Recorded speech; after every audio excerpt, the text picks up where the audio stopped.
The Texas Murders. Written by James Patterson and Andrew Burrell. Read by Christopher Ryan Grant.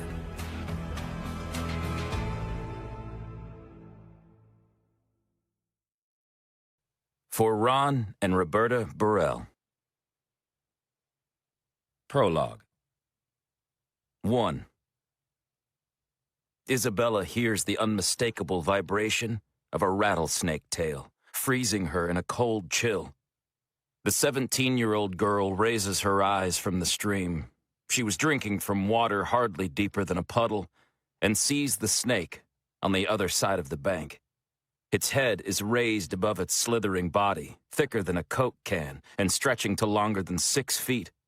The scales are olive and gray in the distinctive diamond pattern.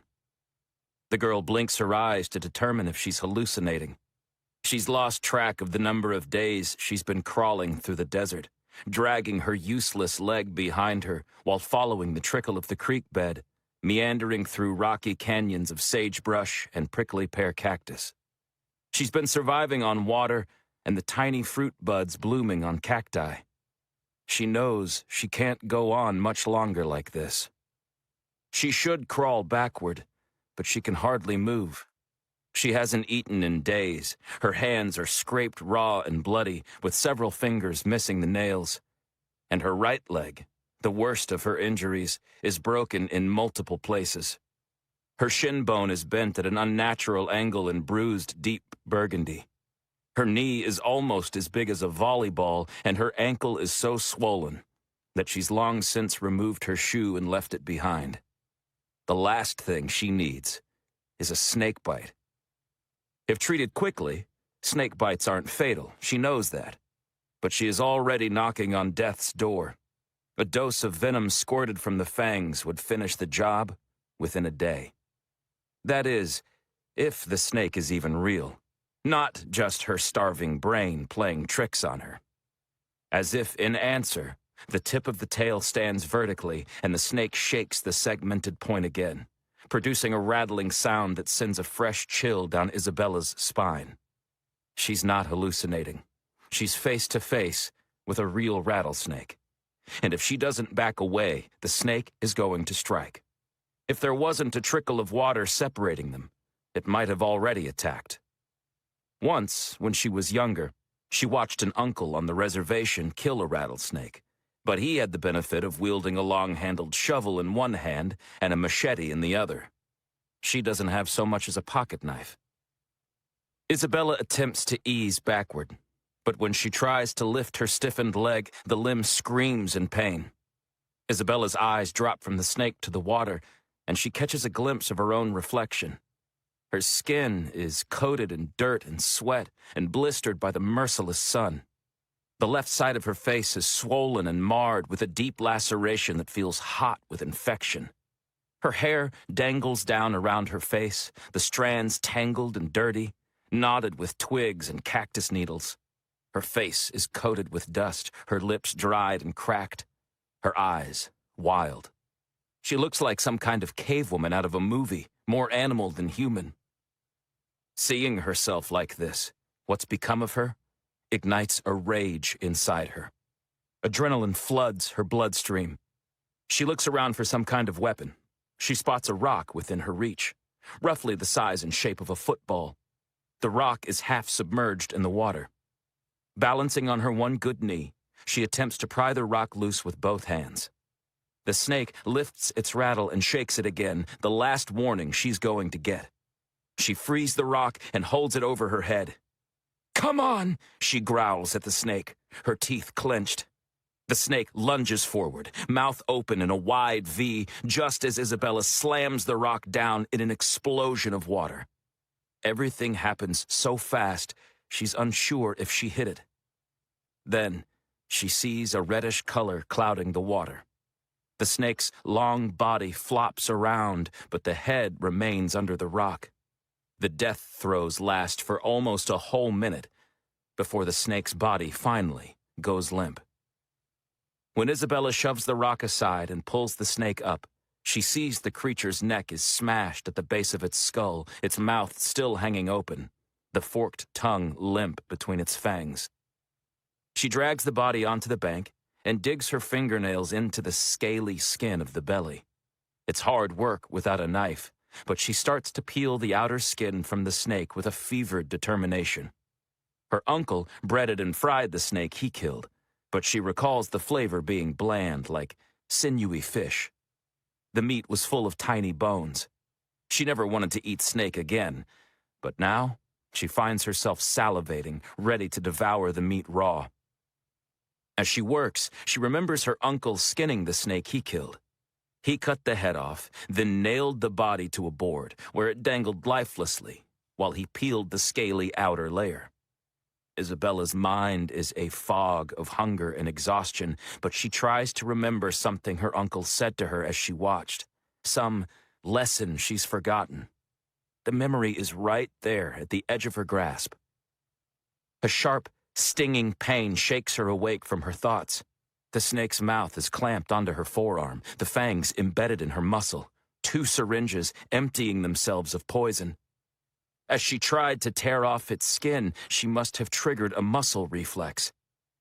Now, she remembers the lesson. Make sure to cut the head off, her uncle had said. A rattlesnake can still bite after it's dead. 2. Isabella yanks hard on the snake, tearing its fangs out of her arm. She flings its body against the rocky ground with a smack. She grabs the stone she used to kill it and begins bashing the creature's head with all her remaining strength. She realizes she's screaming, in anger, in pain, in defiance of the fact that she knows she's going to die. When the snake's skull is no more than a bloody pancake, she hurls the rock out into the canyon and sobs into her hands. She examines the bite marks in her forearm, 2 red punctures the size of pencil lead, with the flesh swelling around them. Already, she can feel the effects of the poison. Nausea rolls through her body in waves. Her breathing shallows. She blinks her eyes, her vision suddenly blurry. The sun is setting, filling the western horizon with an orange glow. She wants to simply lie down next to the water and close her eyes. Let death take her. No, she thinks. I will fight to the end. She doesn't bother trying to eat the snake. That would waste too much time. Instead, she resumes her days-long crawl downstream. The creek has been flowing through a sandstone canyon, with the land only now beginning to flatten out. In the falling darkness, the desert air cools her feverish skin. A numbness overtakes her pained limbs.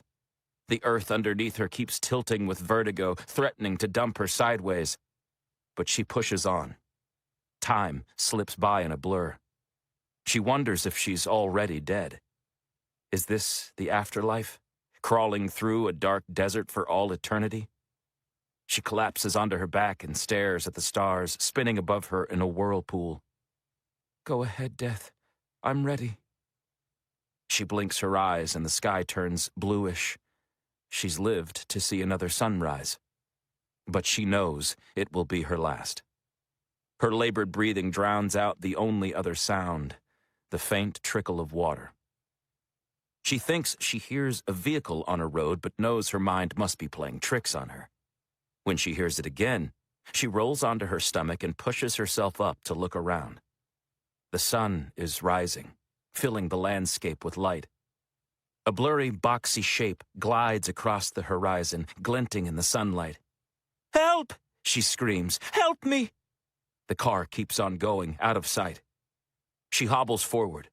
She retches, though nothing comes up. The road is too far. She focuses on a boulder 10 feet away. Just make it to that rock, she tells herself. Then, when she gets there, she picks out a cluster of cacti as her new goal. Then, a yucca plant. Piece by piece, she chips away at the distance, until finally, she spots the raised berm of a roadway and a corrugated metal cylinder carrying the stream underneath. Just make it there, she tells herself.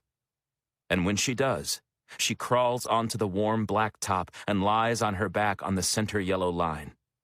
Overhead, a hawk circles. She closes her eyes. She has no fight left. Screeching brakes pull her from unconsciousness. "Oh my God," a woman says. "Is that the missing Indian girl from the news?" A man dribbles water into her mouth. Isabella coughs it up, then gulps more. "Not too much," he says. "You don't want to throw up." Time slips forward, and other cars have stopped. Paramedics are there, a police officer. As strong arms lift her onto a stretcher, a cop asks, "What happened? Where have you been?"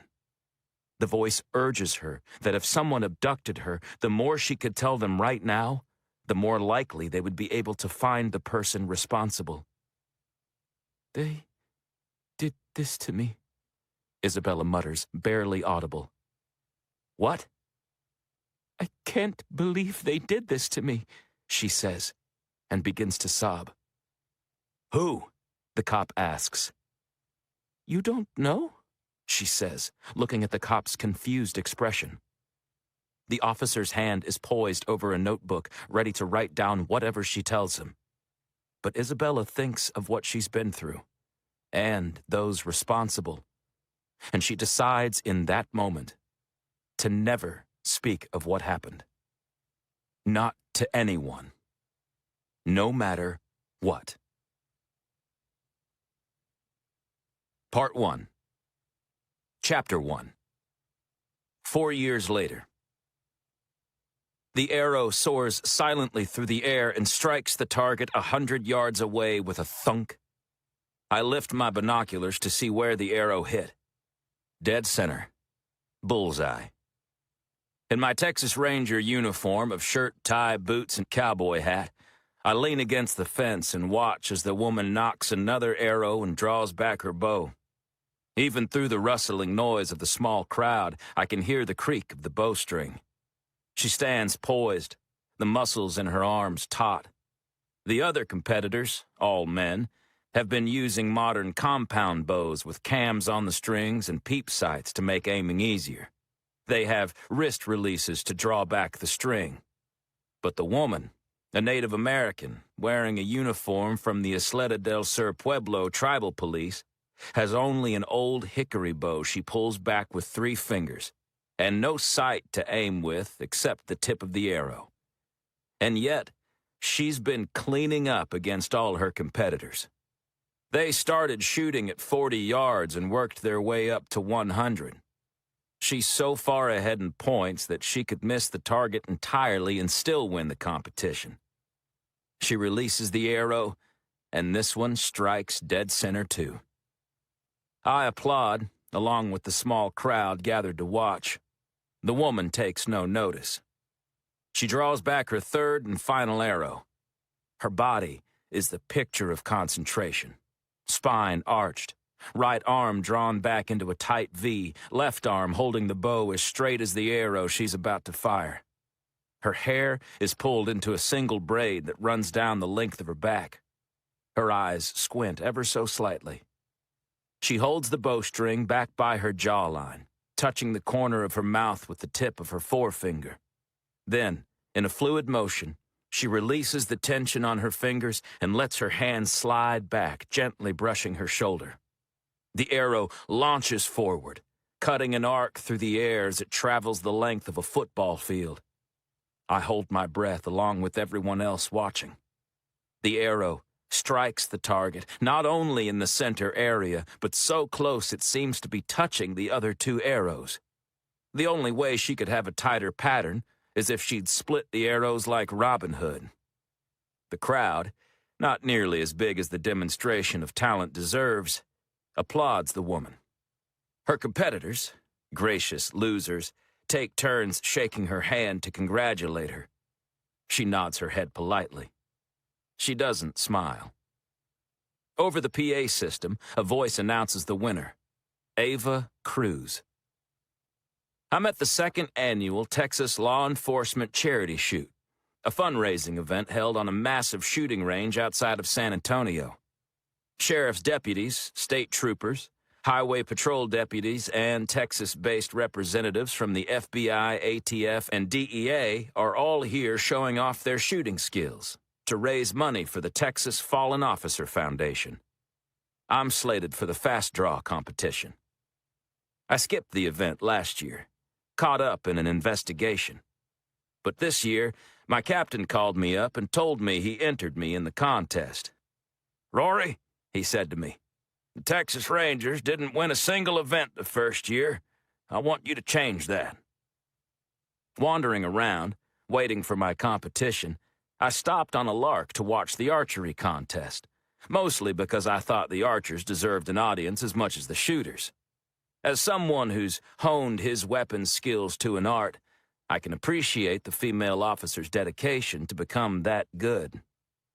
I step forward to go congratulate her, but before I get 2 feet, a hand clasps my shoulders. "So, you decided to show up this year." I turn to find a man dressed in a loose button-down shirt and a ball cap lettered FBI. He stands an inch or two under 6 feet and has dark hair and a big, confident smile. "Hey, Ryan," I say, extending my hand. "Good to see you." It's Ryan Logan, an FBI special agent in charge based out of Dallas. He and I have crossed paths a few times, but mostly we know each other through our reputations. Ryan is a quick-draw specialist. Aside from having an impeccable record with the FBI, he spends his free time going to shooting competitions throughout Texas and the Southwest. Though my captain entered me this time, I'm no stranger to fast-draw competitions like this. In my 20s, I used to enter them for fun, and even won a few. But Ryan's familiarity with this scene goes far beyond my experience. Going into today, I knew that as last year's winner, he'd be my toughest competition, the clear favorite. Over the PA system, we hear an announcement that the fast draw competition will begin in 5 minutes. "Ready to have your ass handed to you?" Ryan says affably. Chapter 2. I sling my duffel bag over my shoulder and walk with Ryan toward the fast draw area. The shooting range spans acres set up for various events. We can hear the pop-pop of trap-shooting shotguns in the distance, as well as the less frequent report of rifles in a long-range event on the other side of the property. Although most of the competitions use wax bullets, not real rounds, keeping people safe with all this shooting going on requires a lot of organization and strict rules for crowd containment. The folks behind the event have done a good job. "Congratulations on your medal, by the way," Ryan says, as we wind our way through throngs of uniformed officers and spectators eating cotton candy and corn dogs. "The ceremony's coming up soon, right?" What we're talking about is the Medal of Valor, the Texas Rangers' highest honor. Only a handful of Rangers have ever earned the award. Next week, they'll be giving it to 2. I'm getting 1. Unfortunately, the other award will be given posthumously. My old lieutenant, Kyle Hendricks, died in the line of duty, helping me make a major drug bust in West Texas last summer. I would just as soon have the focus be on Kyle's sacrifice, but everyone in my life is treating the award like a big deal. "How are things in Dallas?" I ask Ryan to change the subject. "Oh, I'm not in Dallas anymore," he says. "I've got a new assignment. I'm bouncing around state to state." Ryan explains that Congress has recently created a task force to investigate an epidemic of Native American women going missing each year. He's been charged with coordinating the Southwest region's arm of the task force, working with tribal, state, and local police, along with the Bureau of Indian Affairs and FBI. "You must know the woman who just won the archery competition," I ask, hooking my thumb back toward where we came from. "Have you worked with her?" "Oh, I know her," he says, rolling his eyes. "I wouldn't exactly say we work together. Some of these reservation police don't quite play nice with the federal government." Ryan and I arrive at the quick draw area, where a large crowd is gathered. As we proceed to the shooting area, I can hear people talking about us, about Ryan being a competition ace, and about my reputation of being good with a gun. Unlike Ryan, most of my shooting experience is in real-world situations. As the competitors line up, facing a wooden fence about 30 feet away, the event host briefs us on how the contest is going to work. Between us and the fence, metal targets 2 feet in diameter are displayed at about waist height. The metal targets are coated in lithium grease to mark where the wax bullets strike. There's a light covered in plexiglass in the center of the target, and each target has an impact sensor that will clock the speed of the shot. In fast draw competitions, if the competitors are any good, no one will be able to tell who wins with only the naked eye. In the first round, the targets are placed 15 feet away. Then, they'll be moved back another 3 feet for the next round, and another 3 for the final. 21 feet might not seem like a lot, but when you're shooting from the hip, you've got to be a hell of a shot just to hit the target, let alone be able to do it with any kind of speed. We get to shoot 3 times each round, and the average scores decide who moves on. The top 2 shooters from each group in the first round move on to the next, but after that, it's single elimination. For safety, the crowd will gather behind us. Ordinarily, I wear a Sig Sauer P320 on my hip, but a semi-automatic pistol is strictly forbidden in a contest like this. Today, that gun is holstered at the small of my back. On my hip is a Ruger Vaquero, a 6-shot single-action revolver. The single action makes shooting fast even more difficult because you have to cock the hammer back as you draw. I'm a little rusty with the Ruger, and I'm just hoping I can hold my own against someone like Ryan. "Shooters on the line," the announcer says, and the first 5 of us take our place. I position myself on the far left, and Ryan takes the spot directly to my right. I dig my cowboy boots into the dirt like a batter, getting into position beside home plate. I focus my eyes, shaded by my Stetson, on the target in front of me. I wrap my hand around the smooth rosewood grip of the revolver. I slow my breathing, trying to keep my nerves under control. "Shooters set," the announcer says. The crowd is silent in anticipation. The light flashes, and I pull the gun, cock it, and squeeze the trigger, all in one fluid motion that takes less than half a second. The air fills with pops as the other competitors do the same. I look down the end of the line to see the times displayed. The guy to the far right, a highway patrol trooper out of Odessa, recorded a time of 0.687 seconds. The next officer, a female detective from Houston, recorded 0.551.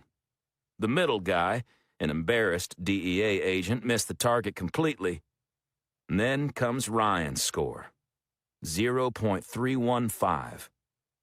All the scores, those who hit the target anyway, would be more than respectable at any event held by the most elite quick-draw organizations. Ryan's is downright amazing. I open my mouth to tell him so, but he has a look of unpleasant surprise on his face as he examines the numbers. I check my own time. 0.314. Ryan's perturbed expression disappears and is replaced by a friendly smile. "Hot damn, Yates, that's some fine shooting," he says. "This is going to be fun." Chapter 3. The announcer declares enthusiastically that the matchup of 2 world-class fast-draw competitors is something special. He's not being hyperbolic. For pros who practice this stuff every day, anything in the 0.3 range is an excellent day's work. It's possible to go lower, but very rare. There probably aren't 20 people in the last 20 years who have shot faster than 0.3 at any organized competition. Ryan and I aren't there, but our first shots are pretty damn close. For our next two shots, Ryan and I both shoot in the mid 0.3 range, easily making it to the next round. Round 2 is single elimination, but Ryan and I aren't in the same group. Ryan goes first and doesn't disappoint, easily winning by hitting the target all 3 times in 0.379, 0.344, and 0.319 seconds. His fastest just barely hits the edge of the target, but that doesn't matter in this competition. They say close only matters in horseshoes and hand grenades, but apparently it matters in fast draw too. In my round, I score 0.359, 0.347, and 0.330, each one a full 1/10 of a second faster than any of my competitors, each one in the center of the target. For the final round, they move the targets back to 21 feet, and the 5 top shooters all line up on the line. So far, no other competitors have drawn faster than 0.4 seconds. So even though there are 5 of us on the line, everyone knows the contest is really between Ryan and me. The crowd has grown large and raucous, but when the announcer says "shooters set," everyone quiets down. The light flashes and our hands fly to our guns. Ryan's bullet splats against the edge of the target for a time of 0.310. My time, dead center, is 0.322. The announcer shouts the scores and the crowd erupts, no one able to believe what they're witnessing. I can't believe it myself. I told myself not to worry too much about winning, just to have fun, but I'm caught up in the fervor of the crowd. I want to win. We have 2 more shots remaining. Ryan gets set on the line, the picture of concentration. His body is tensed, his eyes focused. I do the same. When the light flashes, I snatch my gun as fast as possible. I nail the target center for an unbelievable time of 0.309. I look over and see Ryan's time, 0.306. Ryan has a grin on his face as he glances over at me. "It's still anyone's ballgame," the announcer states. "Well, I mean between Yates and Logan, that is." I'm behind, but we're talking about fractions of seconds here.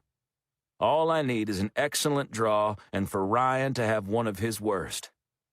The other 3 shooters confer and all decide to bow out, letting the 2 of us face each other head to head. "It's been fun, Rory," Ryan says to me. "You're the fastest I've ever seen, Ryan.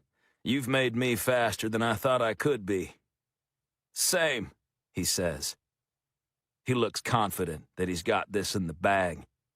I tell myself to forget he's there. I'm not shooting against him. If I do my best and still lose, then Ryan earned it and I have nothing to be ashamed of. I'm shooting for my best time. "Shooters on the line," the announcer says, but we're already there, digging our feet in, getting our bodies set, our minds focused. I slow my breathing. I can feel my heartbeat calming down. "Shooters set." I empty my brain and concentrate only on the light bulb. When it flashes, my reflexes take over. The wax bullet explodes in the center of the target. I relax and holster the gun, knowing I've shot my best. I look at Ryan's time, an extraordinary 0.299. My heart sinks for an instant, knowing he beat me. But then it swells with respect. If I'm going to lose, then at least I lost to a member of the 0.3 club. Ryan takes off his hat and scratches his head, looking back and forth between his time and mine, as if he's trying to do the math in his head. I look at the digital readout above my target and can't believe what I'm seeing. 0.284. I assume I've still lost. He was too far ahead, but damn it if I'm not proud of that shot. "You're not going to believe this, folks," the announcer declares. "We've got a tie." The crowd is abuzz. There's nothing in the rule book about what happens in a draw. We overhear the organizers weighing their choice, letting the tie stand or disappointing an edgy crowd. "Give it to Yates," someone calls. "His shots were more accurate. That FBI guy barely hit the target half the time." Ryan and I both turn our heads to see whether he's right about that. On the final shot, at least, Ryan barely hit the bottom edge of the circle. My shot was dead center, which means that not only was it faster, but it was more accurate. "Hell," Ryan says, irritated. "It's these wax bullets. They're not exactly precision loads." Hearing this, one of the organizers has an idea and leans in to talk to the others. A moment later, they wave over Ryan and me.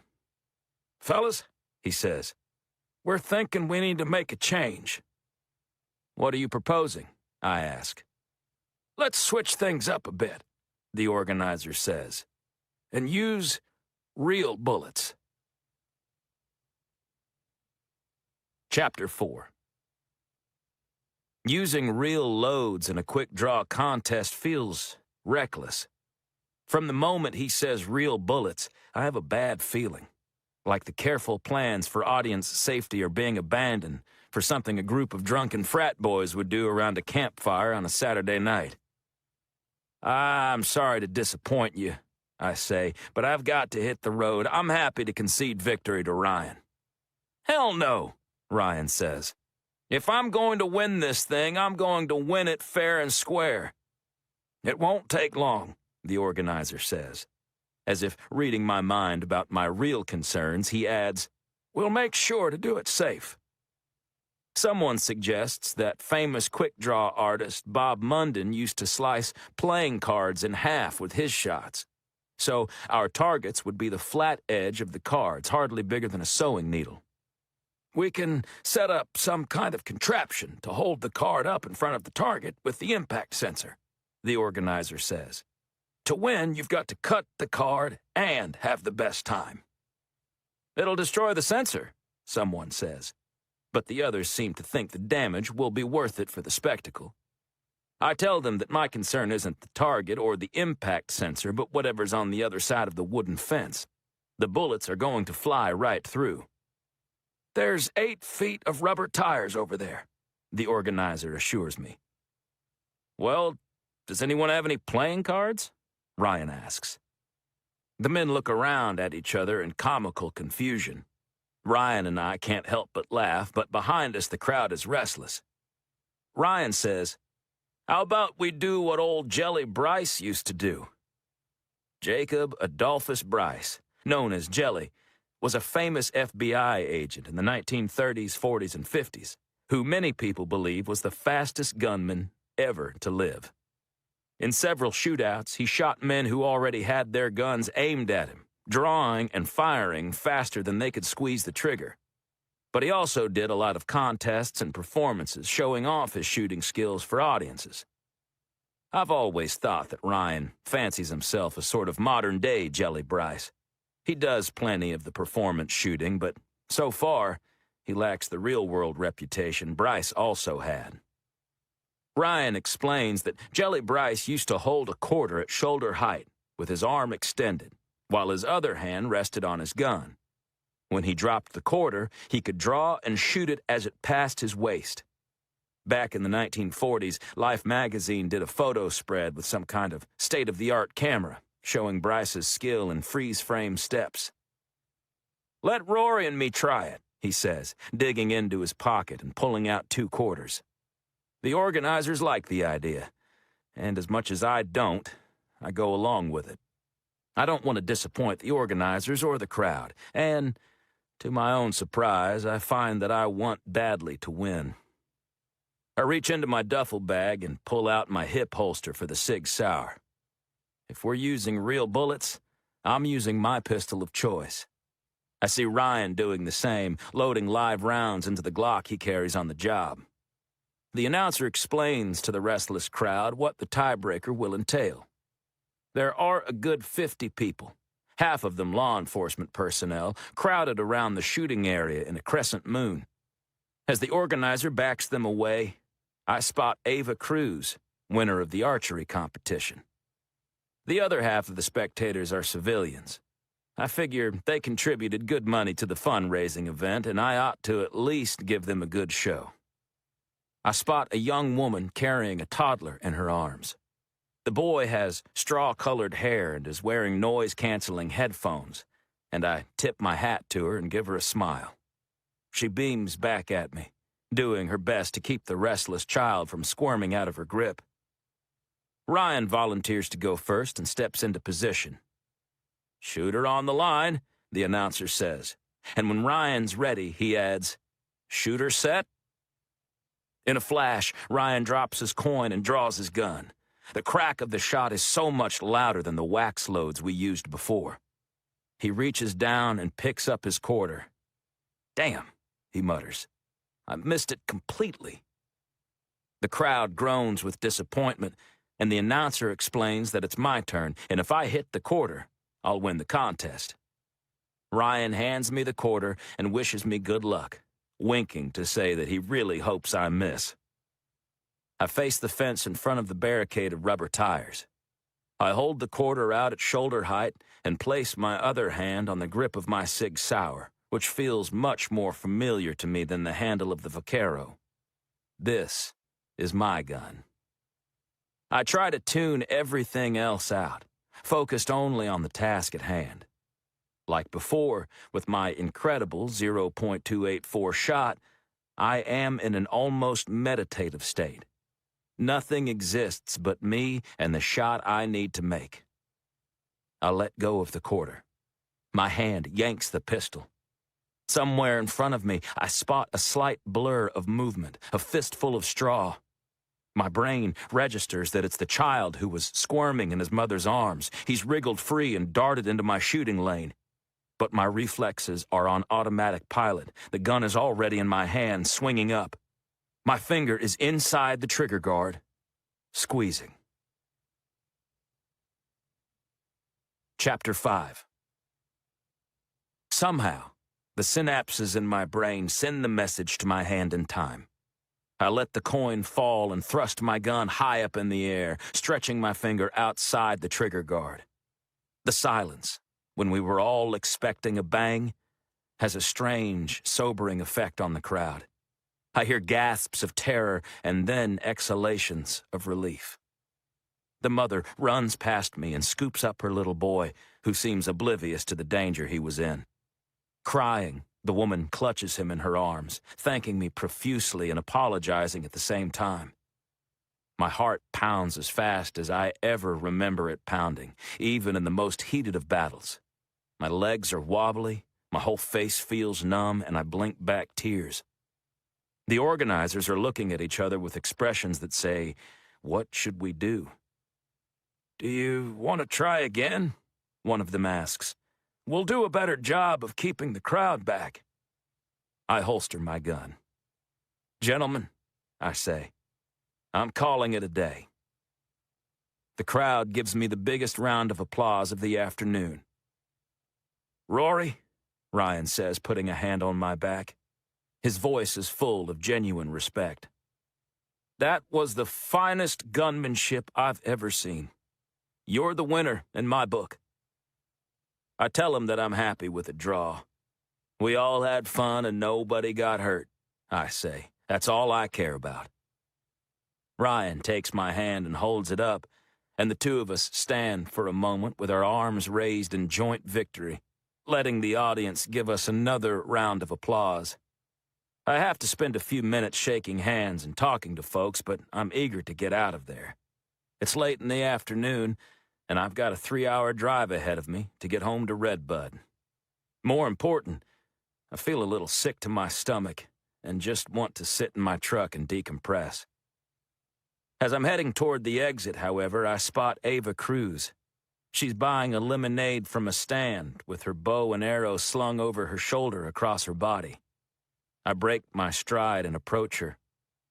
"That was some nice shooting I saw you do earlier," I say to her. "That was some nice not shooting I saw you do," she says. "I'm Rory Yates," I say, extending my hand. "From the Texas Rangers." "I know," she says, shifting her lemonade to her left hand so she can shake. I'm Ava Cruz, from the Tigua Tribal Police. I know, I say and grin. She has a cool disposition, and I can't tell whether it's just her ordinary demeanor or she doesn't like me. Or both. Where'd you learn to shoot a bow like that? I ask. She explains that she grew up going to Native American festivals throughout the West. There are various competitions, dancing, drumming, jewelry making. Her specialty was archery. She practiced whenever she could. This was easy, she says, tilting her head back toward where the contest had occurred. Stationary targets. When I was a girl, I used to have a ratty old foam ball. I'd have my friends kick it, and I'd shoot it while it rolled, or shoot it in midair. I nod, impressed. The practice paid off today, I tell her. Those other competitors didn't stand a chance. She shrugs. My police chief made me come. I wish I'd stayed on the Pueblo. I've got a case I'm working on. It feels wrong to be out playing games when a woman's missing. I nod, understanding where she's coming from. In law enforcement, it's easy to let the desire to help others consume your thoughts, even when you're not on the clock. Your case, I say. Anything the Rangers can help you with?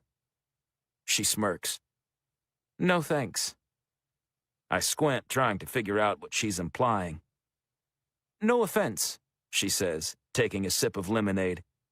But the Texas Rangers used to round up the indigenous people of this land and drive them out of the area, or lock them up on reservations. Your organization has a long history of wrongdoings against Indians. I'm taken aback. The Texas Rangers have been around in one form or another for nearly 200 years, before Texas was even a state, and I'm aware that not everything in the Rangers' history is something to be proud of. But history is also complicated, not always black and white, and I know there were Native Americans among the earliest Texas Rangers.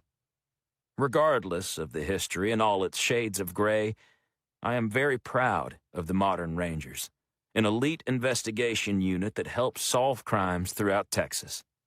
It's an honor and a privilege to wear the 10 star on my chest. I thought pretty much everyone in law enforcement, inside and outside of Texas, felt that way. Apparently, not Ava Cruz. You seem like a decent guy, Rory, but people wearing that badge, she says, pointing to the star on my chest, treated people who look like me pretty badly in the past. I think I'll pass on asking the Texas Rangers for any help. I open my mouth to defend the Rangers, but Ava Cruz moves to walk away. You did a good thing today, she says. I'll give you that. As I watch her walk away, I remember Ryan's reaction when I brought her up. He clearly doesn't have much of an opinion of her. I don't feel the same way. 1 minute with her, and I have a high opinion of her already. Chapter 6. Thanks for coming, Rory. I walk into the office of Captain David Kane, the boss I've been answering to while my lieutenant's position has been vacant. The Texas Ranger Division headquarters in Austin is about 90 minutes from the Waco office where I work, and another 20 from Redbud, where I live. But I woke up early and made the drive comfortably, listening to the radio and hoping to hear a song from my ex-girlfriend, Willow Dawes. We're still friends, and I get a kick every time I hear her songs on the radio. This morning, I heard two. Congratulations, David says, pumping my fist in a vigorous handshake. It's nice to see the Rangers on the leaderboard from the charity event. He gestures for me to sit across from him, and he eases behind his desk into his cushioned leather chair. His office is spotless, the oak desk adorned with only a computer monitor, keyboard, and telephone. Shelves on the wall hold pictures of the captain with various Texas dignitaries, Governor George W. Bush, Matthew McConaughey. Behind his chair is a large window, and on each side of it is an upright flagpole. the American flag hanging on one side, Texas on the other. David is in his late 50s, with the big frame of a once muscular man. Even though Father Time has caught up with him, you still wouldn't want to mess with him. He used to intimidate me when I first joined the Rangers, but I've come to see him as a mentor. He asked me to make the drive to Austin today so he could go over what would happen at the Medal of Valor ceremony. But after a few minutes, it becomes clear that's not the real reason. Have you ever thought about moving up within the Rangers? David asks, his gray eyes boring into me. Why haven't you taken the lieutenant's exam? I've thought about it, I say, but the timing never feels right. He nods. I think the timing is right now. There are only 166 Rangers in the whole Texas Ranger Division, spread out over the 268,000 square miles within the state boundaries, an area slightly bigger than France. Most of us are simply Rangers, top-notch investigators who help Texas's small municipalities and big cities solve crimes. 3 lieutenants lead each of the state's 6 companies. At headquarters in Austin, we also have a few majors and captains as well as the chief. David tells me that he thinks the sky is the limit for my career. They've recently filled Kyle Hendricks's lieutenant position, but he wants me to be ready for the next opening so I can start my ascension as soon as possible. You'll be sitting in this office one day, he says, tapping the polished surface of his desk. Hell, maybe you'll be chief. I'm filled with both apprehension and pride. A promotion would be an honor, of course, but I don't know if it's right for me. I'm a detective, not a supervisor of detectives. Would becoming lieutenant, and maybe captain someday, really be the best way for me to serve Texas? I tell him I'll give what he's saying some thought, and before I leave, he asks if there's anything I want to talk to him about. Actually, sir, there is, I say, clearing my throat. At the competition over the weekend, I met a detective from the Tigua Indian Reservation. Apparently, they've got an active missing person case at the Isleta del Sur Pueblo. Is there anything we can do to help? David sits back in his chair, filling his cheeks and exhaling loudly. Did she go missing from the reservation? He asks. I think so. He seems relieved. There ain't much we can do if it's on Indian land. And frankly, I wouldn't want to get involved even if there was. Cases on reservations get bogged down in a quagmire of agencies. Tribal police, FBI, BIA, maybe the sheriff's department in adjoining counties. If it's drugs or guns, you've got the DEA and ATF to deal with. Lots of red tape. Lots of fighting over who's got jurisdiction. When a case gets solved, everybody wants to take credit. When a crime goes unsolved, everybody's to blame. It's a goddamn mess. I don't think throwing the Rangers into the mix would help much. He goes on to explain what I already know, that Congress has recently created a task force to focus on cases involving missing Native American women. My advice is, don't get involved. As I leave his office, I feel disappointed. I don't know the details of this missing person case, and there is no shortage of cases throughout Texas where the Rangers can be a big help, where I'm wanted and can be of some use. But the truth is, part of me wants to prove Ava Cruz wrong. I'd like to show her that the Rangers can be her ally. I walk out into the parking lot. The sun is already hot, the air thick with humidity. I stop at my truck, reluctant to climb aboard. My captain told me to leave this alone, but I haven't always been the best at following orders. And right now I'm the golden boy of the Texas Rangers. He said so himself, that the sky is the limit for my career. So if there's a time when I can get away with disregarding my mentor's advice, now is probably it. but do I really want to jeopardize all the goodwill my supervisors are throwing my way? This is just like me. Get a step ahead only to sabotage myself and take 2 steps back. But I can't help myself. I turn around and walk back into the building. I stalk around the offices, looking for one person in particular. Finally, I find the office with Carlos Castillo on the nameplate. I knock and crack the door open. "Hey, Carlos, you got a minute?" The man behind the desk is thin, with a rangy build, skinny but scrappy looking. He is in his early 40s, but his unlined face could pass for a decade younger, and his ink-black hair is trimmed close to his scalp without a single gray hair in sight. He looks up from a file and says, "Sure, Yates. What can I do for you? Can I buy you lunch?" He checks his watch. It's 9:30 in the morning. Cup of coffee? He gives me a discerning look, no doubt wondering what I've got on my mind. He had already been a ranger for a few years when I was hired, and our paths have only crossed a handful of times since then. He nods and picks up his Stetson. He wears a Colt 1911 on his hip. Rangers are issued Sig Sauers like the one I wear, but we're given the latitude to choose another pistol to carry if we want. "How about a beer?" he says. "It's 5 o'clock somewhere." I'm so shocked I can't speak. Then his stone face cracks and a big smile appears. "Just kidding," he says and lets out a laugh. "I'll drive." Chapter 7. We pick up 2 coffees and drive down by the Colorado River.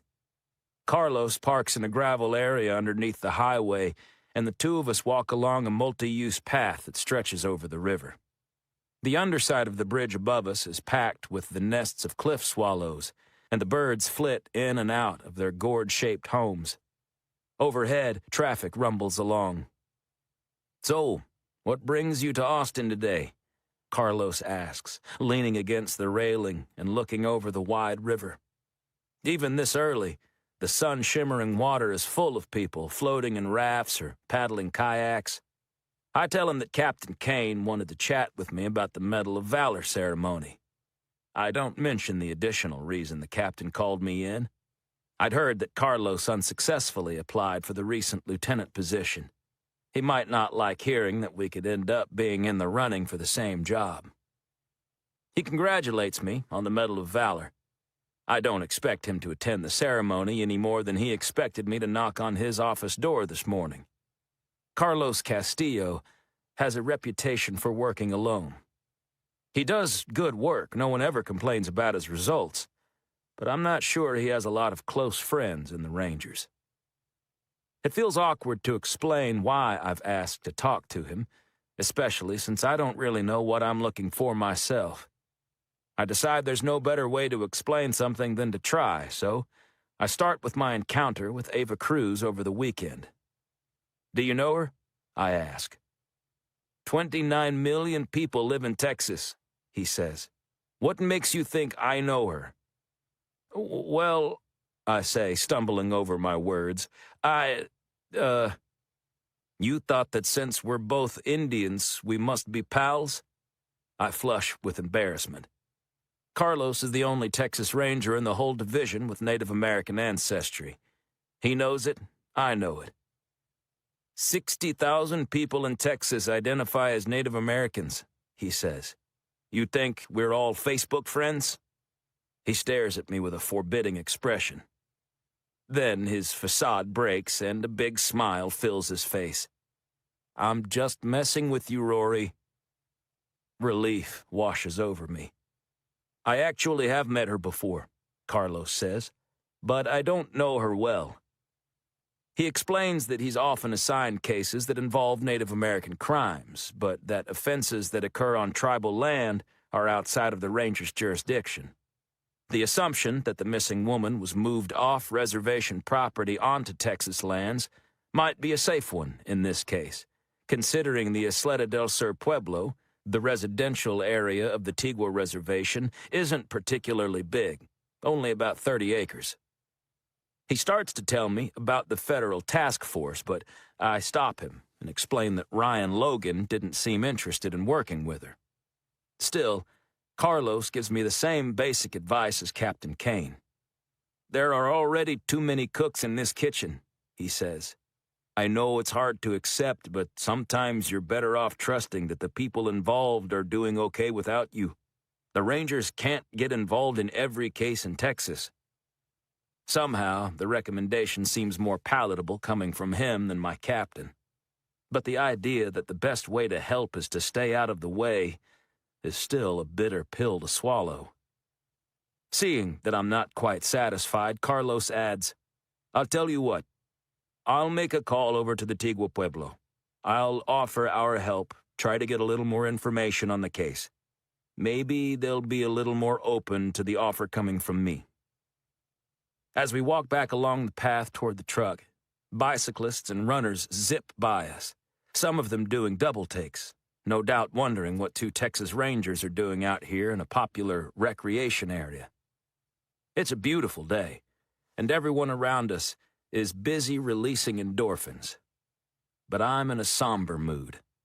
I think it's the fact that I'm about to be given the Texas Rangers' highest honor, yet I feel unworthy of it.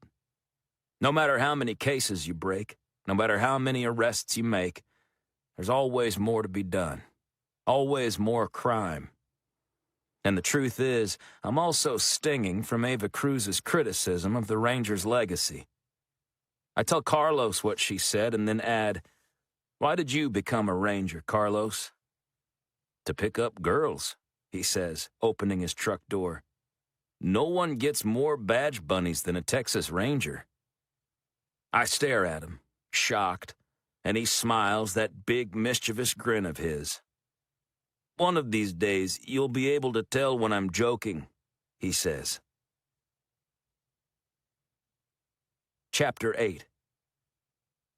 The Texas Ranger Hall of Fame and Museum is located right off I-35 in Waco, next to the Company F headquarters where I spend a lot of my time.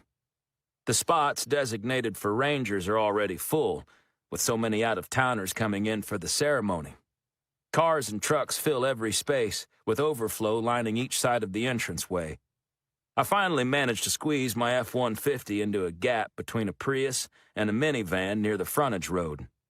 I walk 100 yards to the museum entrance, passing a bronze statue of a Texas Ranger astride a horse and carrying the flag of Texas.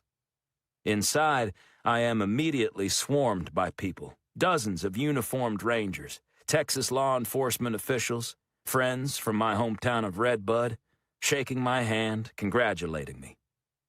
Even though the museum is right next door to the Waco office, I don't make it in here often enough. There's a fascinating display of Texas Ranger memorabilia dating back to the 1800s. Saddles, spurs, badges, and guns.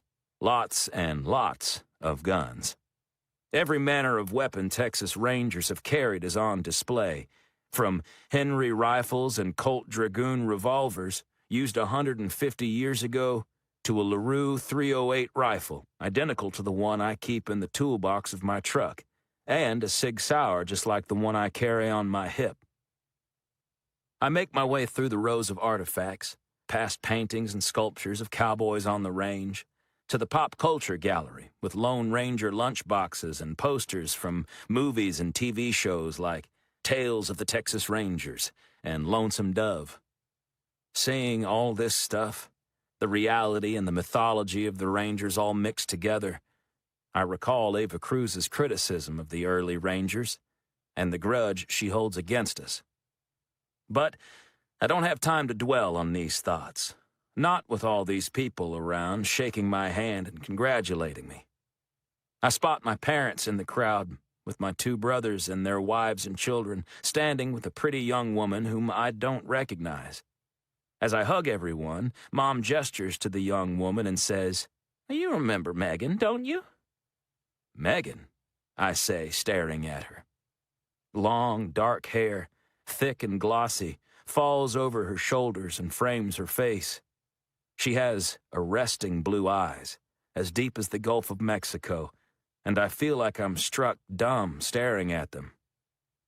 "You know," Mom says, annoyed that I clearly don't remember who the woman is. "Megan Caswick from down the road." My eyes go wide with recognition. "Sorry," I say, embarrassed. "It's been a long time." The Casewicks have a ranch near my parents' place. Megan is 4 or 5 years younger than me, so we didn't quite run in the same circles growing up. I remember driving by their property when I was in high school, and little Megan, probably just 12 or 13 years old then, would be out riding her horse in the pasture and wave to me. I'd wave back to her, looking so small on a big bay, but that was about the extent of our relationship. I try to do the math in my head and figure that the little girl who used to wave to me must be a year or two into her 30s now. I give her an awkward hug, and I can see she's a little self-conscious about the situation. Obviously, my mom is trying to play matchmaker. "Megan is getting her PhD at UTEP, Mom explains. But she's home for the weekend because she's got a job interview at Baylor. I invited her to come with us tonight." As if her matchmaking intentions aren't clear enough, Mom leans in close and says, as if in confidence, even though it's loud enough for Megan to hear, she might be moving back to this area. I talk to Megan as we move through the jostling crowd, trying to be polite. I ask if she's going to come by my parents' get-together after the ceremony, and she says yes. When we get a moment out of earshot, my kid brother Jake leans in and says, "Megan sure grew up, didn't she?" His wife drives a sharp elbow into his shoulder. He feigns injury and kisses her cheek. In the back of the museum is the Hall of Fame, a small circular amphitheater that screens a documentary movie daily. Tonight, the hall has been converted with a small stage up front, where Captain David Kane sits with a handful of state dignitaries, from the lieutenant governor to Waco's mayor.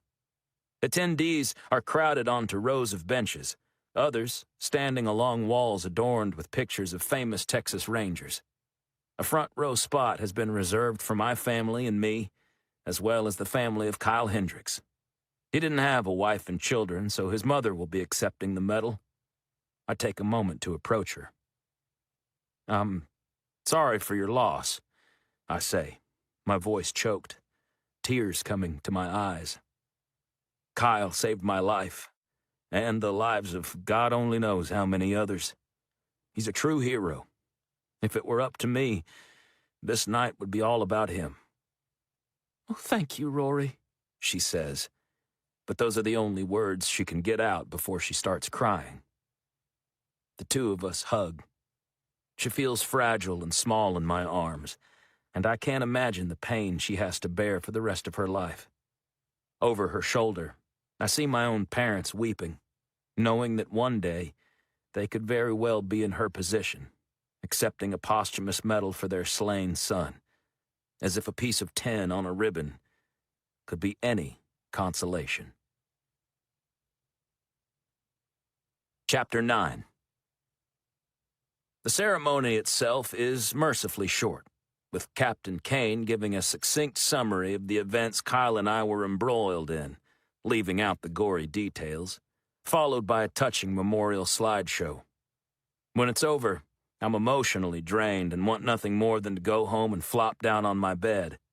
But I don't want to disappoint all the people my parents have invited to their house.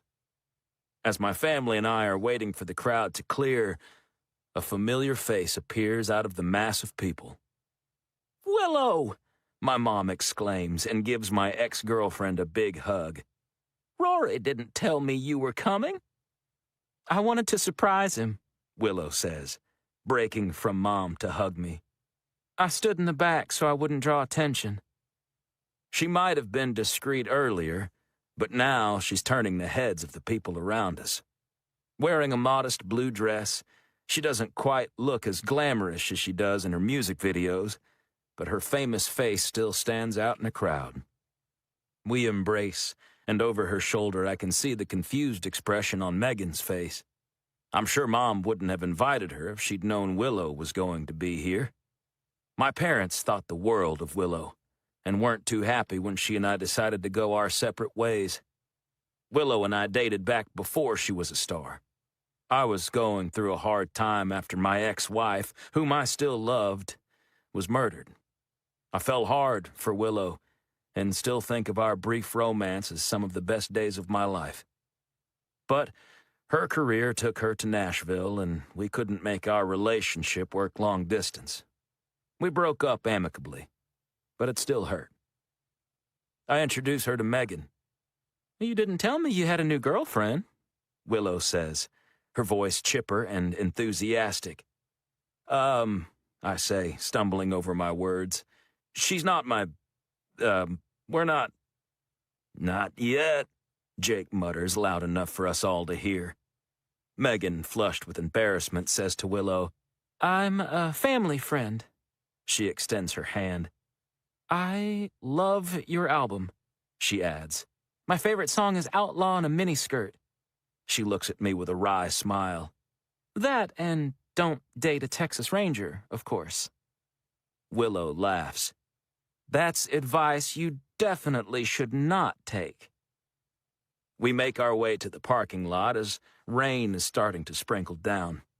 Willow says she's got a rental car and doesn't need a ride, but as Megan moves to ride with my parents, Willow gives her a gentle shove my way and says, "Why don't you ride with the man of the hour?" Willow winks at me, and Megan and I hurry to my truck to avoid the rain.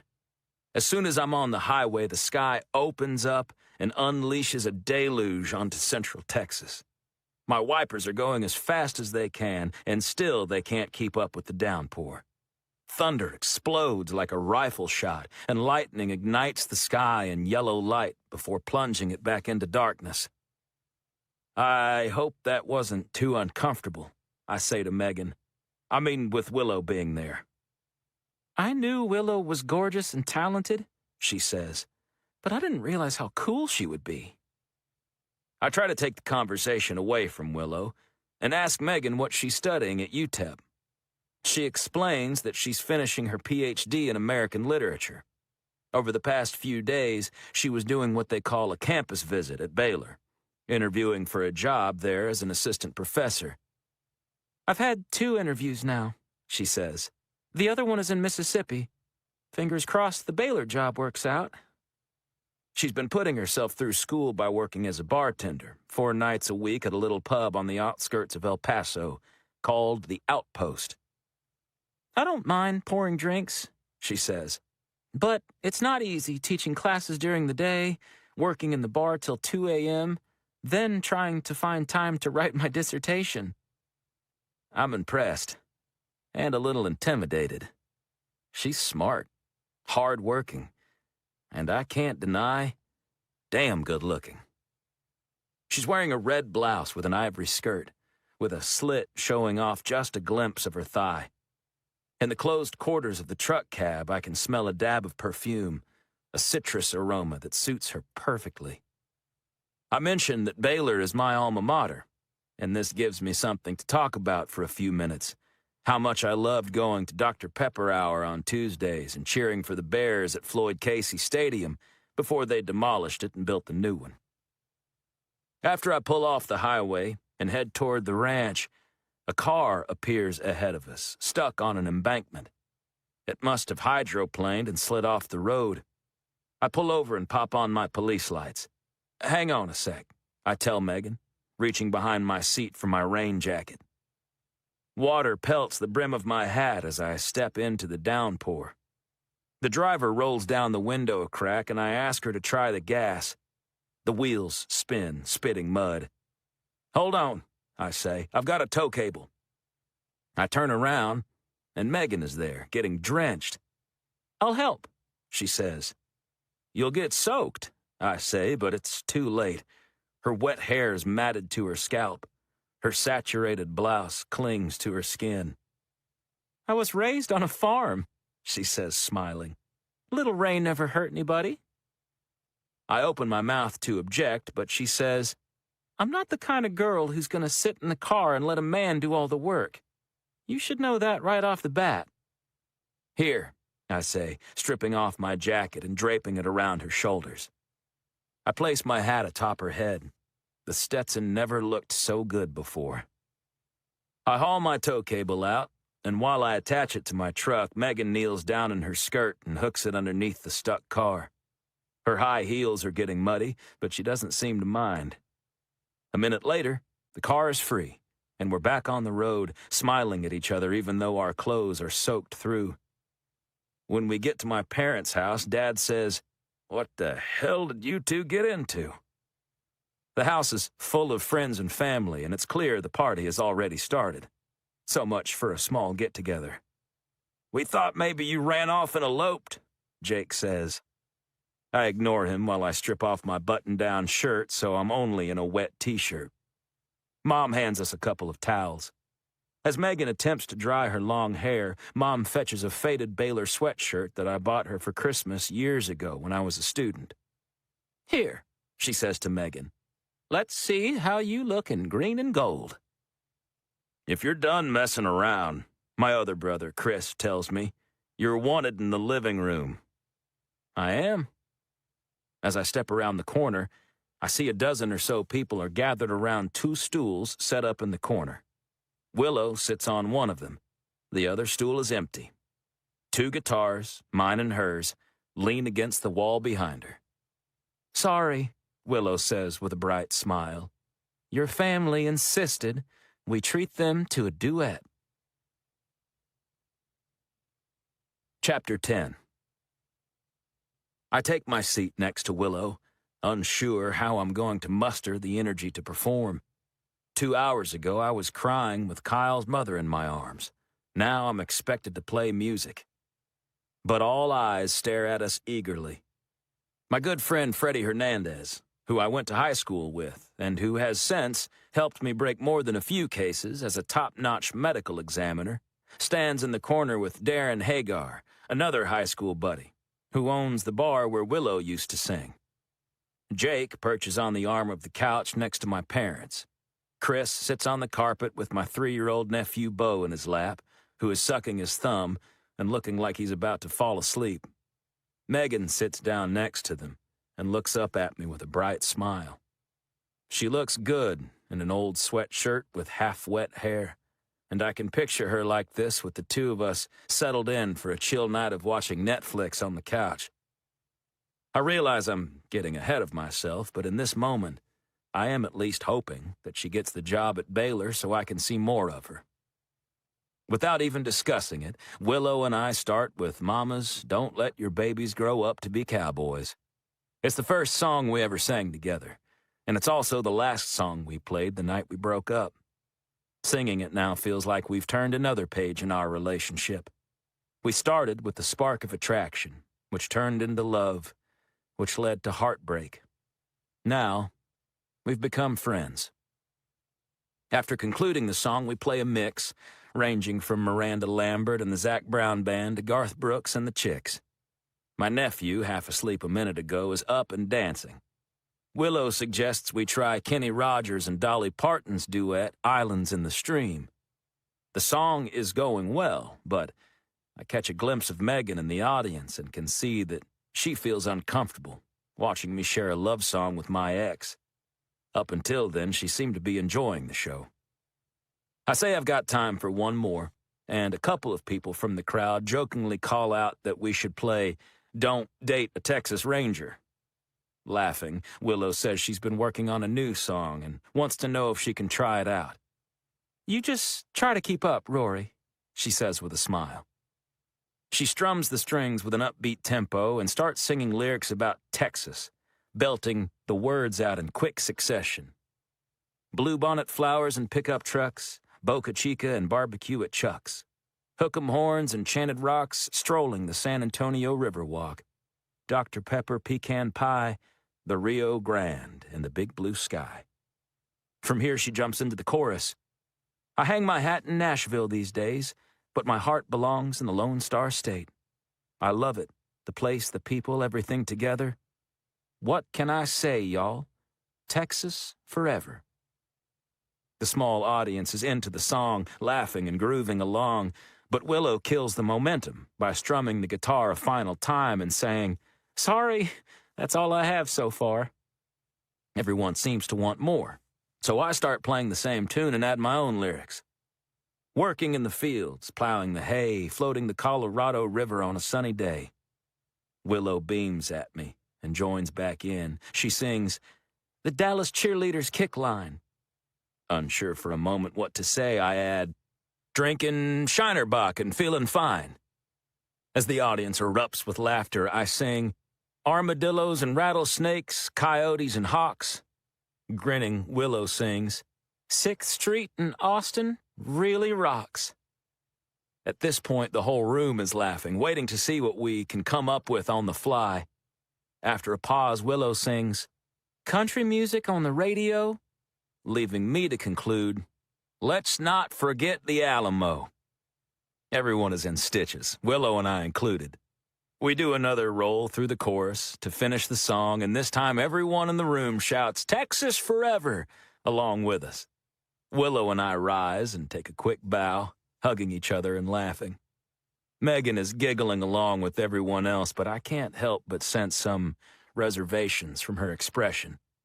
She didn't entirely like what she saw. I want to go talk to her, but I'm approached by my friends Freddie and Darren.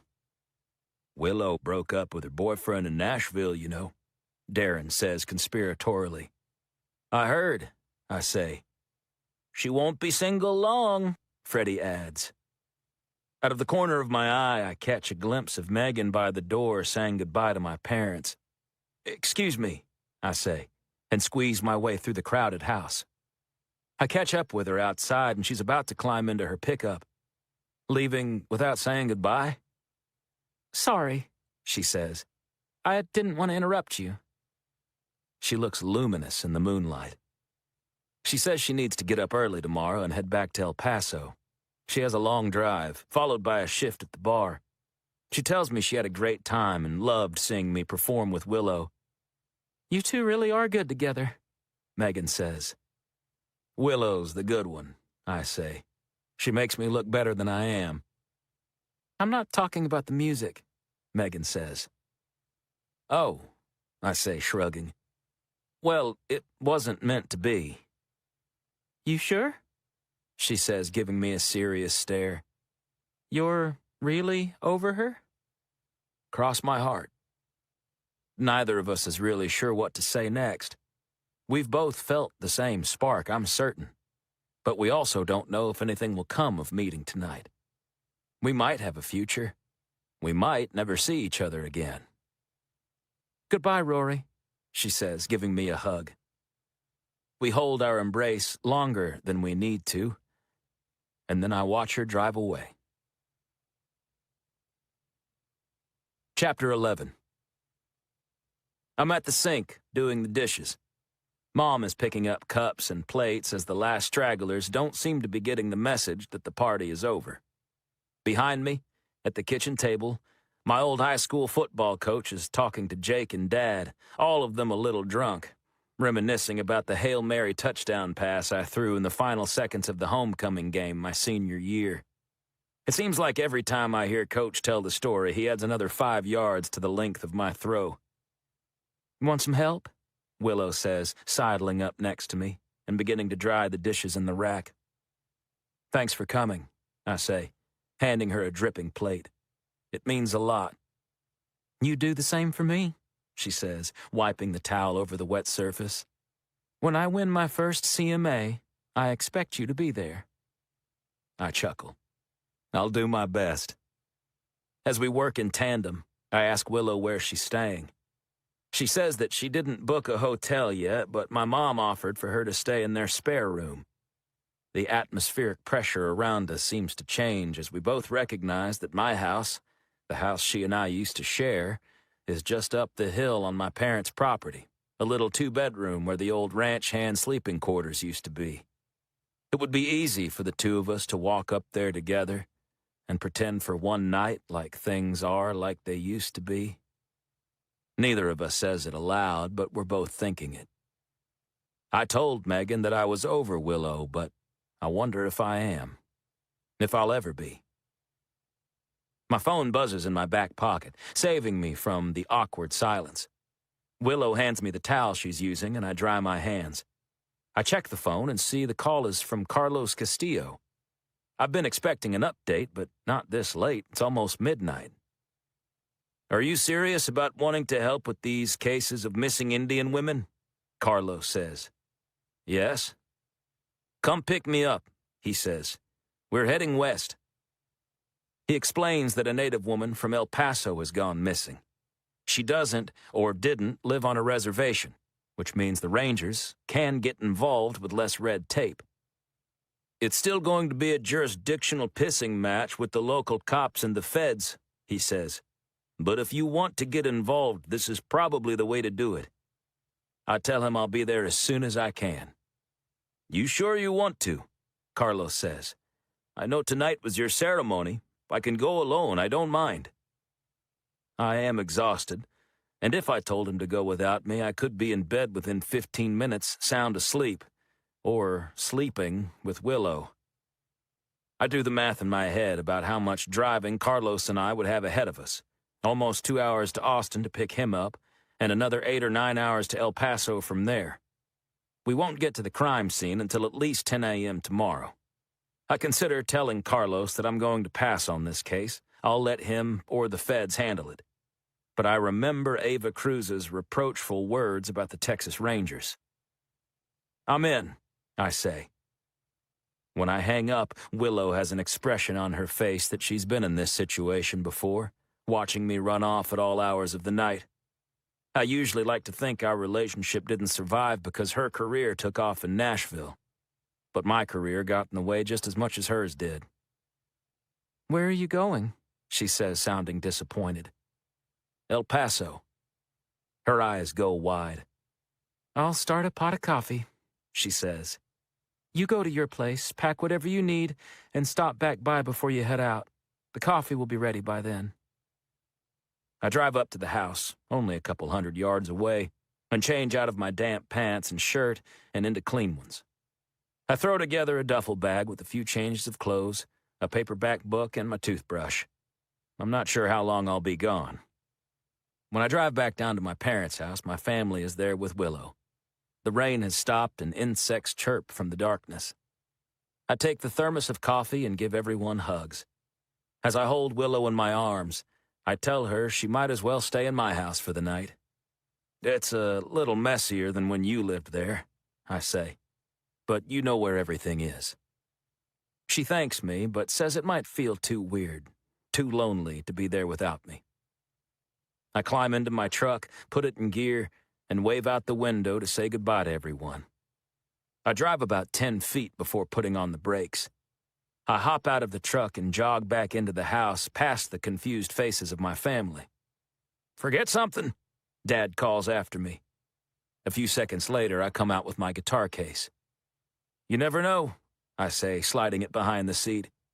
"I might need this."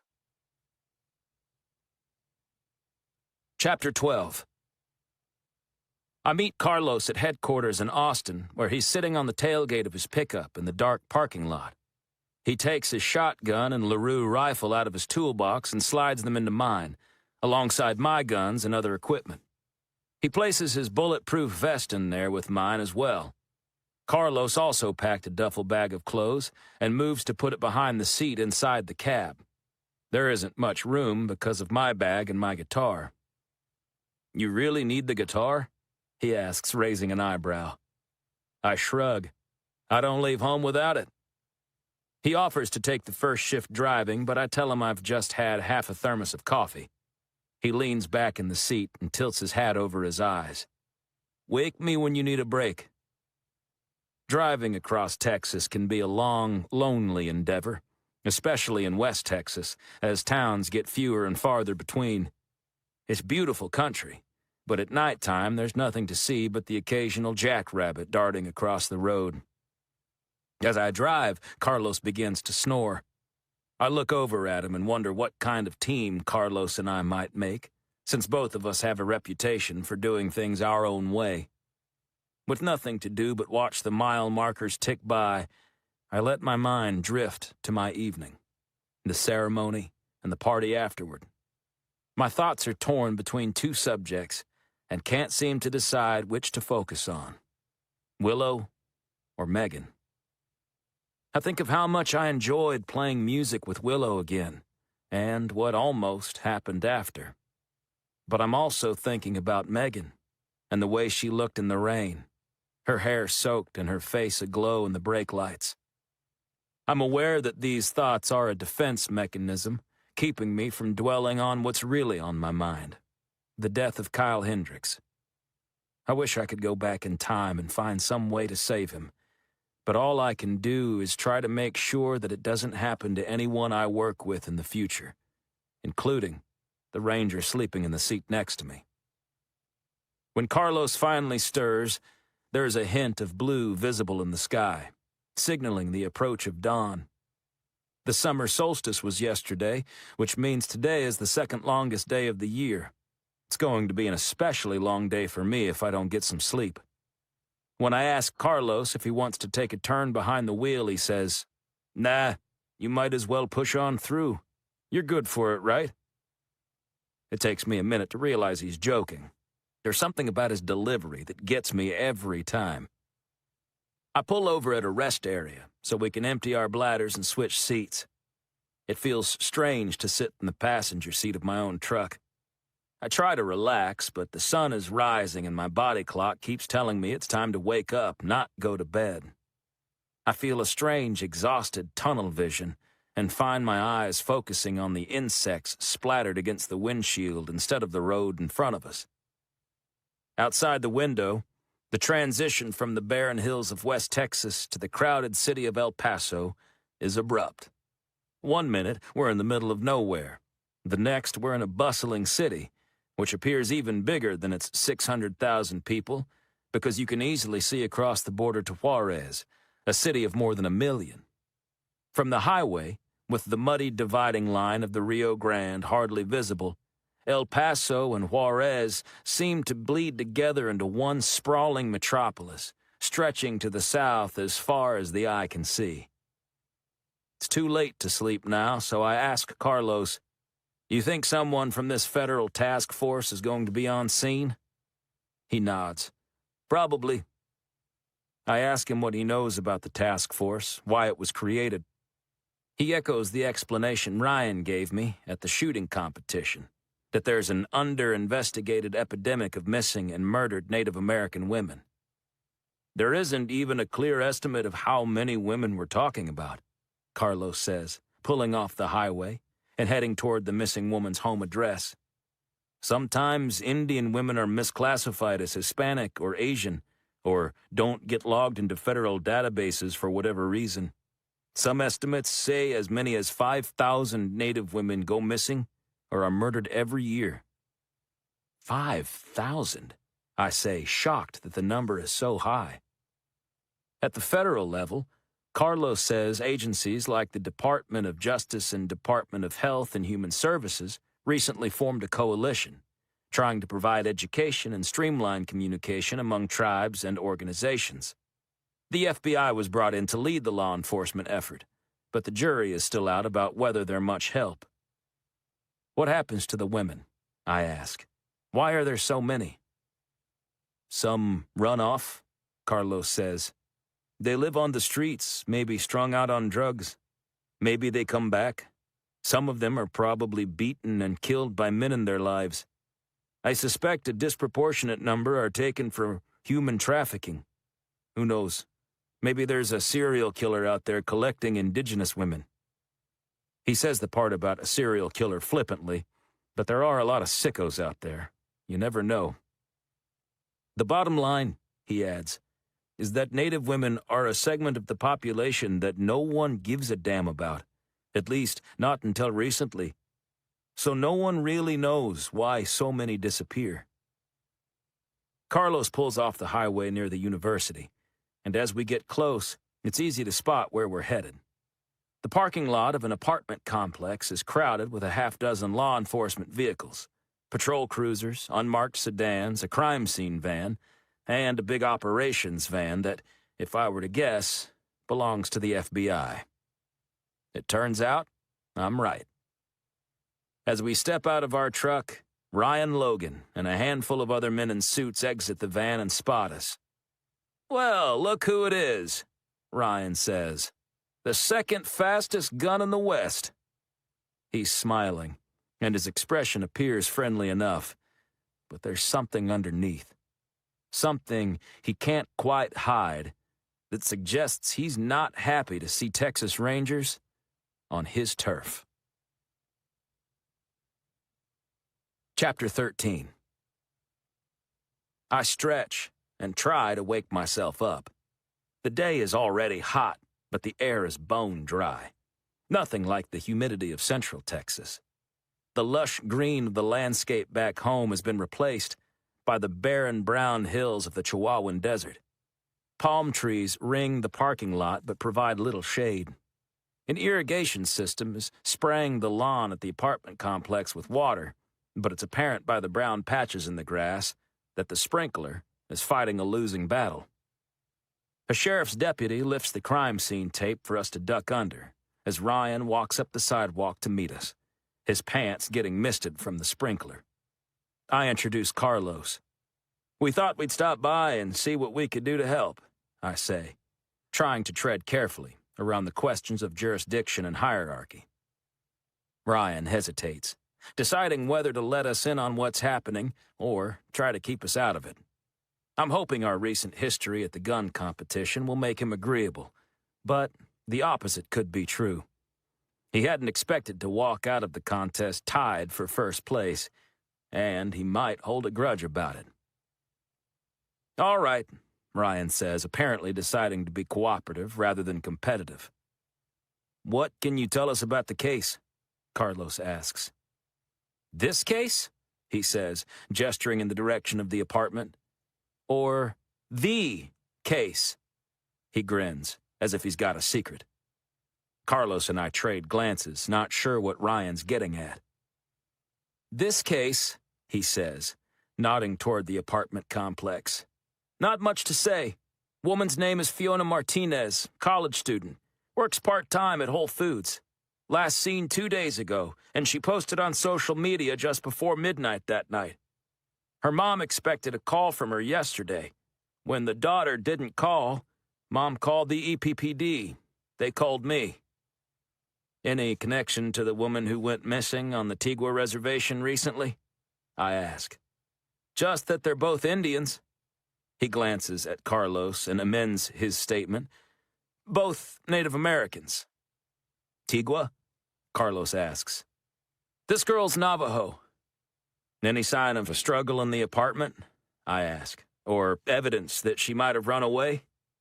"No," he says. "Everything looks normal. Her car is here, no clothes missing as far as we can tell. Car keys and driver's license are on the kitchen counter next to her cell phone." He tells us there's nothing to see in the girl's apartment, but says we're welcome to have a look. "When you're done looking around," he says, patting the side of his operations van, "come see me in my office on wheels." We pass a tech dusting for prints at the front door. It's not a big apartment by any stretch of the imagination, but the woman who rented it, Fiona Martinez, Ryan said, took good care of it. Aside from a few dirty dishes soaking in the sink, the apartment is clean and picked up. Nothing seems particularly out of place. The furniture is mismatched, probably purchased at thrift stores, which makes sense given that Fiona is a 20-year-old college student. A small desk in the corner of the living room holds a stack of textbooks. An El Paso Community College student ID hangs from a lanyard, draped over a pushpin sticking out of a corkboard. Also pinned to the board are a handful of photographs. The images depict the same woman from the student ID posing with various people. Several of the pictures show Fiona in traditional Navajo clothes, with feathers and leather hides, at what must be powwows or other festivals. "What do you make of this?" Carlos asks, gesturing to the kitchen table. The surface of the wooden table is completely bare, except for a single feather, brown with curved markings and at least a foot long, lying directly in the center. "Is that a hawk feather?" I ask. "Too big." "Bald eagle?" "Golden eagle," Carlos says, You can tell by the marbling. I should have guessed from the size of the feather that it came from a golden eagle. Their wingspans can be 6 or 7 feet, and they are more likely to be found in this area. Bald eagles tend to live around lakes, eating fish, but golden eagles prey on rabbits and reptiles and scavenge in the desert. None of the techs bagging evidence around us seem interested in the feather, which is surprising to me. I'm not certain off the top of my head, but I'm pretty sure it's illegal for a non-Native American to even own a feather like this. But it's not as if Fiona Martinez's apartment is full of Navajo artwork and decorations. There are no baskets, no dream catchers, no pottery. Just a single feather sitting in the center of the table, as if someone left it there for us to find. I take a photograph of the feather and ask one of the techs if he can bag it into evidence. He gives me a look that says, I know how to do my job. Still, I'm not so sure they would have given it much notice if we hadn't said something. Sometimes when you're in law enforcement, you get hunches, and I can tell by the look on Carlos's face that we both have a hunch about this. The eagle feather means something. Chapter 14. Inside Ryan's office on wheels, the air conditioner is running, but the air is still stuffy and hot. The interior consists of a bank of computer monitors, radio equipment, and a small desk area messy with file folders. Ryan sits in a sliding desk chair and gestures for us to find seats in front of the monitors. I know y'all came over here for this case, he says, grinning like a kid eager to tell his peers about a secret he can't wait to share.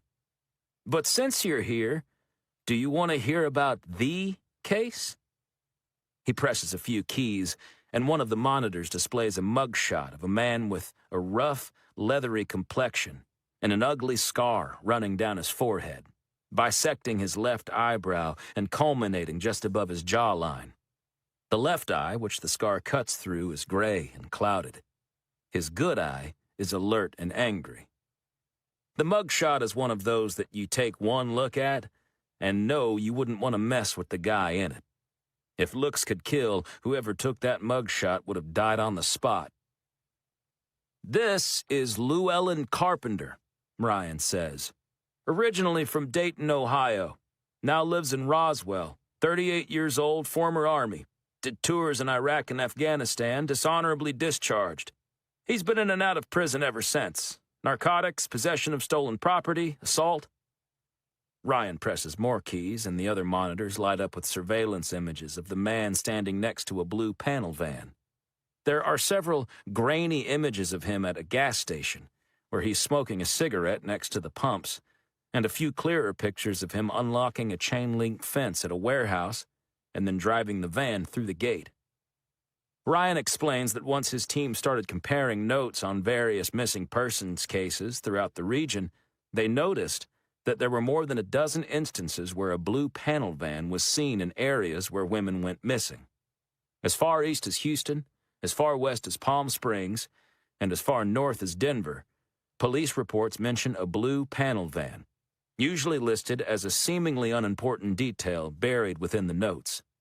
It wasn't until Ryan's team started scrutinizing all the cases that they discovered the connection.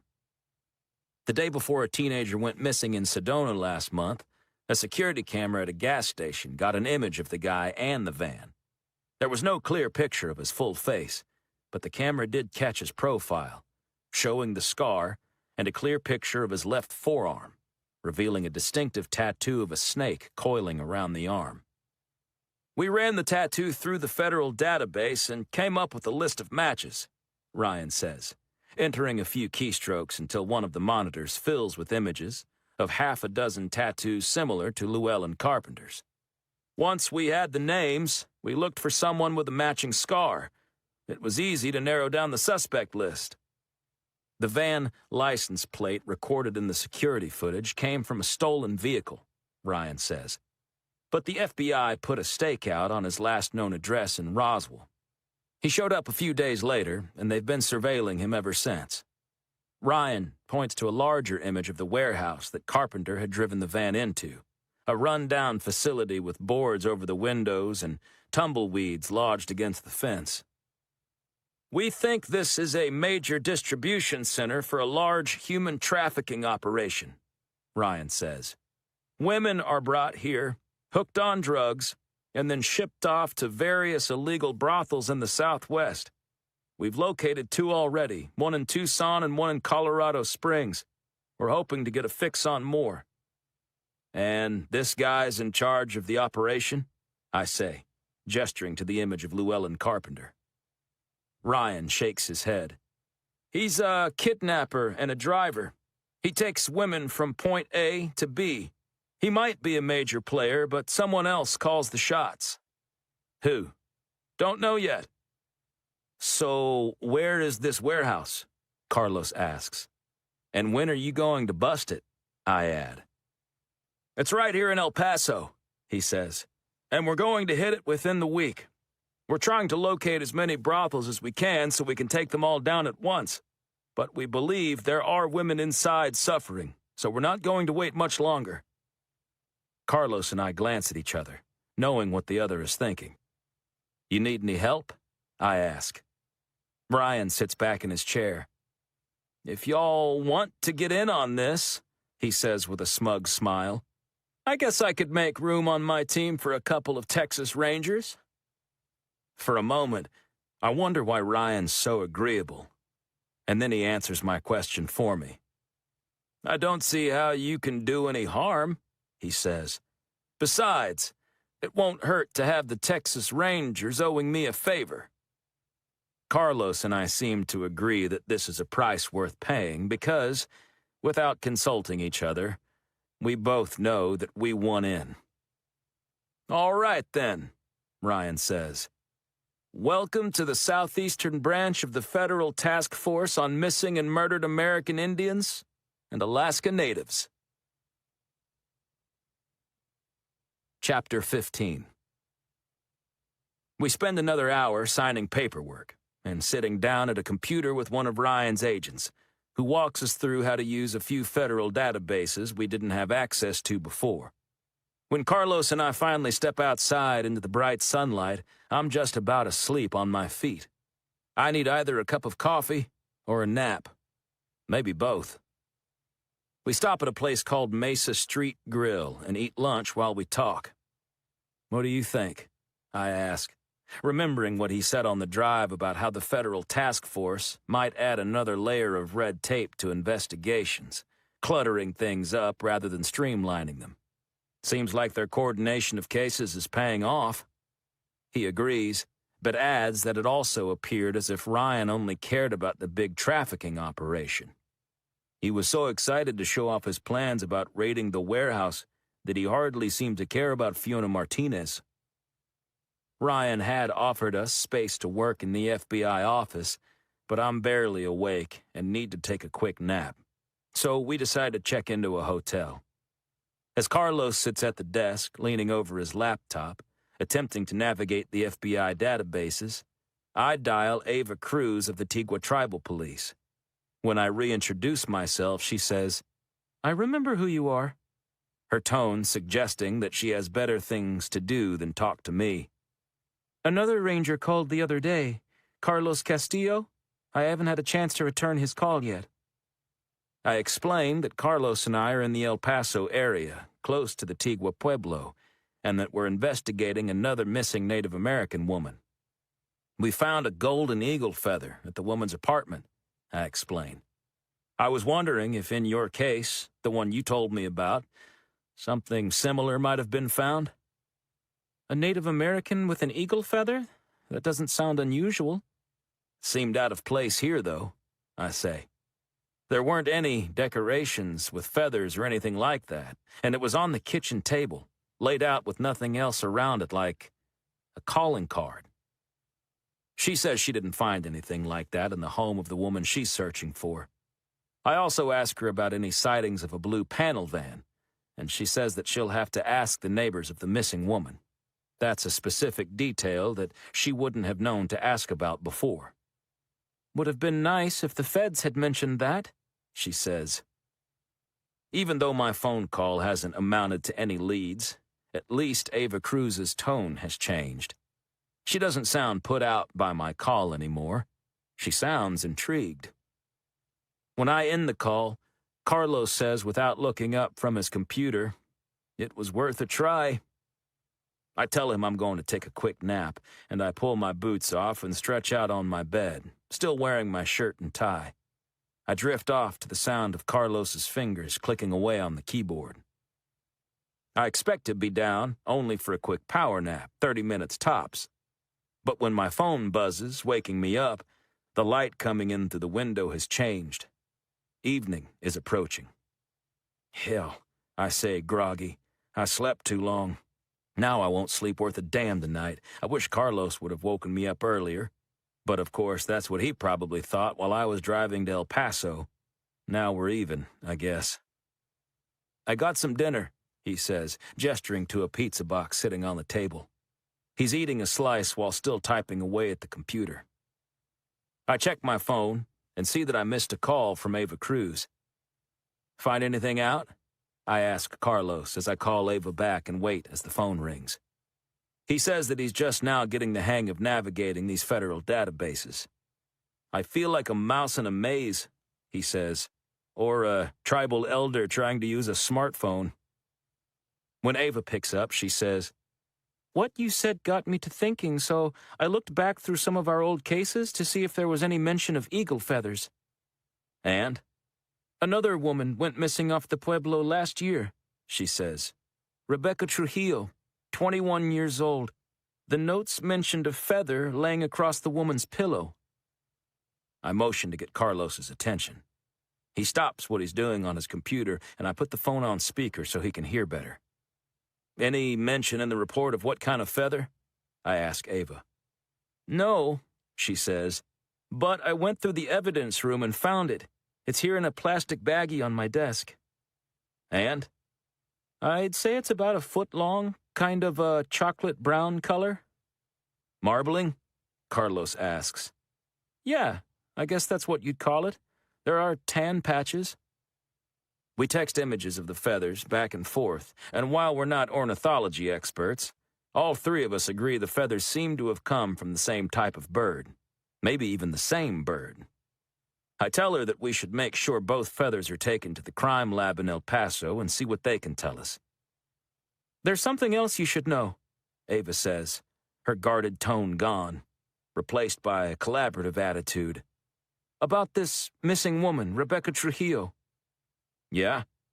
"I said she went missing about a year ago. In fact, she went missing 1 year ago yesterday, same day as the girl you're looking for." Carlos and I stare at each other. "Both went missing on the summer solstice," Carlos adds. I feel a chill crawl up my spine.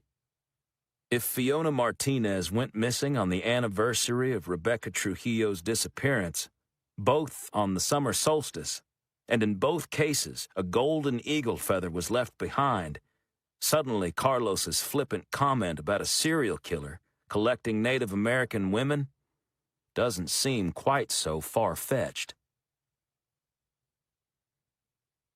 Chapter 16. We make arrangements for Carlos and me to visit the Pueblo tomorrow and talk with Ava about the cases. Then, Carlos and I work until after sunset, searching the computer databases, making phone calls, checking in on other cases we're involved in back in our home offices, and updating our respective superiors about what we're up to here in West Texas. When we finally call it a night, I can tell there's no chance I'll be able to sleep anytime soon. Staying up all night and then taking the nap today have thrown off my circadian rhythms. Not to mention what we've discovered about the eagle feathers left behind has me too anxious to relax. I change into a pair of jeans and a t-shirt, and I tell Carlos I'm going to go grab a beer. "Want to come?" "Nah," he says. "Not unless you're planning on crossing over into Juarez to hire a couple of Mexican prostitutes." "Very funny," I say. "Looks like I've finally figured out when you're joking." "You think I'm joking?" he says, looking up with a surprised expression. "It's perfectly legal in Mexico. We wouldn't be breaking any laws. I feel a moment's hesitation. Wait, is he joking? And then his face breaks into a grin. You got me, I say. Again. In the parking lot of the hotel, I plug an address into the GPS. 20 minutes later, I park my truck in the gravel lot outside a bar called The Outpost. I debate whether to go in. I felt a spark with Megan last night, but that doesn't change the fact that I was also tempted to rekindle the flame with Willow. If not for Carlos's phone call, I might have woken up next to Willow and spent the morning discussing the possibility of the two of us getting back together. I remind myself I'm not cheating on anyone by taking an interest in Megan. The bottom line is that Willow and I aren't dating anymore. When I walk into the bar, I don't spot Megan right away, and I wonder if I've misremembered her saying she is working tonight. The bar is spacious but not very crowded, with only a few people seated at the numerous round tables. The floors are scuffed hardwood, the walls decorated with neon beer signs. There's a pool table, shuffleboard, and a corner with roping dummies where a trio of college-age kids are practicing their lassoing skills. A small stage is positioned prominently in the room, but no band is playing tonight. Instead, a song by Shooter Jennings plays on the jukebox. I slide onto a bar stool next to a guy who looks a little out of place among the younger crowd, even more out of place than I do. He's probably in his late 50s, wearing, despite the fact that it's summer, a tan jacket with patches on the elbows. The other patrons all look like college students. He could be their professor. When Megan walks out from the back room carrying a rack of pint glasses, she doesn't notice me at first. She's wearing cowboy boots, painted-on jeans, and a Tom Petty t-shirt. Her hair is pulled back in a no-nonsense ponytail.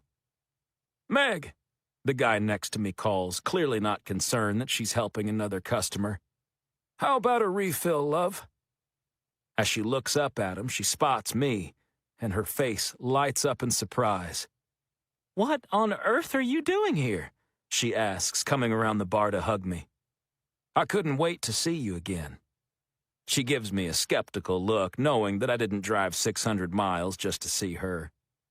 "Working on a case," I say. "I'll probably be here a few days, maybe even in a few weeks." She goes back around the bar and pours me a beer. She gets one for my impatient neighbor while she's at it, then she introduces us. "This is Neil Stevenson," she says. "He's my dissertation advisor." "Dr. Neil Stevenson," he says, correcting her.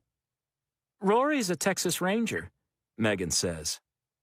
"Funny," he says. "You don't look like a baseball player."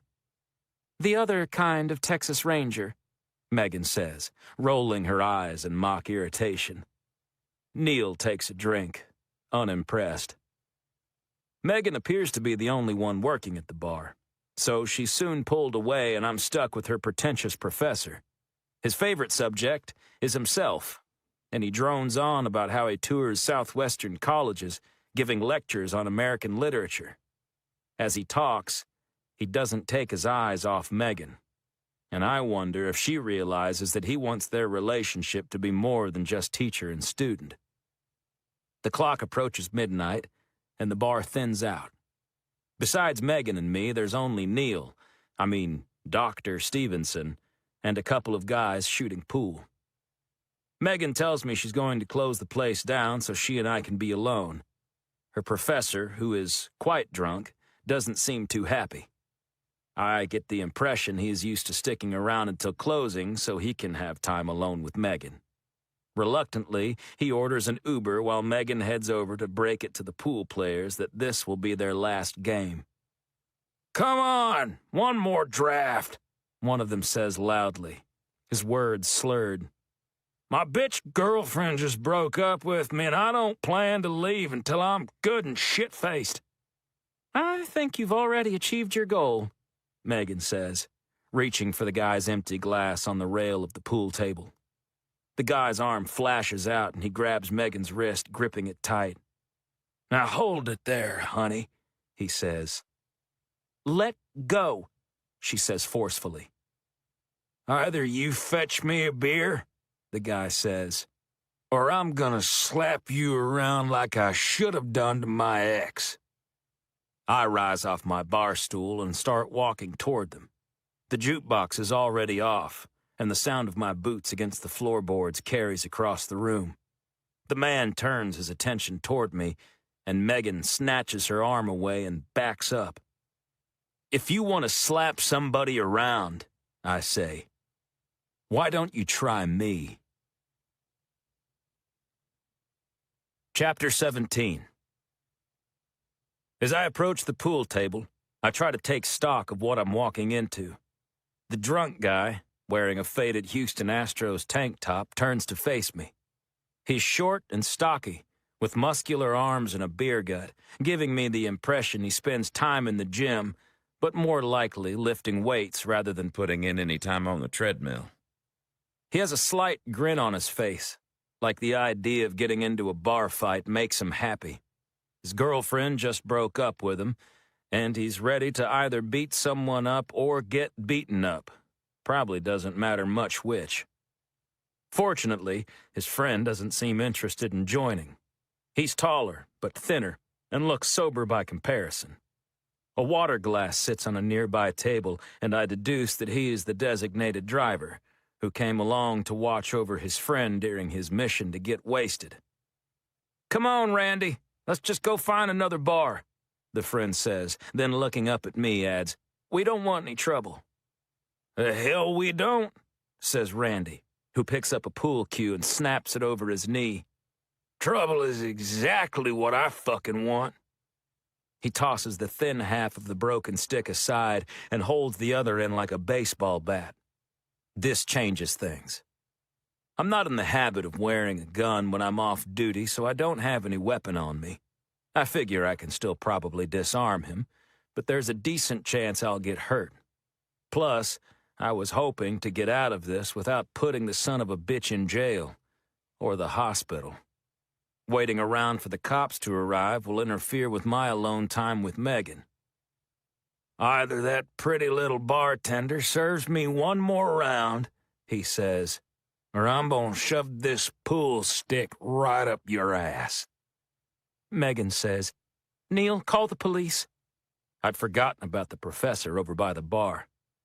"Hang on just 1 second," I say, holding up a finger to stall Neil. I stare at Randy, who looks ready to turn my skull into a home run.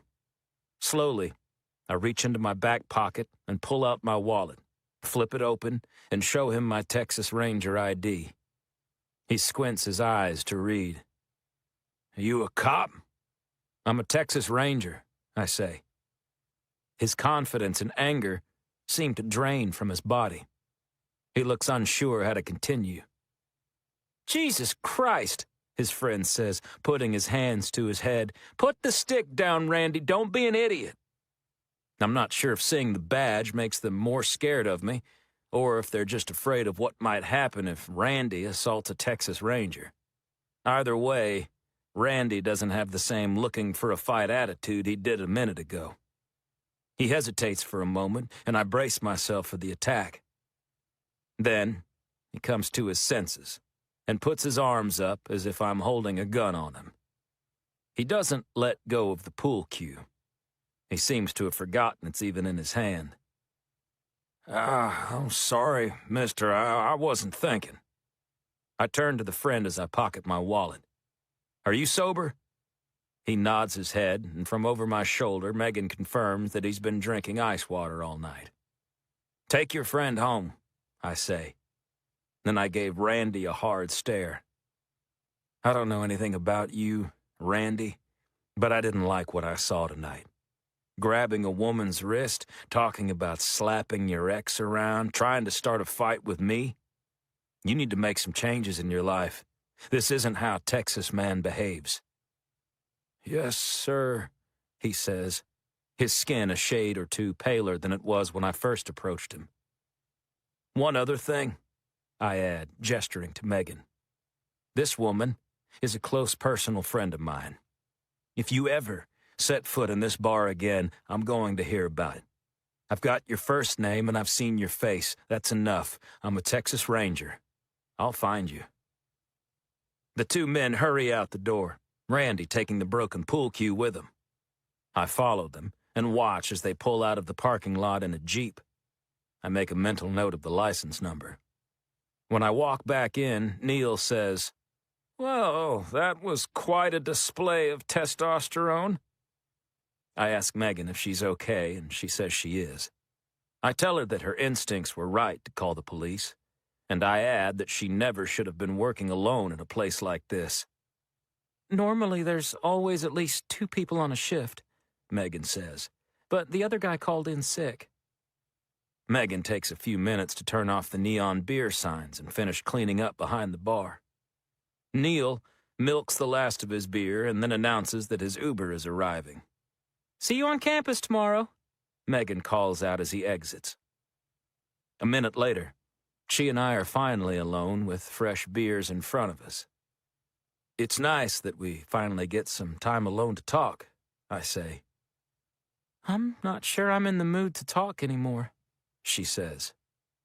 "Oh," I say. I'm surprised, but I also understand. I only hope my part in the display of testosterone hasn't diminished her attraction to me. Megan stares at me with her electric blue eyes and says, "I'm more interested in doing this." She leans into me, puts her soft lips against mine, and we begin to kiss. Chapter 18. Over the next 2 hours, we spend our time kissing and talking. It feels good to do both. Since Willow and I split, I haven't spent time doing either with any woman, let alone someone as attractive, smart, and enjoyable to be around as Megan Casewick. We might have grown up just down the street from one another, but now we live in completely different worlds. She's an academic, spending her days either standing in front of a classroom or with her nose in a book, and not the bestsellers I like to read. She reads smart, scholarly books with long sentences, citations, footnotes, and lots of academic vocabulary. As for me, I spend my days visiting crime scenes, collecting evidence, interviewing witnesses, testifying in court, and stopping bad guys. It's hard to say at this point if our differences would be good for a relationship or a disaster. For now, though, it feels good just to begin falling for someone. Part of me feels like we could continue this way until the sun rises, talking, kissing, getting to know each other, but we both agree we need some sleep. She's teaching in the morning, and I'm due at the Pueblo to meet up with Ava Cruz. I'm not going to change Ava's opinion of the Texas Rangers if I show up bleary-eyed and asleep on my feet. I walk to the parking lot, where the air has grown cool. That's one nice thing about being in the dry climate of far western Texas, as opposed to the humid central part of the state. The temperature cools considerably when the sun goes down. Before parting ways, Megan wraps her arms around my neck and kisses me again, long and sensually. I slide my hands down to the small of her back and hold her firmly against my body. I love the way she feels in my arms. "I better go," she says finally, and climbs into her truck, an old Dodge Dakota. Before driving away, she rolls down the window and throws an elbow out. "Come back tomorrow night," she says, then checks her watch and adds, "Or tonight, I guess it is." "I will if I can." "And bring your guitar," she says with a grin. "You can sit on the stage and play a few cover songs for my customers." After she drives off, I climb into my Ford and start the engine. My headlights illuminate the only other car in the parking lot, and I catch a glimpse of movement behind the window. My truck's elevated position allows me to see inside. The front seat is leaned back all the way, and a human is lying inside. I step out of my truck and approach the Nissan Sentra. Megan's mentor, Neil Stevenson, Dr. Neil Stevenson, is passed out in the driver's seat. He had told us he called an Uber, but apparently he decided to sleep off his drunkenness instead. At least he's not driving, I think. I watch him for a minute to make sure he's breathing, then I climb back into my truck and drive off. Having had only 2 beers myself, the last of them finished off a good 90 minutes ago. As I drive away, it occurs to me that Megan's mentor might have hidden in his car, jealously waiting to see how long Megan and I stayed behind together. When I first noticed him, I thought I saw movement. Maybe he was spying on us as we kissed in the parking lot, then pretending to sleep. I tell myself I'm being paranoid, and I let my thoughts drift back to Megan, the feel of her body pressed against mine. I'm already looking forward to going back tonight so I can kiss her again. Chapter 19. Isleta del Sur Pueblo might have once stood off on its own, away from El Paso, but the reservation has been subsumed by the growth of the El Paso suburbs. As Carlos and I drive to meet Ava Cruz in the morning, I can't tell where the federally designated tribal land even begins. The neighborhoods don't look demonstrably different from those in the surrounding areas. Brick houses with mortared stone fences and juniper and cypress trees growing in the patchy yards. We pass a beautiful old Spanish-style mission. Next door is a large building with a sign reading, Speaking Rock Entertainment Center, which Carlos says used to be a full-fledged tribal casino, but has since been downgraded to just slots and bingo. There's a billboard advertising an upcoming concert for a heavy metal band I've never heard of.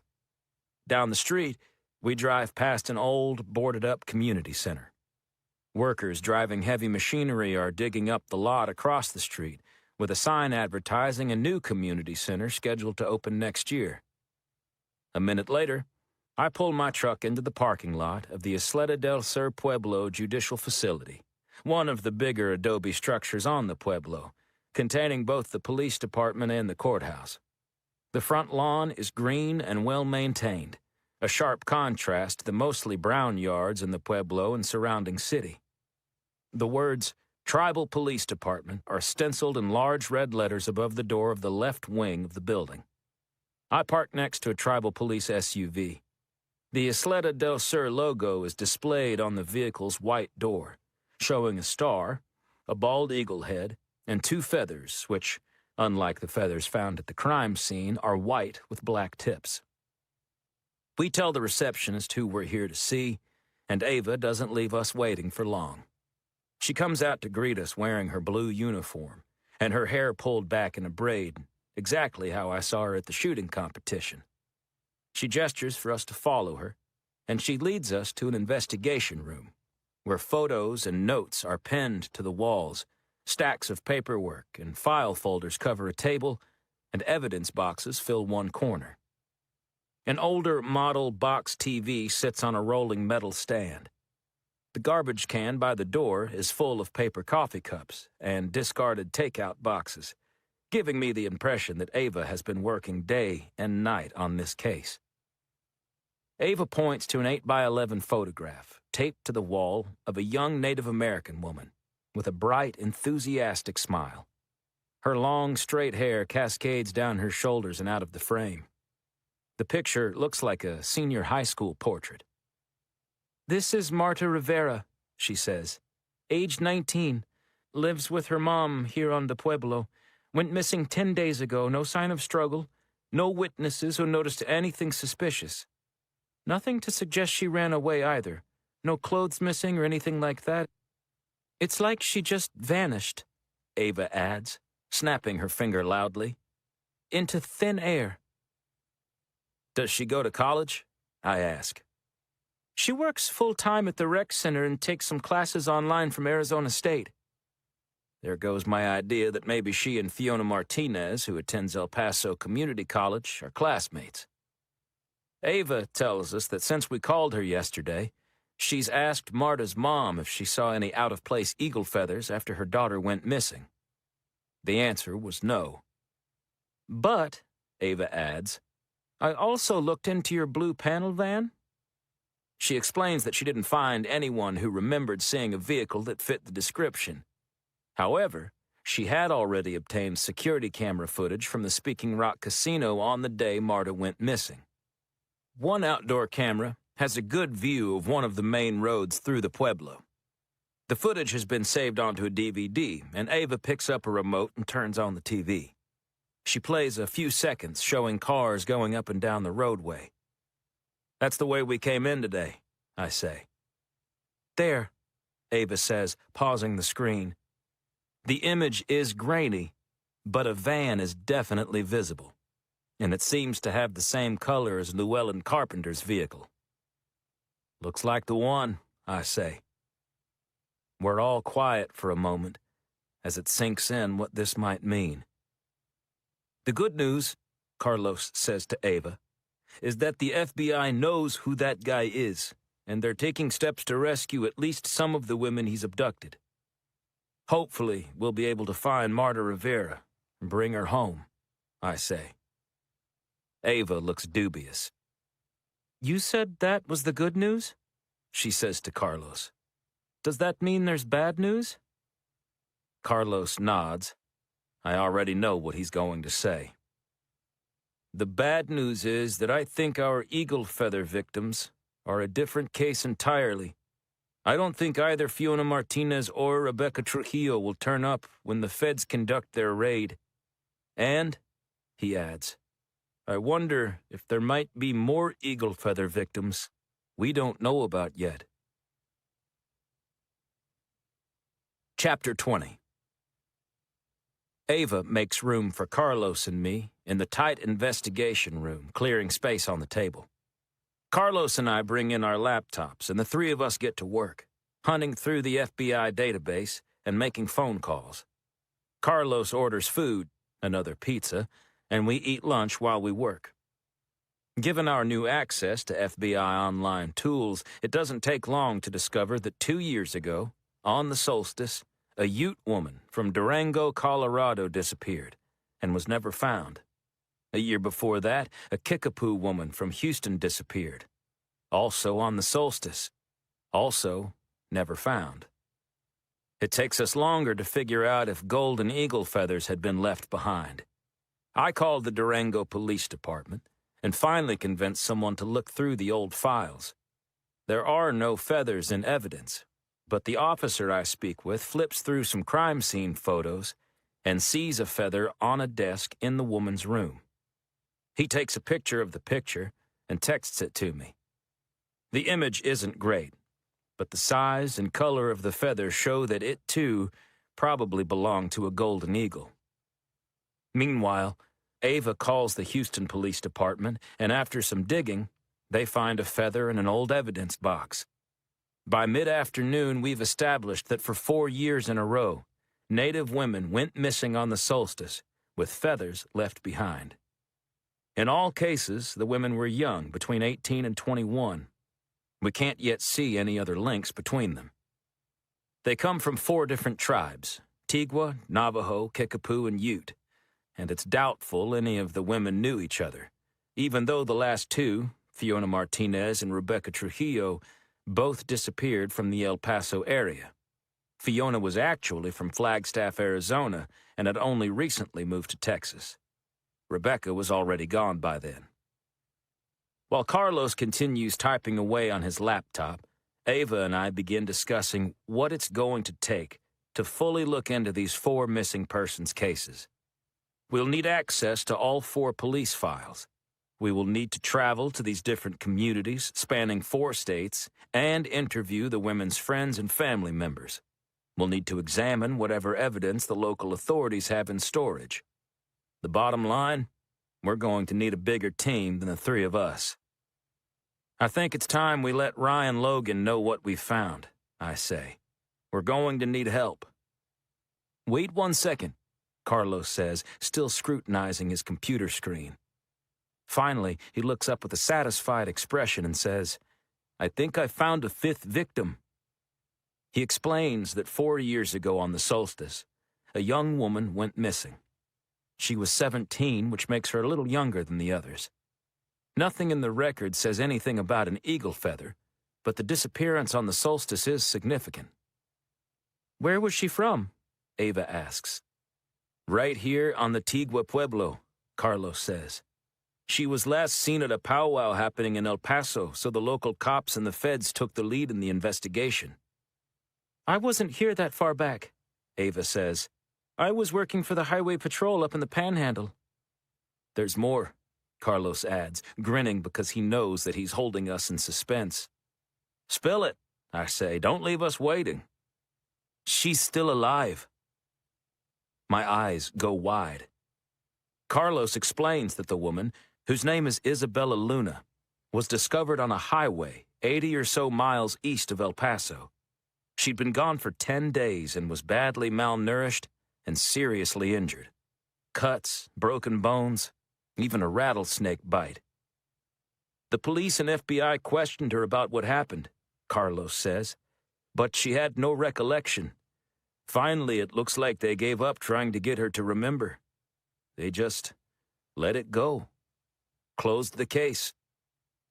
Ava says that she knows who Isabella Luna is. She's a good person, Ava says. She works in the restaurant at the casino. She's got a smile for everyone who comes in. I knew she disappeared for a while, but it never occurred to me it might be related. I didn't realize it happened on the solstice. The police report says she has no memory of anything between performing at the powwow and being found on the highway, Carlos says. Immediately, I'm thinking about how Isabella Luna might hold the key to breaking this case open. However, I can see the sympathetic look in Ava's eyes, and I'm reminded that we're talking about a person who has clearly been through a lot. I hate to make her relive her trauma, Ava says, but if it can save other lives, we've got to find out what she remembers. Chapter 21. When I knock on Ryan Logan's office door, the one in the FBI headquarters in El Paso, not his office on wheels, he doesn't seem pleased that we've brought Ava Cruz with us.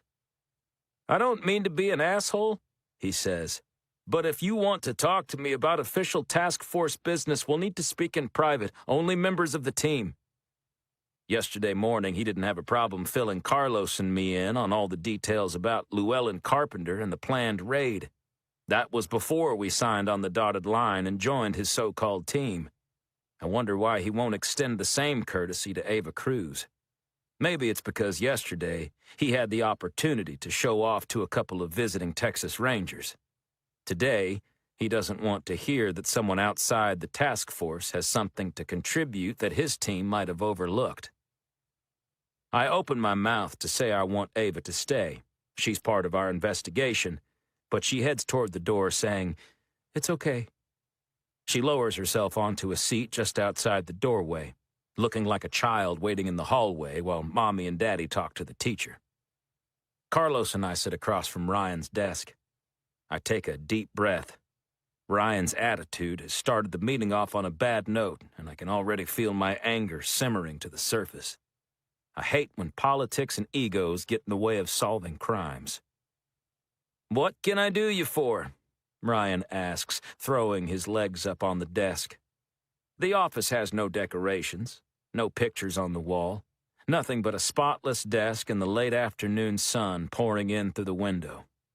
The office is clearly just a temporary home for him, a place with 4 walls and a telephone, while he happens to be here in El Paso. In another month, he might set up shop in Phoenix or Albuquerque or San Antonio. Carlos and I take turns speaking, starting with our discovery of the eagle feather at Fiona Martinez's apartment and concluding with the revelation that Isabella Luna might be able to provide some insight about these eagle feather cases. Ryan looks skeptical. "Unless the DNA tests on the feathers come back belonging to the same bird, I'm not sure we can jump to these conclusions. Why don't you just hold your horses on this until we get those tests back?" "We need to move on this fast," I say. "Isabella Luna was gone for 10 days. Our latest victim, Fiona Martinez, might still be alive. The clock is ticking." "Besides," Carlos says, "it doesn't necessarily mean anything if the feathers came from different birds. No one is saying this guy's got a pet eagle in his garage that he plucks the feathers from." Ryan smirks. I plow forward, telling him what we need. We want to send teams to the different states, I explain, so we can conduct fresh interviews and rebuild those investigations from the ground up. What for? To find out if there's any link between the victims, for one, I say, and to look for other connections, other clues. You said so yourself that no one linked the blue panel van until the task force had an idea of what it was looking for. As I speak, I can hear my voice getting more and more heated, fueled by the unconvinced expression glued to Ryan's face. I can't help myself. I'm getting pissed. Ryan looks back and forth between Carlos and me. I'm swamped planning for this raid, he says. I've got all my troops focused on that right now. If you two want to look into this with Robin Hood out there, you're welcome to, but I can't spare another person. As Carlos and I rise to leave, I know I shouldn't say anything, but I can't help myself. Ryan, I say, if you drag your feet on this and it turns out we could have saved Fiona Martinez and didn't, that's going to be on your conscience. Ryan, suddenly as angry as I am, jerks his feet off the desk and jumps to his feet. Listen here, Rory, he snaps. I'm juggling teams in 5 different states. You can't even fathom the responsibilities I have. I don't take the lives of the women who are missing lightly. I intend to save as many of them as I can, and the ones we can't save, I intend to get justice for them by arresting those responsible. So don't come in here riding your fucking high horse about how you think I should be doing my job. You're welcome to head on back to Waco anytime you'd like. We were getting along just fine without you. Ryan and I stare each other down. The camaraderie we shared on the gun range seems a million years ago. We were competitors then, and we acted like friends. Now we're supposed to be working together, and it feels like we're adversaries. I'll stay, I say. And if you were getting along so fine, then why'd you miss these eagle feathers? Whatever, he says, and flicks his wrist to dismiss us from his office. Out in the hall, Ava Cruz is waiting for us. As we walk to the elevator, Carlos says to her, "Did you hear any of that?" "All of it," she says, as we step into the elevator. She looks up at me and gives me a nod as if to say, "Thanks for standing up to the FBI." It seems I've gained the respect of Ava Cruz, even if I've lost it from Ryan Logan. I decide I'm happy with the trade.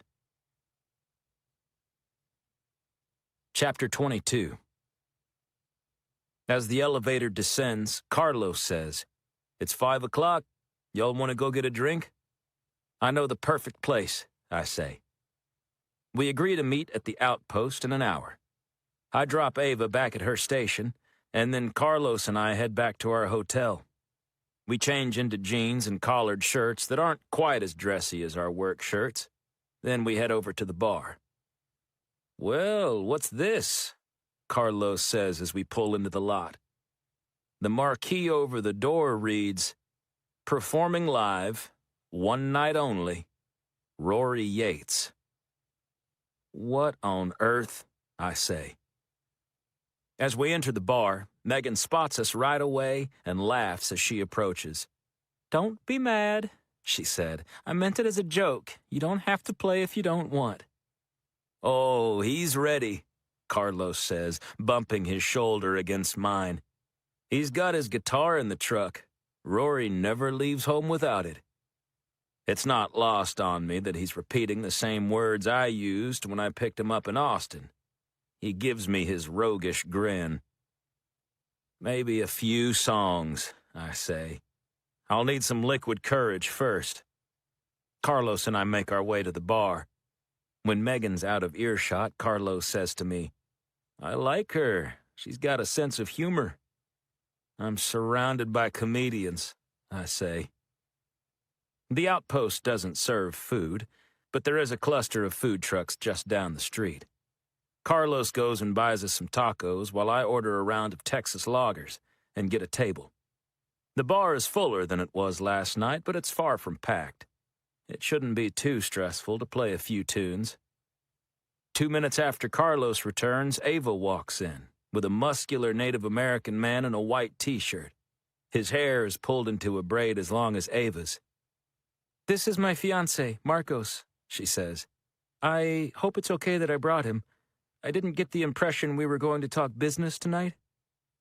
Carlos and I welcome Marcos, and the four of us sit for a while, eating tacos and drinking. Ava opts for lemonade instead of beer, and I only sip from my pint, knowing I'll be driving later. It turns out Marcos is a long-haul trucker, and he has a few days off. Between Ava's long hours at the police station and his long hours on the road, they haven't seen much of each other lately, and she didn't want to go out after work without bringing him along. "Where do you drive to?" I ask. "Anywhere," he says. "Everywhere." "Marcos has gone a lot," Ava says, wrapping an arm around one of his muscular tree trunks. It's a new side of her I haven't seen yet, the picture of a girl in love. And it suits her. Marcos and Carlos hit it off right away, talking about resball, a fast-paced, high-intensity version of basketball, played in tribal high schools in the Four Corners area and elsewhere in the West. "I tried to watch the NBA playoffs a few weeks ago," Marcos says. "It's so slow compared to resball." "Like watching sloths race," Carlos adds. As they talk and laugh, I find myself in a moment of awkward silence with Ava. "Thanks for sticking up for our case today," she tells me. "I'm not sure it did much good," I say. She shrugs. "Still, thanks." "I get the impression Ryan Logan's not your biggest fan," I say. "Did something happen between you?" She shakes her head. "Not really. It's just that he's a Fed. He wants everyone to kiss his ass, especially tribal police. Like we should just be groveling at his feet because he's helping us. I won't do that. You have to earn my respect." I nod, understanding. "You earned my respect today," she says. "Thanks," I say, trying not to make a big deal out of it, but truthfully feeling grateful for her words. Out of the corner of my eye, I see Megan's professor, Neil Stevenson, walk into the bar. When he surveys the room and spots me, he heads directly to our table. "Ah, shit," I say under my breath. I rise and shake his hand and introduce him to everyone. "You know," he says, seeing his audience, "Native American literature is my specialty." The last thing I want is for him to join us, but he pulls a chair from an adjacent table and sits down between Ava and her fiancé. He begins to prattle on about how he travels the West, going to community colleges, universities, and tribal colleges to give lectures and workshops on the work of indigenous writers. Carlos starts asking him about writers he's read, and one after another, Neil says he's not familiar with who Carlos is mentioning. I can't tell if Carlos really is that knowledgeable about Native American authors, or if he's making up names and messing with the professor. With Carlos, I can never tell if he's joking. Ava and Marcos clearly don't care for our visitor, so I decide now might be a good time to play. Maybe he'll shut up if there's live music. I run out to the truck and get my guitar. The sun has set and the night air is cool on my skin. I stand for a moment, breathing the fresh air, and prepare myself for what I'm about to do. I've performed plenty of times, but it always makes me nervous. I tell myself not to worry. I can handle a little gig in front of an apathetic audience. Of course, my real fear is that I'll embarrass myself in front of my new friends, Carlos and Ava and her fiancé, in which case Carlos will tease me endlessly about this. Knowing his sense of humor, that's a distinct possibility. Chapter 23. Megan unplugs the jukebox, and I spend a few minutes tuning my guitar. No one in the bar seems to be paying any attention to me. There's a rudimentary sound system which I can plug my guitar into, as well as a microphone for singing. When I clear my throat and announce that I'm going to play, 90% of the patrons don't pay any attention to me. Megan, who has a co-worker helping her tonight, takes a break from serving drinks to sit on the bar top, her attention devoted solely to me. Tonight she's wearing a red tank top, but I remember the Tom Petty shirt she wore last night. I say, "This one's for someone special to me," and I strum the opening of American Girl, the only song I know by Tom Petty. Megan recognizes it right away and her face lights up and she applauds. Slowly, the other people in the bar start to pay attention, and soon everyone is listening to me. Everyone, that is, except for Dr. Neil Stevenson.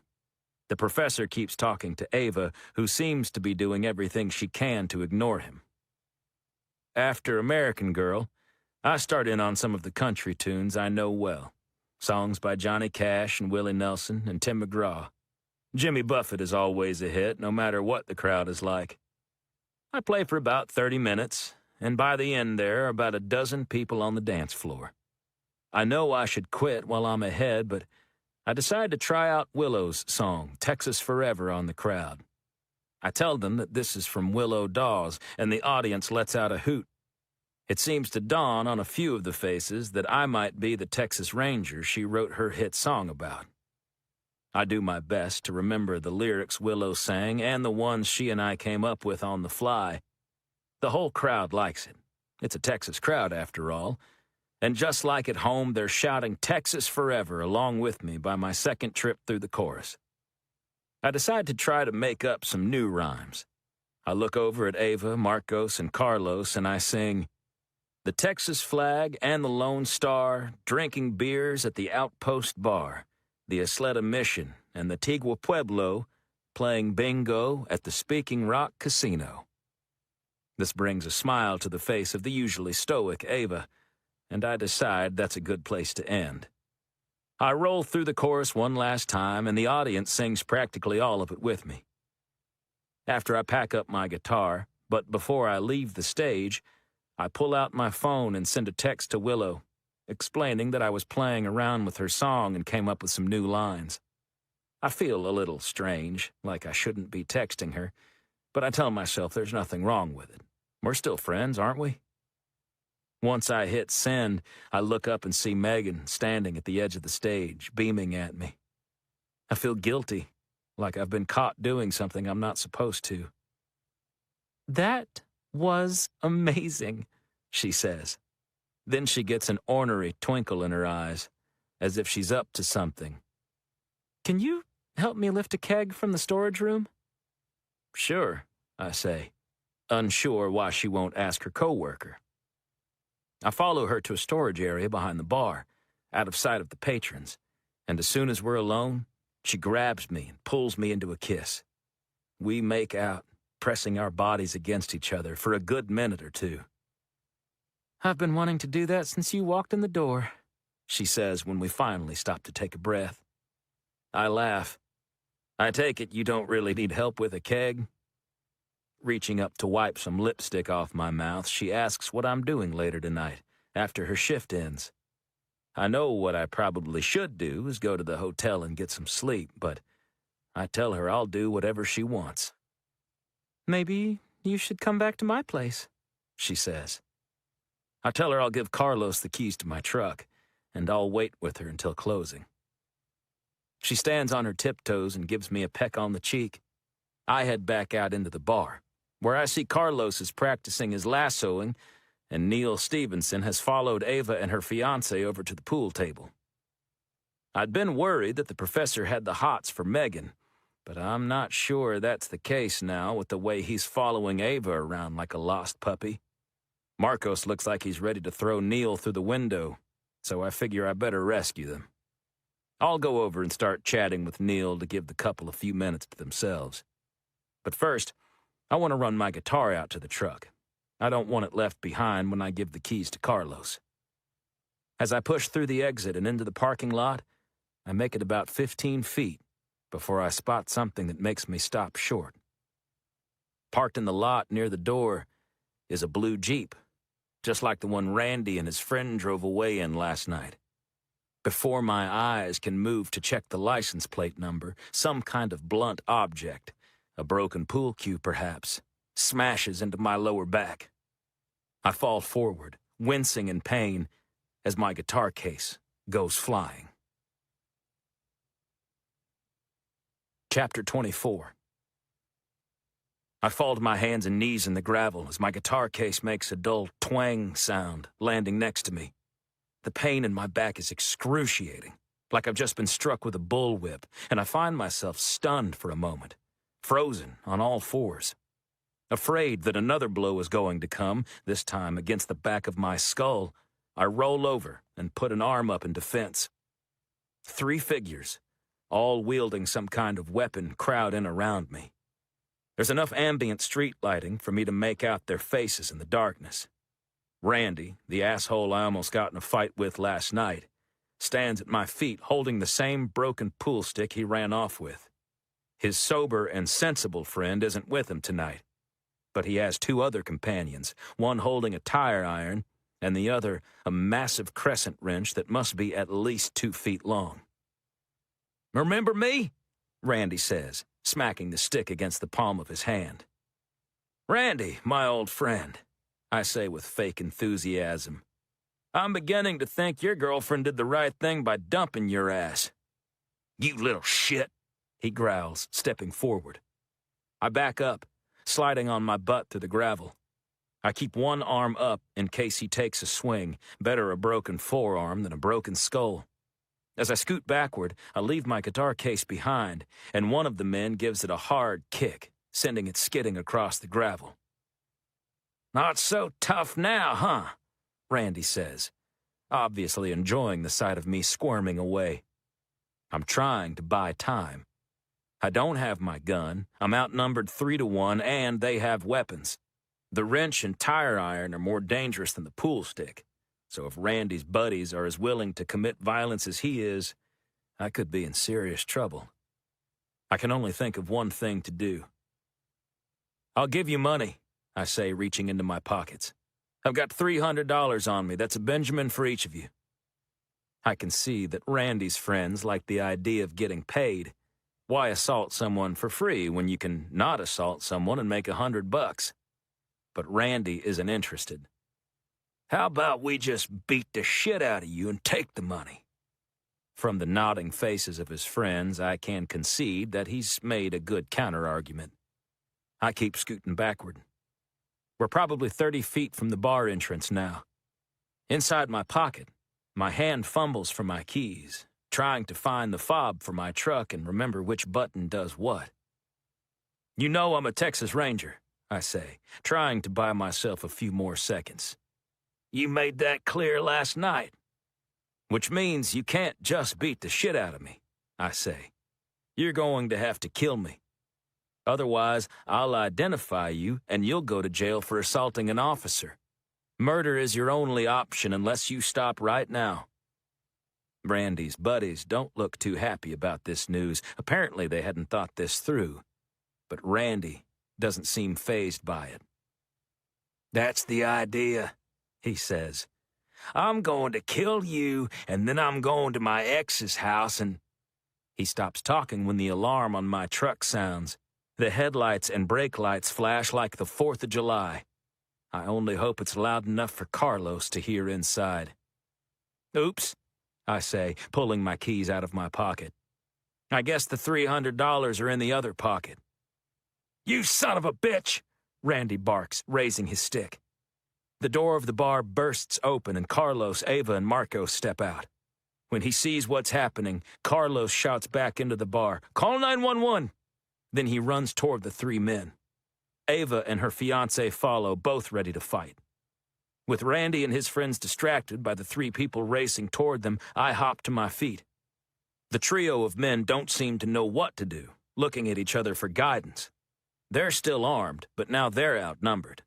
And with the truck alarm wailing into the night, what they probably thought would be a simple assault under the cover of darkness has turned into a chaotic scene for the whole world to see. Randy hesitates for a second. Then he chokes up on the stick like a batter getting ready for the pitch. His 2 friends look for a moment like they're going to split, but they follow Randy's lead and decide to take their chances. "Come on!" Randy yells at my rescuers. This guy must love to fight, because he's not going down without one. I'll give him a fight he won't forget.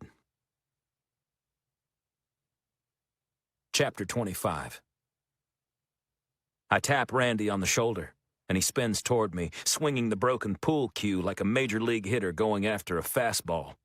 I have just enough time to duck, and the stick comes so close to my skull I can feel the wind against my hair. Missing me throws him off balance, and while he's trying to get his feet set, I drive my fist into the lower part of his rib cage. He lets out a grunt and attempts to swing back, but his feet are tangled up and his arms are holding the stick all wrong, like a right-handed batter who suddenly tries to hit left-handed without switching the position of his hands. I dodge the blow easily this time, and instead of going for the body, I drive my fist into his mouth. He reels backward, dropping the stick and landing clumsily on his butt. I have time to see how the others are faring. The man with the crescent wrench is swinging wildly at Carlos, who is quick on his feet, like a lightweight boxer with a long reach. He zips in, hits the guy with a couple of jabs, then slides back out before the guy can put any momentum behind the heavy wrench. The one with the tire iron swings wildly at Marcos, who barely jumps back in time, but while he's distracted, Ava drops to the ground and sweeps the guy's leg with her own. He staggers, not quite falling, but it causes him to lower his defenses. Marcos swoops in with a killer right cross, and the guy drops like an elevator with a broken cable. Meanwhile, Randy rises up out of the gravel, wiping his hands. He spits out a tooth and smiles at me, showing the bloody gap in his mouth.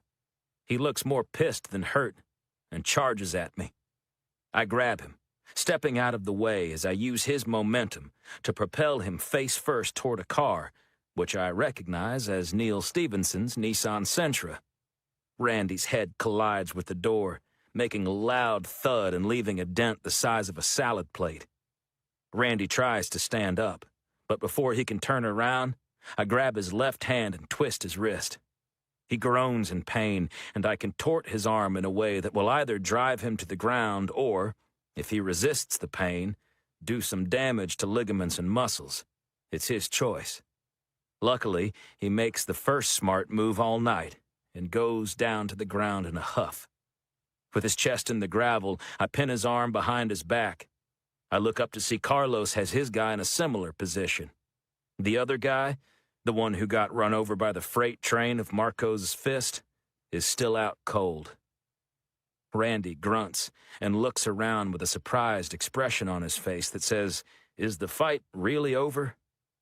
Within a minute, everyone from the bar has filed out into the parking lot to get a look. We don't bother to tell them to go back inside.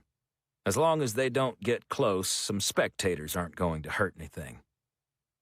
Ava fetches handcuffs out of her vehicle, and Carlos and I put them on Randy and his friend. Then we let them sit up to lean against the wheels of my truck, with their hands locked behind their backs. The third guy starts to wake up around the time the police arrive. They put Randy and his buddies in the back of a cruiser and take some time interviewing all of us before hauling them off to jail. I apologize to Neil for putting a dent in his door with Randy's head, and the professor surprises me by shrugging it off and saying, "It gives the car character." When the hubbub has finally died, the patrons go back inside. Megan waits for me at the doorway. Carlos, Ava, and Marcos all stand with her. As I approach, Carlos gets a phone call and answers it, stepping a few feet away. "You okay?" Megan asks me. "My back's a little sore," I say, "but I'll live. I'm not trying to be macho. I'm sure I'll have a welt and some aches for a few days, but I know it could have been much worse." "I'm sorry about all this," Megan says. "Not your fault," I say, then gesture to the sign advertising a live performance from Rory Yates. "Besides, you wanted a show." She laughs. "Is life with you always this exciting?" "Not if I can help it," I say. "I like sitting on the porch and picking my guitar and watching the sun set." "Sounds nice." "I just need a good woman to sit on the porch with me," I add. "Maybe she could be reading a book." "Sounds lovely," she says. "One thing you should know," I add. I do get called in at all hours. Crime doesn't stop at closing time. It's usually just getting started. It's hard to make plans. You can say that again, Carlos interjects, putting his phone away. Just got a call from Ryan Logan. The raid's happening at 5 a.m. You're kidding, I say. It's already past midnight. He's just letting us know now? I check my phone and see 2 calls I missed from Ryan during all the fuss. Still, when I was arguing with him a few hours ago, he probably knew then that the raid would be happening the next morning. Or he would have known that it was at least likely. He could have given us some kind of heads up. I hate to think he withheld the information just to get back at me for standing up to him. If we want to be there, Carlos says, we need to meet up with the team now. You told him we're coming, didn't you? I said I'd be there, he says. But I told him you just got beaten up and would probably miss it. I stare at him, shocked. I open my mouth to tell him of course I want to be part of the raid, and I did not get beaten up. Then I remember who I'm talking to. Got you, he says, grinning. Again. Chapter 26. Before leaving, Carlos and I talk briefly with Ava, who wants to know if she should try to interview Isabella Luna tomorrow without us. Might be better if it's just me, she says. Woman to woman, tigua to tigua. Just wait, I tell her. We only have to put it off one day. Carlos and I will be ready then. The raid's at 5 a.m., she says. Can't we do the interview in the afternoon? Carlos and I discuss this possibility, but both of us worry that we'll be tied up most of the day. Ava doesn't seem thrilled about this, but defers to us. I know she doesn't like being told what to do, especially by outsiders, but I think she can see the benefit in all 3 of us addressing this interview with a coordinated plan. I stood up to Ryan today on behalf of our investigation, and tonight the 2 of them came to my rescue. In a short time, we've become a team. I tell Marcos it was nice to meet him, and he shakes my hand with his steel vise. After Ava and her fiancé walk to their car, Carlos says he's going to hit the restroom before we leave, which gives me a few minutes alone with Megan in the parking lot. I'm sorry, I say. I'll have to take a rain check tonight. I'm not in a hurry, she says. I just want to spend more time with you, that's all. I want that too, I say. I'm not leaving El Paso anytime soon. I stare into her beautiful eyes, sparkling in the streetlights. Maybe we're going too fast, she says. She's right. If we fall for each other while I'm here in El Paso, and it turns out she doesn't get the job at Baylor, where will that leave us? Either what we have here in West Texas will amount to nothing more than a summer fling, or I'll be right back where I was with Willow, trying to maintain a long-distance relationship. Well, isn't this tender? A familiar voice says snidely. Megan rolls her eyes as her professor steps out into the parking lot and eyes us up and down. He doesn't look particularly bent out of shape, and I realize maybe I was wrong about his intentions toward Megan. When Carlos steps outside, he says to Neil, Yo, Doc, make sure and find those authors I was telling you about and read up on them. There will be a quiz next time I see you. After we leave, Carlos and I swing by the hotel to change back into work clothes, then head toward the FBI rendezvous point. The streets are empty. The overcast sky seems to catch the light of the city, causing a soapy grayness to hang over the streets. Both Carlos and I are quiet, focusing on what lies ahead. The nerves you feel before a raid are like the jitters you feel suiting up for a football game, only 100 times more powerful. I ask Carlos again why he joined the Rangers, hoping for a serious answer this time. I just wanted to fight for what's right, he says. I figured I could do more about injustices in the world by wearing the badge, rather than fighting against it. Wise words, I think. and then I wonder why he was passed over for promotion. Everything I've seen from Carlos has been competent and professional, aside from his sense of humor, and even that only makes him more personable in my opinion. He'd make a good lieutenant, as far as I can tell. I wonder why Captain Kane is so keen on grooming me for the next lieutenant position, when there's already a qualified candidate interested. I can hear Ava's criticism of the Rangers in my mind, but I'd like to think things have changed. "What about you, Rory?" he asks. "Why did you want to become a Ranger?" I shrug. I didn't have the talent to make it as a country singer. He gives me a look that says, "You're not as good at the jokes as I am."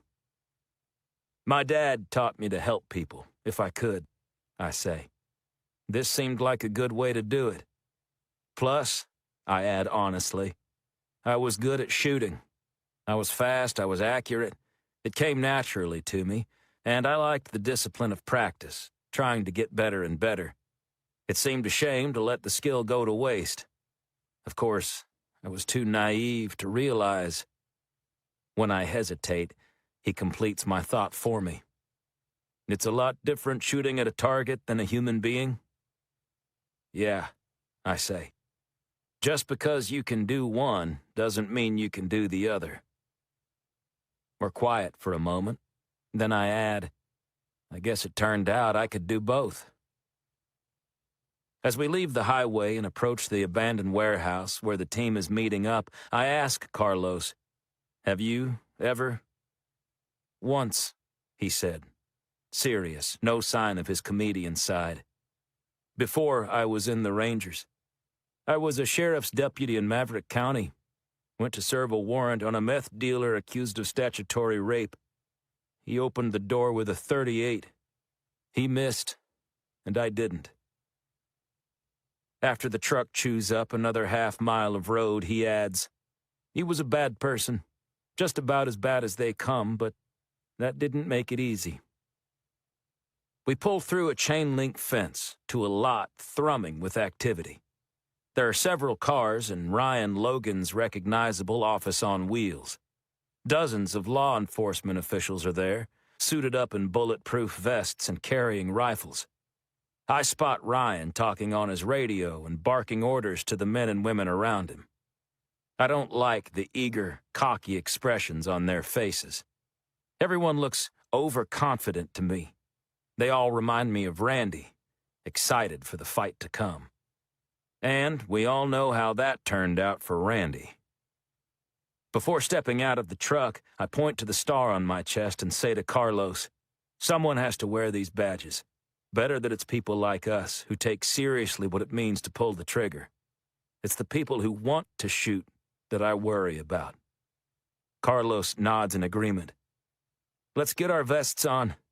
I've got a feeling we might have to use our guns today." Chapter 27. As sunrise approaches, Carlos and I sit inside the command center van with Ryan Logan and a handful of FBI agents and El Paso officers. We're all wearing bulletproof vests and carrying our sidearms. There's a cabinet inside for rifles, and Carlos's LaRue 308 and mine are both in there for easy access. But we're not expected to actually enter the raid. We're 5 blocks away. We're the backup. Ryan's bank of computer monitors displays images of the warehouse. The FBI managed to discreetly install cameras on the streets in front of and behind the building. Another image comes from a drone high in the sky, giving us a bird's-eye view. The other shots come from the lapel cameras on the SWAT team leaders. One agent inside the van has headphones on to hear the updates on the 2 raids that will occur simultaneously. That way, he can keep Ryan updated on what's happening at the brothels in Tucson and Colorado Springs. The air is cool and crisp outside. But inside the van, with all the bodies packed into a small space, the air is stifling. The tension is palpable, as if every person in the vehicle is sweating out their anxiety and adrenaline. Ryan gives the command for the raid to begin, and soon, each monitor displays activity. The lapel cameras provide shaky on-the-ground footage. Meanwhile, we can see the team members coming into view on the roadside cameras. The drone shows the officers from above, small specks crowding in on the building. The agents in front hold police shields, followed by two men lugging a battering ram, and bringing up the rear is a crowd of officers ready to swarm inside once the front door is knocked down. They don't make it that far. Suddenly, all of the images are full of gunfire. Bright flashes of light out of the second-story windows of the warehouse. The lapel cameras become so shaky, it's impossible to tell what's happening. The drone camera shows SWAT agents running for cover behind the few cars in the lot. They return fire, but mostly to provide cover for their retreat. As they clear out, like cockroaches running when the lights come on, a few of the agents are left behind, unmoving. They lie prone in the dirt, dead or dying. At the back of the building, the other SWAT team is pinned down behind a dumpster. Ryan Logan shouts into the radio for updates, but there's too much chaos for anyone to respond. One of the lapel cameras is frozen, pointing toward the sunrise, as its wearer lies inert. A red blob slides across the image, blood running over the camera. "Come on, Rory," Carlos says to me. "Let's get the hell in there." We grab our rifles and shove through the door into the cool morning air. We sprint to the truck and I spin the tires. Other agents and officers from the command center come running outside in our wake, including Ryan, who has a deer-in-the-headlights expression on his face. I flip on the siren and the lights, and we span the 5 blocks in a matter of seconds. When we arrive, there's a lull in the gunfire, and I drive right into the middle of the battleground, trying to provide cover for the agents who are pinned down. Carlos jumps out and raises his rifle to the windows where the gunfire came from. I leave my LaRue behind and heft the battering ram out of the dirt. I run toward the door as fast as I can manage while hauling the 50-pound hunk of metal. Normally using this thing is a 2-person job, but I'll have to make do. Someone takes a shot at me, bullets thudding into the dirt by my feet. Carlos squeezes the trigger one time, and the shooting stops. I don't need to turn my head to know he got him. When I'm almost to the door, I swing the ram back and use my momentum to bring it crashing just above the knob. With a thunderous boom, the door swings inward. Inside is complete darkness. I hear women crying and screaming. I draw my pistol and grab my flashlight. Then, I rush forward into the building, with Carlos close behind. Chapter 28. I hear gunfire from outside and from through the walls, telling me that the shootout between the people on the second floor and the SWAT team has resumed. Suddenly, the building's fire alarm starts to ring out. The sprinklers in the ceiling open up and rain down on the path ahead. I can't be sure if the building is on fire or if this is just a distraction caused by the criminals inside. The more chaos they create, the better off their position will be. Ordinarily, it's a SWAT team that comes in full force, stunning and confusing and overwhelming adversaries. But in this case, it's our team that's been caught off guard. I jog down a dark corridor, my Stetson keeping the falling water out of my eyes. The hallway is full of closed doors for what I assume would be offices if this building were used by any ordinary business. Under normal circumstances, Carlos and I would take the time to make sure each room is clear. But right now, my priority is getting to the gunman on the second floor. I've got to make it easier for the SWAT team to get inside. My flashlight makes me an easy target, but I don't let that stop me. At the end of the hallway, I burst out into a large garage bay with a ceiling that must be 30 feet high. Carlos is right behind me. I sweep my flashlight through the raining water and see at least 36 cots with women shackled to the beds. Some are crying and screaming. Some are hiding under their beds with hands over their heads. And some, I'm terrified to see, don't even look awake. If the sprinkler system and all the shooting won't wake them, they're either dead or so high on drugs that they're comatose. The room seems unoccupied except for the women, but over by two large garage doors, a handful of cars are parked, including Llewellyn Carpenter's blue panel van. Suddenly, from the other side of the room, muzzle flashes explode out of the darkness. Bullets puncture the wall just to my left. I extinguish my light, no doubt it's what the shooter is aiming for, and drop down onto the wet floor. Carlos hits the deck too. The shooter stops firing, and the room is enveloped in blackness. I raise my gun, aiming in the general direction of where he stood. I wait, hoping he'll discharge a round, which will tell me right where he is. But he doesn't. He's waiting for me to show myself in the darkness. Behind me, I hear the slightest sound of movement from Carlos. Then, far off to our left, the sound of something metal clangs against a corrugated panel. I know what it is immediately. Carlos threw something, a coin or maybe a round from his Colt, across the room as a distraction. It works. The gunman opens fire toward the opposite wall. The man's face is illuminated by the strobe lighting of the muzzle flashes. I squeeze the trigger of my Sig Sauer, and his head whips back. The shooting stops and the gun clatters to the floor. I jump to my feet and turn the flashlight on to make sure he's dead. His body is lying in a puddle, the water turning crimson. We can still hear gunfire outside and from somewhere within the building, but it's muffled by the alarm and the spray of the sprinkler, which creates a white noise that almost drowns everything else out. I sweep the light over the imprisoned women. They are screaming and crying and scared to death, but none of them have been shot. "How do we get upstairs?" Carlos shouts to the women. A handful of the prisoners point to the corridor the man I just shot came out of.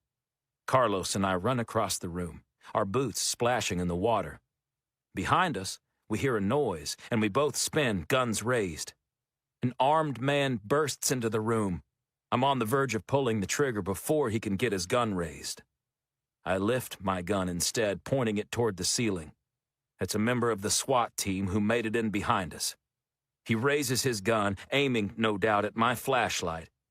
"Texas Rangers!" I yell, spinning the beam so it illuminates my face and, more importantly, my cowboy hat. In the darkness, no shot comes. Relieved that we didn't just get killed by a member of our own team, I shout to the man, "Secure this room! We're going after the shooters on the second floor."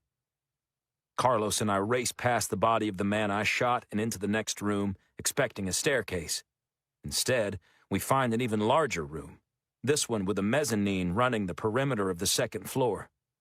We don't need my flashlight to see because the windows on the upper level have been shot out, and for some reason, the sprinkler system isn't spraying in here. Several men, 4 on the left mezzanine and 3 on the right, fire automatic rifles from the windows down onto the SWAT officers outside. There had been a 4th gunman on the right, but a body lies at the other men's feet. The person Carlos shot from the parking lot, I assume. Carlos's LaRue thunders next to me, and one of the shooters stumbles backward, tumbling over the railing and dropping to the floor with a thud. Shooters on both sides of us cease firing outside the windows and swing their guns toward us. Chapter 29. Without so much as a word, Carlos and I both stand our ground, him shooting to the left side, me shooting to the right. Before the first gunman gets his rifle into shooting position, I put a bullet low in his rib cage at an angle that will send it through his heart. While he starts to fall, I move my gun a few inches to the left and squeeze off another shot, just as the next shooter is about to pull his trigger. He groans and falls back, pointing the gun toward the ceiling as fire explodes from the barrel. The first gunman has finally landed with a metallic clang against the mezzanine walkway. I move my gun a few more inches to the last guy. He is a fraction of a second behind his buddies and swinging his gun from the window. He probably assumed the others would take care of me.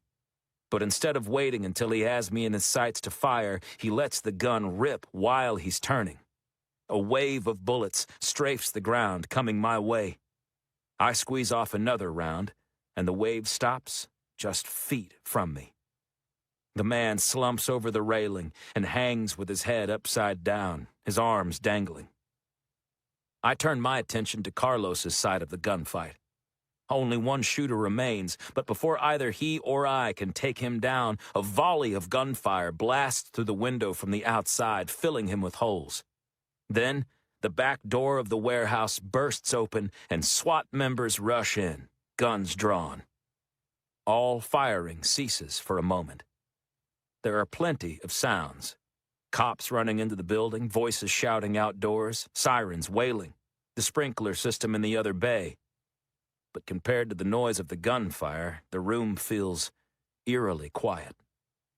Gun smoke clouds the ceiling, drifting in the beams of light spilling in through the broken windows.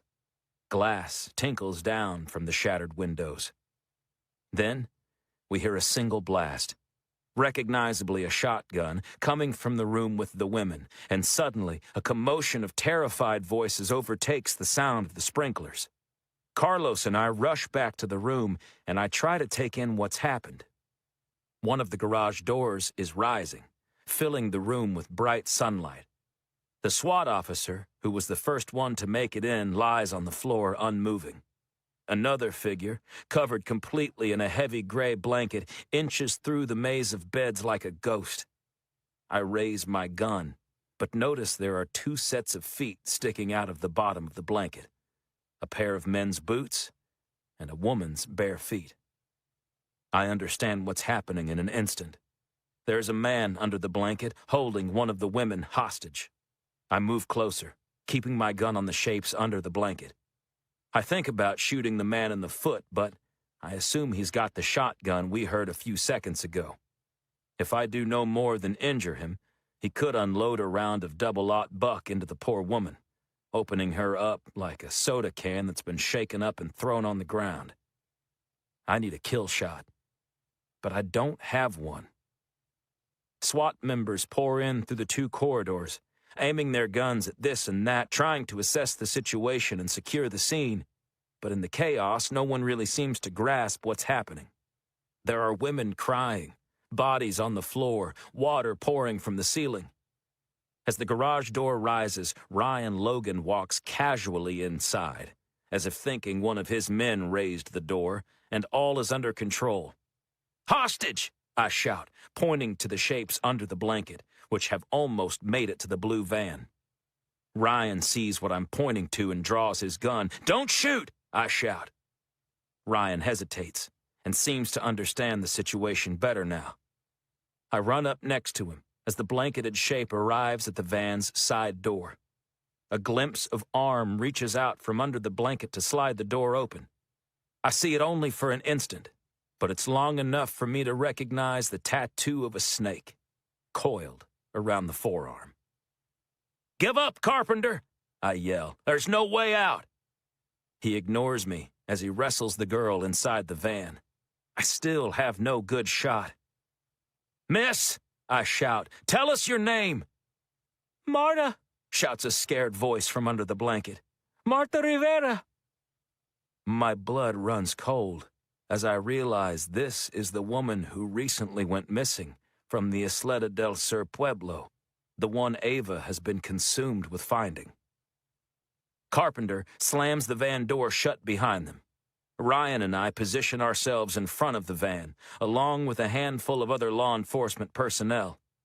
Carlos is leading the effort to get the chained women back and out of the way, in case the situation erupts in gunfire. Their cots screech against the concrete floor as they pull them away by their chains. Behind the windshield of the van, the blanketed shape moves into the driver's seat. Carpenter is clearly holding Marta on his lap, using her as a shield, but I can't tell where one of them ends and the other begins. "Shoot the tires!" someone yells. "No!" I shout. "He's got a shotgun! He'll kill her!" The truck engine starts, but Ryan and I stand our ground. "Rory, we're the best shots in Texas," Ryan says under his breath. "Let's get this son of a bitch." I'm good with a gun. I once shot a knife out of a man's hand, once shot a bumblebee out of the air, but I can't hit something I can't see. Ryan doesn't seem so hesitant. His finger moves against the trigger of his Glock. In a flash, I reach out and slap his wrist down.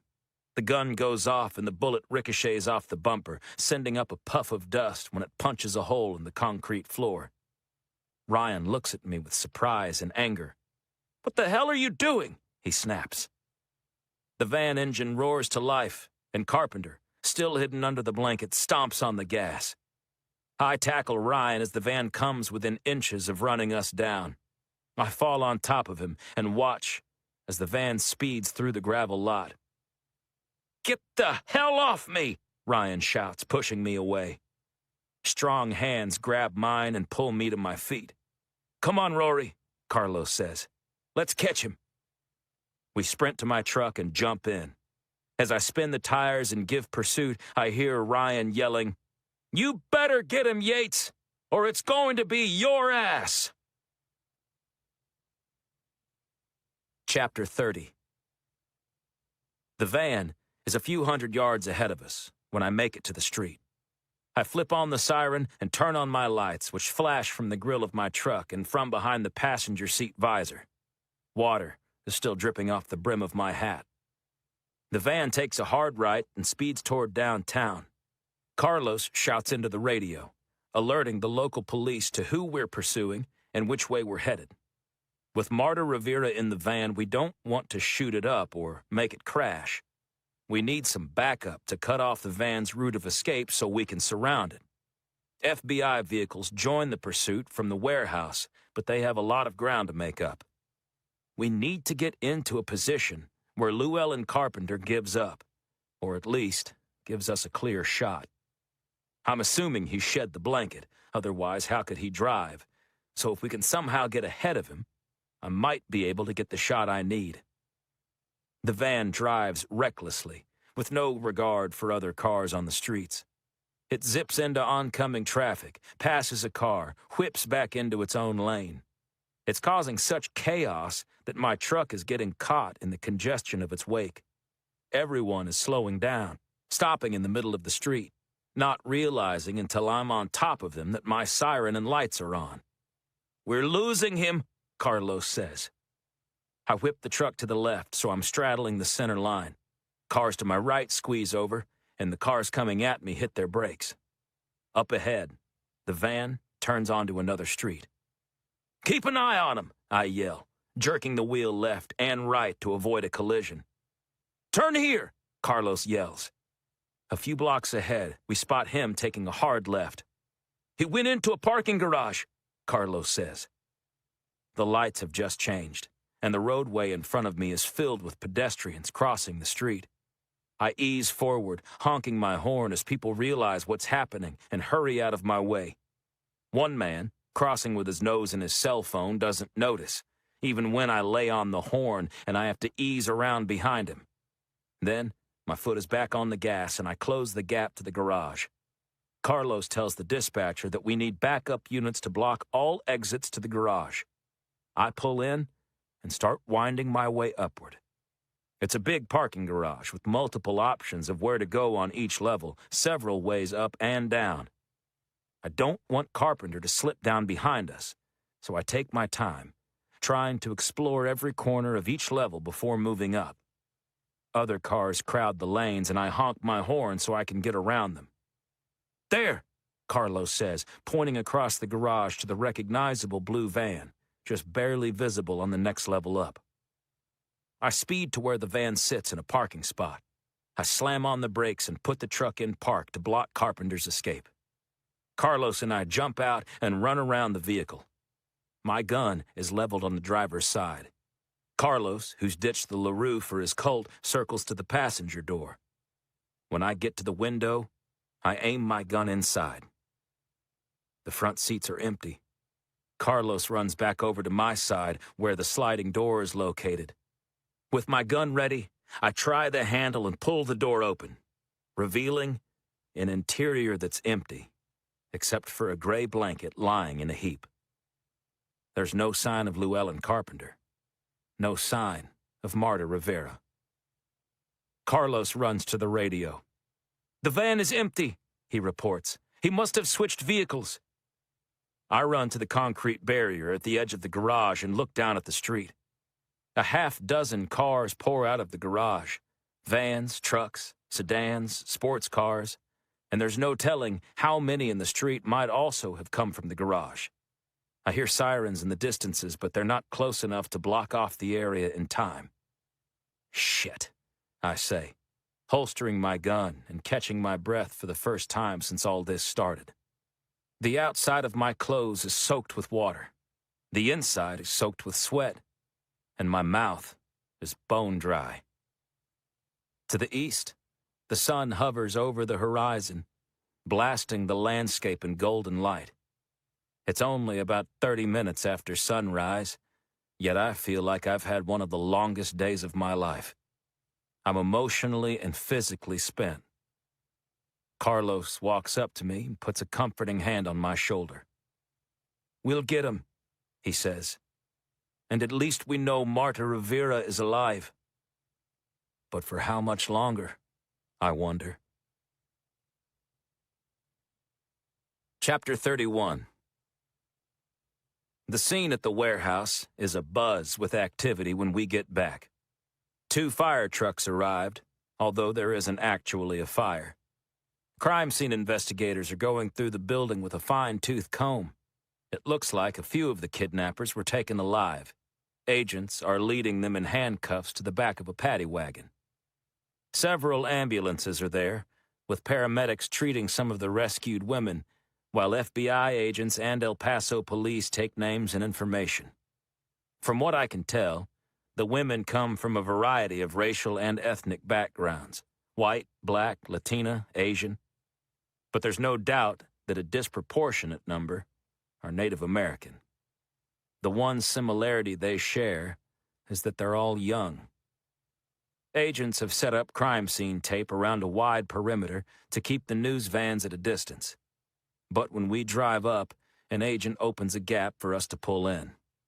"You did good today, Rangers," he says through the open window of my truck. "Thank you." "Agent Logan wants to see you," he adds. When we get out of the truck, a handful of agents in SWAT gear approach us and thank us for charging on to the scene the way we did.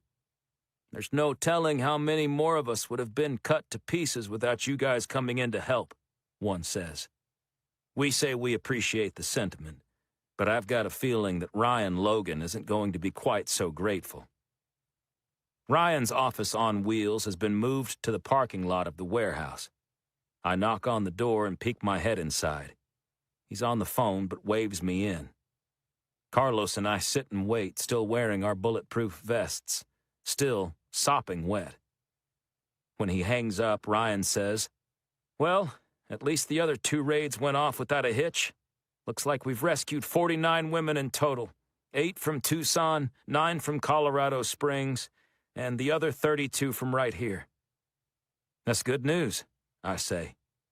He narrows his eyes at me. "Could have been an even 50 if you hadn't smacked my arm when I was trying to shoot." "It was too dangerous," I say. "I knew what I was doing," Ryan says, clearly angry. "Just because you couldn't make the shot doesn't mean I couldn't." "No one could have made that shot," I say, "not with any degree of certainty." He slumps in his chair. "I guess we'll never know." I can't tell if he's mad because I stopped him from taking the shot, or because he didn't get a chance to prove himself in today's gunfight. "I've got 5 agents that are seriously injured," Ryan says. "What the hell happened in there, Rory?" I tell him my perspective. When Carlos and I ran by those office doors upon entering the building, in such a hurry to take out the riflemen so our SWAT team could flood the building, Llewellyn Carpenter must have been hiding in one of the rooms and snuck up on the man he shot in the garage. "How is he?" I ask. "Critical." I lower my head. Ryan tells us that the fire alarm was pulled in one of those rooms. Carpenter must have triggered the alarm to create chaos, then hid as we ran past. There were other kidnappers there, so it's possible someone else could have pulled the alarm, but my gut tells me Ryan is right. "You fucked up, Rory," Ryan says. "You should have cleared those rooms. You shouldn't have stopped me from taking the shot. One agent is probably going to die because of you. One of the women is still in captivity, and our prime suspect is in the wind." I could argue with him, but I don't have it in me. The last time I was in a big firefight like this, Kyle Hendricks was killed. Now, a man I never met might die. I feel as low as I've ever felt as a Texas Ranger. Carlos is the one to speak up. "Ryan," he says, "with all due respect, you don't know what the hell you're talking about." Ryan furrows his brow and glares at Carlos. "I'm not saying it's your fault that this raid went to shit," Carlos says. "Sometimes these things happen no matter how well you plan. But the bottom line is this thing went to hell in a handbasket from the start. If not for Rory's quick thinking and quick action, you might have more dead law enforcement personnel on your hands." Ryan opens his mouth to argue, but Carlos won't let him interrupt. "We passed those front offices, but if we'd taken the time to clear them, that would have cost us minutes. There's no telling how many more of your SWAT agents might have been gunned down while that happened. You have 5 injured agents, but you ought to be counting your blessings that you don't have twice that many dead. It seems to me," he adds, "that you're just pissed because the only reason your operation wasn't a complete disaster is because the Texas Rangers saved your ass." He hooks his thumb to gesture to the world outside the operations vans. "Your men out there are shaking our hands and thanking us. And then we come in here and you decide to throw us under the bus?" Carlos shakes his head in disapproval. Ryan's cheeks are flushed with anger. "And as for pushing your gun down before you could shoot," Carlos concludes, "it seems to me you ought to be thanking Rory rather than scolding him. Marta Rivera is still alive wherever she is. If you'd taken the shot, you were just as likely to put a round through her skull as you were through Llewellyn Carpenter's." Ryan is clearly pissed, but I'm uplifted by Carlos's words. He's right. The raid was a shit show. But it would have been worse if we hadn't been there, not better. "Listen here," Ryan says, his teeth practically clenched while he speaks. "You two are dismissed for the day.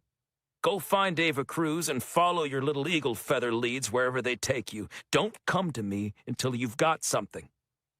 Gesturing toward the wall and, by suggestion, all the activity at the crime scene on the other side, he adds, "The FBI will handle this part of the investigation. I'll call you if I need you, but don't expect that call anytime soon." With that, he looks away from us and picks up a report from his desk, acting as if we're already gone. Chapter 32. That night, Carlos and I sit on our respective beds in our hotel room, watching a rerun of an NBA championship game between the Miami Heat and the San Antonio Spurs. We bought a 12-pack of Cerveza Sol, a pint of tequila and some limes, and brought them back to the room to drink with our dinner. Another pizza. "Is pizza the only food you eat?" I ask. "I go to Burger King sometimes," he says. "Did you know they have a special burger just for Rangers?" I squint at him, showing my confusion. He turns to me with a grin. "It's called the Whopper Texas Ranger." I smirk and shake my head. "I thought you were better than a Walker Texas Ranger pun." We're about halfway into the bottle and 12-pack, neither of us talking much, aside from Carlos's occasional jokes, which get worse the more he drinks. The day's events have left us a bit shell-shocked. Carlos's jokes are probably just a way for him to cope, a defense mechanism for emotional pain. "You okay?" I ask, remembering our discussion on the drive over to the raid about the emotional toll of killing people, regardless of the fact that these were all bad, bad men. "I'll be okay," he says earnestly. It's a relief that he doesn't dismiss my question with a joke, but I note he doesn't actually say he is okay, just that he will be. "You?" he asks. "Same," I say, taking another swig. Despite being dismissed by Ryan, we didn't leave the scene right away. We stayed to help out whatever way we could, comforting victims, answering questions from crime scene investigators, advising agents and officers. When we finally felt comfortable leaving, we headed to the hospital to see the agent who'd been shot by Llewellyn Carpenter, but we were told he was in surgery. Back at the hotel around 3 o'clock, we still had a busy day of phone calls and paperwork. We had to update Captain Kane about what happened and wait for a decision about whether we should be removed from duty pending an investigation, which is customary after a shooting, or keep working. In the end, he opted to let the FBI make the decision since we're currently working on their team. We also called Ava Cruz and updated her about Marta Rivera. She seemed heartened by the news that the Tigua woman is still alive, but also frustrated that she wasn't rescued. She kept busy while we were involved with the raid. She arranged for Isabella Luna to come into the station tomorrow morning for us to interview her. She said Isabella was reluctant, not sure why the tribal police wanted to look into what happened to her 4 years ago. Ava told her that she might be able to shed some light on other ongoing investigations, and although Isabella said she still can't remember anything, she did agree to come in. With our work finally finished for the day, Carlos ordered the pizza while I ran out and bought the beer and tequila. Megan saw the raid on the news and called to check on me. She invited me to the bar, and I politely declined. She said she'd try to call later if there was a lull in the crowd, but the bar is offering 2-for-1 shots tonight, and she expected to be busy. I'm glad I didn't go. I'm just not in the mood to socialize in a public place right now. And besides, if I visited her, I'd have to limit my beers to 1 or 2. After the day I had, I wanted a few more. Carlos and I had started the evening by watching the local news. Ryan Logan was interviewed, giving an update about the raid, which has been all over the media all day. Ryan spun the event like a total success, which I guess it nearly was. Despite Carpenter's escape with a hostage and the injuries, 49 abducted women were found and are being reunited with their families. That's why we get into law enforcement work, to help people.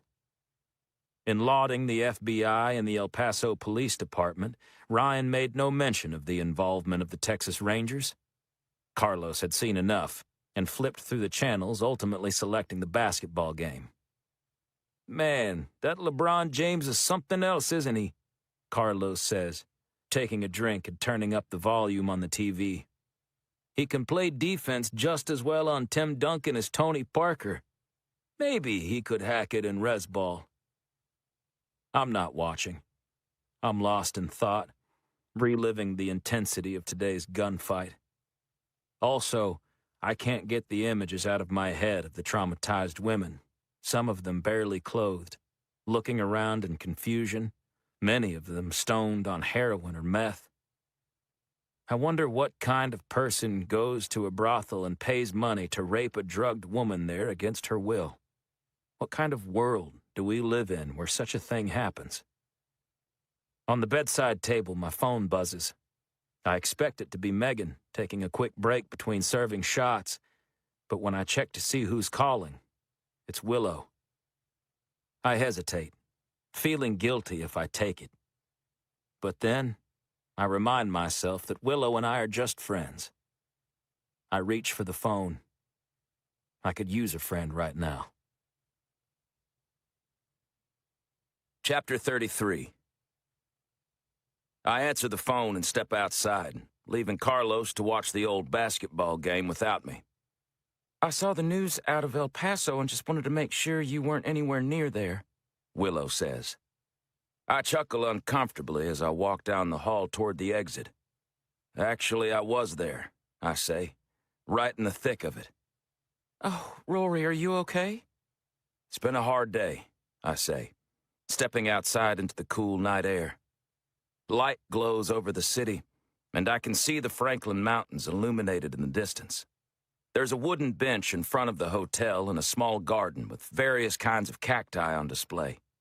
I sit down and stretch my feet out in a small patch of grass. Willow expresses concern for me, and I talk about what happened without going into too many details. No need to tell her I shot anyone. No need to tell her how close I came to getting killed. Back when we were dating, we used to talk this way after every altercation I got in wearing a badge. This afternoon, when I finally had a free minute, I texted my parents to let them know I was okay. I didn't think to tell Willow. It shouldn't have surprised me that she called to check on me. I'm touched by the sentiment. I shift our conversation away from the raid. It's not helping me to talk about it, and ask her how the new album is coming. "Not bad," she says. "We've got room for a few more tracks. Oh, thanks for sending those lyrics, by the way. They were wonderful." I'd forgotten all about texting her the lyrics. The fight with Randy happened right after, and then the raid. We share a laugh together about the Texas Forever song. "Any chance you'll use it on the album?" I ask. "I don't know," she says. "My producer isn't convinced. He says it's too regional and won't appeal to fans outside of Texas." I say. Imagine if Leonard Skinner's producer said the same thing about Sweet Home Alabama. "No kidding," Willow says. "I'll tell him that tomorrow. The band and I are going to play around with the song then. I'll try out the new lyrics. If there's anything I sang that you want to use, you're more than welcome to." "You looking to get some songwriting royalties to supplement your income?" she says in a playful tone.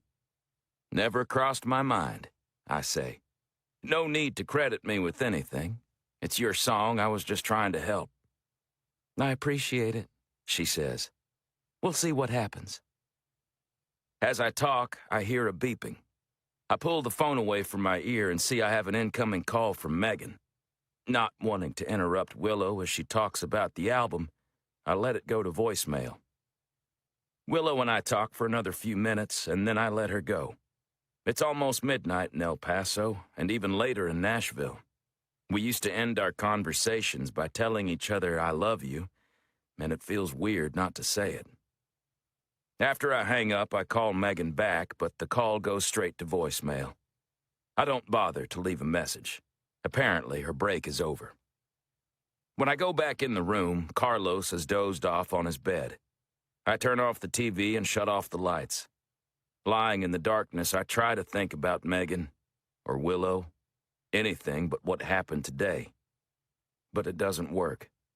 My mind keeps veering to the men I shot, the agent in the hospital tonight fighting for his life, and, most of all, Marta Rivera, and what might be happening to her right now because I couldn't stop Llewellyn Carpenter.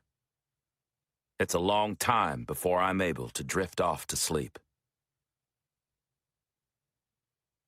Chapter 34.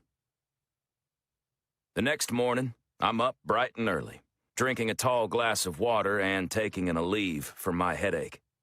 Carlos got up even earlier and went for a quick run, back in plenty of time for us to get ready and head over to Isleta del Sur. Ava is in the office when we get there, and we come bearing drinks.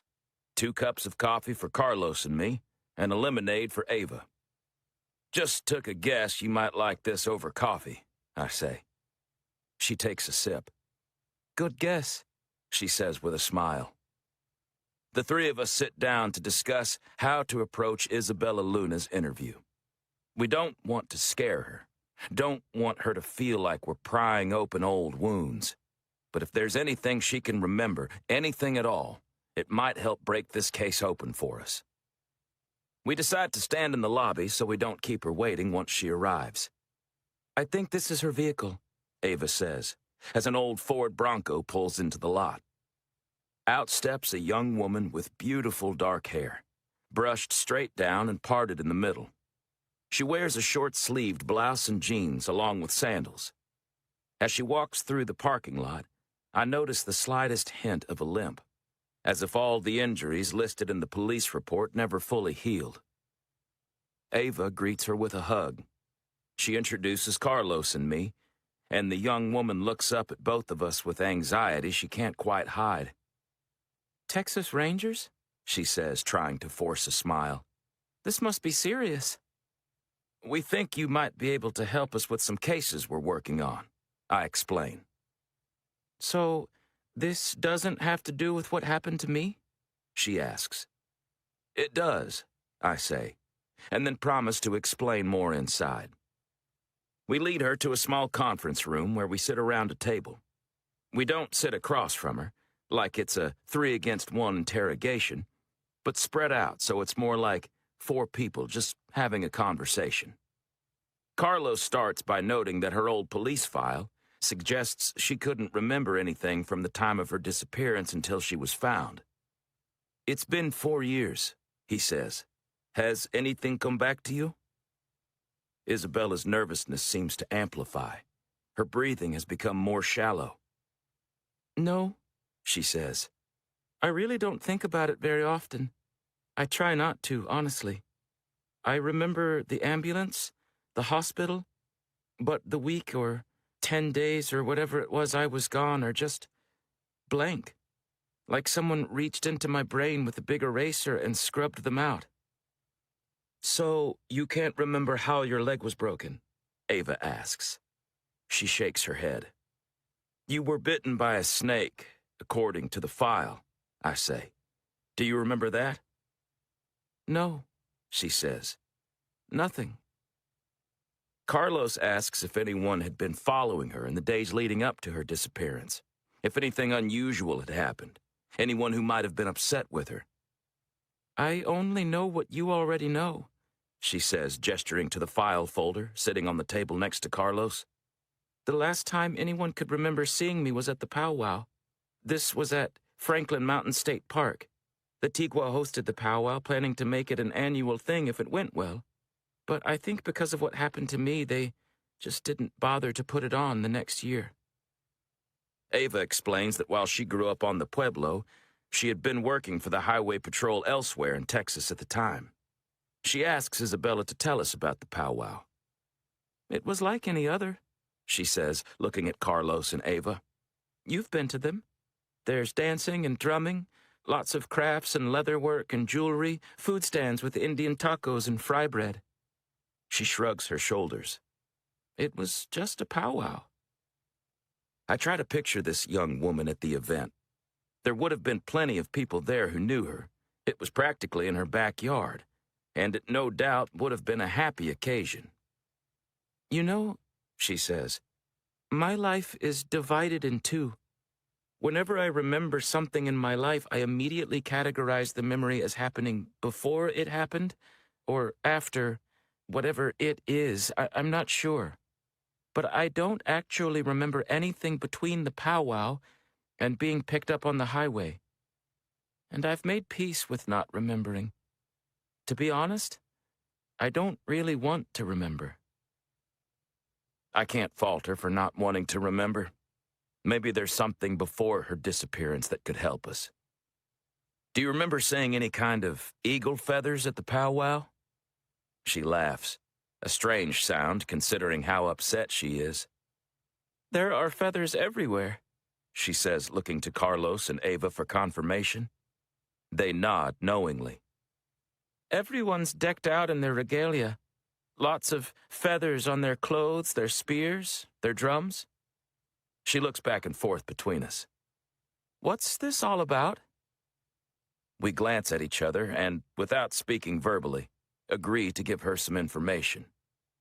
You disappeared on the solstice, Carlos says.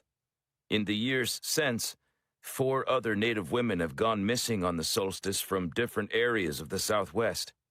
We believe those disappearances are related, and we think you might have been the first. Isabella is visibly shaken by the idea that there might be other women. You mean other women might have gone through what I did? She asks. None of the others have ever been found, Ava says. This news seems to shock Isabella, who looks queasy. The most recent one has only been gone a few days, I say. Not as long as you were missing. If whatever happened to you is also happening to her, then she might still be alive. We might still be able to save her. Are you sure there's nothing you can tell us? Chapter 35. Isabella looks like she's on the verge of a panic attack. Her limbs are trembling. Her breathing is rapid and erratic. Her eyes have become moist with tears that threaten to overflow and spill down her cheeks. She closes her eyes and puts her head in her hands, as if blocking everything out and trying to focus on her memories. Carlos, Ava, and I exchange looks. I can tell from Ava's expression that she doesn't want to push Isabella any further. She wants to end the interview, but Carlos raises a hand with his index finger extended. The meaning is clear. Let's wait a moment longer and see what happens. As uncomfortable as this might be for Isabella to face, the life of at least one woman, and maybe more, depends on her memory. Any clue could give us the lead we need in order to break open the case. Isabella balls her fists up in her hair and squeezes her eyes tightly shut, as if focusing hard might open memories that have been inaccessible. She's clearly gone from feeling scared to feeling angry. Finally, she opens her eyes and slaps her hands down on the table. "I can't," she says, exasperated. "I just can't. There's nothing in my memory. It's all blank." Ava, Carlos, and I all indicate that it's okay, that she doesn't need to strain herself anymore. "We're sorry we had to put you through this," I say. Ava asks that if Isabella does remember anything, no matter how irrelevant it might seem, would she please let us know? "Of course," she says, offering us a sad smile. "I wish I could help. I really do." Ava walks her to the car while Carlos and I wait in the lobby. After a minute, Isabella is smiling again, and I wonder if we made a mistake with all three of us trying to interview her. Maybe Ava had been right, and she should have talked to her woman to woman, Tigua to Tigua. When Ava returns to the station, we spend a few minutes talking about the interview and how disappointed we are that it didn't give us any new leads. But we don't dwell on our setback. We push ahead. Ava has developed a plan for the three of us to take care of the out-of-state interviews and investigations we'll need to conduct. She figures we can split into two groups. One to head east to Houston and the Kickapoo Reservation to interview as many people as possible associated with the missing woman from that area, Tina White Wolf. The other group will head to southern Colorado to learn about the disappearance of a woman named Chipeta Tavasi, and then swing west over to Flagstaff, where we can talk to family members of the recently vanished Fiona Martinez. Because the Colorado-Arizona team will be conducting interviews about two women, and whoever goes east to the upper Gulf Coast area will only be researching one, Ava recommends that she and I head north, while Carlos stays in Texas. "If we split up into two groups," she says, "it will only take 3 or 4 days, and we'll have a much better understanding about the circumstances surrounding all of these missing women." "Why don't we split into 3 groups?" I ask. "Then it will go even faster." But Carlos agrees with Ava. As Texas Rangers, he and I can travel out of state without much trouble. We just have to notify the police agencies wherever we travel, and because of the badge we wear, we won't get much pushback. But when it comes to county or city police, Ava might not get the same kind of cooperation. On the flip side, Ava might be able to get further than I can when it comes to working with tribal police in other states. As it turns out, Ava and I need each other. With a Texas Ranger and a tribal policeman, we should be able to get reasonable cooperation regardless of whether we're dealing with state, county, or tribal police. Meanwhile, Carlos will go to Houston and the Kickapoo Reservation. His mom was a full-blooded Kickapoo. His father, Comanche and Mexican, and he knows that part of Texas well. "When should we leave?" I ask. "How about bright and early tomorrow?" Ava asks. "Why wait?" Carlos says. He checks his watch. "We could be on the road by noon." Chapter 36. Carlos takes my truck, and Ava and I drive one of her tribal police SUVs. We take I-10 to I-25 and head north through New Mexico, talking very little. There isn't any uncomfortableness between us, at least as far as I can tell, but Ava isn't a particularly talkative person. We discuss the cases some, both the Eagle Feather case and Marta Rivera's situation, but otherwise we ride in silence.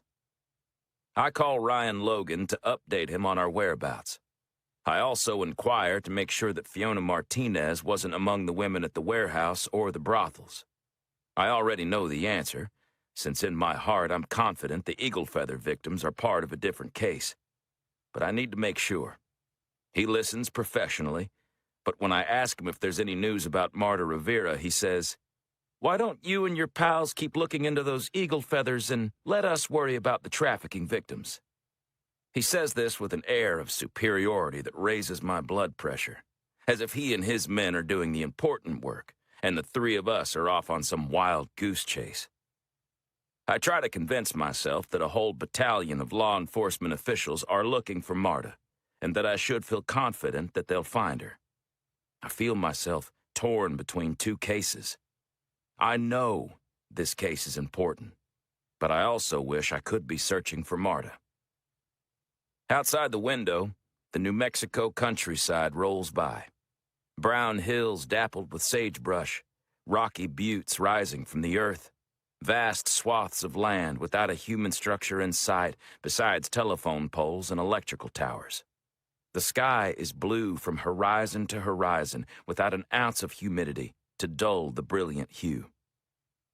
We stop for the night in Santa Fe, getting separate rooms at a hotel near the plaza. After a short break, we meet up and find a restaurant with a balcony overlooking the town square. The adobe buildings are full of art galleries and restaurants, and the area is bustling with tourists. A shaded walkway is full of Native American artisans sitting on rugs, selling jewelry and crafts. New Mexico has its own style of food, different from traditional Mexican or the Tex-Mex I'm used to, and I enjoy my bowl of green chili stew, a side of enchiladas, and especially the sopapillas and honey served after the meal. Bored with our lack of conversation, I might be the strong silent type by some standards, but Ava takes it to another level. I ask my companion how she met Marcos. She explains that she's known him since she was in high school, but they only started dating when she returned to the Pueblo to start working for the tribal police. "How long has he been driving a truck?" I ask. 5 years or so, she says. He's always been a bit of a loner, so it suits him. Trying not to come across like I'm prying into her personal business, I gently ask how she likes him being on the road so much. "It works for us," she says. "I work long hours, he works long hours.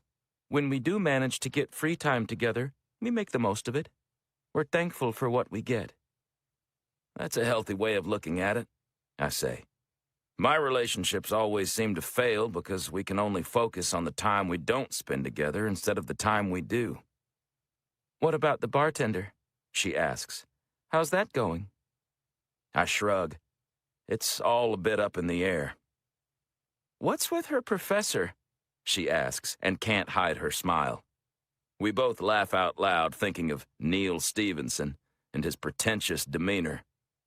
"I think he's got the hots for Megan," I say. Ava makes a face telling me that she disagrees. "What?" I ask. "I think she might have the wrong skin color," Ava says. Thinking of his love of Native American literature and the way he followed Ava around like a puppy the other night, I realize she might be onto something. "Either way," Ava says, "I'm pretty sure you don't have anything to worry about. That girl only has eyes for you." "Thanks," I say.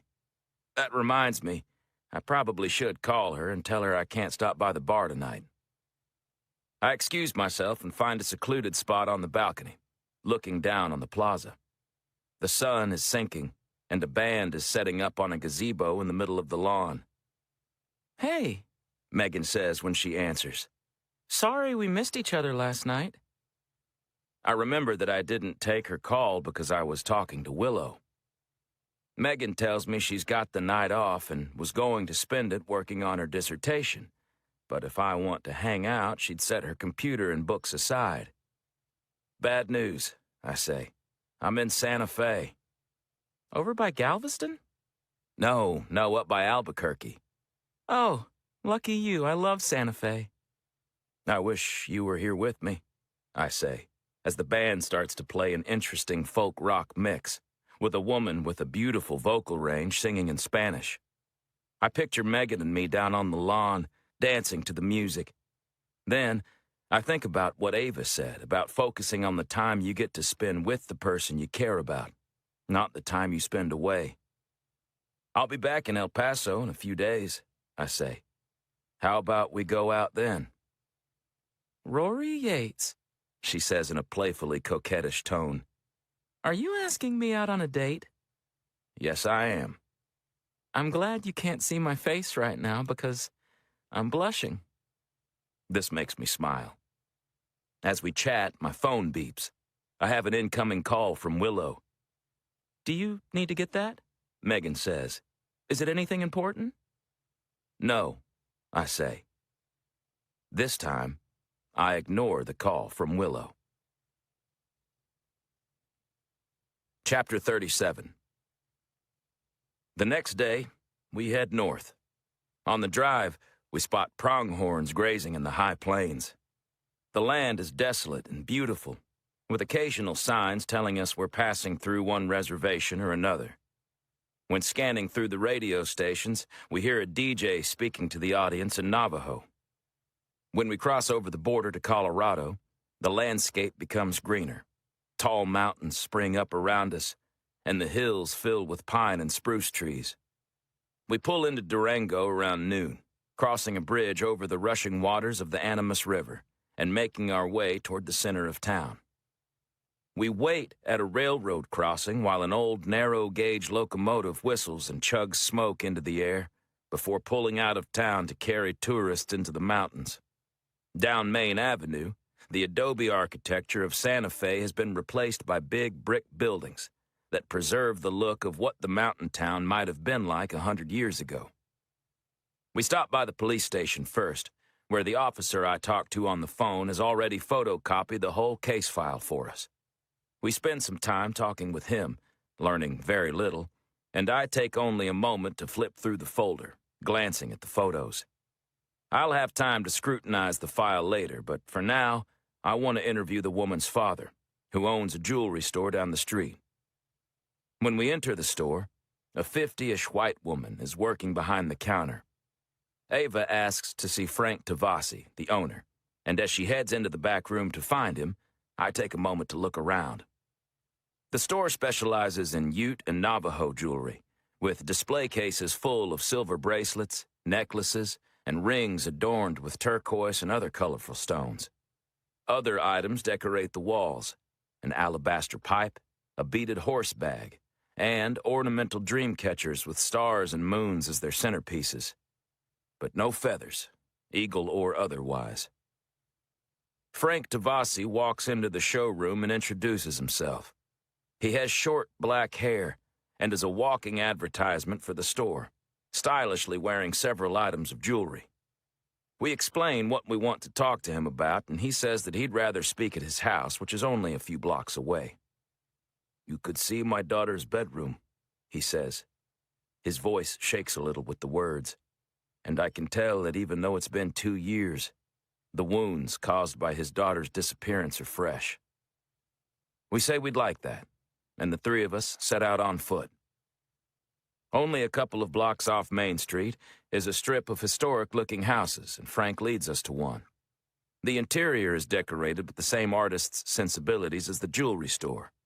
A bull skull with everything except the horns, covered in colorful stones, hangs on one wall. A display of vibrant beaded lanyards hangs from another. Beautiful pottery adorns the mantel of a large stone fireplace. I notice that one of the items is a beautifully decorated urn. When Frank notices where my gaze is, he says, "My wife's remains. Breast cancer." He nods toward an empty space next to it. I pray that my daughter is still alive, but if she isn't, his voice cracks before he finishes. I wish they could find her so that I might put her next to her mother. We sit on a leather couch, and Frank sits opposite us on a matching love seat. "What can I tell you about my little Geppetta?" he asks, his voice quavering. He pulls himself together as he describes a young, energetic girl. She'd been a regular at powwows and festivals through her teenage years, competing in various art competitions, but she'd recently outgrown those events and had become focused on her studies. She'd been living at home, taking classes at nearby Fort Lewis College while working a few hours at the store. She was 19 at the time of her disappearance. He opens a drawer in the end table next to the couch and pulls out a framed picture. "I used to keep this out," he says, handing the frame to me. "But it hurt too much to see her all the time." The image shows a pretty girl standing in a mountain meadow with a simple white sundress exposing her shoulders. She wears a silver necklace. Her features resemble her father's, and her hair, probably as naturally black as his, is augmented with russet and gold highlights. "She is beautiful," Ava tells him. And I'm glad she's careful to use the present tense. She is beautiful, rather than the past. We ask for him to tell us about the circumstances of her disappearance, which sound eerily similar to those of Fiona Martinez's. Nothing missing, no signs of struggle, no packed bags. Even her phone and her wallet were found in the house. "She was living here at the time," Frank explains. "The cops came and took a bunch of pictures, but nothing ever came of it." We go through various questions about whether she'd noticed anyone following her, whether a person watching her at a powwow might have left an impression, any customers at the jewelry store who showed special interest in her. The answers are always no. Frank shows us Geppetta's bedroom, which he says he hasn't touched since her disappearance. There are posters of bands, shelves full of books, a closet of dresses and shoes. There are plenty of examples of artwork, paintings, pottery, beaded blankets, that are good, but don't seem quite as professionally polished as what we saw in the living room. Frank confirms my suspicion that these were created by Geppetta. I look around, then stop to pay particular attention to a display of photographs of the girl with friends. Some show Geppetta dressed in native regalia, clearly taken at powwows or festivals. Others show her hiking or skiing, or dressed for a high school dance. Some of these with native friends, but others with white and Latina girls. "In one of the police photographs," Ava says to Frank, "there was a picture of an eagle feather. Does this ring a bell?" Frank has a puzzled look on his face. Then he seems to remember. "When I say I haven't touched anything, that's not entirely true," he says, opening the closet door and pulling out a box. "I did clean up. My daughter didn't always keep her room tidy." I recall the crime scene photos and remember that the room did look a bit messier than it does now. Frank opens the box and rummages around inside. He stands up, holding an eagle feather by the quill. "Is this what you're looking for?" he asks. Chapter 38. Later that afternoon, Ava and I get on a Zoom call with Carlos to discuss what we found out so far. We're sitting on a balcony where we rented rooms at Purgatory Resort, which is a ski resort in the winter and is open in the summer for activities like mountain biking and ropes courses for kids. My laptop is open on a chair facing Ava and me. Behind the computer, the view is spectacular, with mountains all around, the tallest in the distance still capped with snow. Through a pixelated image on my laptop, Carlos explains that the woman he's researching, Tina Whitewolf, was by all accounts a troublemaker. Both her mother and father, who are divorced, agreed on this. She had been suspended from school more than once growing up, had been arrested a few times for shoplifting and underage drinking, and had failed out of community college shortly before her disappearance. Everyone says she was charismatic and fun to be around, a natural leader, but, Carlos adds, she seemed to be drawn to trouble, like a moth to flame. The parents said that sometimes she would take off for a few days without telling anyone where she was going, which is why they initially weren't concerned by her disappearance. The father, Carlos explains, had always feared he would lose his daughter to serious drugs or serious crimes, and when she disappeared, he worried that his fears had finally come true. But as the days passed and there was still no word from her, the mother felt certain something else was wrong. Her mom says Tina had never gone a week without at least checking in, Carlos explains. As much trouble as she was, she never wanted her mom to worry, at least not for long. Ava points out that it's interesting how different the girls were. They came from different tribes and different areas of the Southwest. Some grew up on reservations, some didn't. They also came from different socioeconomic backgrounds. Some well off, some quite poor. The only thing these girls had in common, Ava says, was they were young, pretty, and Indian. I don't know, Carlos says. There's something else about them too. They all excelled at something. You said Chipetta was an artist. Well, Tina was apparently an excellent drummer. Despite her troubles growing up, she always competed at festivals. Didn't one of the girls have a bunch of ribbons from dancing competitions? After some discussion, we determined that each of the 4 victims had a special interest when it came to exploring her Native American heritage. But Ava points out that we could find that in any young woman. Her interests might be soccer, or piano, or playing video games, instead of dancing or drumming, but still any missing woman would have passions that she was good at. You're probably right, Carlos concedes. But I feel like there's something here we're just not quite getting. Carlos also obtained the golden eagle feather found at the scene, which the Houston police had in an evidence locker. He holds it up encased in a plastic bag. Looks just like the others, he says. Ours too, I say, holding up the one Frank Devassi gave us, also in an evidence bag. When he gave it to us, the girl's father explained that he couldn't remember seeing it in the house prior to her disappearance, but hadn't thought much of it when he found it while cleaning her room. Chipetta was artistic. She was good at beadwork, pottery, any type of arts and crafts, and he assumed she'd picked it up somewhere with plans to make something with it. Any word about the DNA tests on the other feathers? Carlos asks me. No.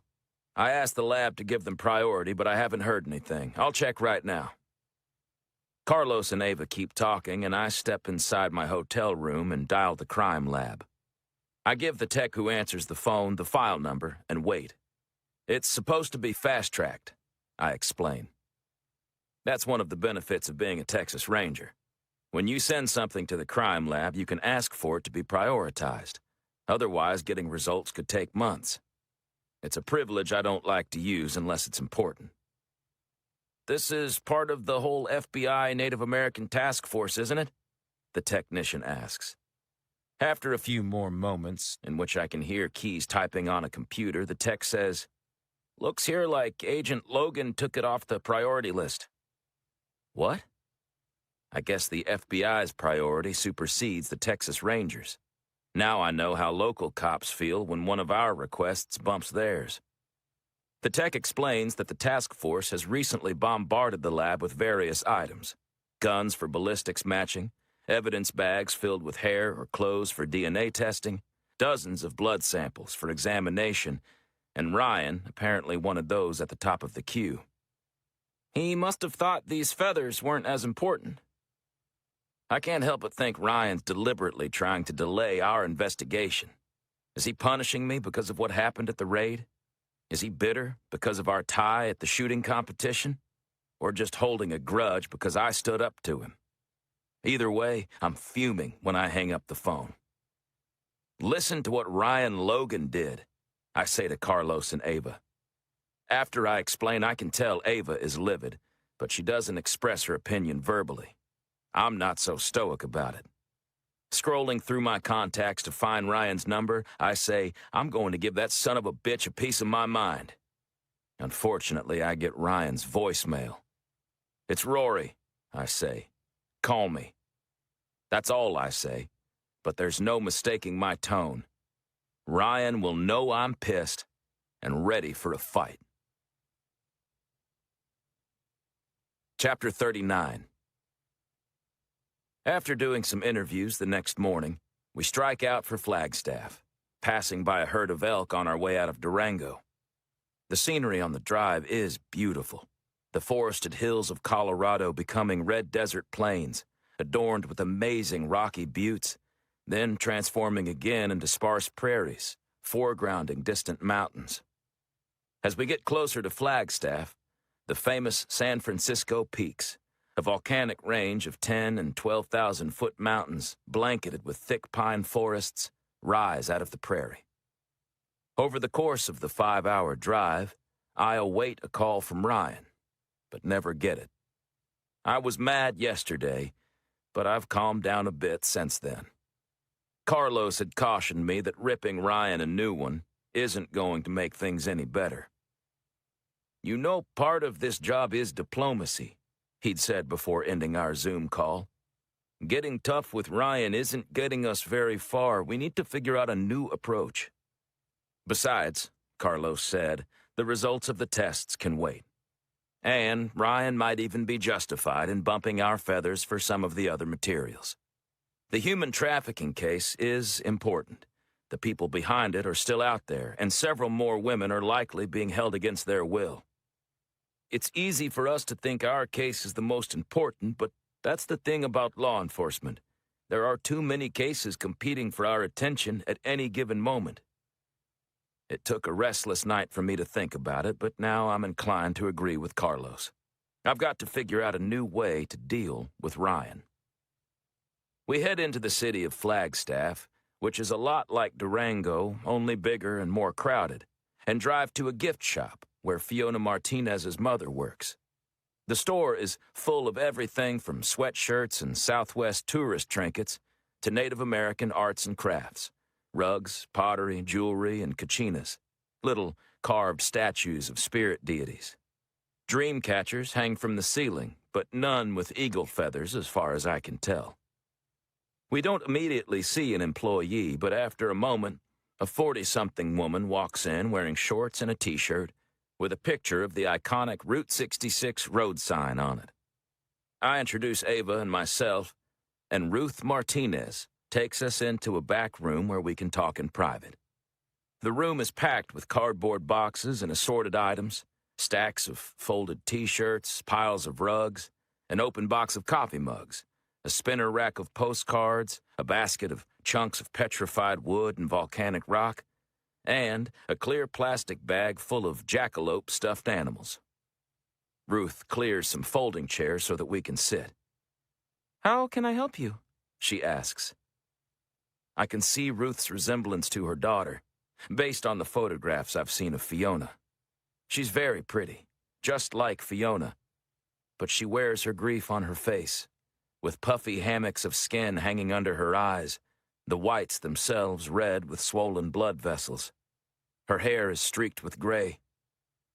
We ask her the usual questions. Does she know of anyone who would want to harm Fiona?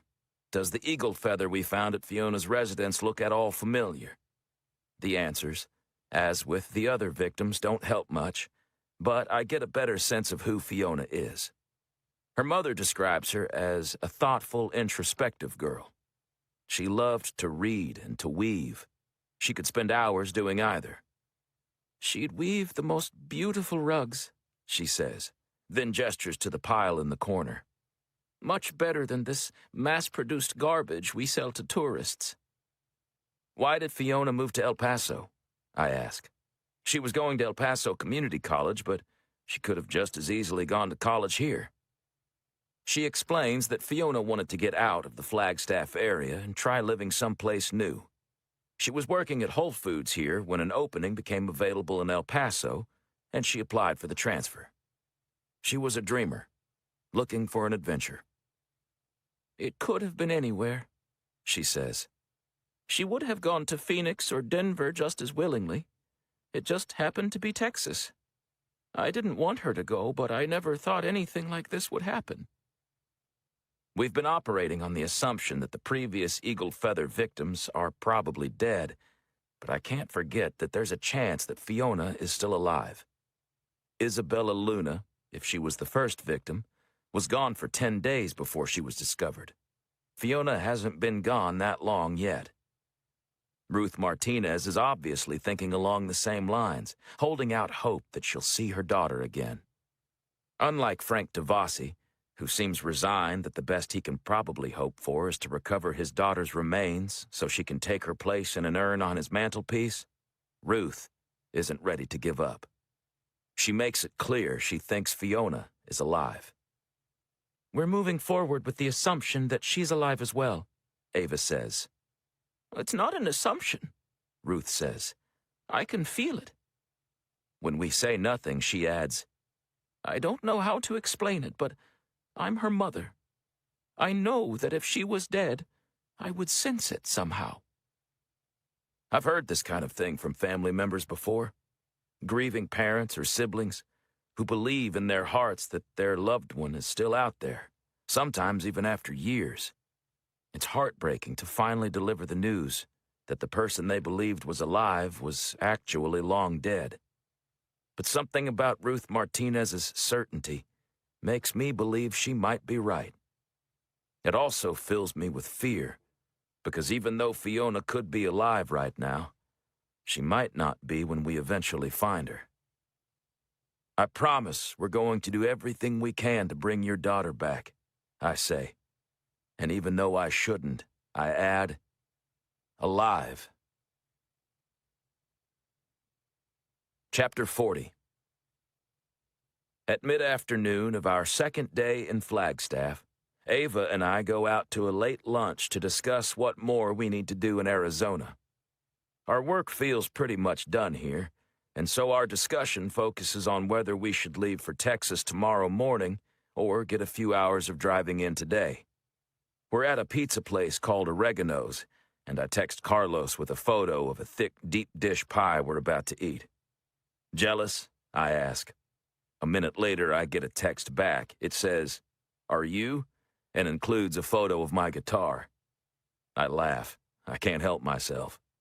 I left my guitar in my truck when I loaned it to Carlos. I guess I was wrong when I said I never leave home without it.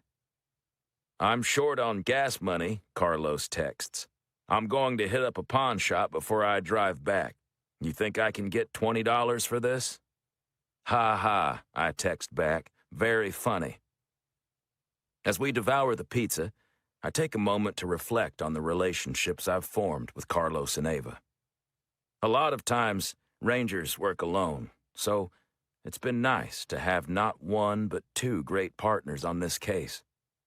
Carlos and I work well together. We didn't say a word during the whole gunfight, but we worked successfully and in tandem the entire time. It's been a little harder to get to know Ava as a police officer and a person.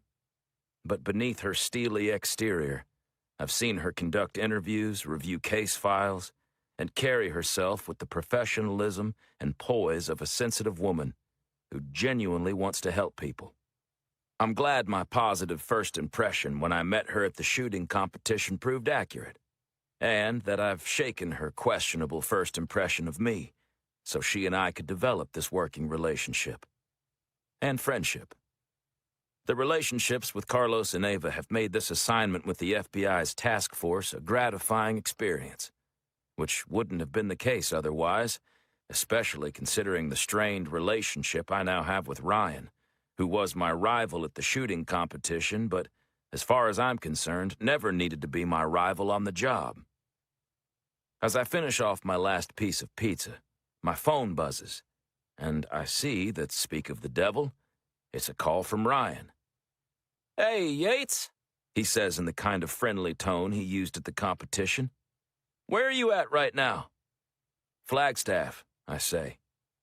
For a moment, I'm expecting him to scold me for being here, and I open my mouth to explain what we're doing and what we've discovered. But he isn't calling to fight. "How fast can you get to Phoenix?" he says. About 2 hours, I think."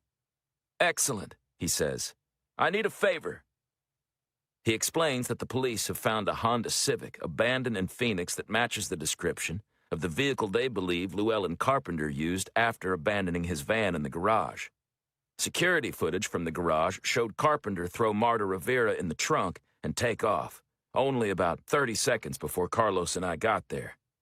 "I'd send someone else from the task force," he says, "but it's a 6-hour drive from El Paso. I could put someone on a plane or go myself, but that's a lot of expense if it's the wrong vehicle. Since you're in the neighborhood, could you help me out?" "Glad to," I say. Then, knowing there's bad blood between them, I add, "Ava Cruz from the Tigua Tribal Police is with me." Across from me, Ava takes a sip from her lemonade while watching me closely, trying to figure out what we're talking about. "No problem," he says, surprising me. "Take her with you. I just need you to make an initial assessment. If it looks like our guy's vehicle, I'll probably come up myself." I ask him if there's any word on Marta Rivera.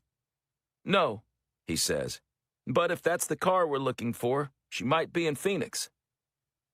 He surprises me again by asking if we've discovered anything of interest on our trip.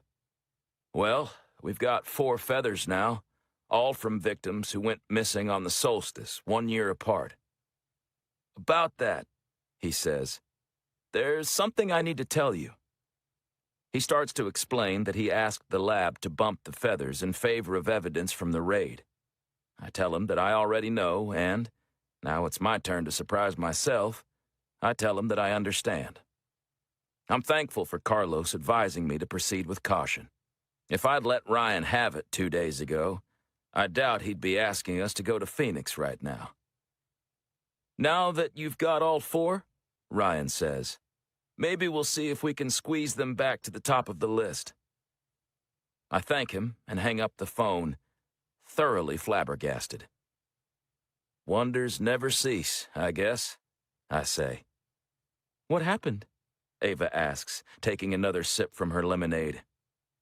"Got a lead on Marta Rivera's kidnapper," I say. "We're going to Phoenix." Chapter 41.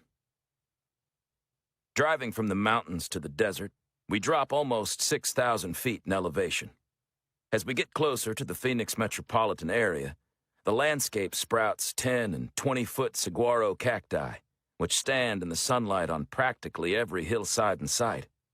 There are hundreds of them, beautiful and statuesque, with their arms reaching up like strange humanoid aliens. Then the roadway flattens out, and we begin the long journey through a metro area that seems even more sprawling than El Paso and Juarez put together.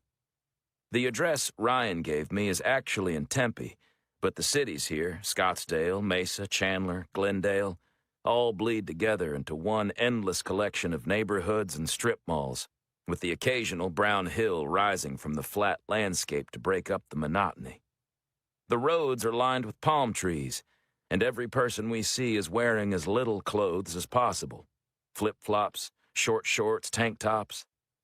I check the weather app on my phone and see that it's 111 degrees outside.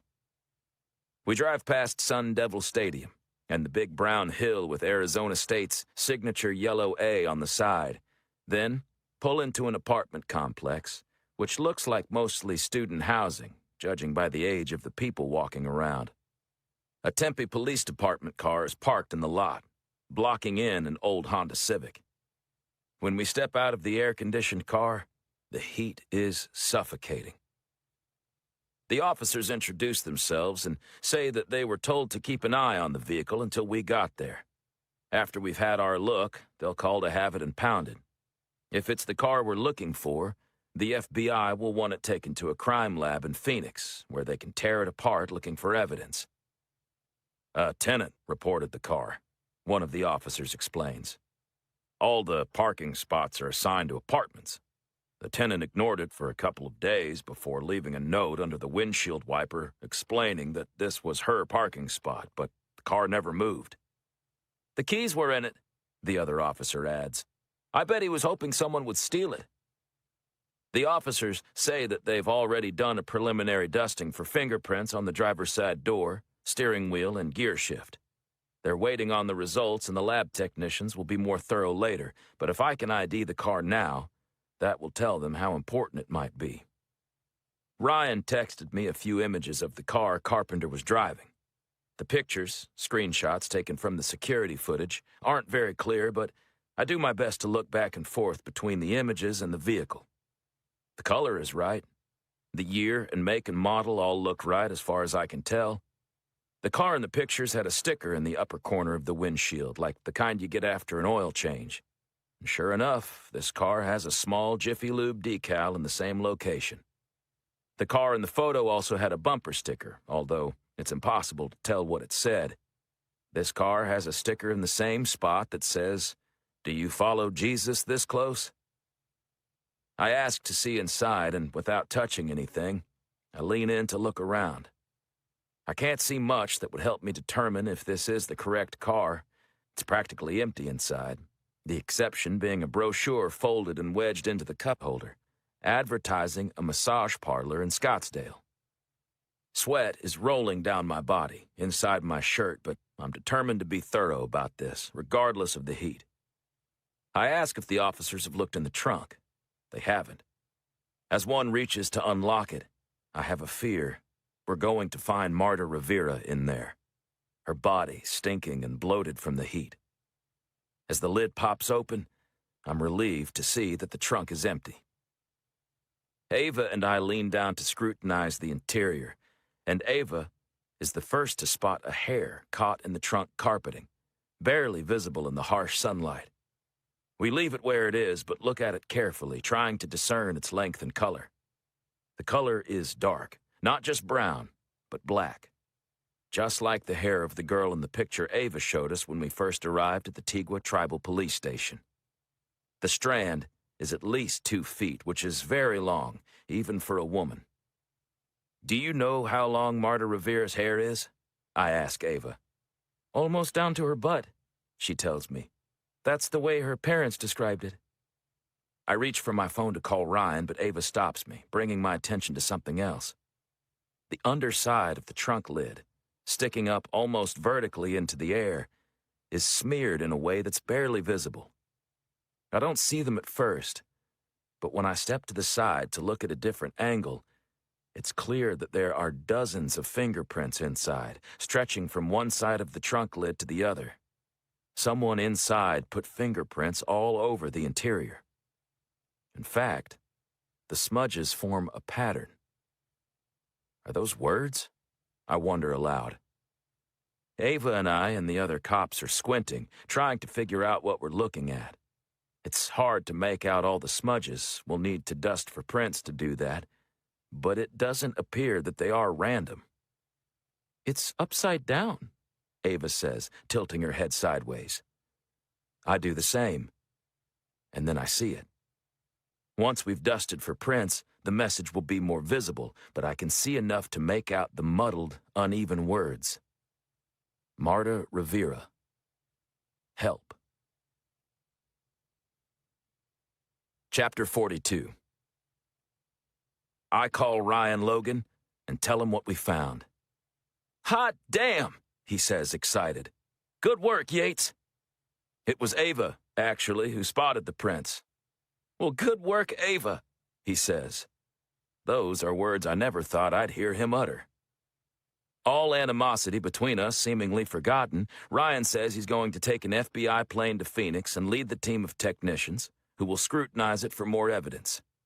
"You and Ava can head back to El Paso if you want," he says. Despite the heat, the sun is lowering in the sky.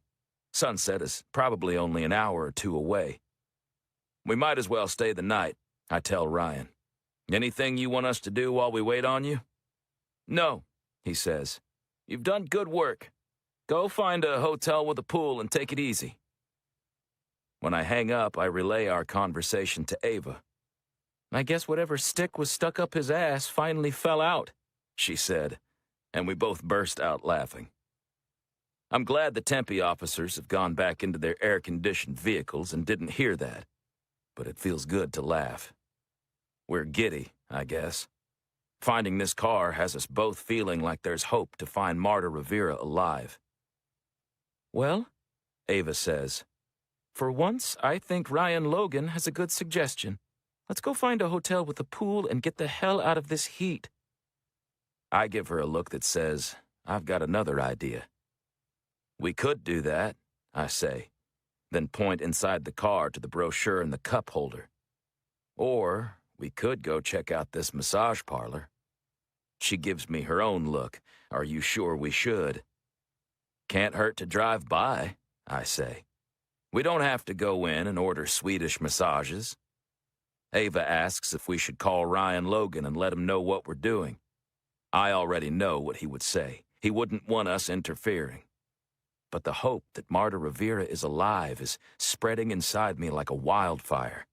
I can't sit idly by a swimming pool when I might be able to do something to help. Nah, I say.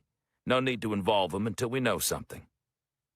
We say goodbye to the Tempe police officers, and we drive over an invisible city line to Scottsdale, where the shopping centers become more upscale and the houses get bigger and more expensive looking. I expect the parlor to be in a strip mall, but the SUV's navigation system takes us off the main thoroughfare. At the threshold to a residential area stands a small brick building with a sign that says Massage Utopia. The nondescript structure itself looks more like a dentist's or optometrist's office, with nothing except the no-frills sign to suggest otherwise. The blinds are all drawn, and there are no cars in the small parking lot. A closed sign hangs in the window. Drive on by, I say. We're not exactly inconspicuous in this tribal police vehicle. As she turns the corner, I crane my neck to look down the alley at the back side of the building.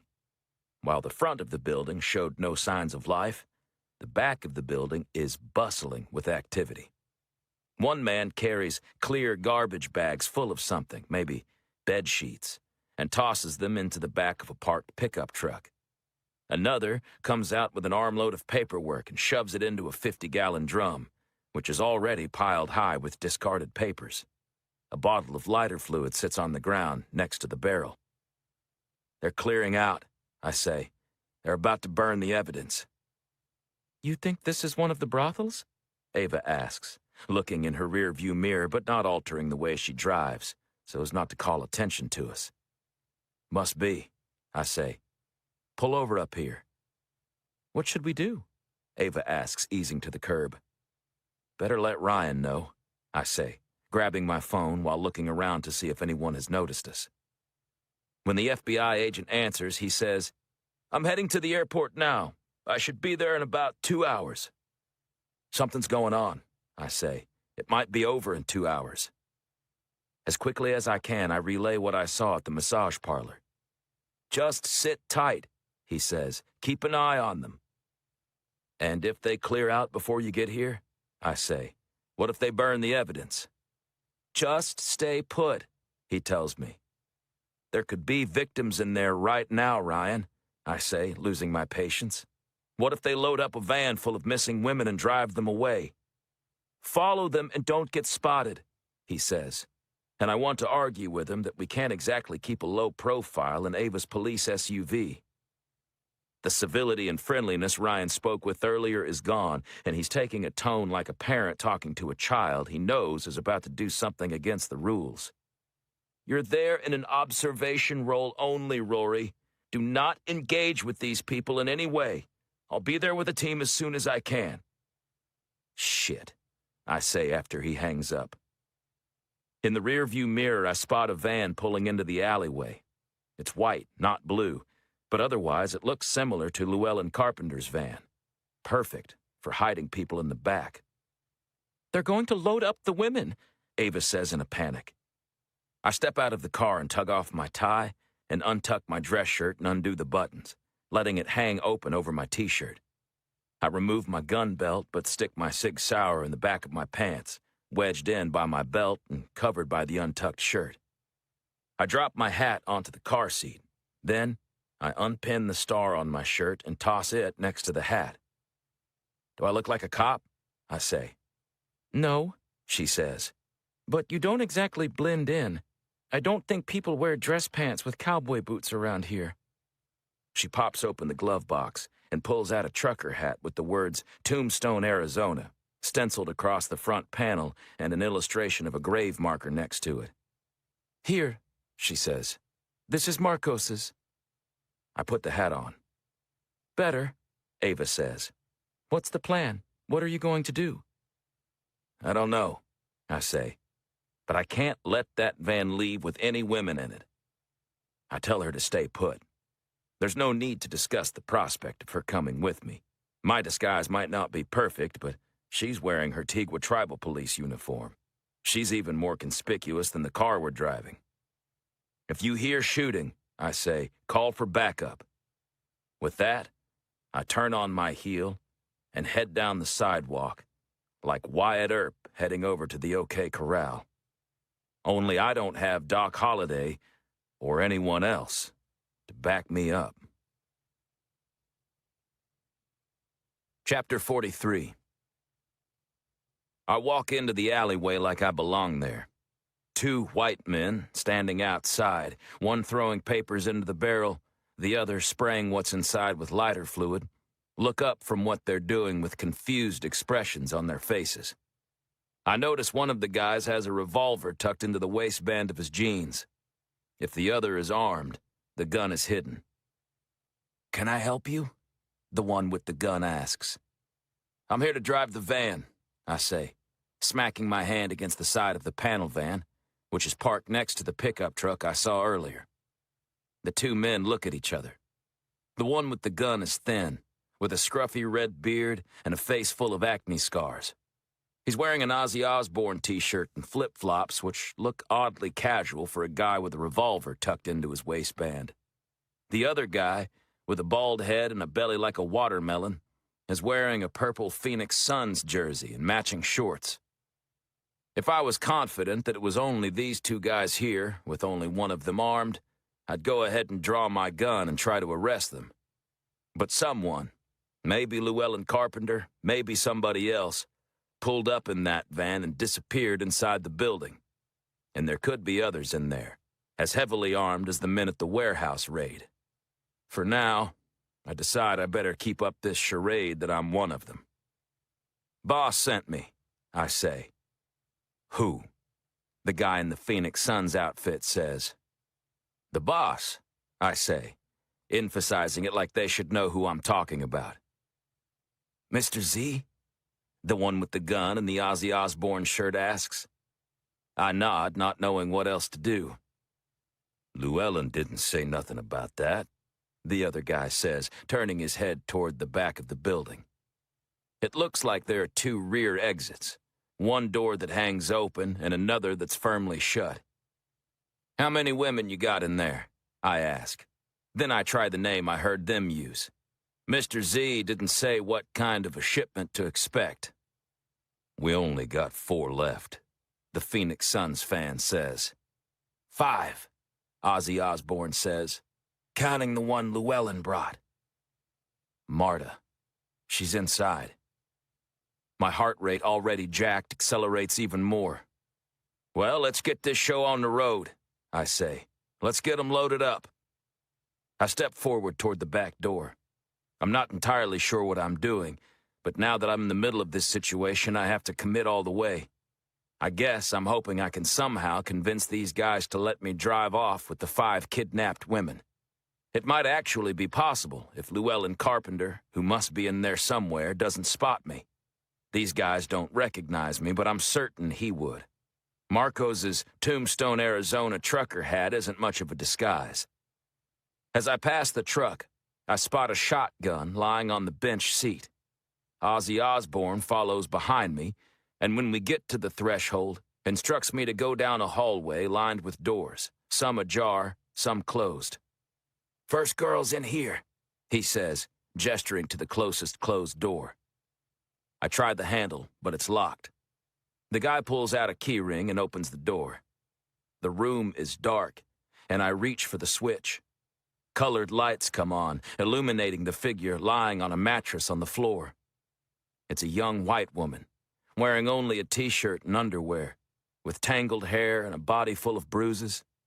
Lying next to her on the floor is a squirt bottle of lubricant, a box of condoms, and a cardboard box of discarded syringes.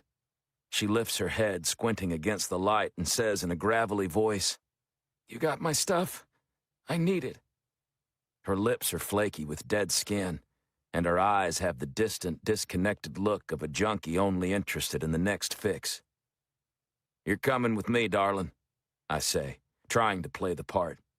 "I got your next fix in the van." When she doesn't move, the guy I'm with grabs her by the arm and yanks her to her feet. "Easy there," I say. "No need to hurt the merchandise." He ignores the comment and shoves her into my arms. "You take her on outside," he says. "I'll get the next one." "Come on with me, darling," I say, guiding her down the hallway. "Where's my fix?" she says. Her body is flaccid like a wilted flower, and I have to support most of her weight to keep her moving. She smells like she hasn't had a bath in weeks. "I'll do anything you want," she says to me, her voice pleading. "I'm a real good girl." "Everything's going to be okay," I say, keeping my voice low. When we step out into the sunshine, I freeze in my tracks. Llewellyn Carpenter is there, holding Marta Rivera, her face recognizable from her photograph, her hair down to her butt just like Ava said, firmly by the arm. Carpenter takes one look at me, and as I feared, recognizes me. He yanks a gun out of his waistband while tugging Marta toward him to use her as a shield. "Texas Ranger!" he shouts. "Kill the son of a bitch!" Chapter 44. I draw my gun, but, again, I don't have a shot. Carpenter holds Marta in a chokehold, positioning his body behind hers. She tries to fight, but she's clearly debilitated, either high on heroin or weakened by waiting for her next fix. With his free arm, Carpenter swings his pistol over her shoulder and points it in my direction. I grab the woman I've been propping up and shove her back inside the building. Carpenter's pistol thunders, and bullets crash into the drywall next to me, throwing white dust into the air. I hurl the woman down inside the closest open doorway and dive on top of her. She's screaming, now fully awake from her addiction-focused haze and thrashing around in a panic. Carpenter stops shooting, and I hear a scuffle outside. "Stay here," I tell the woman, and rise to my feet. She scurries on all fours into the corner of the room and curls into a tight ball, like a school kid in a tornado drill. Just as I step out of the room, Ozzy Osbourne, the red-bearded guy with the revolver, is rushing down the hall, and we practically collide. Only a few feet away, he swings his big gun at me. With my left arm, I reach out and grab his wrist, pushing his arm against the wall. He squeezes the trigger. Flames leap from the barrel, and a loud boom fills the narrow corridor. I try to jam my Sig Sauer against his chest, but he grabs my gun arm in the same position and shoves my arm up into the air. I angle my wrist, but I still don't have a shot. We push and pull against each other. He's not a big guy, but he has wiry strength, and it's all I can do to hold on to his squirming wrist. It's just a matter of seconds before he'll be able to twist his long-barreled gun into a decent shooting position. I use my weight to pin him against the wall with my shoulder. With my head lowered, I notice again that he's wearing flip-flops. I lift my foot and drive the sole of my cowboy boot down against his bare toes. He grunts in pain, and this gives me the moment I need to yank my gun hand free from his grip. I aim my gun, intending to tell him to freeze, but my shifting position has caused me to lose my grip on his arm. He swings his gun on me. We fire at the same time. His bullet sails through the folds of my open dress shirt, coming within inches of slicing through my rib cage. My bullet punches him in the cheekbone, and he slides down to the floor, leaving a trail of brains on the wall behind him. A vehicle engine roars outside, and I rush toward the exit. As I step into daylight, I notice two things simultaneously.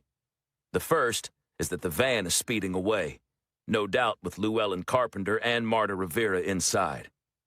The second is that the Suns fan stands behind the cover of the pickup truck, aiming the pump shotgun at the doorway. I dive back inside as he lets loose a series of thunderous blasts. I pin myself against the door and chunks of wood and drywall rain down on me. He stops firing, and I rise to a crouching position, my gun ready. I try to figure the odds of running out and getting a good shot before he lets loose with another blast. Not good.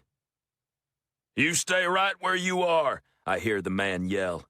"I'm going to get into this truck and drive away. Don't try and stop me, and you might live for another day."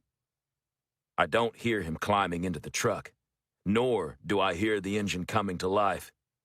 Instead, I hear footsteps, careful, cautious, approaching the doorway.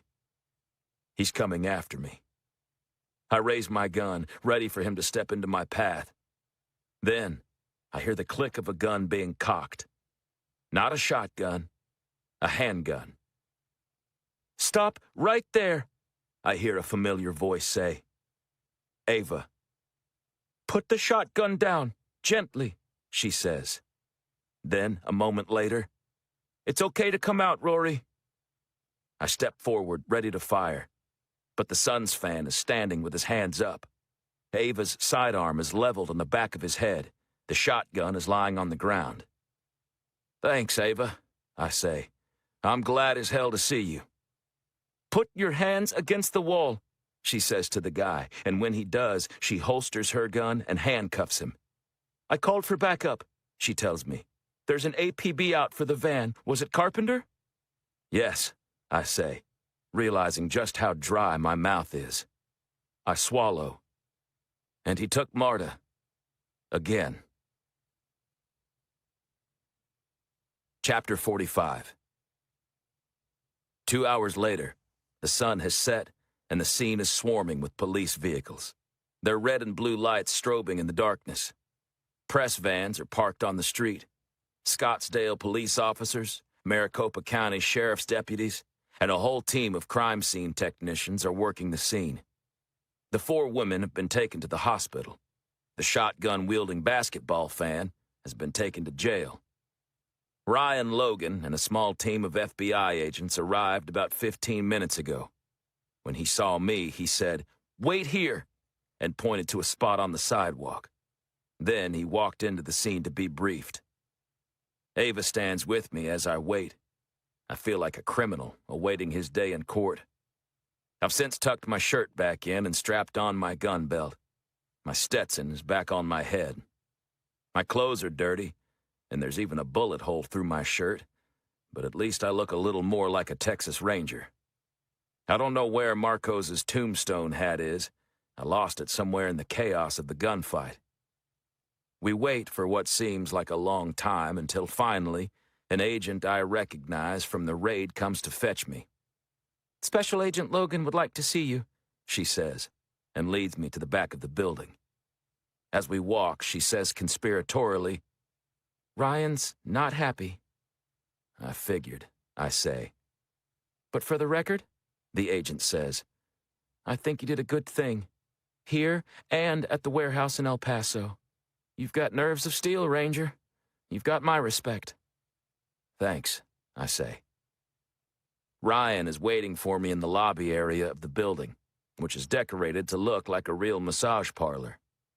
He's leaning against the counter, his head lowered in thought. Before he says anything, I start my defense. "They were going to move the girls," I say. "I had to act." He raises his head and glares at me. "I told you to stay put," he says. "They were going to move the girls," I say again. "I told you to follow from a distance." "We were in a police vehicle," I argue. "How discreet could we be?" He shakes his head. "All you want to do is hog the spotlight, Rory. You rush into danger so you can be the hero. I think the Rangers giving you that Medal of Valor has gone to your head." "I don't give a damn about being a hero," I say. "I don't give a damn about any medals, and I damn sure don't care about any spotlight. But what I do care about is saving lives. By my count, we saved 4 today." "But not Marta Rivera," he says pointedly. And this statement silences me. He's right. I can't count what I did today or at the raid as a success when she's still out there, still in harm's way. I don't have it in me to argue with Ryan anymore. I stand quietly and take my punishment. "Here's the thing, Rory," he says, approaching me and locking eyes with me, only a foot or two away. "You're reckless. You're not a team player. You run in guns blazing without thinking there might be another option. This devil-may-care attitude might work in the Rangers, but it's not working when it comes to my task force. You're not the kind of person I want on this team. I gave you a second chance with a very simple task. Go to Phoenix and look at a vehicle. Somehow, you turned those instructions into a goddamn gunfight in the middle of a residential area." "What are you saying?" I ask. "Are you kicking me off the task force?" "You're out," he says. "I don't want to see you on my crime scenes. I don't want you investigating these missing women. I don't want to see your face for a long, long time." He can't seem to help himself from adding, "And if you show up at next year's charity shoot, I'm going to take great pleasure in wiping the floor with your ass."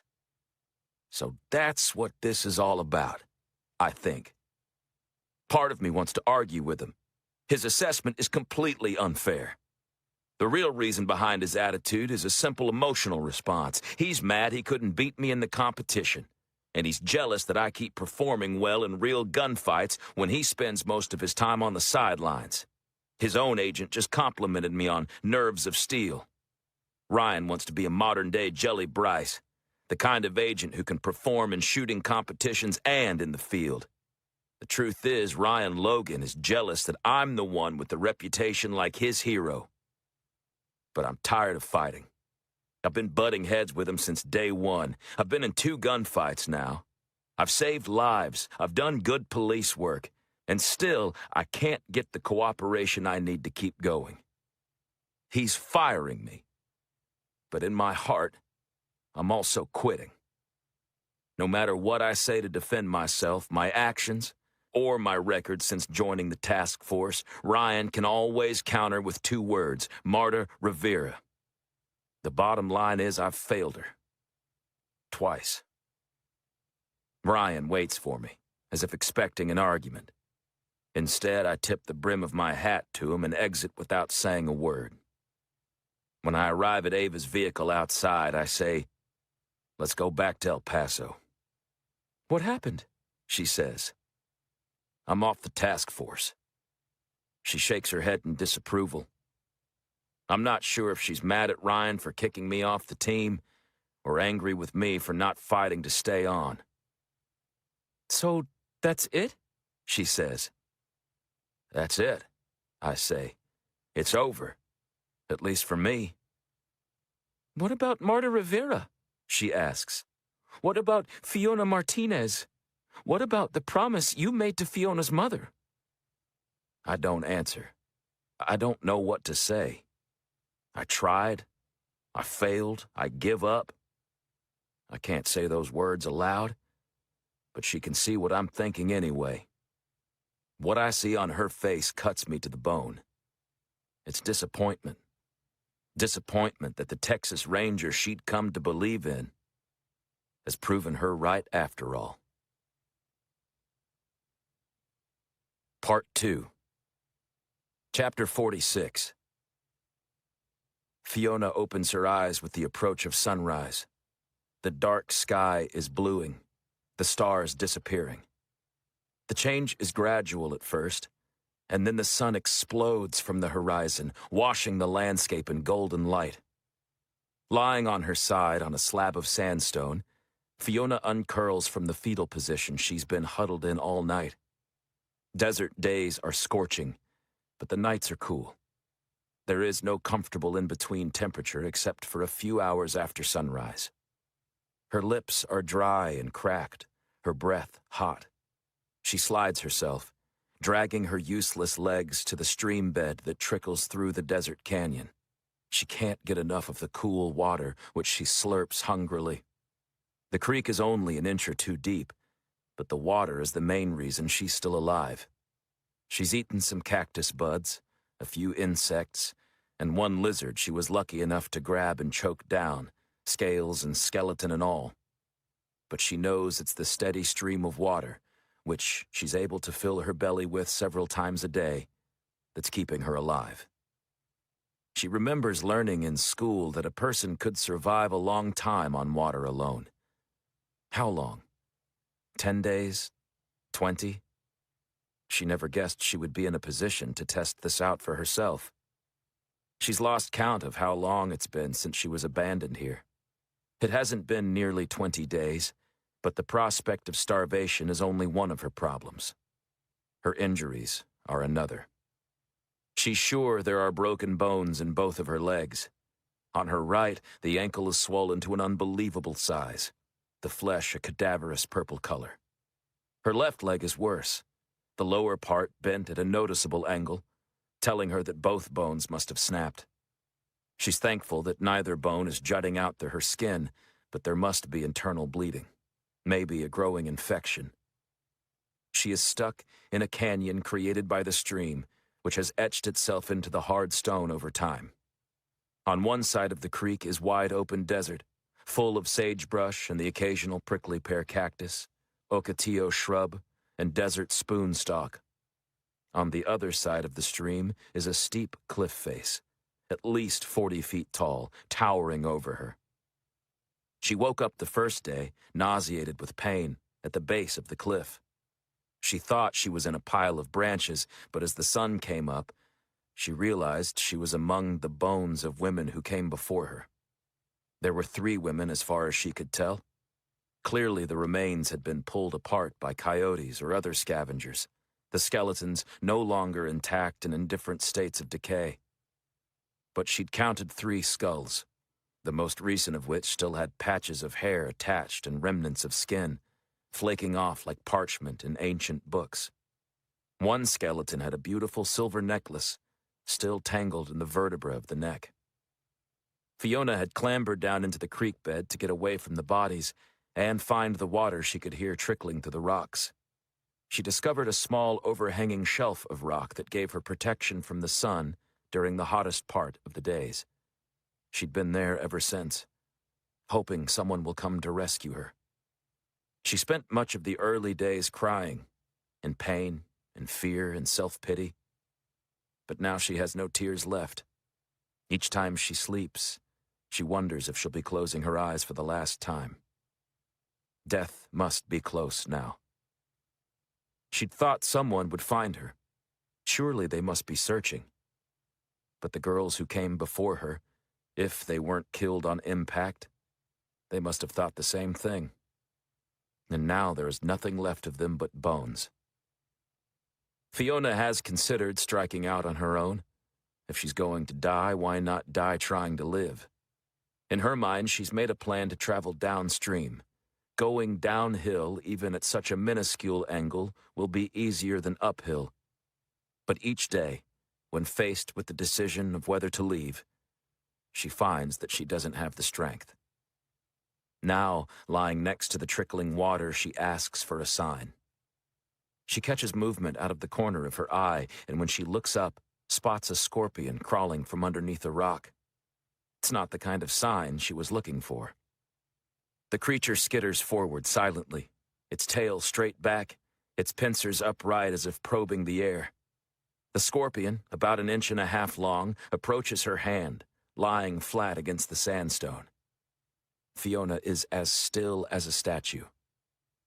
The scorpion's exoskeleton is a pale yellow color, and Fiona can't help but think how otherworldly it looks, how prehistoric.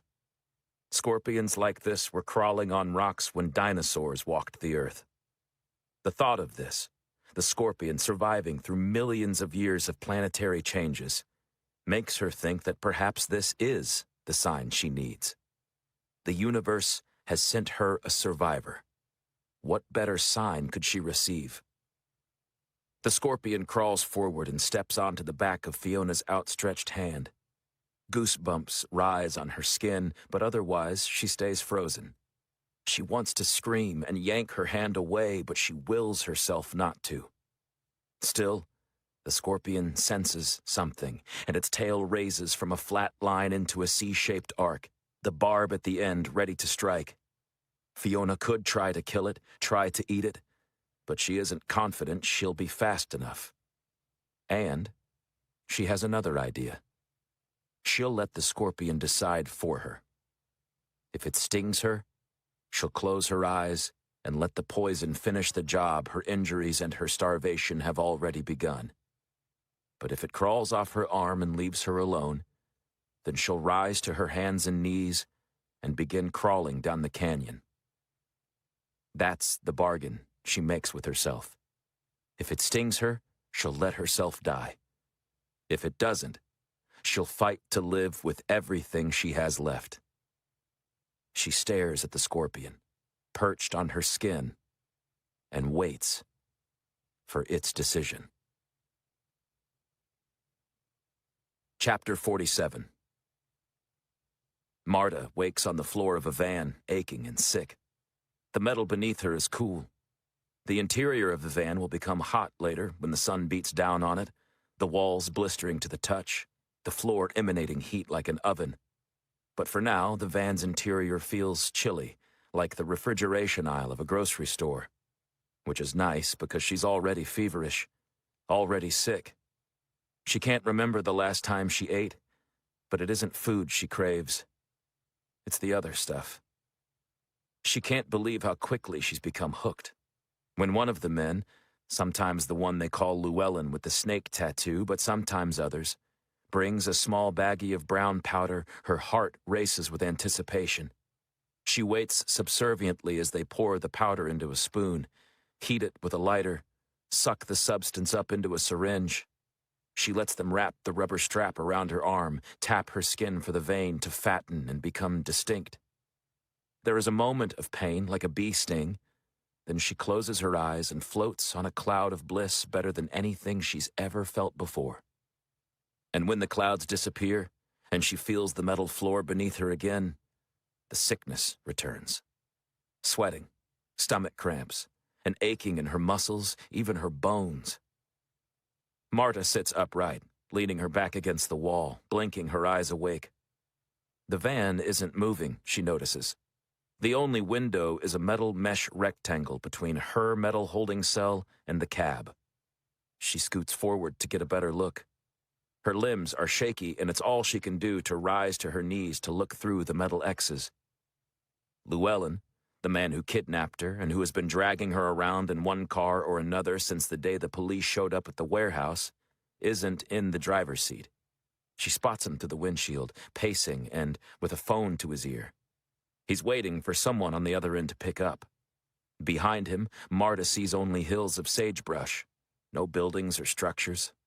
The sun has recently risen, giving the landscape a warm radiance. "Mr. Z," he says when the person finally answers. "Yeah, it's Llewellyn." She's heard this name a few times, Mr. Z, but has never seen the person it belongs to. The men all use the name with an air of respect. Llewellyn explains to Mr. Z how the cops showed up at the brothel where they'd been keeping Marta. He explains how he'd shot at the Texas Ranger and fled before the Ranger killed one of the men and arrested another. "Yeah, it was that same Ranger. That piece of shit just won't go away. He's like a turd that won't flush." Llewellyn listens. He heads toward the van and Marta ducks her head down. She pins her back to the metal with her head just below the window and tries to listen. "Okay, I've got a pen," Llewellyn says. "Give me the address again." A minute later, Llewellyn fires up the engine of the van. He puts the phone on speaker as he pulls onto the road. "You think it will still work?" Llewellyn asks. "I think so," says a confident voice over the speaker. "It will look like an accident. And even if they figure out it wasn't, it will distract them for a while." Mr. Z, whoever he is, has a slow, confident way of speaking. To any outsider, every Texas accent might sound the same. But growing up on the Pueblo, adjacent to El Paso, Marta can tell more from the way Texans talk than just the state they're from. Mr. Z is an upper-class, good old boy. There's money behind his Texas twang. Besides, the voice on the phone says, we just need this Texas Ranger out of the way. That will give us time to shut down operations for a while. We need to consolidate the merchandise and hang low. We'll set up some new brothels in a month or two. What about the girl with me? Bring her to my place before you ditch the van and set the trap. Marta knows she should be afraid. Going to Mr. Z's place can't be a good thing, but the truth is this fills her with hope. If Mr. Z is the boss, he'll have plenty of stuff to make her feel better. She looks at the needle marks on her arm and is ashamed for feeling this way. What about the guys they arrested? Llewellyn asks as the van rumbles down the highway. You think they'll talk? No one will talk, Mr. Z says. They all have something they care about. Wives, mothers, children, dogs. If anyone talks, they know I'll have you arrange an accident for their loved ones just like there will be an accident for that Texas Ranger. You just say the word, and I'll take care of whoever you need me to, Llewellyn says. You know I like kidnapping these girls, but I much prefer... He doesn't finish, but Marta feels she knows what the rest of the sentence is. I much prefer killing people. The thought sends a chill up her spine. Yes, Mr. Z says conversationally, as if they are discussing the weather. We all have our own personal appetites. Llewellyn ends the call, and Marta sits leaning against the wall, her arms curled around her knees. She steals a glance through the window into the cab. Llewellyn is facing the windshield where the highway leads off into desert hills. Her captor reaches for the radio and flips through the channels, finally settling for a sports talk show with the DJs discussing the odds of any of the El Paso Chihuahuas getting called up to the big leagues this year. Marta gets an idea. She doesn't know if it will help, but she can't do nothing. She crawls toward the back of the van, checks the window to make sure Llewellyn hasn't leaned over to look back at her, and then positions herself by the back door. She takes her index finger and presses it firmly against the metal. Then does it again, and again, and again, until she's written a message to whoever finds the van, maybe that Texas Ranger they were talking about. She only hopes he gets the warning in time. Chapter 48. Carlos drives west. He's halfway between Houston and San Antonio, where he plans to grab a quick bite to eat, then push on to El Paso. It will take a good 10 hours to get there, maybe 11. The scenery of Central Texas is in sharp contrast to where he's headed. The blue of the sky is washed out with humidity, and the landscape is flat and covered in unruly chartreuse grasses. Crocodile green trees line the roadway. He's anxious to get back. The trip was necessary, although he's not sure how much the interviews will help in the end. It's what he's been doing in the evenings, going through the victims' phone records and social media accounts, that has proven the most fruitful. He's got news for Rory and Ava. He'd been saying that something about the case felt out of reach, some connection among the women. He hasn't figured it out, not entirely, but he's closer now, and he needs their input. Rory's truck is pretty much identical to his own, yet it feels weird to drive someone else's vehicle. He wishes there was some way to swing up to Austin and get his own, but then he'd be abandoning Rory's vehicle in the capital. As the miles roll underneath him, Carlos thinks about his relationship with Rory. He hadn't known what to expect when they'd first teamed up. Rory had a reputation for being cool in a gunfight, but a hothead in other situations. Carlos has found both to be true. Sure, Rory can be impatient, temperamental, argumentative, but his heart is always true to his task. He tries to do the right thing, period. Texas Rangers don't ordinarily work with partners, which suits Carlos just fine. He works better alone, usually. But it's been a nice surprise to have a partner on this case that he's been proud to work with. Carlos's phone rings, and he expects it to be Rory with an update. Instead, it's Ava. He puts the call on Bluetooth and says, "I'm on my way back to El Paso. Did you two make it?" "Sort of," Ava says, her voice indicating that something is wrong. "What happened?" Carlos asks, keeping his eyes on the road. In the distance, he can make out the tallest buildings of San Antonio. "Let me guess. Rory was grumpy the whole time because he didn't have his guitar?" "Rory's out," she says. "What do you mean, out?" "He quit. Or got fired, I'm not sure which. Maybe both." Ava explains what happened at the brothel. The shootout, rescuing the women, Carpenter escaping, and losing Marta again. She says that Ryan Logan booted Rory off the task force. Then Rory and Ava drove through the night to get back to El Paso. Rory texted the woman they'd met at the bar, Megan, and asked to be dropped off at her house. "We got there just before the sun came up," she says. "What did Rory say?" "He said he was sorry. That's all." "And what did you say?" "Nothing. I'm disappointed in him." Carlos takes a deep breath. "Me too," he says softly. So much for having a partner he could be proud to work with. Chapter 49. I wake up with harsh sunlight blasting through the blinds.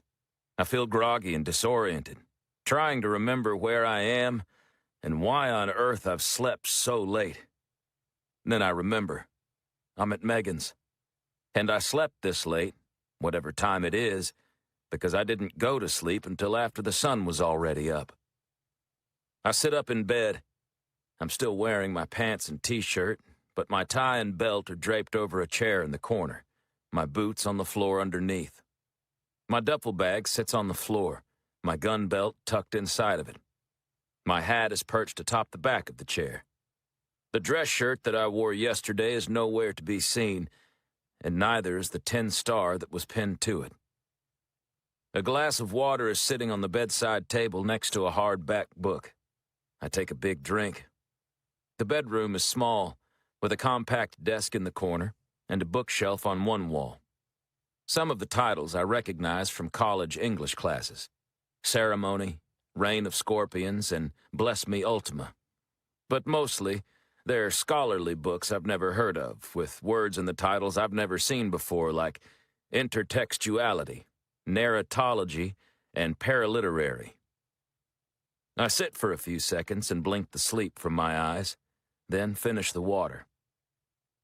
On the way to El Paso last night, I texted Megan and asked if I could come over instead of finding a hotel. I'd had a rough day and needed a friend. She worked at the bar until 2 o'clock, then waited up for me.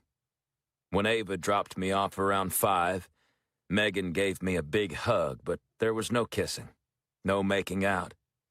Getting lucky was the last thing on my mind. We were both so tired, we lay down on her bed. Me in my pants and t-shirt, Megan in a pair of gym shorts and a tank top. With the sunrise leaking in through the blinds, I didn't think I'd sleep, but I passed out like I'd just been given a sedative.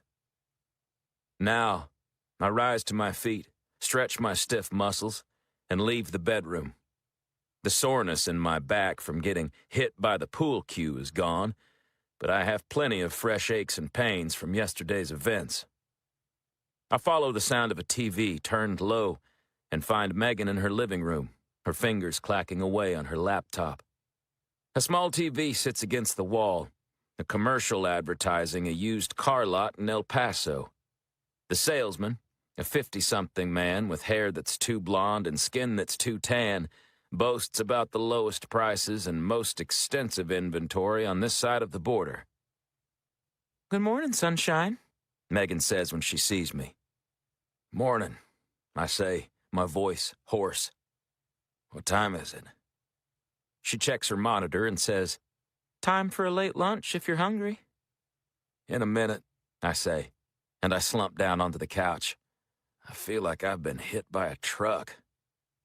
She closes her computer and sets it on the coffee table, then picks up the remote and silences the used car salesman just as he's getting into a fervor over his stock of pre-owned vehicles. I notice my dress shirt is dangling from a plastic hanger suspended from a curtain rod. It's been ironed and looks brand new, except for the bullet hole. My star, which had been pinned to it, is lying on the coffee table. "I washed your shirt," she explains. "I would have done your pants, but I didn't want you to wake up to find me undressing you and get the wrong idea." I smile and we both share a chuckle. It feels good to laugh, but the reprieve is only temporary. I feel sad, guilty, useless. I keep telling myself I tried. It was Ryan who kicked me off the task force. But I can't shake the feeling that I've let everyone down. By everyone, I mean Ava and Carlos, but also Fiona, who might still be alive, and Marta, who definitely is, or at least was last night. I should call Carlos, but the fact that I haven't heard from him already tells me that Ava's done it for me. I'm sure he's pissed at me too. He probably thinks I should have been more diplomatic, found a way to stay on the federal team. Word has probably already gotten back to Captain Kane. I wonder what he's going to think. He never wanted me involved in these cases anyway, so he might actually be relieved. I run my hands through my hair and look around the apartment. A part-time bartender, part-time teacher, full-time student can't make much money. But Megan seems to have done the best she can with limited means. The mismatched furniture and down-home wall decorations all work together to create an eclectic, comfortable living space. "I'm sorry I crashed here," I tell Megan. "I don't mean to dump my troubles on you. I'm sure this isn't the reunion she was hoping for, especially after I called her a few days ago and promised to take her out on a proper date. Instead, I've shown up at her place, beaten down, and in no shape to be any fun at all." "Why don't you wait until tomorrow to head back?" she says. I tell her I can't go anywhere until Carlos returns my truck anyway. "Good," she says. "Spend one day here. With me." Chapter 50. "Can I ask you a question?" Megan says. It's been about an hour since I woke up. Megan made fajitas for lunch while I took a shower and threw on a pair of jeans and a t-shirt. We've just finished eating at a little two-seat table nook in the same room as the TV and couch. "Shoot," I say. "Interesting choice of words." "What do you mean?" She gestures over to my shirt hanging by the window, sunlight streaming in through the hole. "Is that a bullet hole in your shirt?"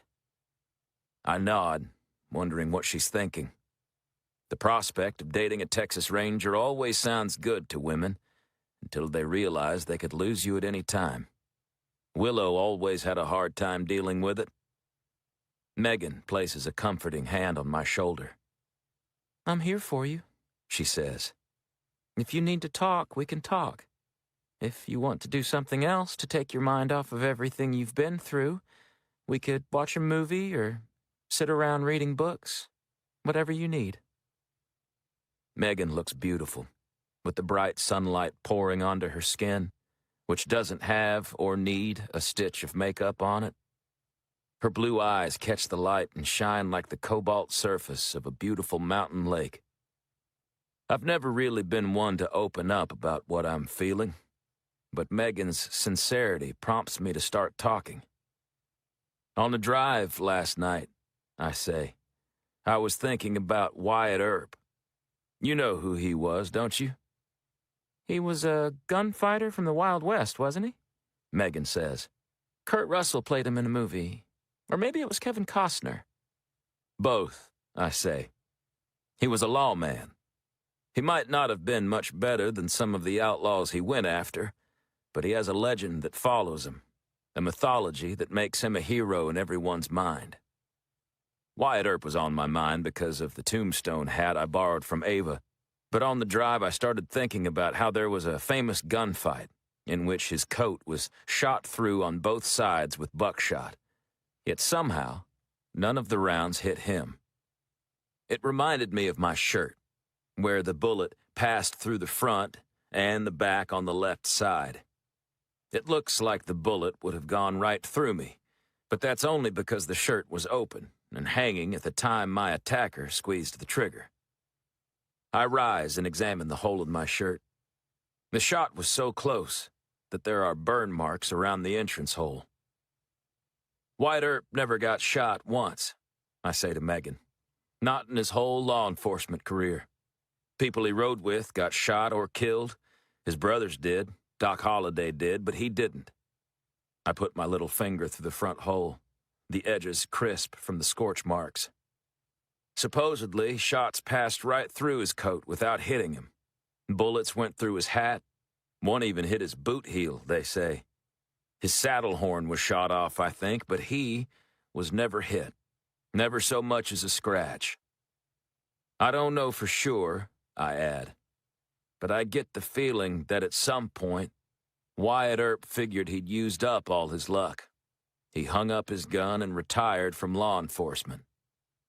Megan listens without interruption. I meet her eyes. I've had some close calls, I say, pointing to the shirt as if she needs a reminder. I feel like I've used up all my Wyatt Earp luck. One of these days, a bullet is going to find its way home. I'll be either hurt or killed. I'll be in a hospital or I'll be in a casket. I walk back over and sit next to Megan, who keeps her ocean-deep eyes fixed on me. Unless I hang up my gun and call it a career, I say, that's where I'm headed. My parents will have to go to one of those Medal of Valor ceremonies and accept the award on my behalf, posthumously. My luck's run out. I can feel it. Do you want to hang up your gun? Megan asks. I don't know, I say.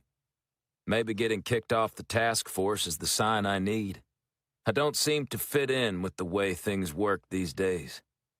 My help isn't wanted. I'm fighting the good guys as much as I am the bad guys.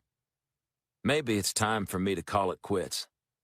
Maybe it's time for me to ride off into the sunset. Megan encourages me to give it some thought, not rush into any decisions. The thing is, I say, picking up my 10-star from the coffee table and looking at my distorted reflection in the metal. Without this badge, I'm not sure who I am. Chapter 51. Megan and I spend the day together. We sit in the shade on her back patio drinking sweet tea. We each have a book. Mine is a John Grisham paperback from my duffel bag. Hers is a scholarly book about multimodal pedagogy, whatever that is, but we talk more than we read. We chat about Redbud and what it was like growing up there. Our conversation turns to Baylor and how much I liked it as a student and how much she hopes she gets the job there. Megan is easy to talk to.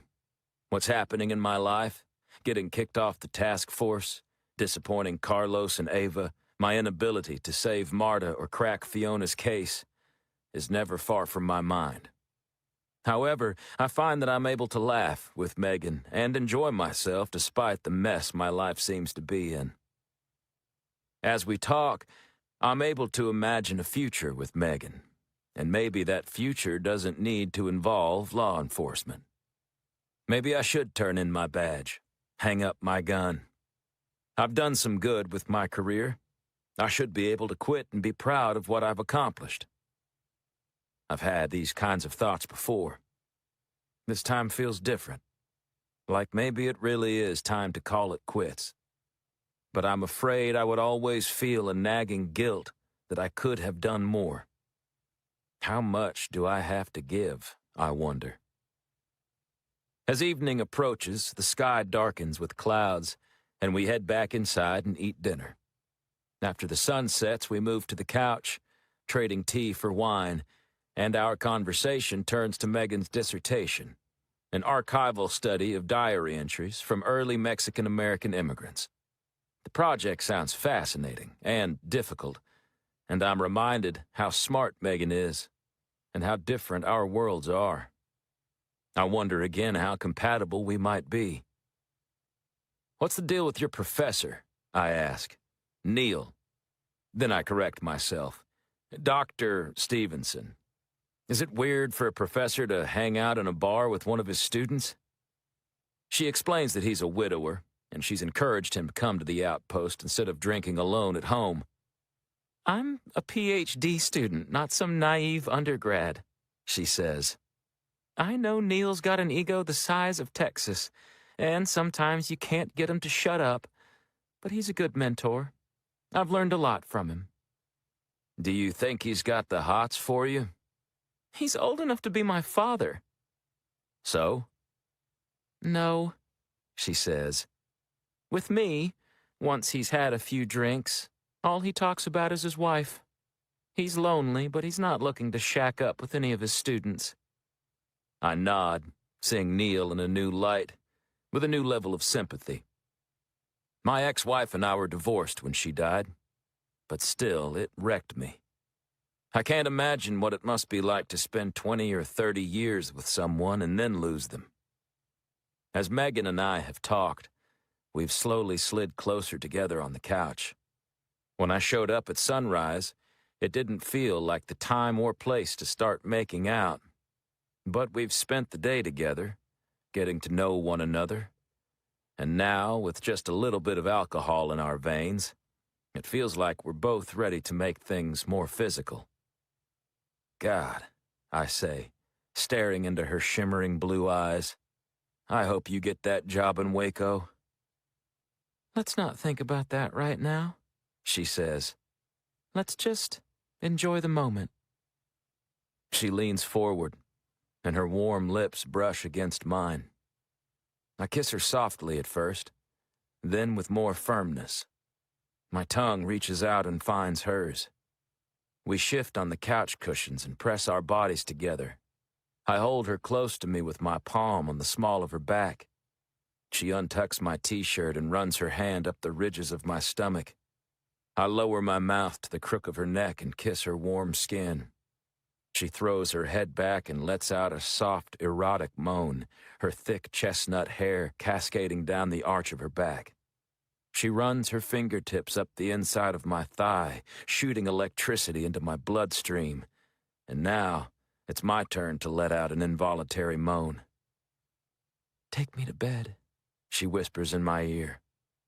I don't argue. Megan throws her legs around my waist, and I lift her into the air. I hold her up, her arms around my neck, and we don't stop kissing as I shuffle toward the door to her bedroom. I lay her down on the sheets and we kiss. I raise myself onto my knees and strip off my t-shirt. She reaches to my belt and tugs the strap free from the buckle. A loud knock comes from the front door. She and I freeze like high school kids caught by their parents. Her expression tells me she's wondering the same thing I am. Who is it? And more importantly, can we ignore them? "Open up!" a familiar voice shouts.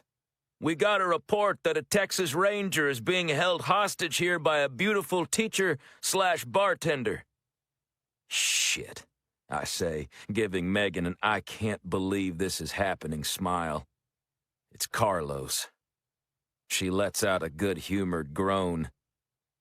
"Worst timing ever," she says with a laugh. Chapter 52. "Hey, partner," Carlos says when I open the door. "Ride with me over to the airport and I'll rent a car there. You can have your truck back and be on your way." Carlos looks like a Texas Ranger should. Stetson atop his head, shirt pressed, pants unwrinkled, star on his chest polished to glint in the porch light. Seeing him makes me feel like I've let the whole state of Texas down. "So you heard from Ava," I say, feeling ashamed that I didn't call him today. "Yeah," he says, shrugging. "Seems like Ryan Logan had it in for you from the start." His demeanor suggests that nothing is wrong, that he isn't bothered by the turn of events. But I know that's just an act. And it's working. The suggestion that me turning tail and heading home isn't a big deal hurts even more than if he'd tried to reprimand me in some way. I invite him in while I put on my boots and get my stuff. He tips his hat to Megan, who offers to get him a glass of water or sweet tea, which he declines. Carlos's wandering eyes stop on the shirt hanging from the curtain rod. He appraises the bullet hole but doesn't say anything. I wish I could read his mind. I turn toward the bedroom where my duffel bag is to get my gun and a change of clothes. I know I won't be doing any sort of official ranger business, but still, I feel like I should dress the part. Carlos looks like a Texas Ranger action figure fresh out of the box. I should at least try to look professional. Before I get to the bedroom door, I turn and ask Carlos if he just got back from Houston. I stopped and got the feather from Ava, he says. Dropped them both off at the lab, then I came here. Have you had dinner? Megan asks. You want a bite to eat before you hit the road? He declines. A few minutes later, I'm ready. Megan walks onto the porch with us. The dark sky is filled with gray, frothy clouds, and gusts of wind push the trees of the neighborhood around. I kiss Megan goodbye, telling her that I'll be back. Her hair dances in the wind. I'll wait up, she says, and winks. Carlos and I head toward the truck, both veering to the driver's side. Oops, he says, laughing. Mind if I drive your truck one last time before turning her over to you? I concede, and once I'm in the passenger seat, I say, Look, Carlos, about what happened. He waves me off. You don't have to explain a thing. Again, this nonchalance bothers me more than any other kind of reaction I might have anticipated. I expected him to argue and to try to convince me to fight Ryan for a place on the team. Or perhaps we could commiserate together. We could both bitch about how unfair it is. But this reaction, not caring at all, or at least pretending not to, bothers me more than I would have expected. Before we go to the airport, Carlos says, mind if we make a quick stop? No problem, I say, not knowing what else to say. He is driving, after all. Where are we going? I ask, then make an attempt at a joke.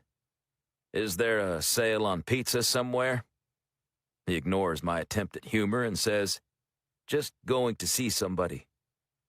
I start to feel nervous. What does he have up his sleeve? A few minutes later, we pull into the University Medical Center of El Paso, which I recognize because Carlos and I stopped here after the raid to try to see the man who'd been shot by Llewellyn Carpenter. The agent, whose name is Marvin Mercer, had been in surgery at the time. Let's go check on him, Carlos says. What do you say? Have you heard from Ryan about his status? I ask. Carlos shakes his head. Nope. I figure we owe it to him to at least check. My stomach is in knots as we walk through the halls of the hospital. Carlos stops at a nurse's station and tells a man in scrubs that we're looking for Marvin Mercer, an FBI agent brought in after the recent raid. He looks back and forth between us, registering that it's a couple of Texas Rangers making the request. I suppose I can let you see him, the man says. But he won't know you're there. He's in a coma. Chapter 53. When we push through the door to his room, we spot Marvin Mercer, lying unconscious on the bed, various tubes and wires hooked up to him. Sitting next to the bed, keeping an eye on him, is an agent from the task force I recognize from the crime scene. She wears business attire, and I get the impression she came straight from her shift to the hospital. Sorry to interrupt, Carlos says, taking off his hat in a polite gesture. I do the same. It's no trouble, the agent says, rising and introducing herself as Kara Prince. She says she's known Marvin since they were in the FBI academy together. There are only 2 chairs in the room, and she offers them to us. Carlos and I decline and position ourselves next to the bed, looking down at Marvin. His eyes are closed and his skin is as pale as a corpse. But his chest rises and falls in a regular rhythm. There's an oxygen tube up his nose, and a nearby monitor informs us of the steady beep, beep, beep of his heartbeat. "How's he doing?" I ask, my voice cracking. "Don't know yet," she says. "A bulletproof vest doesn't do much to stop a shotgun at point-blank range." My breathing becomes shallow. Kara notices and says, "Ranger, you don't have anything to feel guilty for. It's not your fault." I nod, but I don't feel good about what I'm seeing. Carlos is looking at me more than Marvin, and I meet his gaze. "Was this your plan?" I say. "You'd bring me in here to see this and then try to tell me I should stick around?" "I didn't really have a plan," Carlos says. "But yeah, if you want my opinion, I don't think you should go." Kara looks up at us in confusion. "Do you two want to be alone?" she asks. "We'll step out into the hallway," Carlos says, putting his hat on and tipping the brim. "I'm sorry for what happened to your friend," I say on my way toward the door. As we're about to walk out, Kara says to me, "You're not leaving the task force, are you?" Carlos answers for me. "Agent Logan kicked him off." Her eyes go wide, then turn angry. She tells us that all the other agents have been glad to have us on the team. "What you guys did at the warehouse, the way you raced in there, you've got nothing but respect from everyone on the task force." Then she gestures toward Marvin, lying unconscious on the bed. "He would tell you the same thing if he could." "Thank you," I say, and tip the brim of my hat as we walk into the hall. Just outside the door, Carlos and I stop and stare at each other under the LED lights. "It's your choice whether you go back to Waco or not," he says. "But before you leave, I want to say something." I nod and we wait for a nurse to walk by. "You asked me before why I became a Texas Ranger," he says. "I did it because I believe in the idea of the Texas Rangers. Sure, there are plenty of black marks in the history of the Rangers. Hell, the Rangers used to run people who looked like me out of the state. The modern Rangers, the idea of the modern Rangers, is to fight for what's right. No matter what. No matter the obstacles." "What would you have me do?" I say. "Be a goddamn Texas Ranger," he says, gesturing to the star on my chest. "Or take that off." A doctor and a nurse walk by, pretending not to notice two Texas Rangers engaged in a heated conversation in the hallway of a hospital.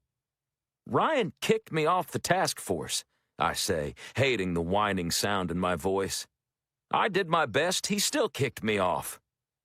Carlos grimaces. "I don't give a damn about Ryan Logan and his ego. I don't give a damn about some federal task force. You don't work for the FBI, you work for the state of Texas. You took an oath to protect the people of Texas, and I don't care if the whole Federal Bureau of Investigation stands in your way, I expect you to do it." I don't say anything. My heart is pounding. Part of me feels like I'm being a kid lectured by my dad. Part of me feels like I'm a teenager, being given a pep talk by my football coach. Another part feels, even though Carlos and I are equals, like I'm being told what I need to hear by a superior officer. Carlos might not be a lieutenant yet. He might never be. But in this moment, he's my lieutenant. "If I stick around," I say, "Ryan might kick you off the task force too." "We don't need the FBI," he says. "The FBI needs us." I take a deep breath. I think about what I told Megan, how if I stick around, I'm bound to take a bullet one of these days. Will I end up like Marvin Mercer on the other side of this hospital door, unconscious and one step from death's door? Will I have to give my life? "All right," I say. "I'm in." His only response is a nod of the head. I'm sorry for my trail off. Not sure what to call it. My moment of weakness. No need to apologize to me, he says. But you might have to earn back Ava's trust. I will, I say. He suggests the three of us should meet first thing in the morning at the tribal police headquarters. I've got some information that I want to share with you, he says. As we're about to leave, Kara, the FBI agent, pokes her head out from Marvin Mercer's hospital room. I didn't mean to listen in, but you guys were pretty loud, she says. You might want to know that police have recovered a vehicle they think was Llewellyn Carpenter's. Where? Carlos asks. Right here in El Paso, she says. EPPD is on the scene. Last I heard, Ryan Logan was flying back from Phoenix. Wheels on the ground any minute. If you hurry, she adds, looking around as if someone might be listening in, you might be able to beat him there. Chapter 54. Carlos and I jog through the parking lot to my truck. I'm driving, I say, and he tosses me the keys without argument. With the lights and sirens going, we speed through the streets. Within minutes, I pull into the entrance of Oscarate Park and drive past a playground and baseball diamond on my way to a cluster of vehicles with flashing blue lights. The crime scene is in a parking area next to a fishing lake, about 40 or 50 acres wide. A handful of EPPD vehicles, their blue lights reflecting on the black surface of the lake, surround a van that looks just like the one Llewellyn Carpenter fled in when I saw him at the brothel in Phoenix. A flatbed tow truck has backed up, ready to load the vehicle. We duck under the police tape without asking permission and approach the van. Wait just a goddamn minute! Ryan Logan approaches from the side. My heart sinks. Looks like we didn't beat him here after all. What are you doing here, Yates? He sneers. I told you I didn't want to see you anywhere near my crime scenes. Who says this is your crime scene? I snap. Last I heard, El Paso was in Texas, and you see this here? I point to the star on my chest. This means I'm a Texas Ranger. He glares at me, and I glare back. We're only a few feet apart, and the tension between us fills the air like static electricity ready to explode. The wind gusts around us and across the lake. Blue serpents of lightning snake from the clouds to the horizon. You see this? He says sarcastically, pulling out his badge. This means I work for the United States government. If you want to get into a jurisdictional pissing match, be my guest. What do you think your commander is going to say if he gets a call from the Attorney General of the United States? He'll probably tell him this is Texas. You feds either help my boys or you get the hell out of their way. Ryan harumphs. Around us, every EPPD officer and FBI agent is frozen, watching the confrontation. It's like an impromptu match between two heavyweights has just broken out, and they have ringside seats. Ryan and I have gone a few rounds before, but those were just warm-up bouts. This time, I intend to fight Ryan Logan with everything I've got. Rory, you've only been involved in one little part of this investigation. I'm overseeing the whole damn thing. Did you know that every single person we've arrested has shut their mouth tighter than a clam, and we can't get a bit of new intel from them? We've rescued all these women, but we haven't stopped the people at the top. Whoever they are, they're going to get away scot-free or rebuild. Go ahead and pat yourself on the back for saving a few women and nabbing a couple bad guys, he continues. It's my job to bring down the whole empire. Don't forget that you're just a tool for me, an instrument, and you've proven more trouble than you're worth. You're easily replaced. As much as I want to tell him to go fuck himself, I try to keep my comments slightly more professional. Even though you don't seem to have any respect for me, I say, I have a hell of a lot of respect for you, Ryan. You're a good agent. I can tell that. You're juggling who knows how many agents and officers, coordinating efforts in multiple cities and states. You've got a responsibility I've never had to deal with. But I know a thing or two about working with other people. I'm a Texas Ranger, and my job is to range across the state, helping different agencies and sheriff's offices, and the way you're going about it isn't the best way. You push people around, and anyone who doesn't bend to your will, you cast them aside. Let this lowly Texas Ranger give you some advice. You need to learn to work with people. Rory, he snaps, I don't need your advice. I'll do my job however I damn well please. You're welcome to go home and do yours the way you want. That's the thing, Ryan. This is Texas. I am home. I'm going to investigate crimes in my state. And if you don't want to work with me, you damn sure better not work against me. He glares at me, visibly angry. But he knows he's not getting rid of me. I hate to embarrass him in front of all his subordinates, but he didn't leave me much choice. Fine, he says finally. He sweeps his arm toward the van. You're free to examine the crime scene. You've got 5 minutes. We need to get this van out of here before the sky opens up and the rain washes away all our evidence. As I start to move, he adds, Don't touch anything. And if you see anything worth noting, you tell me. No keeping secrets. I wouldn't dream of it, I say, stepping past him. I know how to work with people. Chapter 55. As Carlos and I approach the van, Ryan shouts to all the people who've been watching our melee. All right, show's over. Go back to work or turn in your resignation. I don't give a damn which. I catch a few glances from his agents and officers on scene, all of them displeased with Ryan. He's losing the respect of his team. I can see it. Why can't he? Carlos pats me on the shoulder and says quietly, If Ava had been here, that would have done the job to regain her trust. Thanks, I say, and the two of us circle around the van, looking for anything that might give us a clue to where Llewellyn Carpenter and Marta Rivera might be now. Agents have left the side doors and the rear door open, but no one is dusting for prints. I'm guessing they want to get the vehicle to the crime lab for that, although, judging by the clouds overhead, I'm not sure they'll make it. In Phoenix, with the bright sunlight, we were able to spot the smudges left behind by Marta's fingerprints. But now it's almost midnight, and the glare of industrial work lights, not to mention flashing bulbs from atop the cruisers, makes it impossible to spot any kind of print with the naked eye.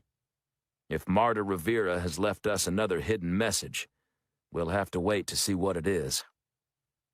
Carlos and I turn our attention to the cab of the van, which is empty except for a large styrofoam soda cup from a gas station. Otherwise, there's nothing of interest. No massage parlor brochure stuffed into the remaining cup holder. Nothing in the glove box, which is hanging open. I ask one of the techs if he's willing to lift the cup so we can look underneath. He seems put out by the request, but he doesn't say no. First, though, he takes pictures to preserve its original position. Then, with rubber gloves on his hands, raises the cup. Underneath is some kind of paper, scrunched into the bottom of the cup holder. I lean forward to get a better look, shining a flashlight so I can see clearly. Don't touch it, the tech cautions. I tilt my head left and right, trying to make it out. When I figure out what it is, my breath catches in my throat. It's a receipt from the Speaking Rock Casino, I say, on the Tigua Pueblo. From when Marta was kidnapped? Carlos asks. No, I say. It's time-stamped. It's from earlier today. He must have stopped there and cashed out some chips before dumping the van here. Why would he do that? Carlos wonders. What I'm wondering, but not saying aloud, is what did he do with Marta when he was in the casino doing who knows what? It's entirely possible he injected her with heroin and left her in the back of the van, but he might have dropped her off somewhere. Another brothel or another warehouse? Let's go check it out, I say to Carlos. Should we tell he who shall not be named? Carlos asks. Yeah, I say. I promised him I wouldn't keep any secrets. We go in search of Ryan Logan, who was leaning against a police vehicle with his phone to his ear. He sees us, and we wait at a distance until he's finished. What now? He says, pocketing his phone. Carlos explains what we found. We're going to check it out, I say, then reluctantly add, if you want to send someone with us, you're welcome to. Carlos adds, technically I'm still on your task force, so if you want to consider me as your representative, I can do that. Unless you kicked me off too. He glares at us. I know he wishes we would just disappear. Fine, he says. Tell me if you find anything. As Carlos and I head toward the truck, I say to him, you know, when Ava and I found that brochure for the massage parlor in Phoenix, that felt like Carpenter made a mistake. He screwed up by leaving that behind, but this, I add, it's hard to believe he'd make the same mistake twice. Carlos says that Carpenter probably never thought we'd find the car in Phoenix. He might not even know that's how we found the massage parlor. And as for the van, it was pretty well emptied out. Maybe he forgot about the receipt under the cup. Maybe, I say, starting the truck's engine. Once we're headed toward the Pueblo, I ask, do you want to call Ava and tell her we're headed her way? Yeah, Carlos says, pulling out his phone. It's time to get the band back together. Chapter 56. 20 minutes later, Carlos and I wait for Ava next to a sculpture near the front entrance of Speaking Rock Entertainment Center. With lights shining from below, the bronze statue shows a muscular man with his arms spread, feathers hanging from them like wings. The sculpture is perched above a pool of water, glowing blue from lights below the surface. A stage has been erected next to the statue, but whatever concert they've set up for isn't happening tonight. The wind has died down to a stiff breeze, and the clouds overhead are breaking up. The sky had been threatening to rain, but it hasn't carried through on the threat. Ava approaches in her uniform, all business, and gives me a curt nod. You're back? She says. I'm sorry, I say, then gesture to Carlos. I just needed someone to remind me why I wear this badge. Carlos smacks me on the back. Rory was just constipated, he says, and even Ava can't help but crack a smile at his remark. He's had a healthy bowel movement, Carlos continues, and now he's ready to get back to work. We all laugh together, and, at least for now, the tension of the reunion has been alleviated. Without further discussion, we head inside. Though nothing by Las Vegas standards, the casino is larger than I expected, and bustling with activity. The light is dimmed. The building has multiple wings, all packed with slot machines, where patrons sit drinking from daiquiri glasses and beer bottles. On one side of the casino is a large bar with flat-screen TVs displaying various late-night recaps of the day's sporting events. On the other side is a room with a bingo sign above the entrance. The air is filled with the noise of the slot machines electronically mimicking the sound of coins spilling into trays. We make our way through the maze of machines to the cashier's cage, where we let Ava do the talking. She asks to speak with the manager, and a minute later, a Tigua man approaches. He has short, graying hair at the temples and wears a white shirt with a black bolo tie. Ava, who apparently knows him, introduces us. We're looking for this man, Carlos says, showing him a photo of Llewellyn Carpenter. Apparently, he cashed some chips in today and got a receipt. We tell the manager we'd like to look at security footage before and after the time the receipt was stamped. He looks skeptical, like he doesn't want to get involved with two Texas Rangers, but Ava says, "You'd really be doing us a favor, Xavier." He relents and tells us to follow him. He leads us to an employee door tucked out of sight, and then the three of us walk down a well-lit hallway to a door marked security. He leads us inside, where a uniformed guard mans a bank of computer screens. Xavier tells the man the time of the stamp, and the guard rewinds one of the computer screens. A minute later, we're looking at the black and white image of Llewellyn Carpenter walking up to the cage to buy chips. It's clearly him, the snake tattoo visible on his forearm as he reaches for the receipt the teller hands him. He walks away from the counter with a rack of chips, but within a few seconds, he pulls his phone out of his pocket and appears to answer a call. He looks around and walks back to the counter of the cage, off to the side this time where he won't be in anyone's way, and sets the chips down. He pulls a pen or pencil from his pocket and writes something on the back of his receipt. A minute later, he hangs up the phone and pockets it. He stares at whatever he's written. He's memorizing it, Carlos says. 30 seconds later, Carpenter wads up the piece of paper and looks around for a trash can. There's one in a nearby corner, and he tosses the balled-up receipt toward it. "He missed," Ava says, almost breathless. "Back up the video," Carlos says. "Please." The guard rewinds the recording. He tries to zoom in, but the picture only gets blurrier. Still, it looks like Ava is right.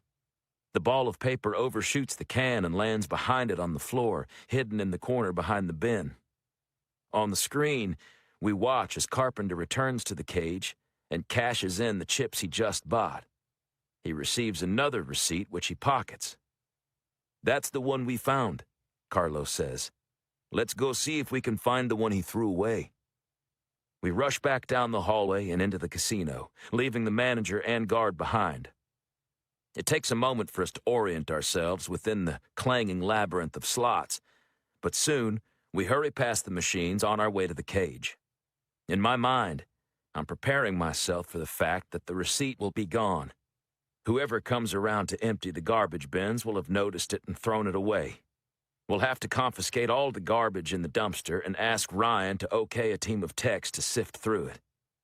But when we arrive at the garbage can, the wadded-up receipt is still there, wedged into the corner with some napkins and a used coffee cup that also didn't make it into the trash bin. Carlos puts on a pair of gloves before reaching down to pick up the receipt. Slowly, he unfolds it. On the back, written in sloppy cursive handwriting, is an address and nothing more. The address is on Old Pueblo Road. "Isn't that the road we're on right now?" I ask. Ava nods. "I know where that is," she says, looking up at Carlos and me.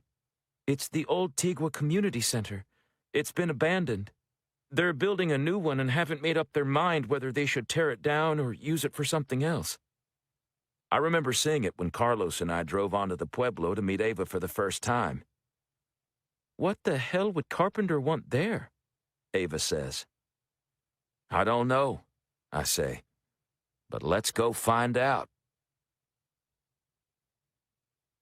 Chapter 57. Ryan Logan stands in the garage bay, where a half-dozen CSI technicians go over the van they've impounded. Bright construction lights have been set up around it, giving everyone plenty of light to see by. They're dusting for prints, scouring for DNA. Soon, they'll dismantle the whole thing to look for any contraband or other kinds of evidence hidden deep inside. Ryan is supposedly supervising what's going on, but his mind is elsewhere. He's thinking about Rory Yates. He's mad at the Texas Ranger, but he's also mad at himself. He's upset that he let Rory get away with talking to him like that, angry with the Ranger for meddling with his investigation. But if he's honest with himself, he knows his anger is mostly if not entirely, born from jealousy. He hates Rory for being his equal in the charity shoot, and for being more than a match for him in the field. Rory's legend has only grown since he joined the task force. Ryan's afraid his own has diminished. He wants the kind of admiration Rory has earned. Ryan has never fired his gun in the line of duty, and until that day comes, he'll never get the kind of respect and approbation he wants. It doesn't matter how many shooting competitions he wins. It doesn't matter even if he could beat Rory at next year's charity shoot. He needs to be tested in a real gunfight. Rory makes it look easy. He's a natural. The way he and Carlos rushed into the gunfight at the raid left Ryan awestruck. He is jealous of Rory Yates, and self-aware enough to know that he shouldn't be, that it isn't professional. He'd tried to set aside his jealousy. When Rory and his team had wanted to travel to Colorado and Arizona, Ryan thought this would be a good way to keep him out of sight. He wasn't banishing Yates to a wild goose chase. Yates was banishing himself. He certainly hadn't expected Rory to almost single-handedly take down one of the brothels, rescuing 4 more women and, again, proving himself to be a genuine hero to the members of the task force. Ryan had snapped when he kicked Rory off the team. But the decision, more of an emotional response than any sort of conscious, thoughtful judgment, had backfired. Not only had it not gotten rid of Rory, but it had also weakened Ryan's esteem in the eyes of his team members. They think even more highly of Rory now, he's sure, and they think Ryan was acting petty, jealous, small-minded, juvenile. And the worst part is that Ryan agrees with them. He has to stop competing with Rory Yates. He has to find a way to work with him, not against him. He has to get Rory back over to his side. Even if there were no other reason, he needs to do it to win back his team. Sir? Ryan shakes himself from his thoughts. An agent standing next to him making a report asks, "Did you hear me?" "Sorry," Ryan says. "Please start over." "I just wanted to tell you about the car. We were able to track down a previous owner. He sold it on Craigslist about a month ago." Ryan nods. It had been the same with the previous vehicles they'd recovered. The plates were stolen, but not the cars. "I'm not sure how it makes much difference," Ryan says, "but at least we know." The agent nods and starts to back away, but then one of the techs shouts for Ryan to come over to the van. Ryan walks to the back of the van where the doors are hanging open. "You'll want to see this, sir." The techs have applied fingerprint powder to the inside of the doors, and now dozens of prints are easily visible. Whoever left them, Marta Rivera they assume, arranged her fingerprints into words. On the door to Ryan's left, a message reads, "Taking me to Mr. Z." But that isn't all. On the inside of the other door, she's written the message, "Ranger, trap." Ryan stares at the words. "Should we call Yates?" the agent next to him says. "Or Castillo?" Ryan grabs the phone from his pocket and scrolls through the contacts. He holds the phone to his ear, looking nervously at the other agent. Carlos's number goes straight to voicemail. He tries Rory's. "Come on, Rory," he mutters. "Pick up the damn phone." Chapter 58. As we come out of the casino, we spot a woman walking ahead of us through the parking lot, wearing a white blouse and a puffy black skirt over dark hose. The work uniform of a casino employee, I assume. The woman has a slight limp, and it dawns on me who she is. Apparently, Ava is one step ahead of me. "Isabella?"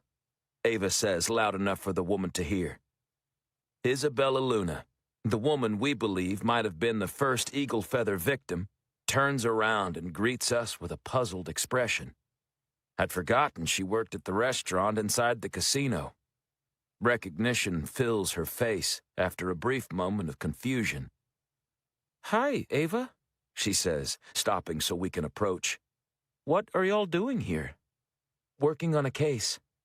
"The missing girls who disappeared on the solstice like me?" No, Ava says. Another one. "I guess y'all are busy, aren't you?"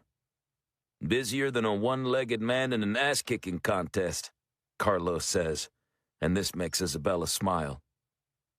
"Guys," Ava says, "can I talk to Isabella alone for a minute?"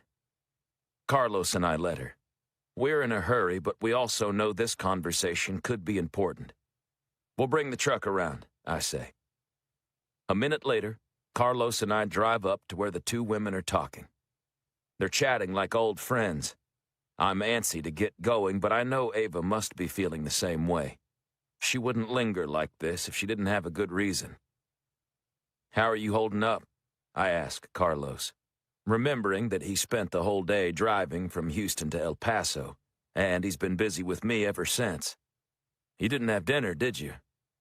I'm okay, he says. Who needs food when you've got adrenaline? My eyes drift to the clock on the dash. It's just after 3 a.m. Carlos checks his phone and comments that the battery is dead. Shit, I say aloud, remembering that I never called Megan to tell her I wouldn't be back tonight. I pull out my phone and debate whether to call or text. Even if she was trying to stay up for me, I'm sure she's drifted off to sleep by now. I'm a terrible boyfriend, I text, hoping the sound of the phone doesn't wake her and she gets it in the morning. Carlos and I got busy working on a case. I don't know when I'll be finished. I send the text and pause for a moment, considering whether I should write a follow-up message. I type, "By the way, I'm staying a Texas Ranger, probably until I die. I hope you're okay with that."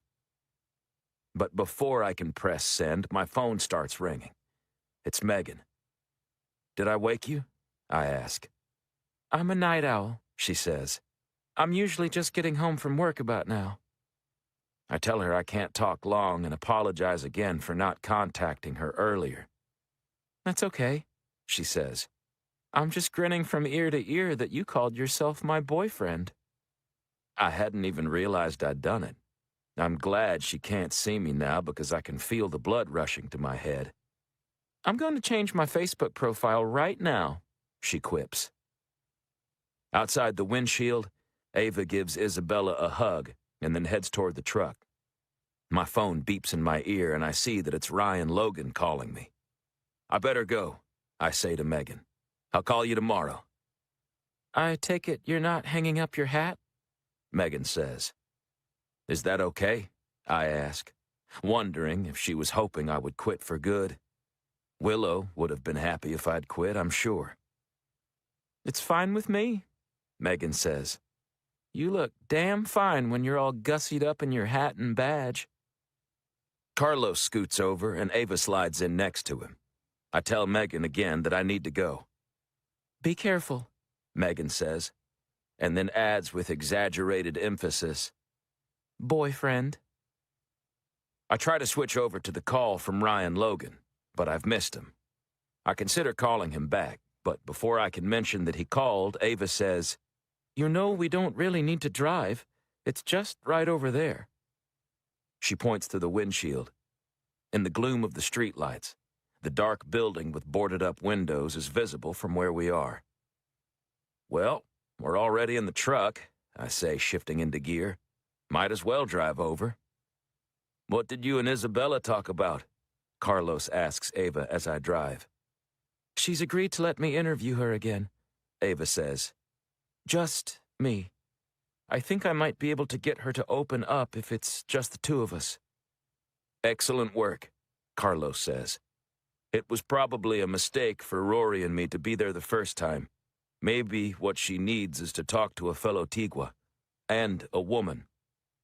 And a friend, I add, regretting that I shot down Ava's original idea of talking to her one-on-one. We don't have time to talk anymore. I'm pulling up to the old community center already. And I've forgotten all about calling Ryan Logan back. Chapter 59. I drive into a parking lot with weeds growing up through its many cracks. The building is a large, two-story adobe structure.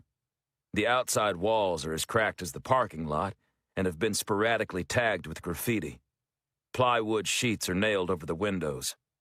A temporary chain-link fence has been erected around the building, with tumbleweeds and garbage trapped in the links. The gate to the fence had been chained closed, but it looks like the chain has been broken by bolt cutters or a hacksaw. I circle around the building once and note another panel van parked at the far end of the lot. We stop by it first, finding it unlocked but empty. But the presence of the van, Carpenter's vehicle of choice, makes us think Carpenter might still be inside the building. As we approach, we notice the entry doors had also been chained, and those chains have also been cut and left lying on the sidewalk. The front door squeaks as I swing it outward. Inside is pure blackness. The tile on the floor under my flashlight reminds me of my high school, the pattern outdated, the colors scuffed from wear. There is a front desk area and a bank of chairs bolted to the floor. The vinyl of the chairs is cracked and spilling stuffing. As I sweep my flashlight across the spider webs underneath the chairs, a black widow scurries into the shadows. Carlos flicks a light switch, but nothing happens. No doubt the electricity was turned off long ago. Hello? Ava calls out. This is the Tigua Tribal Police and the Texas Rangers. Her voice echoes and is followed by silence. Come out with your hands up, Carlos shouts. No response. I have a terrible feeling that somewhere in the darkness, we're going to find the body of Marta Rivera. We know Carpenter was at the casino, then dumped the van 10 miles away at Oscarate Park. The only reason I can think that he would have been here was to discard her corpse before switching vehicles. My mind imagines the worst. The young woman raped, tortured, even dismembered, left as a warning to us to back off. There are 3 floors, Ava says, now keeping her voice to barely more than a whisper. Should we split up?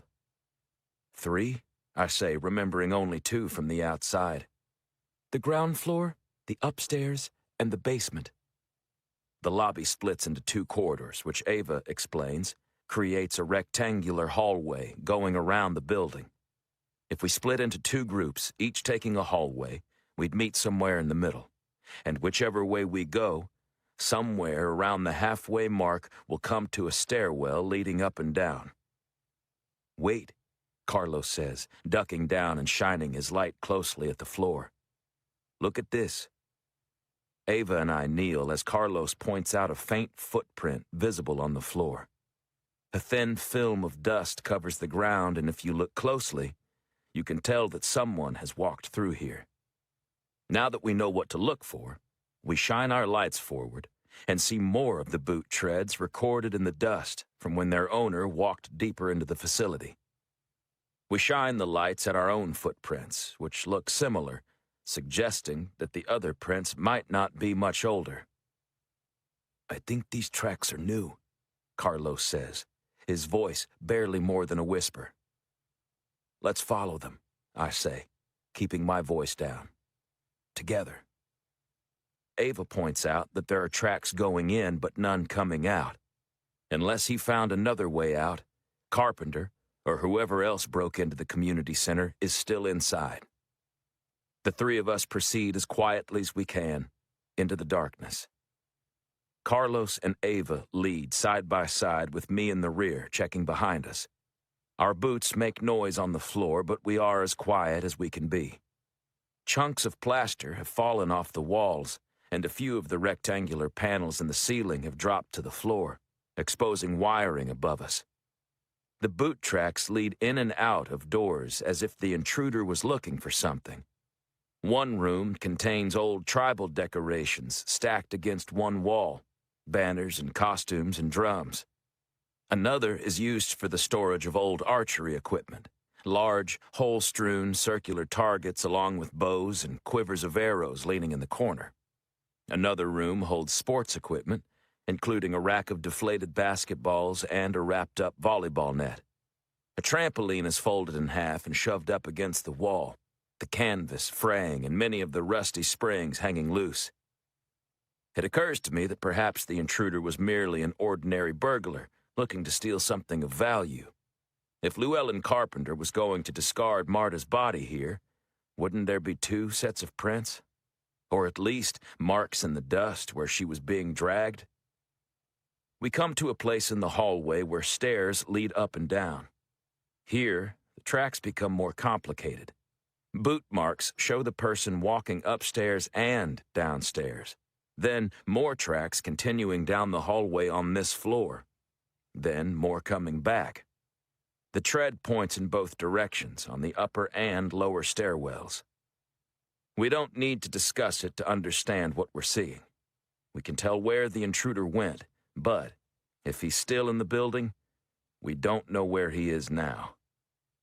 It seems safer if we stick together, but we don't want him, whether it's Carpenter or someone else, to slip out behind us. We're going to have to go different ways. I indicate that I'll go down in the basement. Carlos says he'll go up the stairs. Ava will stay on the ground floor.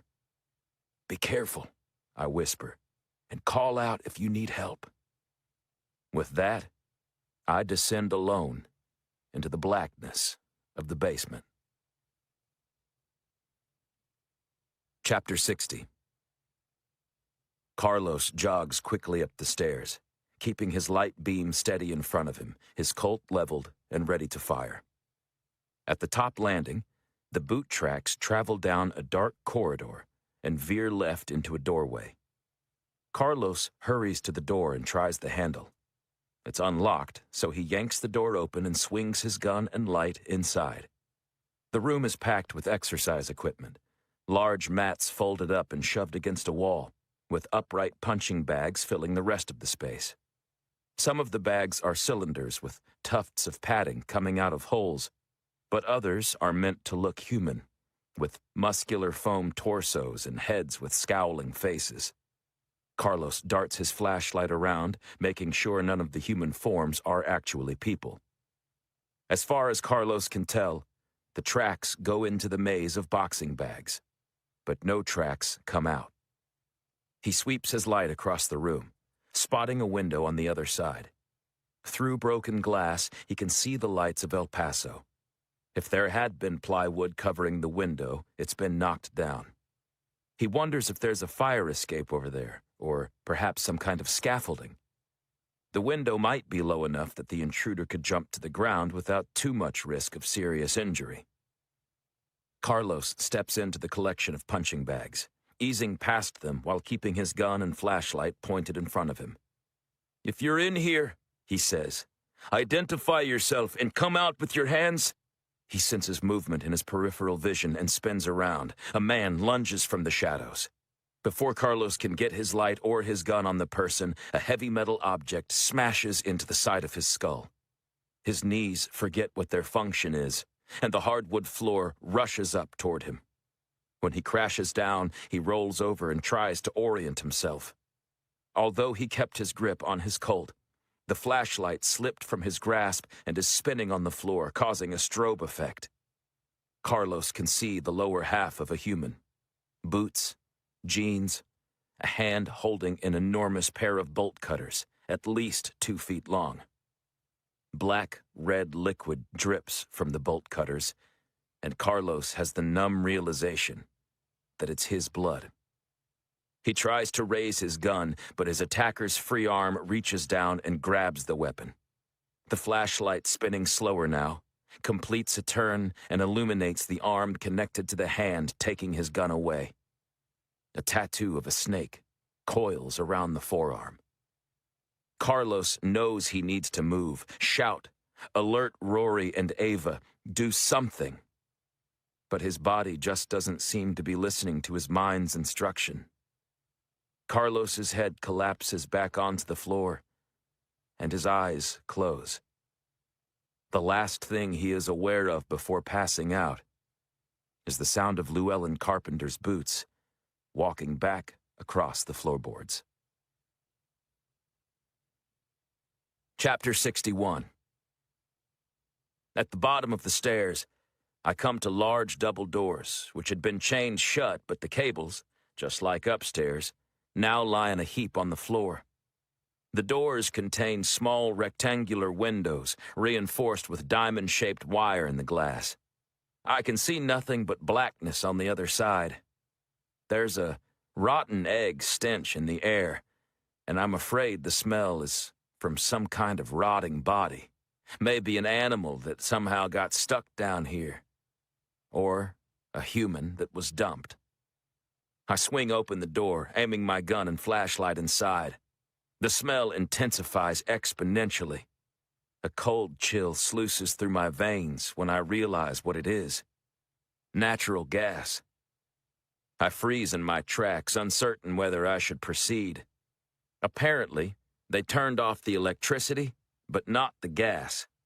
And somewhere down in this basement is a leak. I know I should alert Carlos and Ava, tell them to get out of the building. But it occurs to me that it's probably just an open valve, which I could easily close. I holster my gun. If I fired a shot, I'd blow up the whole damn basement. And I take out a handkerchief from my pocket to cover my mouth. I move forward, cautious but quick, into a spacious room with a dozen or more circular tables and stacks of chairs along one wall. Across the room is a counter for serving food with a rolling divider, like a miniature garage door, separating the dining area from what I assume is the kitchen. I search the dusty floor for tracks and see them leading toward the kitchen. I head that way. The basement is warm and stuffy, and I can feel my shirt clinging to my skin. I use the handkerchief to wipe a rivulet of sweat running from my hat band down the side of my face. I shine the light under every table I pass. The smell is overpowering now, and my head is starting to hurt. I shoulder the door to the kitchen open and shine my flashlight inside. The air is so thick with gas that I gag. My eyes water. I take a step forward and almost fall over when a wave of vertigo hits me. This doesn't seem like such a smart idea now, but I've come this far and I don't want to turn back until I see where the gas is coming from. An industrial-sized grill, like the kind you'd see in a restaurant, sits across the room, and I hobble toward it, careful of my steps. I hear gas hissing. I get to the other side of the stove, and panic grips my heart when I see what's happening. The pipe coming out of the wall has been cut in two, probably by the same tool that cut the chains, and a thin line of white vapor sprays into the room. I hear a loud clattering noise in the direction I just came from. Chains. I burst out of the kitchen and run across the dining area. Through the small window on the doors, I spot the light of a flashlight out by the stairwell. The doors themselves rattle as whoever is out there feeds the chains back through the handles. I draw my gun and give one of the doors a solid kick. The metal door only opens a crack before closing again. I shine my light through the door window to see a man outside the door, his face covered in a gas mask. Not your typical paper-thin painter's mask, but an air-purifying respirator. Through the plexiglass face shield, I can tell the man has a scar going through his left eye, just like the image of Llewellyn Carpenter in his mugshot. I point my Sig Sauer at him through the window. "Go ahead," he says, his voice muffled but audible through the mask and doors. "You'll blow the whole goddamn building to kingdom come." Chapter 62. As I aim my pistol at Llewellyn Carpenter's face, I'm tempted to do as he says. I'd willingly sacrifice my own life to keep the evil son of a bitch from kidnapping any more women. But if I pull the trigger, the explosion will not only kill us, it might also kill Ava and Carlos, assuming they're still alive. Carpenter has a look of demented glee on his face as he steps back from the window. "Carlos!" I shout. "Ava, get out of the building!" My throat is thick with mucus, making it hard to breathe. My eyes stream tears, blurring my vision. My head pounds with the worst headache I've ever experienced. I keep my light on Carpenter, who wears a small knapsack and has a large set of bolt cutters tucked into his belt. Next to the tool is a sight that stops me cold. Carlos's Colt sticks out of his waistband. "Ava!" I scream so hard my vocal cords feel like they're going to shred. "There's a gas leak! Carpenter is going to blow the building up!" Working with a bemused grin on his face, Carpenter sloughs off his knapsack and reaches inside, pulling out a small rectangular canister of what looks like lighter fluid. He pops the top off the canister and squirts a stream toward the door. Then, he pulls out Carlos's gun and begins ascending the stairs, leaving a trail of flammable liquid behind him. "Ava!" I roar. "It's a trap! Get out!" I shake the door with all my strength, but the chains won't budge. I might be able to punch out the window, even with the reinforcement wire, but that wouldn't do me any good.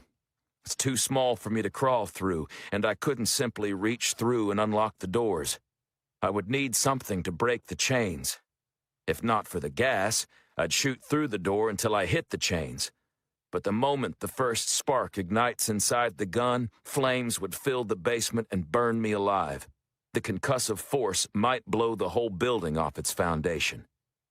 I pull out my phone to warn Ava, but it must be because I'm in the basement, I don't have any service. I spin around and shine my light throughout the room. If my flashlight wasn't already on, I'd worry that it might be enough to ignite the fumes. But it's waterproof, and I assume no gas can get inside where there might be sparks between the contacts.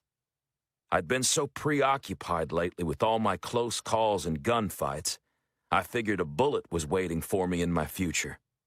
I never dreamed that the way I'd go would be natural gas poisoning or being incinerated in a fiery explosion. It's hard to see because my eyes are streaming water, but I search for windows high on the walls. I don't remember seeing any low windows along the base of the building, and I don't find any here either.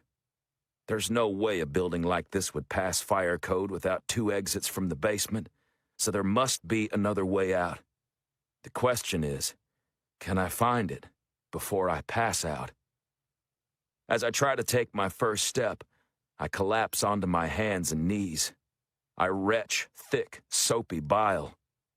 If it wasn't for the fact that Ava and Carlos are out there, I refuse to believe that Carlos is dead. I would just take a deep breath and fall asleep. But as long as my partners are still at risk, I can't give up. I crawl forward to the tables. When I get closer to the kitchen, I notice another door. It's one of those kitchen doors that swings either way, and I put a weak hand against it. On the other side is a long hallway, and at the end a short staircase runs up to what I assume is an outside door. Although I can only see the bottom foot or so of the exit, it looks like another set of double doors. I rise to my feet and stagger down the hallway, falling on the steps and crawling upward. The gas is so thick that every breath hurts my lungs. My brain feels like it's on fire inside my skull. I reach the doors and rise to my knees to find the push bar. But the doors are chained together. If the doors budged an inch, I might be able to wedge them open and at least put my face to the crack to inhale fresh oxygen. But the doors won't open at all. It's over. I'm going to die. Chapter 63. Ava has made it all the way around to the lobby again when she hears the shouting. She can't quite make out what's being said, but she can tell by the tone that something is wrong. She draws her gun and runs, aiming her flashlight ahead of her. A figure appears in the beam, backing up the stairway with a gun in one hand and some kind of canister spraying liquid in the other. She doesn't know who it is, but she can at least tell it's not Carlos or Rory. "Freeze!" she shouts. The man turns to her, wearing a gas mask of some kind. Something in his body language and the cut of his hair makes her suspect it's Llewellyn Carpenter. The snake tattoo on his forearm verifies her suspicion. He doesn't look particularly alarmed by her presence. "Can you smell it?" he asks, his voice distorted from the mask. For a moment, Ava doesn't know what he's talking about. But then, she smells a sulfurous, rotten egg odor emanating from the stairwell. Now that she notices it, the air is thick with the stench.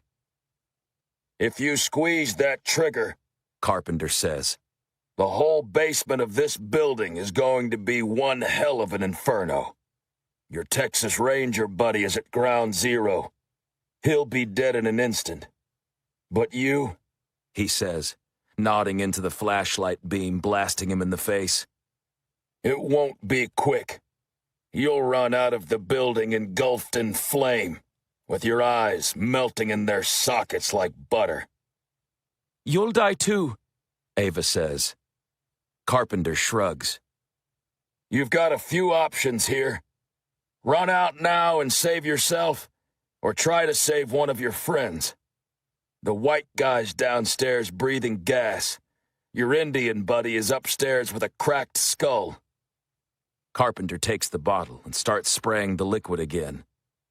"Or," he adds, "you can pull that trigger, and we all get a taste of what hell feels like before we go there."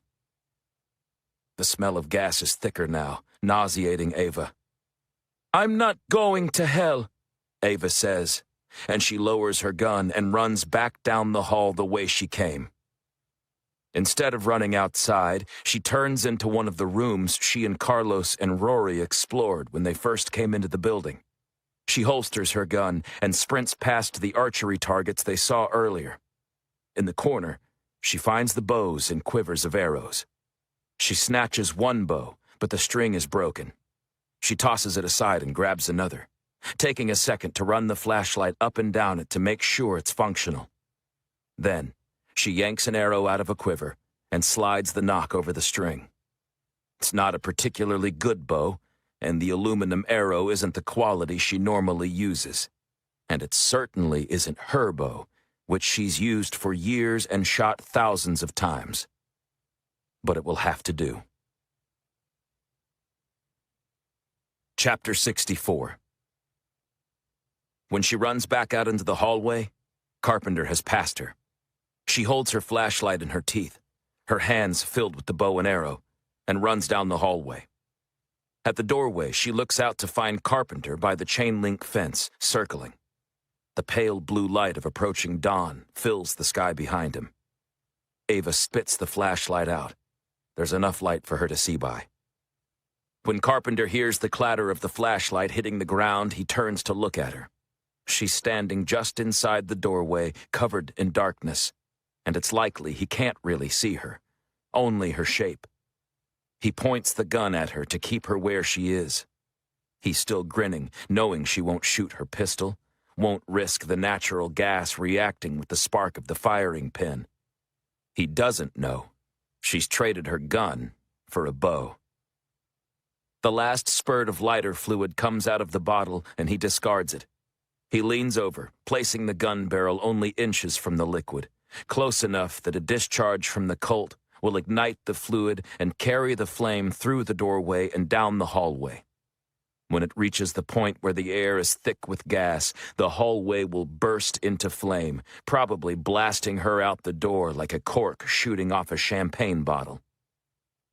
Ava draws back the bow. She aims it at Carpenter's chest, center mass, but then reconsiders. He's the only one who knows where Marta Rivera is. She needs him alive. Carpenter moves his finger inside the trigger guard. Ava doesn't have time to think. She lets her body remember the hours and hours of training, the years of competition, the way the bow became a part of her. She lets the arrow fly. Carpenter must hear the twang of the string because he hesitates, looking toward Ava's shape in the doorway. The arrow sinks into his forearm, sliding through the radius and ulna bones and stopping 2/3 of the way through. Carpenter roars, dropping the gun with a clatter and staring at the 3-foot-long arrow poking through his arm. "What the fuck?" he screams. Ava tosses the bow aside and sprints toward Carpenter, who falls to one knee, clutching his forearm. The tip and shaft of the arrow are coated in blood. He hears her pounding footsteps and reaches for the gun with his left hand. Just as he puts his hand on the grip, Ava's boot comes down on his fingers. Carpenter gasps, looking up at her looming over him. Ava lifts her other leg and drives the sole of her boot directly into Carpenter's face. He falls backward, the mask askew, his nose spilling blood. Ava grabs the arrow, holding both sides of the shaft, and drags Carpenter the remaining few feet to the fence. He howls in pain and reaches for Carlos's Colt, but it's too far away now. When she makes it to the chain-link fence, she pulls out her handcuffs and latches the wrist without the arrow to the metal bar at the bottom of a panel of fencing. "You're under arrest, you motherfucker," she growls. She reaches down and rips the mask off his head. The transparent plastic of the face shield is cracked from where she kicked him. She tosses the useless mask aside, then yanks the bolt cutters from Carpenter's belt. She scoops up Carlos's Colt and shoves it into her belt, then sprints toward the building, where she picks up her flashlight and keeps running. She debates for a moment who to help first, Rory or Carlos. But Rory is closer to the leak and might be in more imminent danger.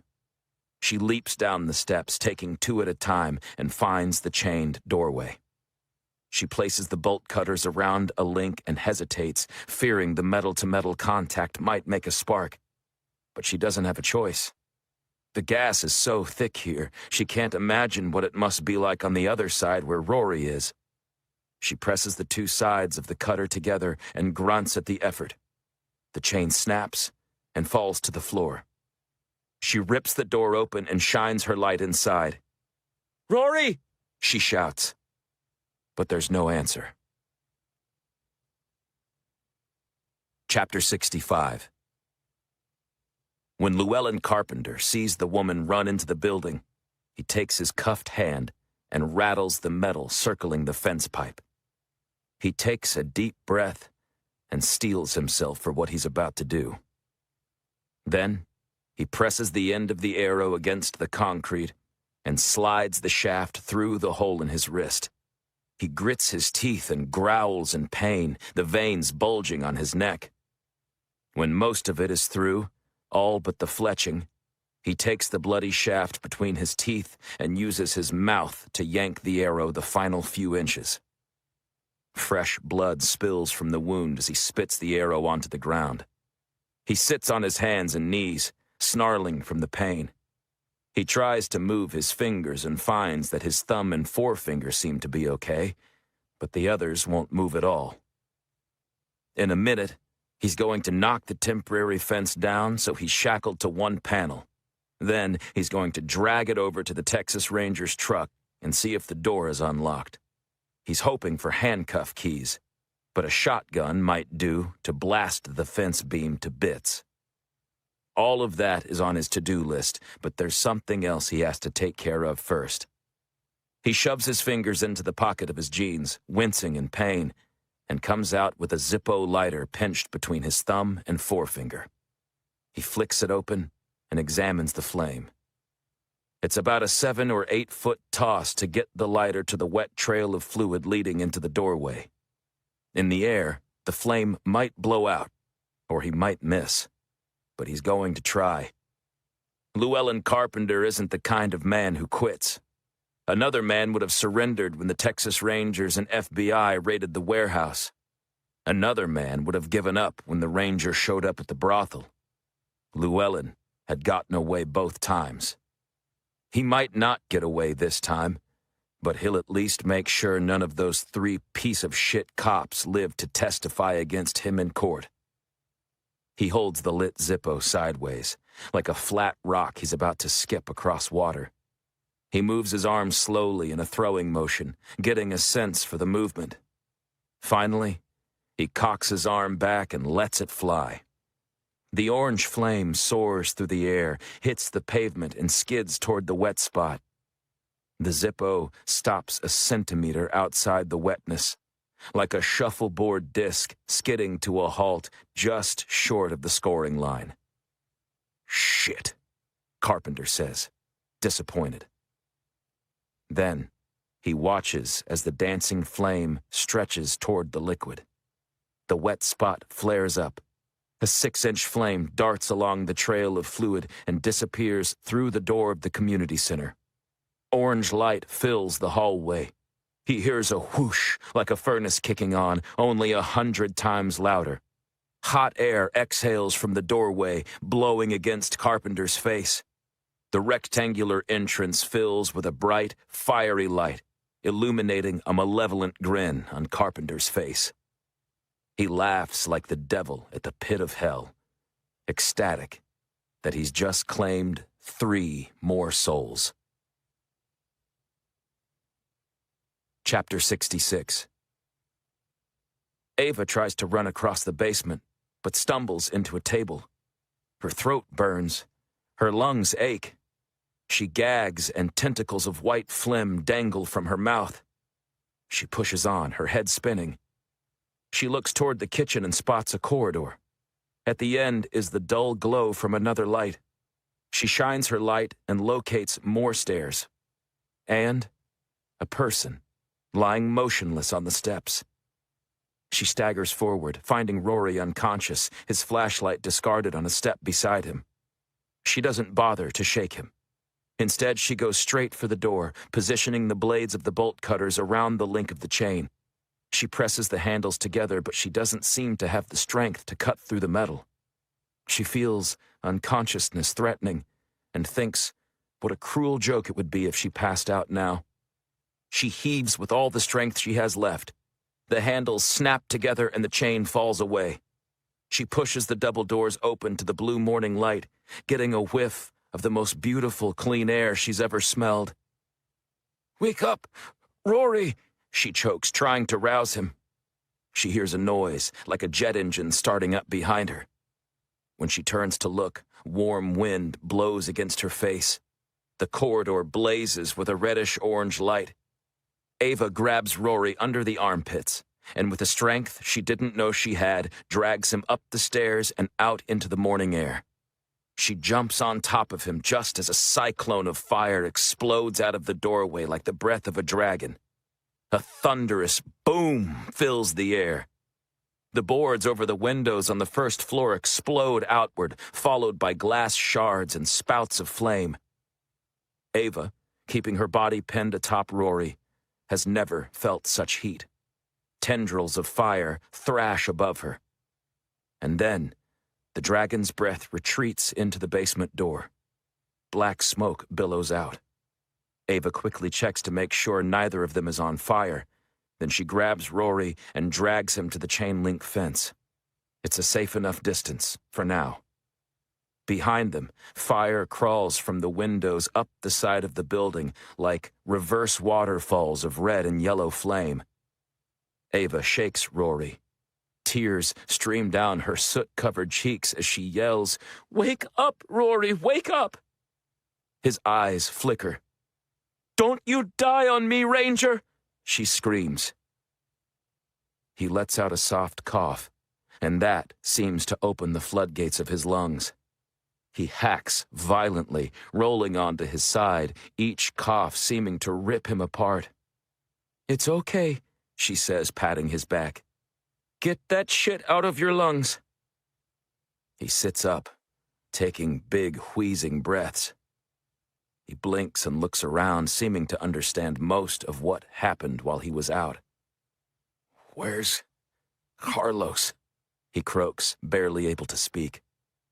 "Still inside," Ava says, and they both turn to look at the community center and the columns of flame swelling from its windows and growing by the second. Chapter 67. I can't stop coughing. My lungs feel like they're being scraped by a cheese grater. "Can you walk?" Ava asks. I nod, but don't waste my breath on speaking. She helps me up. While I was in the basement, dawn arrived, and now the air is filled with a soft, muted light. Flakes of ash drift down on us, and the air stinks of smoke. We jog around the building, inside the perimeter of the fence, me still hacking terribly, until we find Llewellyn Carpenter, trying to push the fence he's been handcuffed to away from the building. He's managed to disengage one panel from the rest of the temporary fencing and is dragging it toward my truck. I reach into my pocket and grab the key fob. The truck beeps as I lock the doors. Carpenter spins around, and the look on his face, seeing us alive, is priceless. Ava runs up and gives him a shove, and he and the fence panel top over. "I should kill you," she growls. "Wait," I say, catching up to her and putting a hand on her shoulder. "We need him." We're far enough from the building that we're not in immediate danger, but we can feel the heat, like standing next to an open oven. We uncuff Carpenter from the fence and then recuff his hands behind his back. He winces when I click the handcuff ring over his injured wrist. "You keep an eye on him," I say to Ava. "I'll go look for Carlos." "You can't go in there," Ava says. The second floor of the building doesn't seem to be fully engulfed yet, but I'm not sure how to get up there. Through the smoke pouring out of the front entrance, we can see flames consuming the interior walls. "I have to try," I say. I circle around the building, looking up and down for another entrance that might not be on fire yet. I find a side door, but the metal handle is hot to the touch, and I can hear the engine of the fire just on the other side. I keep going, and when I round a corner to the back of the building, I spot a sight that fills me with joy. It's Carlos, hanging out of a second-floor window by his fingertips. I run toward him just as he jumps down, hitting the blacktop and rolling dexterously with his momentum. I grab him by the shoulders and help him up. "Are you okay?" I ask, my voice still shredded from all the coughing. He takes one look at my smoke-stained face and says, "Are you?" "I'll live," I say, as we move away from the building. "Me too," he says, reaching to touch a place on his scalp where his hair is matted with blood. "I'm just embarrassed," he adds. "I can't believe I let that son of a bitch get the drop on me." "He got the drop on me too," I say. "Ava took him down." Carlos stops before we round the corner of the building, grabbing my arm to keep me from walking. "Is he alive?" Carlos asks. I nod. "He's got a goddamn arrow hole through his arm, but I don't think he's going to die from it." "Good," Carlos says. Then, with the building blazing next to us, he adds, "I've got an idea." Chapter 68. I leave Carlos at the back of the building and run to the front, where Ava has moved Llewellyn Carpenter from the fence to near my truck, his hands cuffed together behind his back. "There's no way in there," I say. "Carlos is gone." "God damn it," Ava says, her voice cracking and her eyes threatening to spill fresh tears, and not from the smoke in the air. I hate keeping her in the dark, but Carpenter has to believe Carlos is dead. Ava's reaction is going to make it believable. Carpenter, blood still dripping from his nose, chuckles at the idea that he got at least one of us. "I should never have shot you in the arm," Ava growls at him, her emotion showing through uncharacteristically. "I should have put the arrow through that psychopathic brain of yours." I hold her by the arm, afraid she might take a swing at him. A fire truck arrives, along with a whole host of police vehicles. While Ava keeps guard over Carpenter, I run up to talk to them. Keeping my voice low so neither Carpenter nor Ava can hear, I tell the responders that the building is vacant as far as we know. When the first ambulance arrives, we ask a paramedic to wrap Carpenter's arm up. The wound is swelling, and we have to undo his cuffs. "This man needs to go to a hospital," she says. "Not yet," I say, and my tone keeps her from arguing. We put Carpenter in the back of a Tigua cruiser. The rear doors won't unlock, and a thick plexiglass barrier separates the front from the back. Even then, we station one of the Tigua officers by the car. If he tries to break out in any way, I say, shoot him with every bullet you've got in your gun. The officer nods, unsure if I'm serious. Ava adds, then reload your gun and shoot him again. With Carpenter safely locked away, I walk Ava away from his car as we watch the firefighters dousing the buildings with their hoses. You told them there's someone inside, didn't you? Ava asks. I need to let you in on a secret, I say, but you have to show no physical reaction that Carpenter can see. She nods. Carlos is alive. Her eyes dart toward me and then settle back over the firefighters. I've got to hand it to her. She can hide her emotions well. You're lucky I can't show a reaction, she says, or I'd smack you. I'm sorry for lying, I say, but the deception was Carlos's idea. I explain to her what Carlos's plan is, and once she's on board, we ask the Tigua officer if we can take his car with Carpenter in the back. 5 minutes later, Carpenter is sitting in the Tigua Tribal Police Station's interview room. With the bandages, we can't cuff his hands together, but we latch his good hand to the eye bolt in the table. He sets the other arm onto the surface of the table. Red spots are starting to leak through the bandages. I don't know what the hell you think you're doing, Carpenter sneers. You need to take me to a hospital. We will, I say. Soon. I want a lawyer, he barks. This ain't justice. Justice, I say, would be injecting you with heroin and letting men pay to rape you.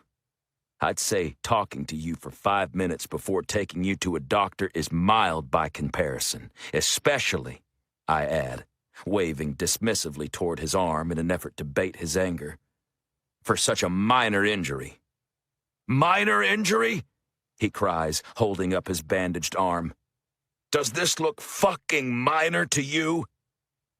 I'm glad he's angry. This might be the only way to save Marta Rivera. Ryan Logan had said that none of the people they'd arrested from any of the raids were willing to say a word about the criminal organization they worked for. I have to get Llewellyn Carpenter to talk. Ava and I sit across from him, as if this is a normal interview. There's nothing normal about it. We're still wearing our guns, still covered in soot and stinking of smoke, interrogating a suspect who should be in an ambulance right now. Don't waste your time, Ranger, Carpenter says. I ain't saying shit.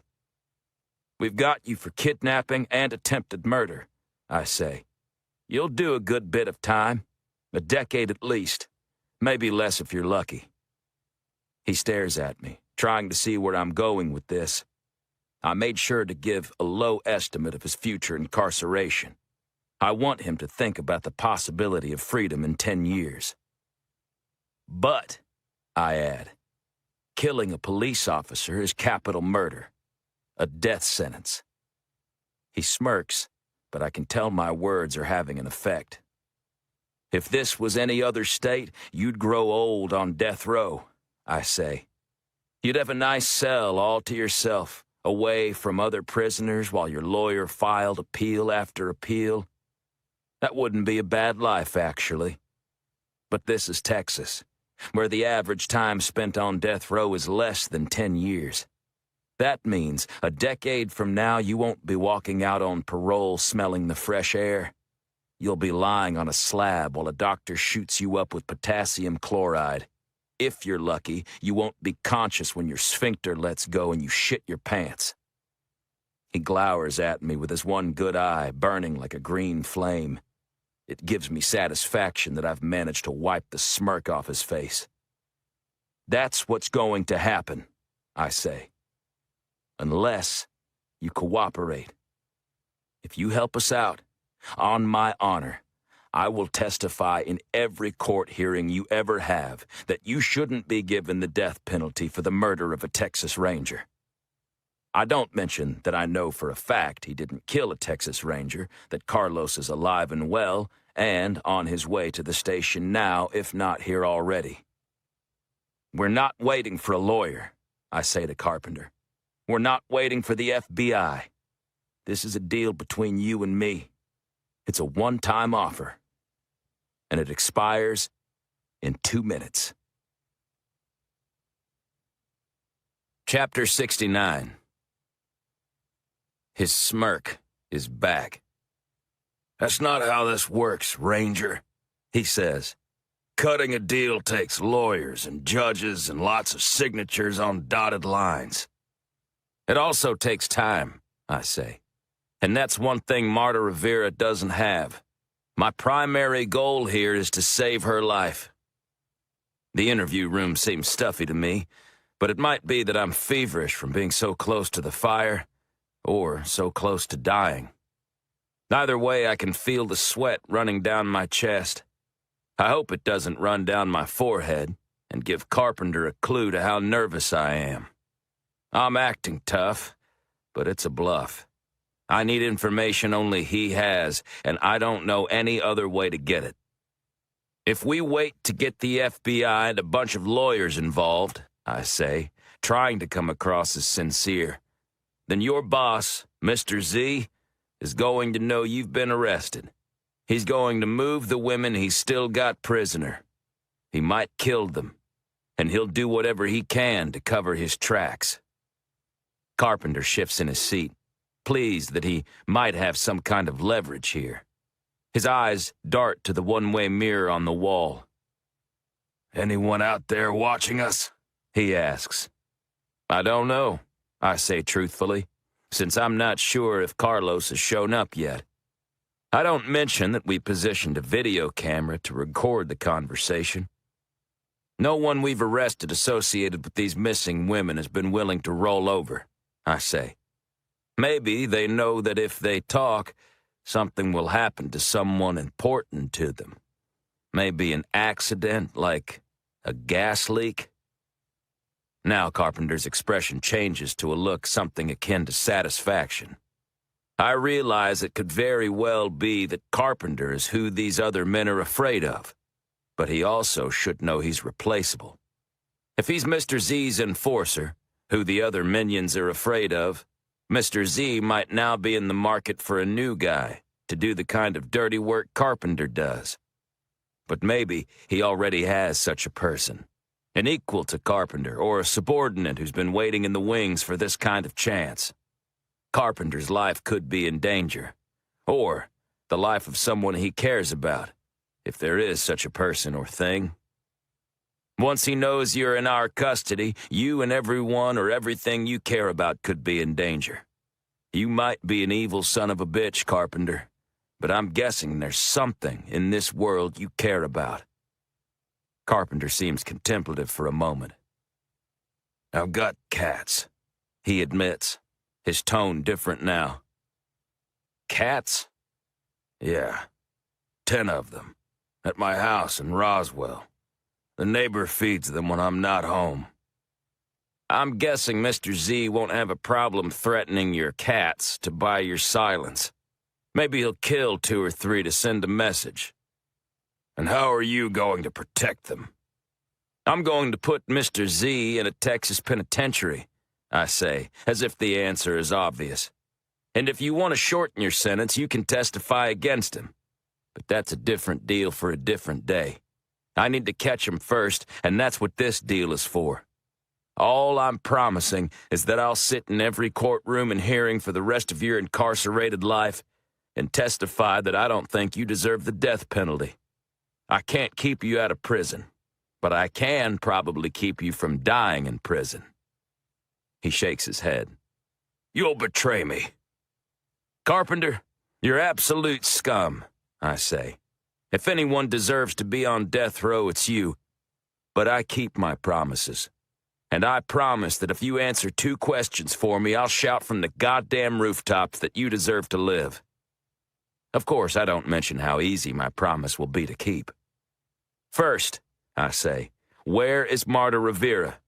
Second, who is Mr. Z?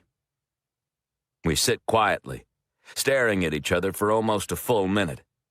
Ava has sat unobtrusively beside me the whole time, letting me do the talking, which is what I should have done for her during the Isabella Luna interview. Carpenter takes a deep breath, resigning himself to becoming a rat. "I dropped Marta off at Mr. Z's house," he says. "That's the last I saw of her." "His personal residence?" "There's a building at the back of his property with dorms, or cells, whatever you want to call them. He keeps a few girls there. He has clients come over every now and then, but they're mostly for his own use. He likes Indian girls the best." I feel Ava grow tenser beside me. "And who is Mr. Z?" I say. Now he gets a grin on his face, as if he can't help himself. Like a comedian who can't help but smile before delivering a punchline. "Garrison Zebo," he says, in a tone that suggests I should know who that is. Ava, always so stoic, recoils an inch or two in surprised recognition. "Who the hell is Garrison Zebo?" I say. Chapter 70. Carpenter makes a face like he can't believe I don't know. Ava pulls out her phone, types into the web browser, then holds the phone toward me. On the screen is an image of someone I recognize, but can't immediately say from where. He's a 50-something man who's very blonde, very tan, and standing with a politician's grin on his face in front of a sign that says, Zebo Automotive.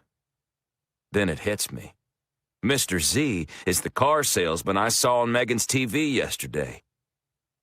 Zebo Automotive asked the tribe to hold a Memorial Day car auction at the community center parking lot a few weeks ago, Ava says. Some of the proceeds were supposed to go to tribal charities.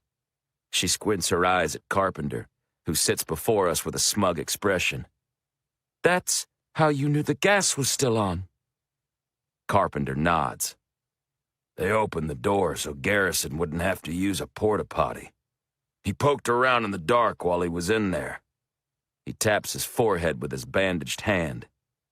Mr. Z remembers things, you see. And when he thought about where we should set a trap for you, he figured doing it on tribal property would keep everyone looking in the wrong place. Did you abduct any women at the event? He shakes his head. That would draw attention, he says. I did scope out a few pretty little things for later.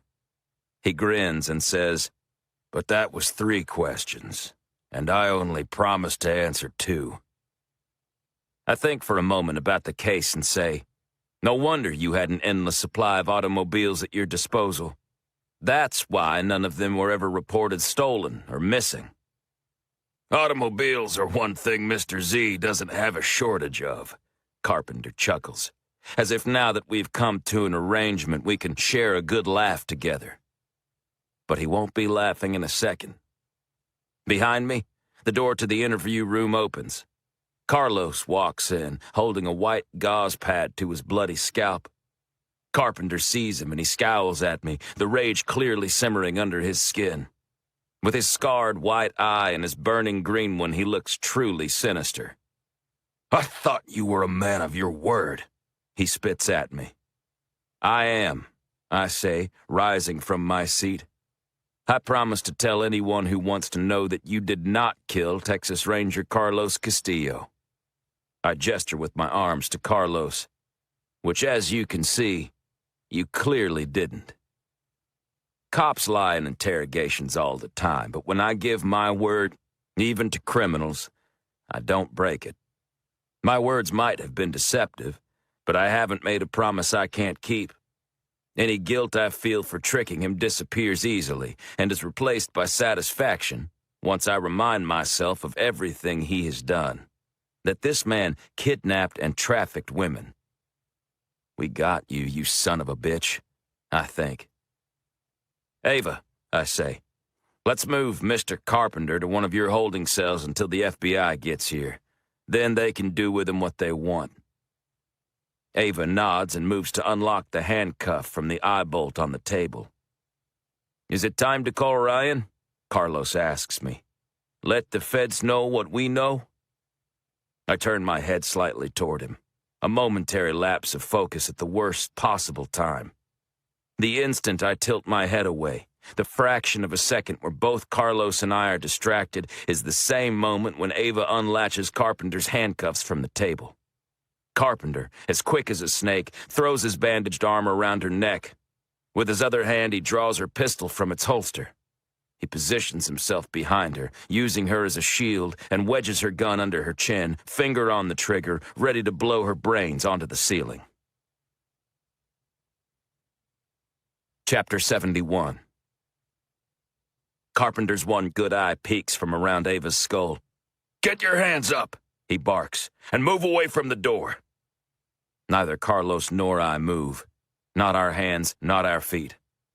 "I said get your goddamn hands in the air." I ignore him and make eye contact with Ava.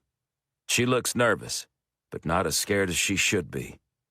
One of the FBI agents said recently that I have nerves of steel, but I feel like my nerves are nothing compared to hers. She looks a hell of a lot less worried than I feel. Carpenter has me in a familiar position, with a hostage blocking me from getting a good shot. I can't let him get away again. "Listen here, Carpenter," Carlos says. "You don't want to do this."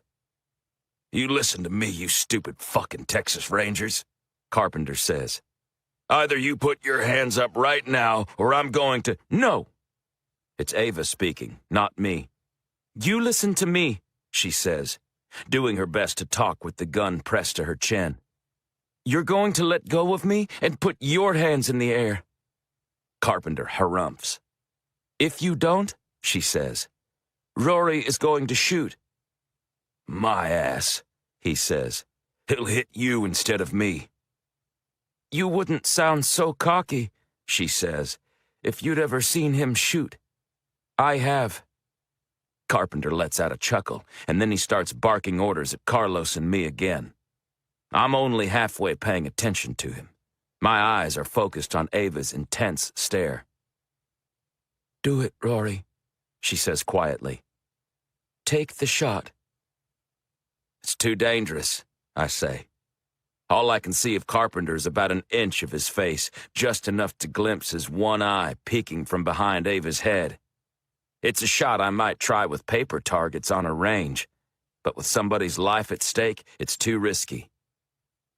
"I believe in you," she says, and something about the conviction in her voice gives me confidence. I take a deep breath and focus. This is what I do, I tell myself, and there's no one who does it better. Carpenter barks, "You go for that gun, Ranger. I'll blow this bitch's brains out." "You won't even see my hand move," I tell him. "Drop that gun now or die." "Go fuck yourself," Carpenter snaps. "There is no way you're that—" Before he can complete his sentence, my bullet plunges into his one good eye and explodes out the side of his skull. His head jerks back and his grip on Ava loosens. Ava doesn't move, just lets him slough off her back like molting a snakeskin. My ears ring from the sound of the shot in such a tight space. Ava reaches up and touches the side of her face, making sure the bullet didn't nick her. "I felt it graze my hair," she says. "I felt the heat of the discharge on my face." "Are you okay?" I ask, holstering my gun and taking a step toward her. She throws her arms around me and holds me in a tight hug. She was so strong through the ordeal. Now she lets her emotions loose. Feeling her tremble in my arms makes it sink in what just happened, and what could have happened if I'd missed. My limbs start to quake and a wave of sickness washes through me. "I'm sorry he got the drop on me," she says. "I never should have worn my gun into the interrogation room." "No need to apologize," Carlos says, putting a comforting arm on her shoulder. "He got us all. And I shouldn't have worn my gun into the interview either," I say, looking down at Carpenter's corpse on the floor. A sea of crimson is spreading from his skull. If one of us was going to make the mistake, I'm glad both of us did. The door bursts open and one of the Tigwa officers asks if everyone is okay. We all leave the room. It's a crime scene now. And as we do, we hear some kind of hubbub coming from the lobby. "I just heard a gunshot," a familiar voice shouts to someone out of sight. "I want to know what the hell is going on."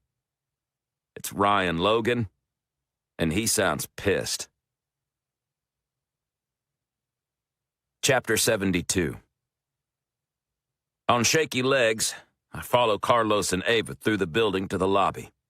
When he sees us, Ryan gapes back and forth between us with a look of astonishment.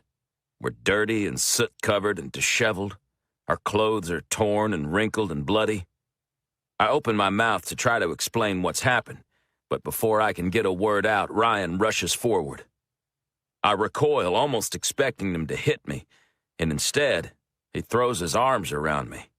The second time in the last 2 minutes that I've been fiercely hugged. I'm too stunned to hug him back. My eyes drift over his shoulder to Ava and Carlos. Carlos frowns and holds his hands up in a beats-me expression. "I'm glad to see you all alive," Ryan says, letting go of me and shaking Carlos's hand, and then, to my surprise, Ava's. "Marta Rivera left another message in the van that said you were walking into a trap, but I couldn't get a hold of you." I smack my forehead and say, "Shit, I forgot to call you back." "When I heard on the scanner that there was an explosion and fire on the Pueblo," he says, "I thought for sure you all were dead." He says he arrived at the scene and got word that we'd been there and left with a suspect. He headed to the station to check to see if we were here, and he heard a gunshot as soon as he opened the door. "What the hell did I miss?" he asks. "Let's get you caught up," Carlos says, waving for him to follow us. 30 seconds later, we're all standing outside the interview room, looking in at Llewellyn Carpenter's dead body through the one-way glass. Carlos stops the video recording. I tell Ryan what happened at the community center, then about our interview with Carpenter. "Sorry we didn't wait to involve you," I say. "Time was of the essence."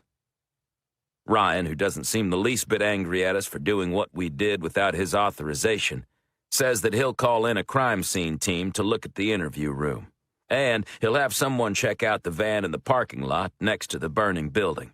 Maybe there's something useful in there. "How long before you can get a raid together?" Carlos asks him. "We need to go after Zebo." "It's not something you can just throw together," Ryan says. "A few days at least. I'm not sure the word of a dead man is going to be enough to get a warrant." Carlos points to the camera and says the interview is recorded, but Ryan still looks skeptical. "That's not going to work, Ryan," I say, preparing for an argument. "Zebo is probably looking at the TV right now, waiting for reports of Texas Rangers killed. Or, if anyone's been arrested, if he doesn't hear from Carpenter, and if he doesn't hear about any dead Rangers, he's going to know he's compromised. We don't even have 24 hours, Carlos says. This time tomorrow, he'll be in the wind." "And," Ava adds, "we'll never find Marta Rivera." I'm afraid Ryan is going to feel ganged up on, but as he looks back and forth between us, he genuinely seems interested in our arguments. "What do you think we should do?" he asks. "Let's go after him," I say. "Right now. We do it ourselves."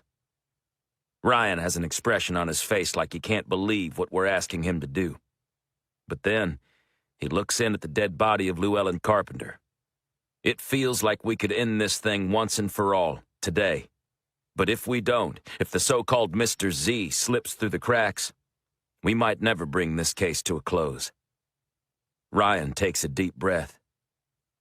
"Rory, our approaches to law enforcement have been at odds since you joined the task force," he says to me. "Maybe it's time I give up the fight and try it your way." Chapter 73. Garrison Zebo watches the news coverage of the fire on the 77-inch television in his spacious living room. Zebo is wearing a Neiman Marcus cashmere robe with a pair of Dolce & Gabbana house slippers. His exposed legs are shaved clean and are orange from the tanning bed he has in his bedroom. He sips from a lemon carrot ginger drink as he flips through the local channels, trying to find one that has any new information. So far, the news coverage hasn't revealed much. He settles on one station simply because it has the best imagery, a helicopter view of firefighters hosing down the building while a huge column of black smoke rises into the sky, the haze blotting out the view of Mexico in the distance. The reporter narrating the coverage doesn't know anything, how the fire started, if anyone was inside, what the building even was used for. All he has to work with are colorful descriptions of the scene, which the camera captures better than he can. Impatient, Zebo picks up his cell phone and calls Llewellyn Carpenter. No answer. He sends a text and asks for an update. He's starting to feel antsy. He's been looking for Carpenter's van in the aerial footage but can't find it. The existence of the fire suggests he was successful, but it's always possible he blew himself up in addition to that Texas Ranger he was after. Zebo doesn't care if Carpenter is dead or alive, as long as he hasn't been arrested. The anchor explains that the FBI plans to make a statement, and then there are a few moments of discussion between the anchors about why the FBI would be involved at all. Why isn't the fire department making the statement? A minute later, an agent named Logan appears on camera, standing before a bank of reporters in front of the Tigua Tribal Police Station. This is the same guy who was on the news after the raid, Zebo remembers. At that time, he looked smug and full of himself. Now, with his wrinkled suit and haggard expression, he looks like someone who would like to be anywhere but on TV. Zebo turns up the volume. The agent states that there is no word yet on what caused the fire. That will only be known after a full investigation. But he wanted to let the public know that 3 law enforcement personnel were believed to have been in the building. The reporters at the press conference bombard the agent with questions, almost none of which he answers. Why were the law enforcement personnel at the location? I can't comment at this time. Did they suspect the fire was caused by arson or an accident? We won't know that until we conduct a thorough investigation in conjunction with the fire department. But there is one question he answers. Are the law enforcement officers members of the FBI? No, the agent says. The officers in question are 2 Texas Rangers and a member of the Tigua Tribal Police. The agent cuts off the interview, and Zebo mutes the sound. He pumps his fist in the air like he's been watching a sporting event and his team just scored. 2 Texas Rangers, he exclaims. He reaches for a silver bell sitting on the coffee table. He gives it a hearty ring, and within seconds his butler arrives. Zebo calls him Alfred, after the stuffy butler in the Batman movies. But the name is meant ironically. His Alfred is more of a bodyguard / head of security than a butler. Zebo's Alfred is 6'6", built like a heavyweight boxer and clad in tactical gear, with a sheath knife on one hip, a radio on the other, and a Beretta in a holster at the small of his back. He calls the prison at the back of his property a dormitory. He calls the women held there his lovers. He calls the heroin he injects into them medicine. And when he has Johns over to the house, only his highest-paying clients, he tells them how much his lovers are looking forward to pleasuring them. Alfred, he says to the mercenary he calls his butler, I want to celebrate. Bring me the new girl, the one Carpenter delivered the other day. Marta? Yes, Zebo says, turning the volume of the TV back on and focusing his attention on the news coverage. It's time for her to start earning the medicine we've been giving her. Chapter 74. Ryan Logan returns to the station after his press conference, to find me in the investigation room with a laptop open to Google Earth. Ava and Carlos just stepped out to make a phone call that might help us, and Ryan and I have a moment alone. "One of the agents showed me the recording of your interview with Llewellyn Carpenter," he says, looking contemplative. For a moment, I expect him to find some fault with my approach. The way I questioned Carpenter without getting him medical attention could certainly be seen as unethical. But the interview with Carpenter isn't what Ryan wants to talk about. It's what came after. "That shot you made?" he says. "I've never seen anything like it. That's a shot you could be proud of for the rest of your life." I open my mouth to show some modesty, but he waves me off. "On a range," he says, "shooting at paper targets.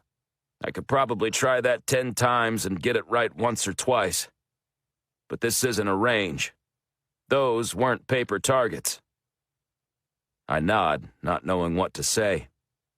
There's a big difference between shooting at targets with wax bullets and drawing your gun in life-or-death situations. There aren't any do-overs when it comes to real people and real bullets. That's what I felt Ryan didn't understand during the raid, when I stopped him from taking a bad shot. I can see he understands it now. "When you hear about shooters like Jelly Bryce and gunfighters from the Wild West," Ryan says, "you never know if you should really believe the stories, or if maybe the legends have taken on a life of their own. Seeing you in that video, I can believe some of those legends." He nods at me. "You're a special breed, Rory. They don't make them like you anymore.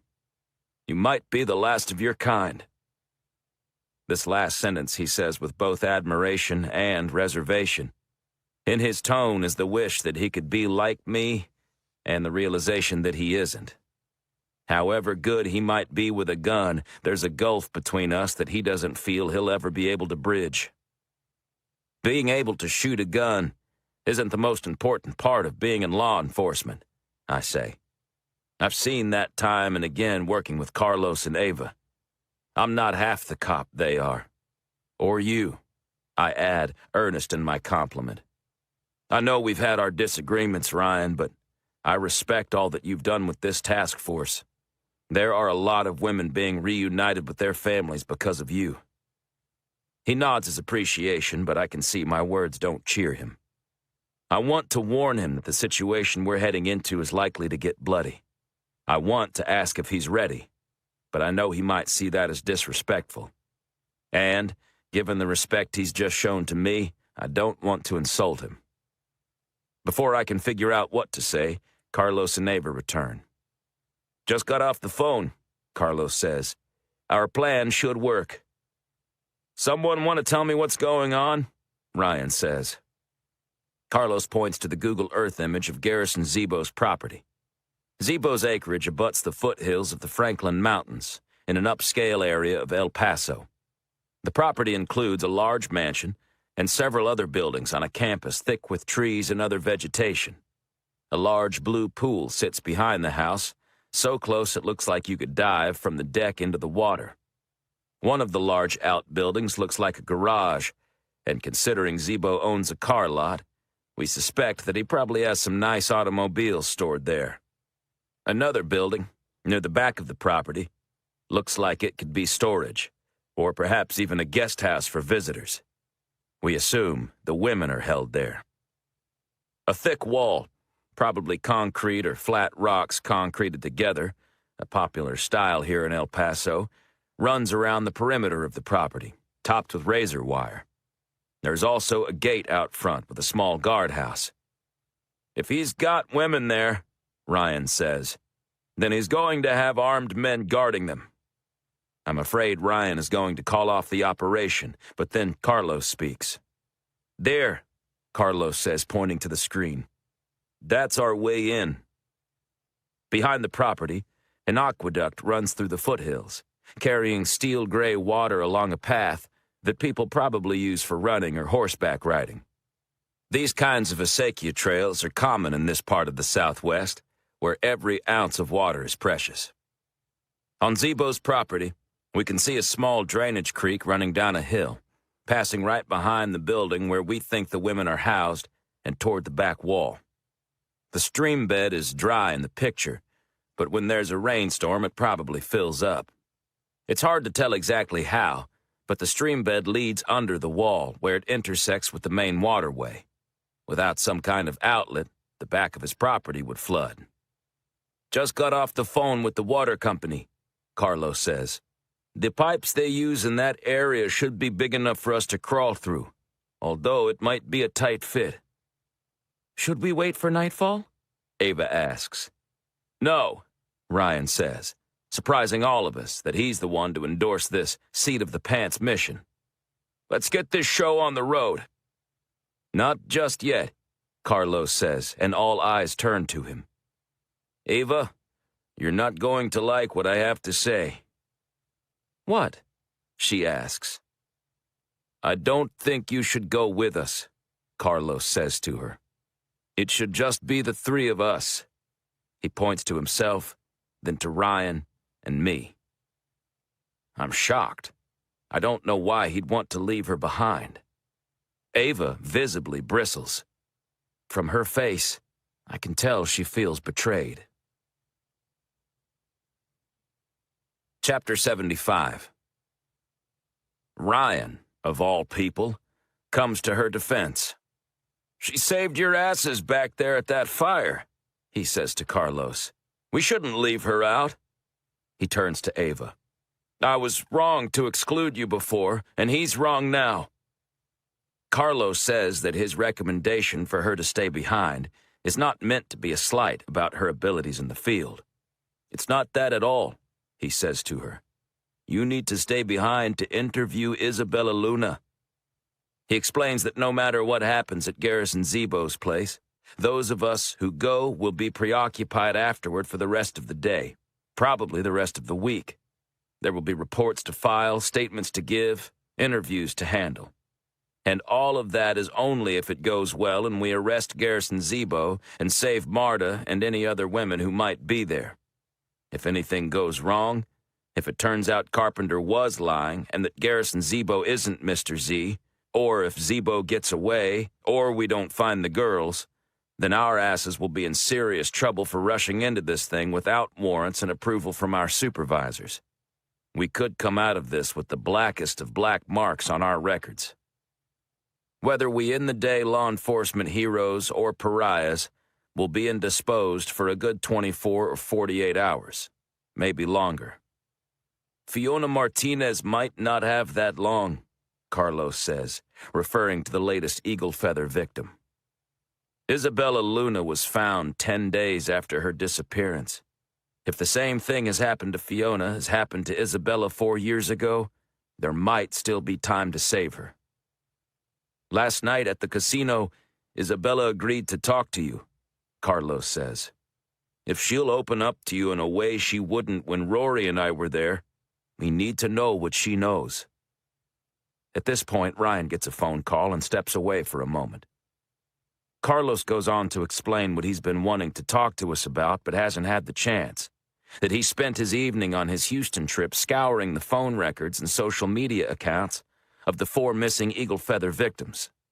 In 3 of the 4 cases, he found people reaching out to them on social media right before they disappeared. The names were different, Carlos says, but in all the instances, a person contacted them acting like an old friend, or at least an acquaintance, and said, "Do you remember me?" And in all 3 cases, the person said they'd met at a powwow. He explains that he figured out that the accounts were bogus, used as a way to find out where the women were living. So, what does this all mean? Ava asks.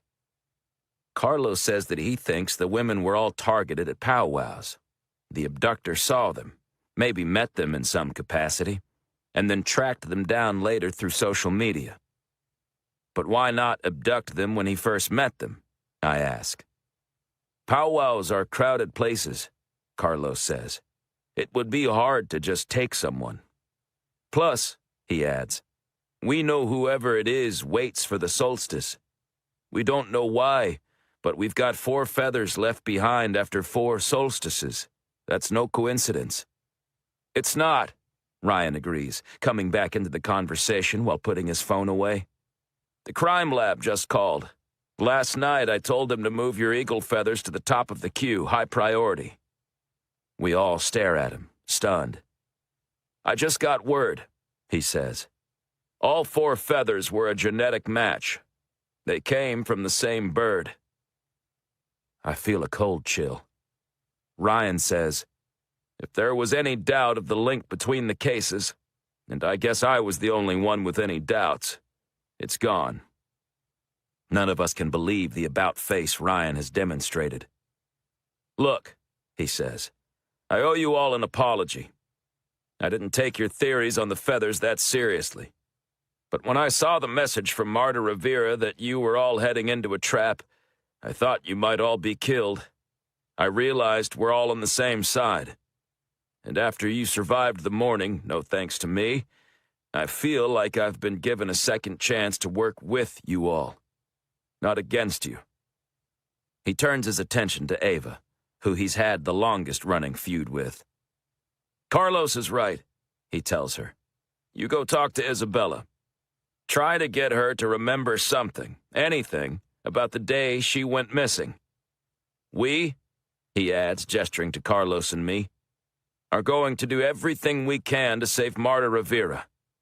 You go save Fiona Martinez. Ava stares at him, her expression unreadable. Ryan extends his hand. Okay, Ava says finally, and, in a sight that I wouldn't have imagined possible a week ago, she shakes with Ryan Logan. Chapter 76. Ryan drives an unmarked FBI sedan along the dirt roadway paralleling the canal. To the left of us is the muddy waterway, and beyond it, the desert foothills rising into the rocky Franklin Mountains. To the right are the mortared stone walls of the properties that abut the open space. The houses, multiple stories with manicured lawns and clear blue swimming pools, are among the most upscale I've seen in El Paso. This looks like the one, I say, pointing ahead. While most of the house's walls are only waist-high, allowing us to see some of what's on the other side, Zebo's rock wall is 10 feet tall and lined at the top with razor wire, a measure of security that might seem excessive if we didn't know what he was hiding in there. Ryan parks the car, and the 3 of us clamber out, all wearing our Kevlar vests. Carlos carries his shotgun. Ryan and I are relying on our pistols. It's a hot day, and the unforgiving West Texas sunlight beats down on us. My shirt is already wet with sweat. Not wanting to be seen, we hurry toward the canal, where a corrugated pipe sticks out over the brown water. I hop down into the canal, getting wet from my waist down, and shine a light into the tunnel. It looks to be about 10 feet long, the bottom coated with branches and mud. A frightened frog hops away to the other side. I'm going in, I say, and try to wedge myself inside. I make it about 2 feet, my body squeezed like a sardine in a can before wiggling back out. I'm not going to make it with this on, I say, and unstrap my Kevlar vest and toss it on the slope. I climb back inside the tunnel. It's still a tight fit, but I can move easier now. I make my way forward, feeling the grip of claustrophobia. The pipe doesn't get any narrower, but the muck along the bottom grows thicker, making progress difficult. The air is stagnant and smells like river water. You okay, Rory? Carlos calls from behind me, his voice a tinny echo in the narrow tunnel. Almost there, I say, and wriggle onward. I slide out of the other side, my clothes coated in mud.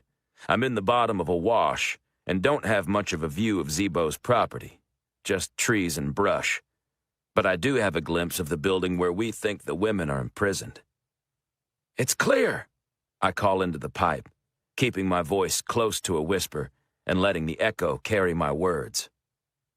As I wait, I pour the water out of my boots while keeping an eye out. The slope is crowded with native trees, border pinyon, subalpine fir, and Chihuahuan pine. which no doubt help keep people from seeing what happens on the property from higher up in the Franklin Mountains. But the dense foliage will also give us cover as we sneak up the dry wash. I hear a shuffling sound as Carlos makes his way through the pipe. Something metal clunks inside the cylinder, and I wince, worrying that someone will hear. A minute later, I find out what the sound was as the barrel of Carlos's shotgun protrudes from the pipe. I take it and use my free hand to help Carlos out. More svelte than me, he managed to keep his Kevlar vest on. A few minutes later, Ryan squeezes through. A few inches shorter than me, he was able to keep his vest on too. "Are we ready?" Ryan asks, breathing heavy, more from the adrenaline than the effort to get through the pipe. "Wait a minute," Carlos whispers, beginning to unstrap his vest. "Take this, Rory." "No," I say, stopping him. "You keep it."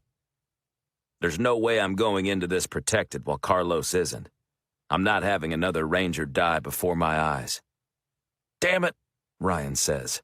"We should have folded up your vest and shoved it through." He's right. Carlos managed to get his shotgun through. Any one of us could have wadded up the vest and shoved it ahead of us in the cylinder. I hadn't thought of it at the time. I'd been too anxious about getting through. "I'll go back and get it," Carlos says, extending the shotgun for me to take. "No," I say, showing Carlos my empty hands that won't hold his gun. "The longer we dick around here, the more likely we're going to be discovered. Let's go." Without waiting for an answer, I start creeping up the wash. Carlos and Ryan have no choice but to follow. Chapter 77. I make my way up the arroyo to the back side of the building. I try to keep quiet, but it's not easy wearing cowboy boots and walking through a rocky, debris-strewn ditch. I stop and listen. Birds chirp. In the distance, I hear the rumble of cars on the main thoroughfare. The cackle of radio static comes from the building, and I hear someone talking. When Carlos and Ryan catch up to me, I whisper, "There's at least one guard." Ryan suggests one of us circle around the building so we can get the jump on him from two sides, but I'm worried that we'll make too much noise. The ground is littered with tree branches and rocks, and none of us has the shoes for stealth. And if we have to use our guns, we might be caught in each other's crossfire. "Let's just rush him," Carlos whispers. "Scare the ever-loving shit out of him." We creep forward as quietly as possible, slowly making it around the side of the building, which looks almost like a motel. The guard, dressed in black with a pistol at his hip, has his phone out, checking Twitter or looking at porn. The three of us burst from cover. "Put your hands up," Carlos hisses, the shotgun leveled on his chest, "or I'll blow a hole in you so big we'll be able to see what you had for breakfast." The guard, in a state of disbelief, looks back and forth between them and me. His hand drops toward his pistol. "Don't you fucking do it," Ryan growls. The man's hand hesitates, inches from his pistol's grip. Then he realizes he's outgunned and raises his arms into the air. "Smart move," Carlos says. "Now turn around and put your hands against the wall." The man does as he's told, positioning himself between two of the cell doors. Carlos moves his shotgun to his left arm and reaches to disarm the guy. But the guy, moving fast enough that he could hold his own in a quick-draw competition, snatches his pistol out while spinning around. My gun is in my hand, but Carlos is between him and me. I might be able to shoot around him, the way I did with Carpenter when he had Ava in a headlock. But in that case, they were both still, and I'd been readying myself for several seconds. I don't have that kind of time. Things are moving too fast. Carlos tries to swing the shotgun, but it's big and bulky, and his opponent is already bringing up the pistol, pointing it above Carlos's Kevlar vest to his face. I can see it all happening. The man is going to pull the trigger. The bullet will go through Carlos's skull. I'm helpless to stop it. I open my mouth to scream, but when I hear the gunshot, my breath freezes in my throat. The guard's head jerks to the side as a bullet passes through his brain. He collapses onto the ground, and both Carlos and I turn to see Ryan Logan, holding his gun in both hands, looking as shocked as the rest of us. "Thanks," Carlos says to him. "I owe you one." "That," I say to Ryan, nodding my respect, "is a shot you can be proud of for the rest of your life." He looks at me and swallows. Then, giving me a sheepish smile, says, "So much for keeping things quiet." "Yeah," Carlos says. "Let's get moving." Carlos digs through the dead man's pockets and finds a set of keys. We open the door of the first room, guns ready. A woman lies on a mattress on the floor, dressed in skimpy lingerie.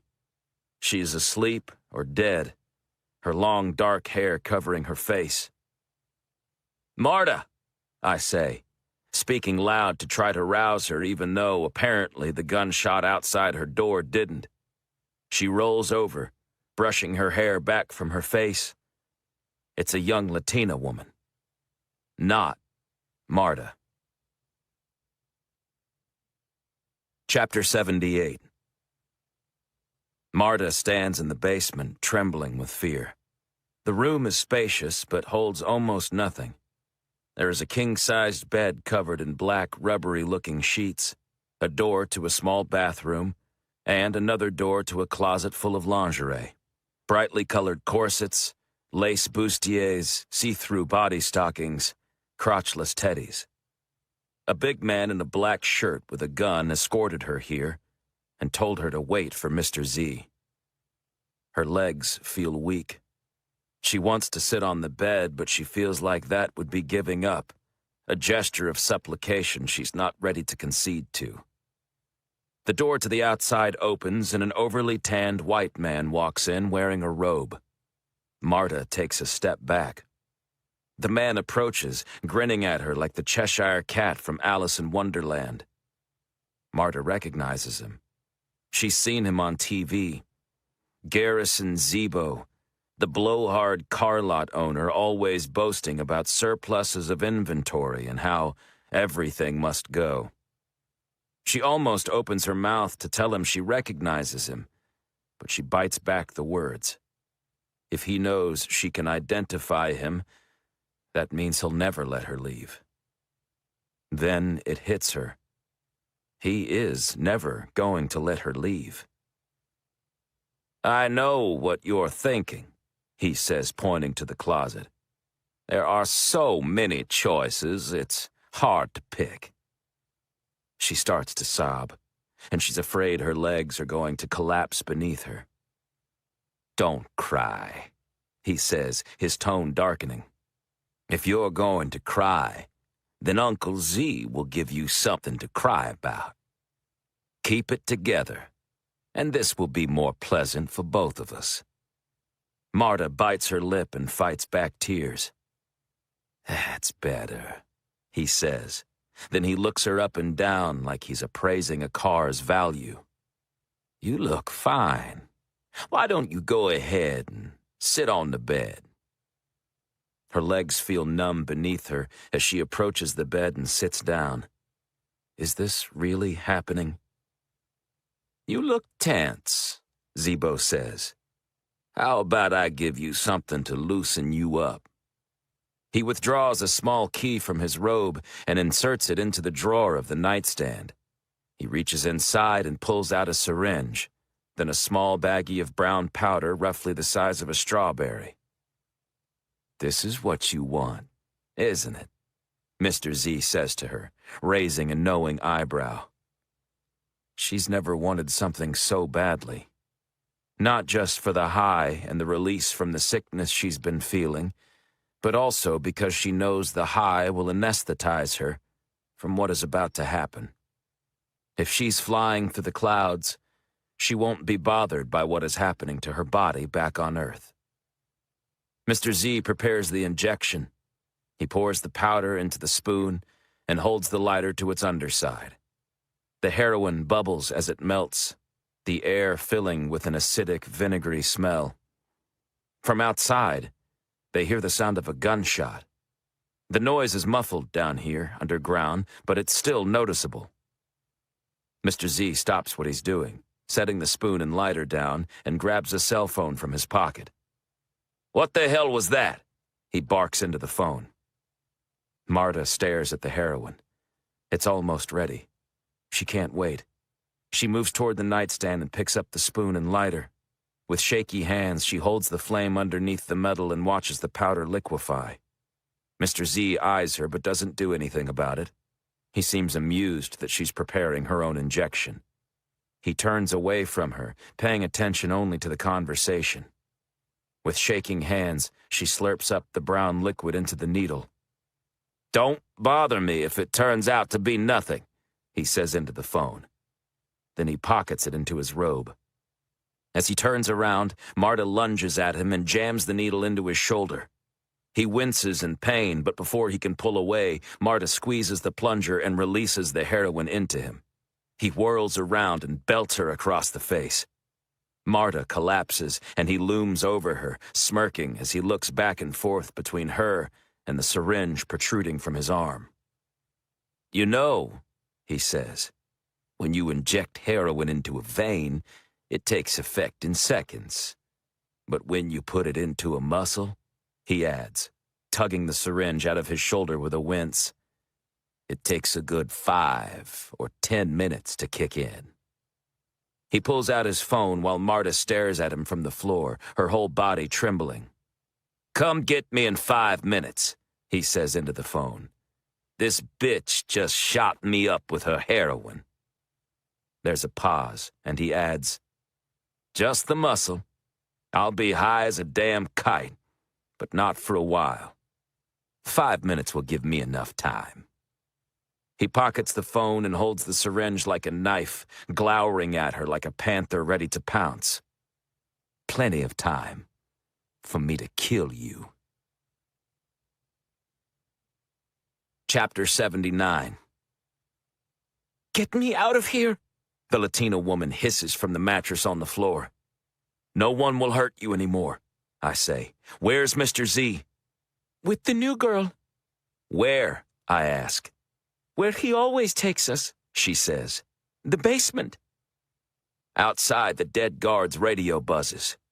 "What's going on?" a voice says. "Was that a gunshot?" Carlos grabs the radio and says, "I shot a rattlesnake, that's all." There's a long pause. "I'm sending Jenkins and Ramirez," the voice says. "Roger that," Carlos says, acting like nothing is unusual. "What the hell do we do now?" Ryan asks. I tell him that we need to open the doors fast and get all the women out. "You take them out the way we came," I say. "Call for backup. Carlos and I will look for Marta." He opens his mouth to argue, but Carlos says, "You've got to get these girls out of here. If everything goes to shit, you've got to at least save them." He nods in agreement, and we work together to throw open the other rooms and help the women out. There are 3, and they all look terrible. Emaciated, bruised, unclean. There's no telling how long they've been here. No telling what's been done to them. We direct them to clamber down the embankment with Ryan. The prospect of escape has given them new strength. "We've got company," Carlos says. 2 men jog our way through the trees, both wearing black like the guard Ryan shot, only these guys are carrying Tech 9s. "Go!" Carlos shouts to Ryan. "We'll cover you!" With that, he starts blasting his shotgun in the direction of the men. They dive for cover behind trees. The range isn't in Carlos's favor, not with a shotgun and plenty of bushes and tree branches in the way. But with each shot spraying 9 balls of double-aught buck, the men have to keep hidden. It gives Ryan and the women time to run down the hill. Within seconds, they're out of sight, which is a good thing because Carlos's gun is out of shells. The men step out from hiding and open fire with the Tech 9s. Carlos dives on me, and the 2 of us fall inside one of the doorways. Bullets tear through the walls, showering us in adobe dust and chunks of cinder block. Beams of sunlight poke through every bullet hole. Carlos is lying on top of me, pinning me down. It's only when I feel warm liquid wetting my shirt that I realize he's been shot. Chapter 80. Marta tries to scamper backward, but Zebo moves with a frightening quickness and grabs a fistful of her hair as he kneels. She scratches his face with one hand and reaches to block the syringe with the other. He slams her head down against the floor. The carpeting does very little to soften the concrete underneath, and for a moment, Marta's vision threatens to go black. Zebo brings the syringe down in a stabbing motion. She moves her head to the side and manages to throw her arm in its way, and the needle slices the skin of her forearm before jamming into the floor. He holds the syringe up and examines the needle, which is bent like an elbow. Marta's ears ring from the blow, but her faculties are returning to full alert. She tries again to wriggle away from Zebo, but he tosses the syringe aside and throws himself down on her with practiced dexterity. He has a lot of experience holding women down. "No!" Marta screams, and she digs her fingernails into his face, scraping up trenches of skin. Zebo roars in pain and throws wild punches that glance off her forearms. He wraps his hands around her throat. She tries to breathe, but her airway is cut off. Outside the door, more gunfire erupts. Several loud blasts, one after another, followed by automatic fire. At the noise, Zebo flinches, loosening his grasp. Marta flails, reaching for his eyes. He recoils, and she manages to shove him off of her. She scrambles away toward the door. Zebo lunges and grabs her ankle. She kicks at him, but he manages to get hold of both legs. He yanks her to him and throws himself on top of her again. She digs her nails into his arms, but he doesn't stop. He grabs her by the neck with both hands and squeezes. Blackness threatens to overtake her. Her muscles weaken. Her fingers loosen their grip on his arms. She wants to hang on. The heroin should take effect any second, but she has no fight left in her. Atop her, Zebo growls like an animal, a long string of saliva dangling from his mouth. His face is the last thing she sees before the darkness takes her. Chapter 81. The shooting stops, and I heft Carlos off of me onto the debris-covered floor. He grunts quietly as I look for the wound. Blood trickles out of a hole in his side, just below one of the Kevlar panels. The bullet hole is low enough to miss his lung and heart, but in a spot to do plenty of damage to other organs. I can't find an exit hole, which means the bullet is lodged somewhere inside him. His stomach? His liver? "Hang in there," I whisper. I assume the two armed men are approaching the building, coming cautiously enough that I've got at least 30 seconds, maybe a minute before they get here. I tear off my t-shirt, wad it up, and press it firmly against the wound. "I'm going to get help," I say. Carlos gives a slight shake of his head. "Don't worry about me," he utters, having trouble speaking from the pain. He covers the bald shirt with his own hand, signaling to me that I can remove my own. Then he fixes me with an intense stare. "Go get Marta." As I gape at him, rage fills me. It wasn't long ago that I watched Kyle Hendricks die in the act of saving my life.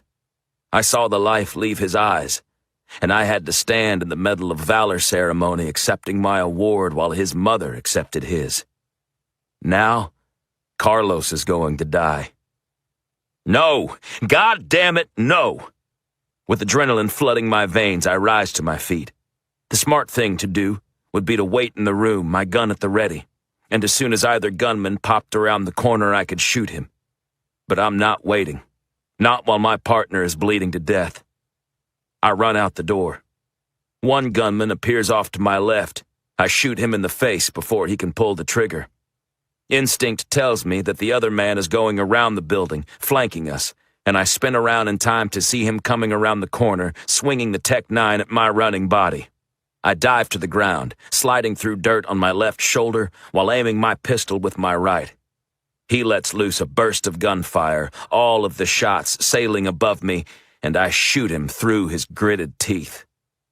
the gunfire ceases, and he collapses to the ground. I don't waste a moment. I jump to my feet and sprint toward the mansion. Chapter 82. Running, I pass a huge outbuilding with 5 vehicle bays. 2 of the garage doors are open, revealing a 60s-era Shelby Cobra and a brand-new Tesla Roadster. From here I can see the house, with the pool behind it and a peninsular deck extending from the second story like a massive diving board. As I arrive at the swimming pool, I slow for an instant, considering my next move. Before I can decide, an armed man runs out onto the deck. Muscled like a professional wrestler, he wields a Tech-9 with 2 hands. I dive into the water just as he lets the gun rip. Bullets pierce the surface and dart through the water, followed by comet trails of bubbles. I swim along the bottom, doing an underwater breaststroke like a frog, careful to keep my Sig Sauer in my hand. Bullets continue to rain into the water, so many that his magazine must be almost empty. When the firing stops, I press my boots against the bottom and push myself to the surface, almost directly underneath the shooter. I can't be sure my gun will still fire after being submerged, but I don't have time to think about it. The man pops a new magazine into his Tech-9 and leans over the balcony railing. I shoot him in the throat before he can fire. He teeters, clutching his neck as blood dribbles down into the pool. Then, his body tumbles over. I lunge out of the way and he hits the pool in an explosion of water. A plume of crimson spreads from the body as it bobs to the surface. I grab the edge of the pool and haul myself out. I move toward the stairs, my boots sloshing water. I almost run up the steps to the balcony toward the house, but I spot a door, tucked away under the stairs, and I remember that the woman said Mr. Z took Marta to the basement. I kick the door open and race down a set of stairs, taking 3 at a time. There's another doorway at the bottom. I hesitate, readying my gun, listening. I make out some kind of thud. I raise my foot to kick the door open. Garrison Zebo, recognizable from his bleached hair and leather-tanned skin, is slumped on the floor atop Marta Rivera. Neither appears to be conscious. I throw Zebo off of her. His eyes are open. He's awake, but he's as flaccid as a noodle. "Marta!" I shout, checking her pulse and listening for breath. I find a faint beat in the artery in her neck. Her eyes flitter open. Then she bolts upright, taking a gasping breath, looking around in terror. "It's okay," I say. "I'm a Texas Ranger." She throws her arms around me, and I hold her trembling body. Through the open door, I hear sirens, close and getting closer. "You're safe." Chapter 83. Ava pulls her SUV up in front of Isabella Luna's small brick house. She is showered, scrubbed off the soot and the smell of smoke, and changed into a fresh uniform. Her hair has been washed and stretches down her back in a damp braid. She takes a breath, knowing the importance of this interview. Ava approaches the front door of Isabella's house as her phone beeps with an incoming text. She stops midway up the walk and checks the message. It's from Rory. Marta is safe. Ava closes her eyes and breathes a big sigh of relief. Then another text comes in. Zebo arrested.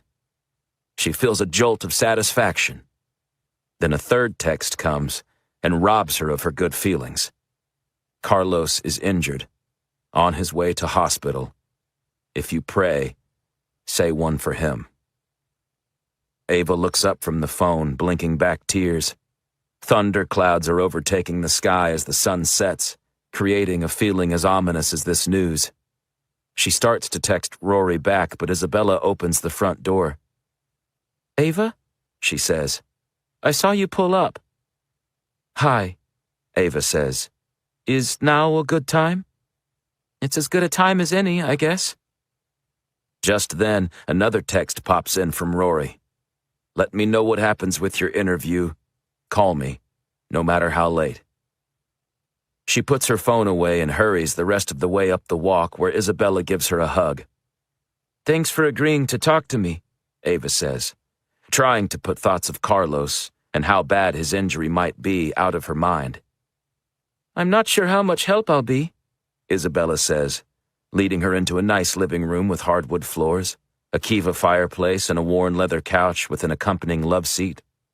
The coffee table is messy with newspaper clippings, printouts from online articles, and copies of police reports. A cardboard box sits on the floor, its lid ajar. Inside, Ava spots similar documents. "I got out this old box of stuff from my disappearance," Isabella says. "I thought it might jog my memory." "And?" Ava says, sitting on the love seat to give Isabella the couch. "Nothing."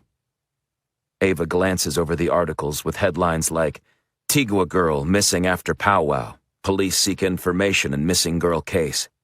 And finally, "Missing Girl Found Alive." Ava can see why the articles haven't jogged Isabella's memory.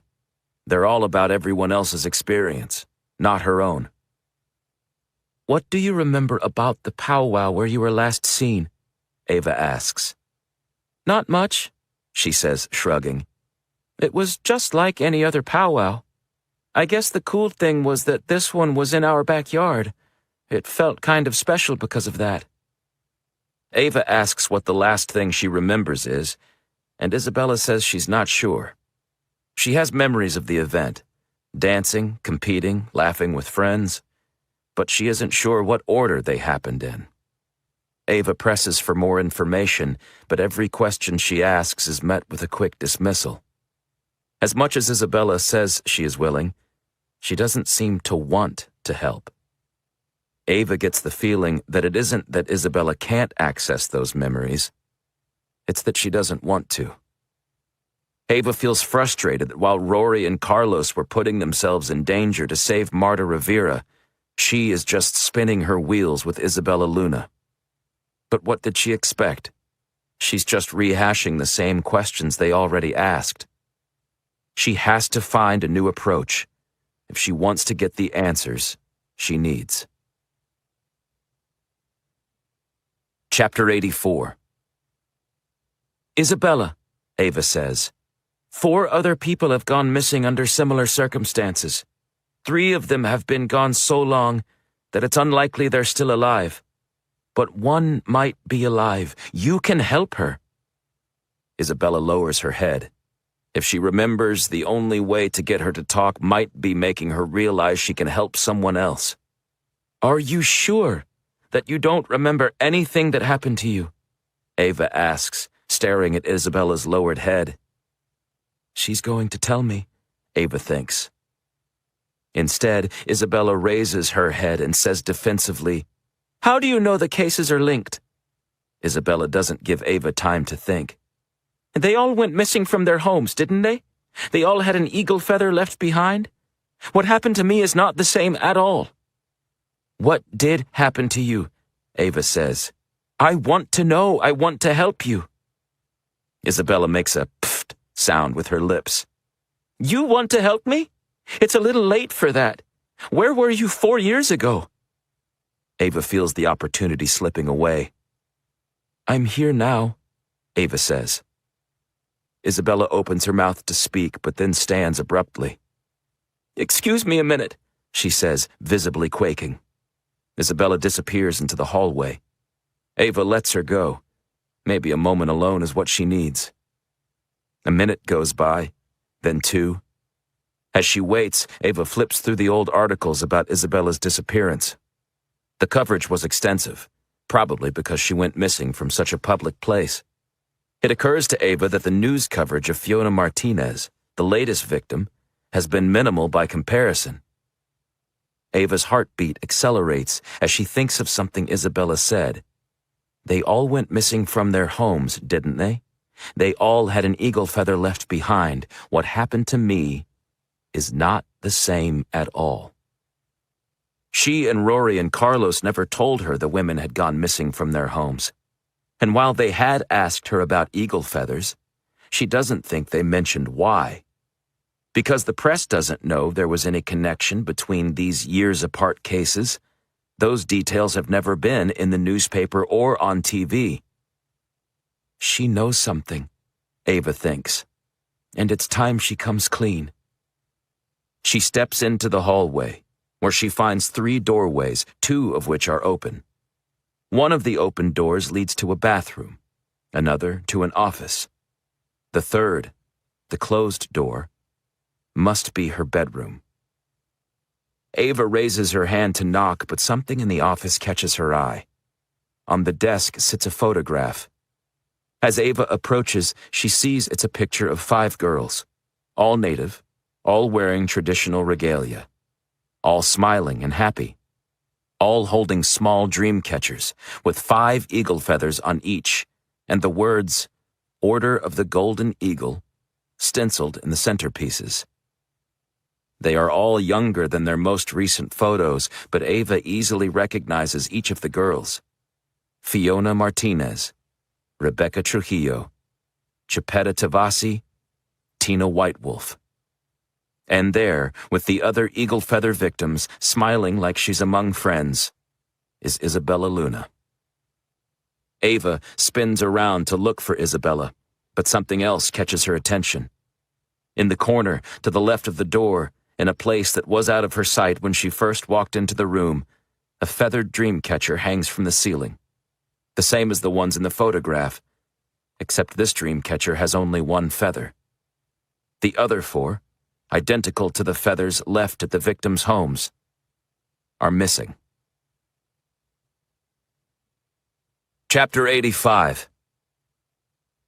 Isabella appears in the doorway like a ghost, holding forth some kind of object in her hands.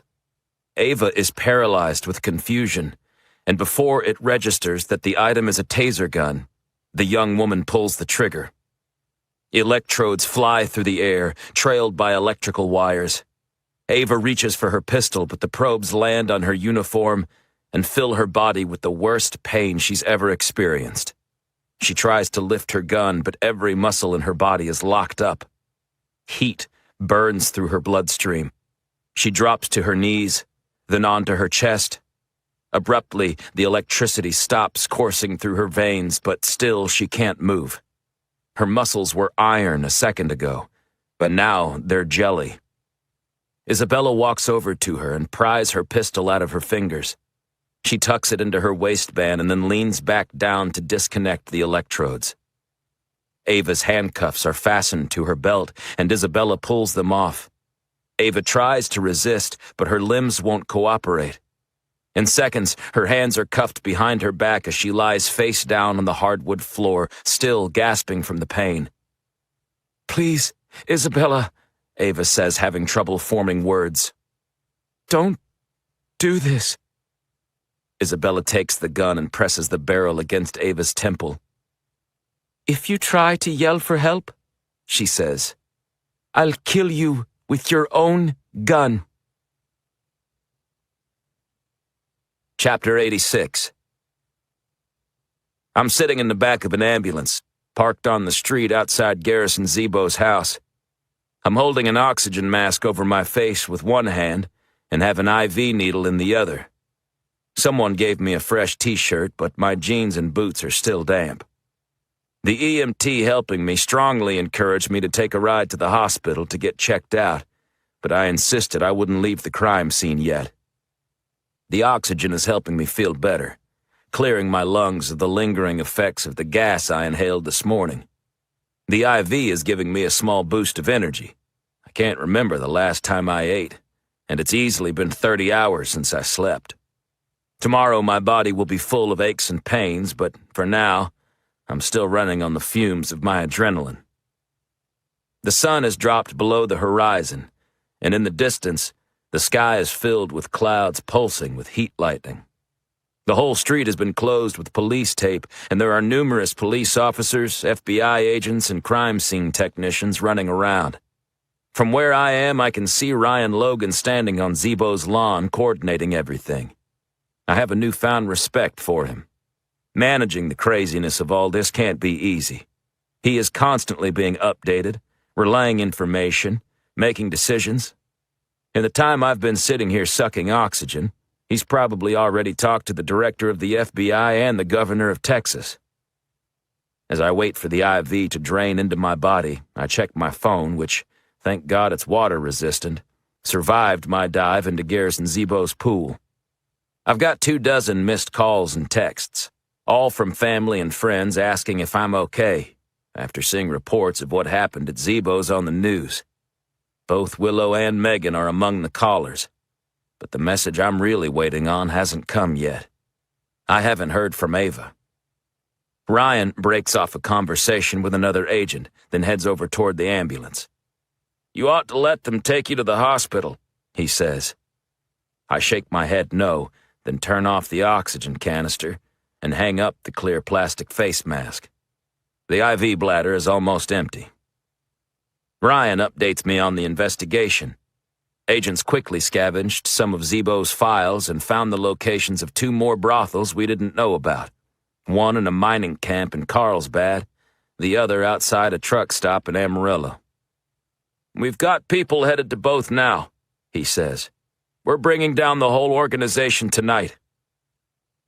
The women held captive at Zebo's house, including Marta, have been taken to the hospital, and agents are contacting their families as we speak. As for Garrison Zebo, Ryan informs me he's in stable condition. "Let's hope he gets pretty much the same treatment in prison that the girls he abducted got from him," Ryan says. "Any word about Carlos?" I ask. Ryan has a forlorn expression. He nods. "Tell me," I say. "He's in surgery," he says. "They've got to get that bullet out." I nod. That doesn't sound so bad. "He flatlined on the operating table," Ryan adds. "His heart stopped beating and they had to zap him with the paddles to bring him back." "Shit," I say, a lump filling my throat. "There's nothing we need you for that can't wait until tomorrow," Ryan says. "I'll get one of the agents to give you a ride to wherever you want to go." I stand up and tug the IV needle out. Ryan extends his hand. "You did good today, Ranger," he says. I nod, giving his hand a shake. All our animosity is finally behind us. "You too," I say. A minute later, Agent Kara Prince, who I met at the hospital, pulls up to give me a lift. "Good news," she says. "Marvin came out of his coma." It's a relief, of course, but now I'm worrying about Carlos. "Where to?" she asks. "The hospital," I say. "I'll pay Marvin a visit while I'm waiting for my buddy to get out of surgery." As she pulls away from the curb, I lean my head back and try to rest. But I can't stop wondering why Ava hasn't called.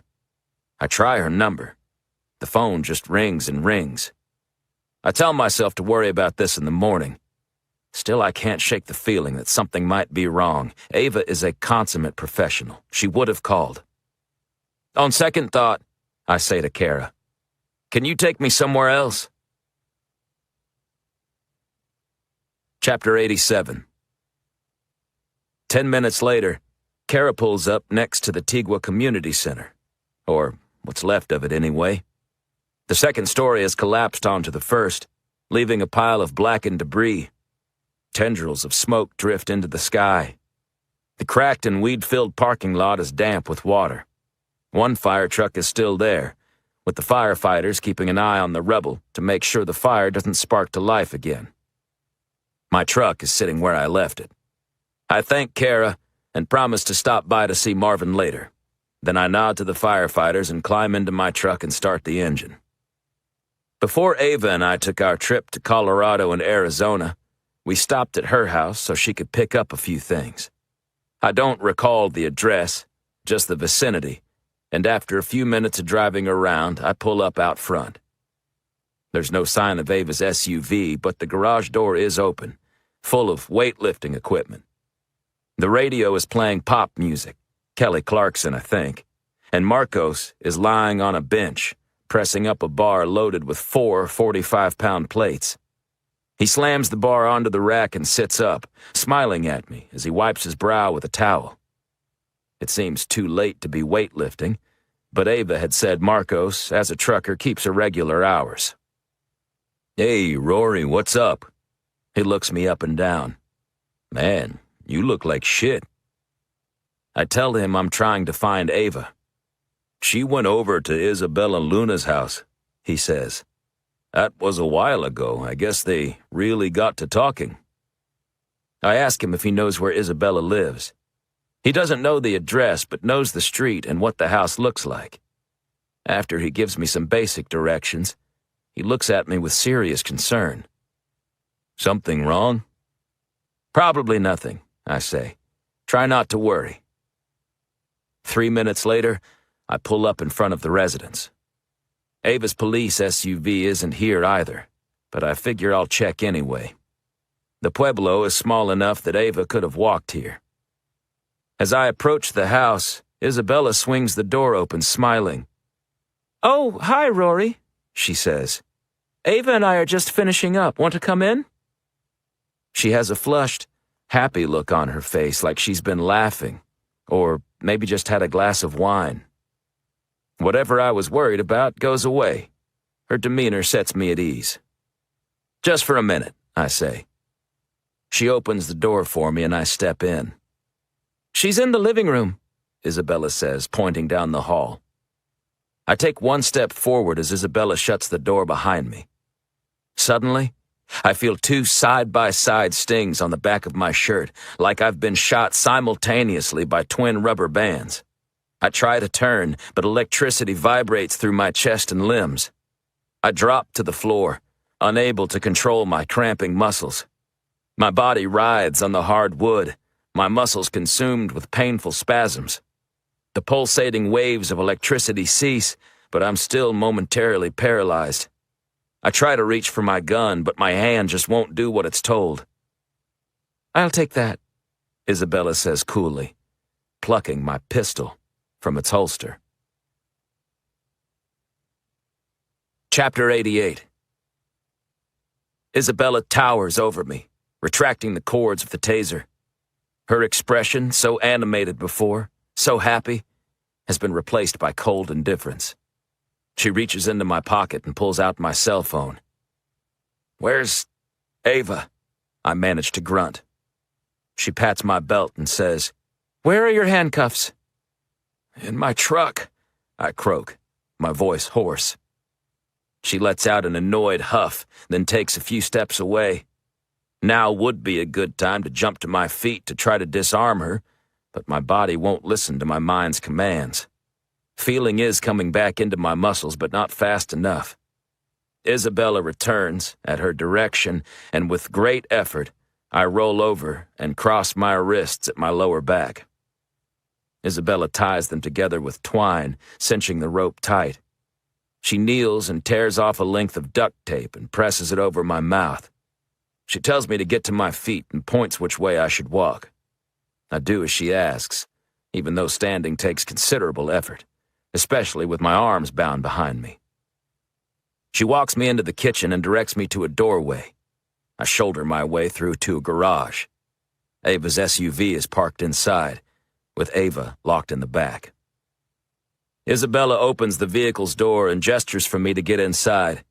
I slide in next to Ava, who apologizes with her eyes. Her mouth is duct taped too. Isabella opens the garage door and slides behind the wheel.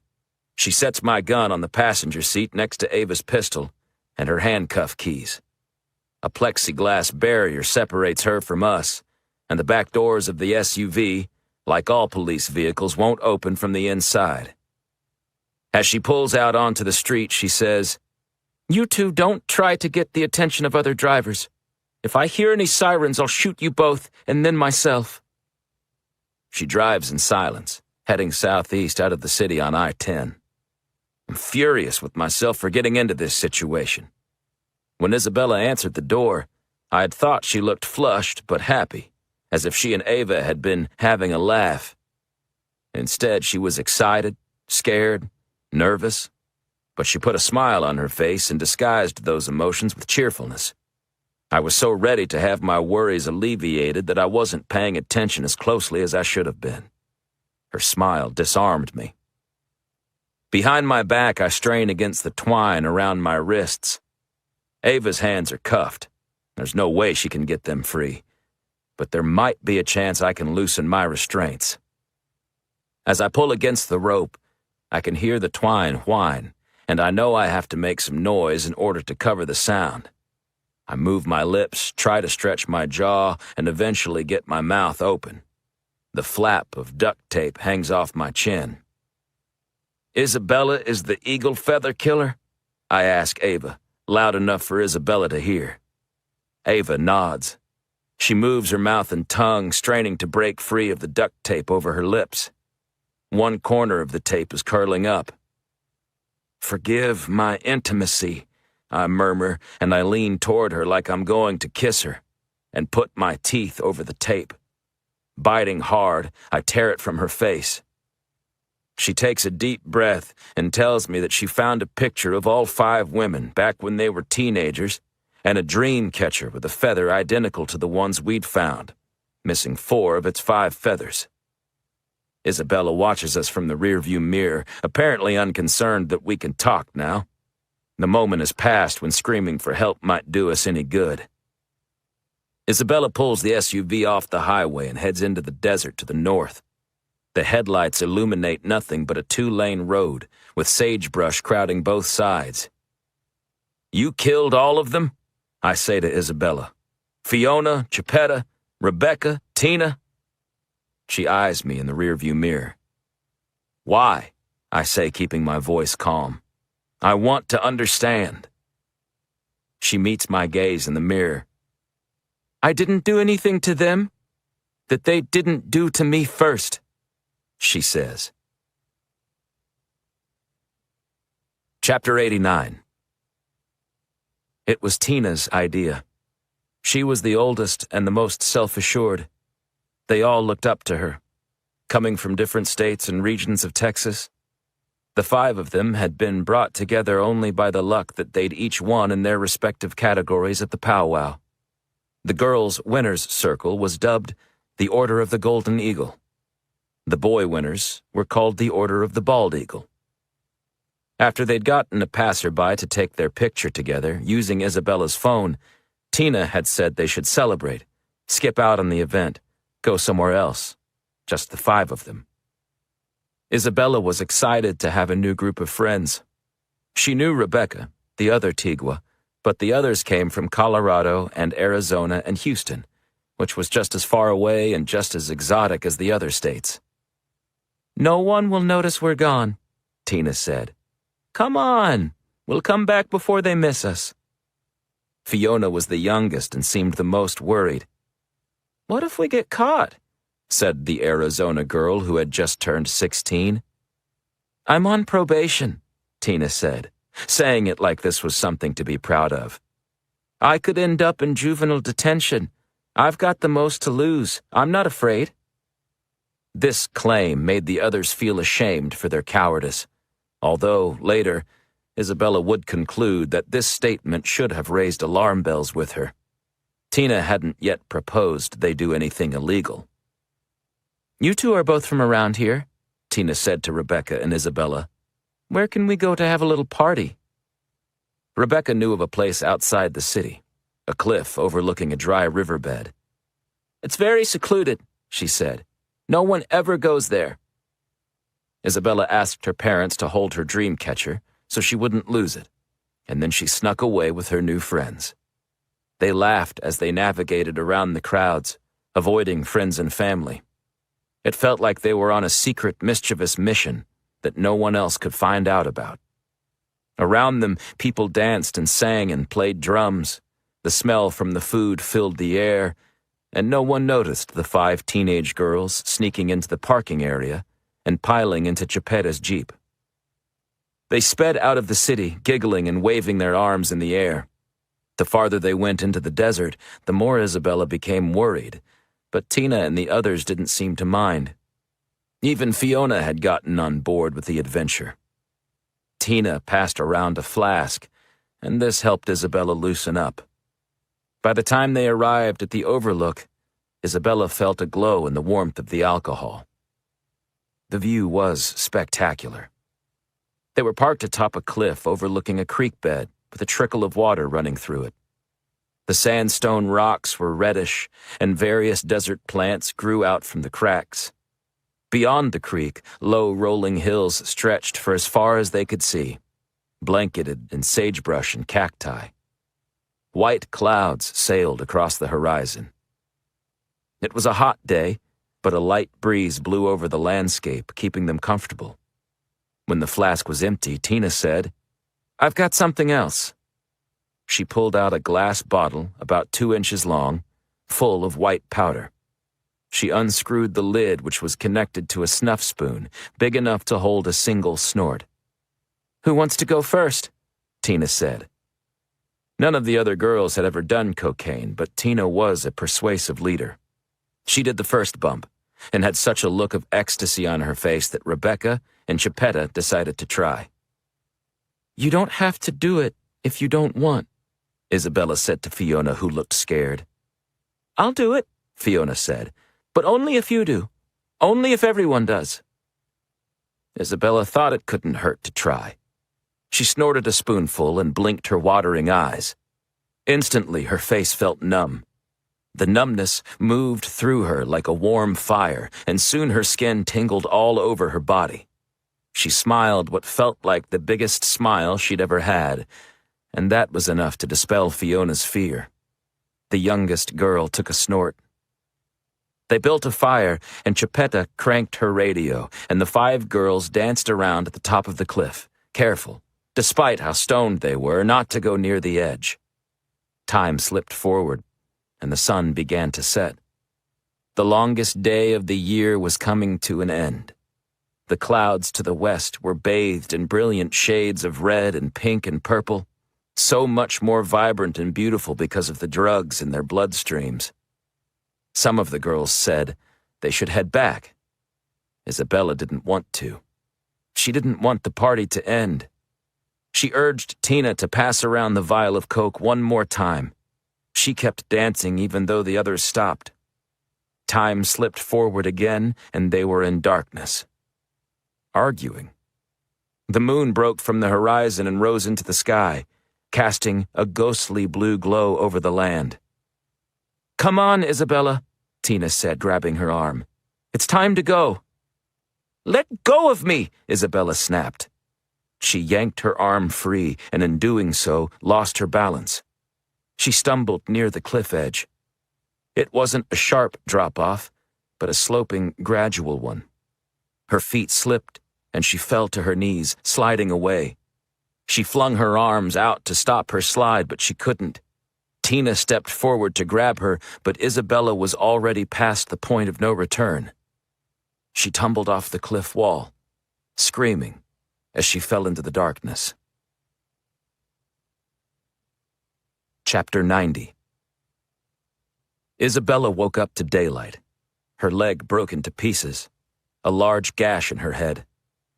She screamed for her friends. They were gone. They'd left her to die. 10 days later, after she had crawled, dehydrated, starving, sunburned, snake-bitten, down the creek bed to the highway, she claimed that she couldn't remember what happened. None of the girls ever came forward. But Isabella did remember. She remembered all of it. And as she lay in the hospital, as she went through hour after excruciating hour of rehab, she planned her revenge. Every year, on the solstice, she brought one of the girls out to the cliff where they'd last been together. She used the year in between to track down the next girl, figure out where she was living, and come up with a plan to abduct her. Isabella had won her Order of the Golden Eagle Dreamcatcher for archery, and the girls all knew how good she was. So, when she aimed her bow at them and told them to back up toward the cliff edge, all 4 had done as they were told. The slope is gradual at first, and as the girls inched backward, they probably thought they could keep their footing. But as Isabella knew too well, eventually the ground became too sandy, the angle too steep. Their feet slipped out from under them and they slid off the edge, screaming just as Isabella had. Each of the girls cried and apologized and offered an excuse for why they'd left her behind. Their versions changed slightly from year to year, but the stories were similar enough that she understood. Like before, it was Tina's idea. After Isabella had fallen, the girls yelled her name, but only silence echoed back to them. They wanted to get help, but Tina questioned whether that was wise. At first, the other three couldn't believe what Tina was proposing. Just drive away? Leave her? But Tina explained that no one knew that Isabella had been with them. They could return to the powwow, act like they'd been there the whole time and pretend this never happened. The alternative, she said, was that they all get in serious trouble. They'd run off, they'd drunk alcohol, they'd used cocaine. Their parents would be the least of their worries. They weren't on tribal land. Who knew what the white authorities would do to them? Maybe they'd try to call it manslaughter. Maybe murder. The girls fought and cried and screamed, but one by one Tina wore them down. Fiona, the youngest, was the last to hold out. When Tina argued that Isabella was obviously dead and they couldn't help her, they could only hurt themselves, Fiona finally relented. The four girls made a pact, sealed by tossing their dream catchers into the fire, to pretend they'd never come out here, to forget they'd ever known each other. The four of them drove back in silence, the desert air chilling them. They made it back to the powwow, and besides a few inquiries from family and friends, no one thought anything of their absence, not even when news of Isabella's disappearance surfaced the next day. Besides the brief ceremony where they were handed their dream catchers, the girls, as far as anyone else knew, had never had any meaningful interaction. The powwow organizers had planned to make a big deal out of the competition winners, send out news releases and publish their names in the Tigwa tribal newsletter. But when Isabella went missing, the tribe didn't want to draw any kind of attention to the powwow. They wanted everyone to forget it ever happened. So the names of the five girls were never connected in writing, never linked in anyone else's memory. Chapter 91. As Isabella navigates the SUV on a winding gravel road, a coyote darts in front of the vehicle, its eyes glowing in the headlight beams. I left behind the feathers, thinking that maybe the other girls would hear about what was happening and figure it out, she says. If they were afraid enough, maybe they'd finally come forward and admit what they did. But I don't think a single one of them knew that the others had gone missing. They hadn't kept in touch, and no one connected them together. When an Indian girl goes missing, it's not like it makes national news. I've managed to loosen the twine behind my back as Isabella talked. My wrists are raw, and my fingers are tingling from a lack of circulation. But a few more minutes, and I might be able to squeeze my hands free. Isabella pulls the vehicle to a stop and shuts off the headlights. She takes Ava's gun, leaving mine in the cab, and climbs out. She opens our door for us and gestures for us to exit. She takes several steps back, ensuring that neither of us can rush her without giving her plenty of time to pull the trigger. We're on a high plateau, near the edge of a cliff, overlooking rolling high desert hills. I can hear the faint trickle of a stream bed below. El Paso is a distant glow on the horizon, its light pollution far enough away that above us, the sky is filled with stars and a bright half-moon. The storm forming earlier has dissipated to a few lingering clouds, and the moonlight illuminates enough of the valley below that I can make out brush and trees and distant plateaus. In other words, a whole lot of nothing, for as far as the eye can see. So you brought them out here, I say, working against the rope restraints behind my back. You aimed your bow at them and told them it was either the cliff or an arrow. And that's what you plan to do with us? Ava asks. Since I have this, Isabella says, holding up Ava's gun. I left my bow at home this time. She points with the gun toward the place where the ground begins to slant. Ava and I walk toward the edge. I keep my hands hidden. I need time, so I try to keep Isabella talking. Did they express remorse? I ask. Of course, Isabella says. They begged and pleaded, said they were sorry. Her expression changes, and for a moment I see what might be regret. Fiona was the hardest for me. She was a sweet girl.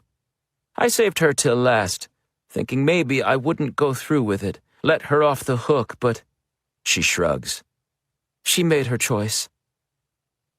Isabella, Ava says, taking a tone like a friend. I can see how you think you've created some sort of justice. They wronged you, I get it. But what about us? Rory and I never hurt you. All we ever do is try to help people. Then you should have been here 4 years ago, Isabella says. Maybe things would have turned out different. Isabella moves the gun back and forth between us as we inch toward the edge. Keep going. Facing death has been on my mind for the last several days. Kyle Hendricks sacrificed himself to save me. Carlos sacrificed himself to save me. Now it's my turn. I grit my teeth and try one last time to squeeze my hand through the rope. Skin burning, my right hand finally slips free. I keep my hands behind my back, clenching and unclenching my fists to give them circulation, the twine hanging loose around my left wrist. From somewhere behind us, down in the canyon, we hear a faint, strange sound coming from far away. It could be the mew of a bobcat, or the yap of a wild dog. Or it could be a human, groaning in pain. My eyes go wide, as do Isabella's. She hears it too. That could be Fiona, Ava says. She might still be. I said keep moving, Isabella snaps, lowering the gun and firing around at our feet. A bullet strikes the rock between us, ricocheting loudly out over the canyon. She could have easily hit one of us, and it wouldn't have bothered her a bit if she did. It's now or never. Time to die. "Run, Ava!" I shout as I hurtle my body forward, swinging my arms around to tackle Isabella. Isabella raises the gun and shoots. Chapter 92. The bullet strikes me in the upper chest, on the right side, just under my collarbone and close to my shoulder. I feel the thump when it hits. The shot staggers me, but it doesn't stop me. I fly at her like an out-of-control train jumping off the tracks. My left hand reaches for the gun but misses, and so I lower my left shoulder and slam into her.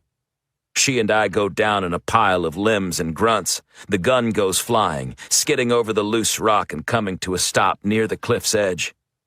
Ava, acting quick, jumps on Isabella and tries to pin her. Her arms are still cuffed behind her back, but she uses her weight and her legs to keep the woman down. I sit up, and a wave of dizziness crashes into me. The front and back of my shirt are wet with blood from where the bullet went in and where it punched its way out. Isabella thrashes beneath Ava. She grabs Ava's braid and yanks her off. Then she scrambles toward the gun. Ava jumps after her, throwing her weight on her again, but she's severely disadvantaged without her arms. I rise to my feet, moving in slow motion. I take one step toward the fighting women, but stop myself. I turn and head to the vehicle. I use my left hand to open the door. I reach across the seat to retrieve my gun. When I grab it and rise back out of the car, a lightning bolt of pain explodes from the wound. I raise my gun with my left arm, but I can't hold it steady. I've always been useless shooting with my left hand, and even with the bullet hole near my right shoulder, I switch the gun to my dominant right hand. I place my left hand underneath my right, helping to lift the arm. Ava and Isabella are in the danger zone now, where the ground begins to slope. Isabella strains to reach the gun with Ava on top of her. Isabella's fingers are inches away. I try to keep the sight steady on Isabella's head, but it veers wildly. Ava tries to pin Isabella's arms with her knees, but Isabella heaves beneath her, giving herself just enough space to move. She grabs the gun and swings it upward. She aims it at Ava's face. I squeeze the trigger. Blood, sprays from Isabella's face, and her arm goes limp.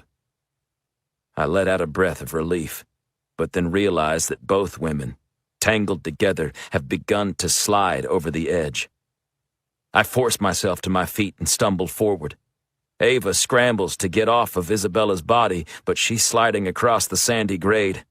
I lunge forward and throw my left hand out. I get a grip on the collar of Ava's shirt just as Isabella's body slides out from under her and disappears over the edge.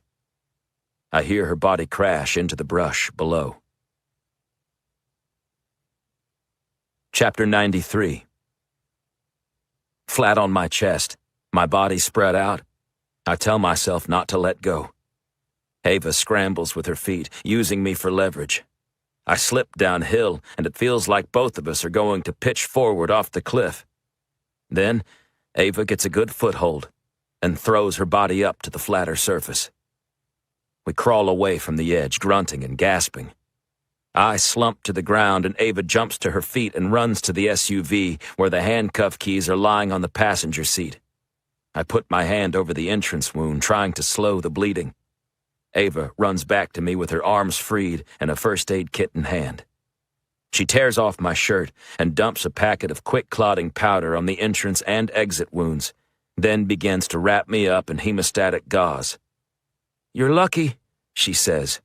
"Looks like the bullet missed your artery, missed your shoulder blade. I don't hear any sucking sound, so it missed the top of the lung." "Thanks," I say when she's got me good and wrapped up, with bandages running around my chest and shoulder.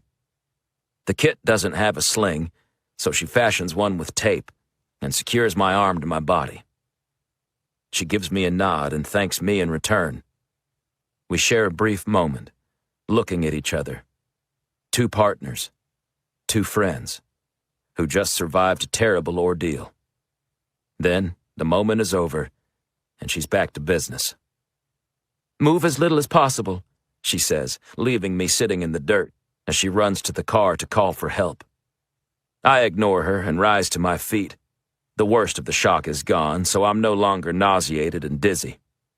I walk over toward the edge, not too close, and look out at the canyon below. "Fiona!" I shout. There's no answer. A minute later, Ava comes back looking flustered. "No cell service," she says. "All I can get is static on the radio. We're going to have to drive back to civilization." "I'm not going with you," I say. "What the hell are you talking about?" I gesture with my good arm toward the canyon. "Fiona might still be alive," I say. "I'm going to look for her." Ava argues with me. She says we can look for her together, but I tell her that this would waste precious time. We need help out here, and we need the most capable of us to go get it. That's her. She says that I'm going to kill myself trying to get down into the canyon, but we can both see a place where the cliff flattens into a gentler slope. "Give me that first aid kit," I say, "and if there's any food in your car, I'll take that too." Ava digs out a stash of Gatorade and power bars she keeps under her seat. She hands the Gatorade to me and stuffs the power bars in the first aid kit. I chug half the bottle and wedge the kit into my pants pocket. I pick my gun out of the dirt and try to put it on my belt, but I'm using my left hand and the holster is on my right. Ava finally helps me get it into place, giving me a look of disapproval that I'm stupid to be doing this. "Drive safe," I say. "Don't pass out," she says. As her taillights recede into the darkness, I walk parallel to the cliff edge. The slope flattens out somewhat, and a seam of rock cuts down the hillside at an angle. Ordinarily, Ava would have a flashlight to give me, but in the aftermath of the explosion this morning, she wasn't sure what happened to it. I can see well enough in the moonlight that I don't really need it. I make my way down on wobbly legs. "Fiona!" I call. "Can you hear me?" Traveling is slow, but I finally make it to the bottom, where the sandstone stream bed is filled with shallow puddles and trickling tributaries connecting them. I make my way back downstream, heading toward where the cliff looms over the canyon. "Fiona!" I call again. Are you out there? Up ahead, I hear a noise. It could be an animal moving in the brush, a coyote or a javelina, but something about it sounds more human. A large form slinking through the brush. "Fiona?" I say. The canyon is deathly quiet, filled only with the sound of water filtering through the rocks. I get a cold chill. Could it be? I saw blood spray from her face before she fell over the edge, but she survived the fall once before. Maybe she survived again. "Isabella?" I call.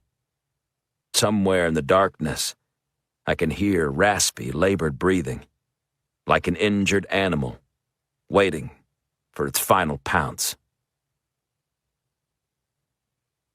Chapter 94. Isabella remembers the snake, the way it bit her even after it was dead. "I am the snake," she thinks. "I am dead, but I have one bite left." She landed atop the bones of the other girls. Last time, the fall had knocked her out, and she didn't experience the full pain of the impact. But this time, she remained conscious, and as her bones shattered, the instant agony had been unlike anything she'd ever felt. She wanted to die right then and thought about putting the gun, which she'd somehow held on to, against her temple and pulling the trigger. But she's a fighter. She proved that once before, and she will prove it again. She crawled down into the creek bed to a small overhang she remembered, a nice place to hide from the elements. Or a Texas Ranger. Her face is gushing blood, but the bullet only took off part of her nose. It hurts, but it's not the most painful part of her existence right now. Only adrenaline and hate are keeping her going. She hears him coming, calling out Fiona's name. Isabella crouches inside the small rocky cave, holding the gun close to her chest. "I have one bite left." Chapter 95. I find the skeletons of the women, their clothes in tatters, their bones gleaming white in the moonlight. I count 3 skulls. Around the vertebrae of one of the necks is a silver necklace, which I recognize from the photo of Chepeda Tavasi. I'm sure the other 2 are Rebecca Trujillo and Tina Whitewolf. I suspected all along that they were dead, but to be confronted with their remains is still hard. I feel overwhelming sadness that these women were killed, that we weren't able to save them. But there's no sign of Fiona. If she were here, her remains would be more fresh, which means, dead or alive, she's out there somewhere in the darkness. And there's no sign of Isabella either. A trail of blood leads through the brush toward the creek. It's hard to follow in the moonlight, the splotches of red getting lost in patches of dark dirt. Now is when I wish I had a flashlight. I draw my pistol, with difficulty, and walk forward with the gun in my left hand, where it feels uncomfortable and awkward. I curse myself for never practicing with my left. I don't call out anymore. Now I try to be as silent as possible. There's a small drop-off into the creek bed which I hobble down. My boots sink into 2 inches of water. Any trace of blood has been washed away. I kneel and squint and look around, trying to figure out where she could have gone. A shot rings out behind me as a bullet zips by my ear. I drop onto the ground and roll over in the water, my injury exploding with pain. I attempt to get my gun up, but between the pain and the sling and my clumsy left hand, I can't seem to get oriented. Isabella Luna leans forward out of the darkness of an overhanging rock, her gun leveled at me. Before I can act, I hear a wild screeching noise. The sound startles Isabella as well as me, and she hesitates. A ghostly female form lunges out of the brush, balancing on only one leg while holding a rock the size of a bowling ball above her head and screaming like a banshee. with long dark hair hanging over her face and skeleton-thin arms straining to hoist the stone above her. She looks more like a phantom from a horror movie than a human. Isabella swings the gun toward the apparition, but the phantom is too fast. She slams the rock onto the top of Isabella's skull with a sickening crack. Isabella goes limp, and her gun hand falls into the water. The apparition, Fiona Martinez, emaciated and haggard but very much alive, drops onto the ground sobbing. "I'm sorry, Isabella," she cries. "I'm so sorry." I'm not sure if she's apologizing for leaving Isabella here all those years ago, or striking her with a rock just now. Or both. Fiona puts her face in her hands and weeps. I see that the back of one hand is swollen like a water balloon, punctuated by an inflamed red welt. My eyes drift to Isabella, whose face lies in a puddle, the clear liquid turning a dark crimson in the moonlight. No breath ripples the water. Epilogue. Chapter 96. I'm on the road, driving to headquarters in Austin. It's a typical Central Texas day, humid and hot as hell, but otherwise beautiful. I've been suffering through rehab for my injury, and I've finally gotten to the point where I don't have to wear a sling. I've got 2 matching scars, one where the bullet went in, and one where it came out, not to mention a lot of lingering pain. But the doctors seem to think I'll make a complete recovery in time. I remain skeptical. To say I used to be good with a gun is an understatement, but who knows if I'll ever be as good again. Maybe I won't be as accurate, maybe I won't be as fast. And if I'm not, I'm going to have to live with that. I've always said how good you are with a gun isn't what makes you a good cop. I might have to find out what kind of Texas Ranger I am without a gun. As the tall buildings of the city appear in the distance, I get a phone call from Ava Cruz, and I answer it via Bluetooth. "What's up?" I say, happy to hear from her. She says she just got off the phone with Fiona Martinez's mother, and she wanted her to deliver a message to me. "She told me to tell you, thank you for keeping your promise," Ava says. I remember talking to the woman in the back room of the Flagstaff gift shop.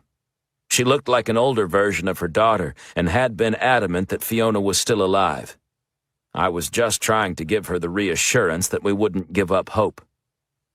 I'm glad we didn't. "How's Fiona doing?" I ask.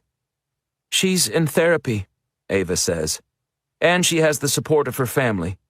She feels terrible about abandoning Isabella, but she was young and made a stupid mistake. I hope she learns to live without too much guilt." Once she was in the hospital and we were able to talk to her, Fiona told us that she'd considered trying to crawl downstream, but a scorpion had stung her hand and that was the final straw for her. She'd decided to give up and die, which, lucky for me, was the only reason she was still in that spot when I came down looking for her.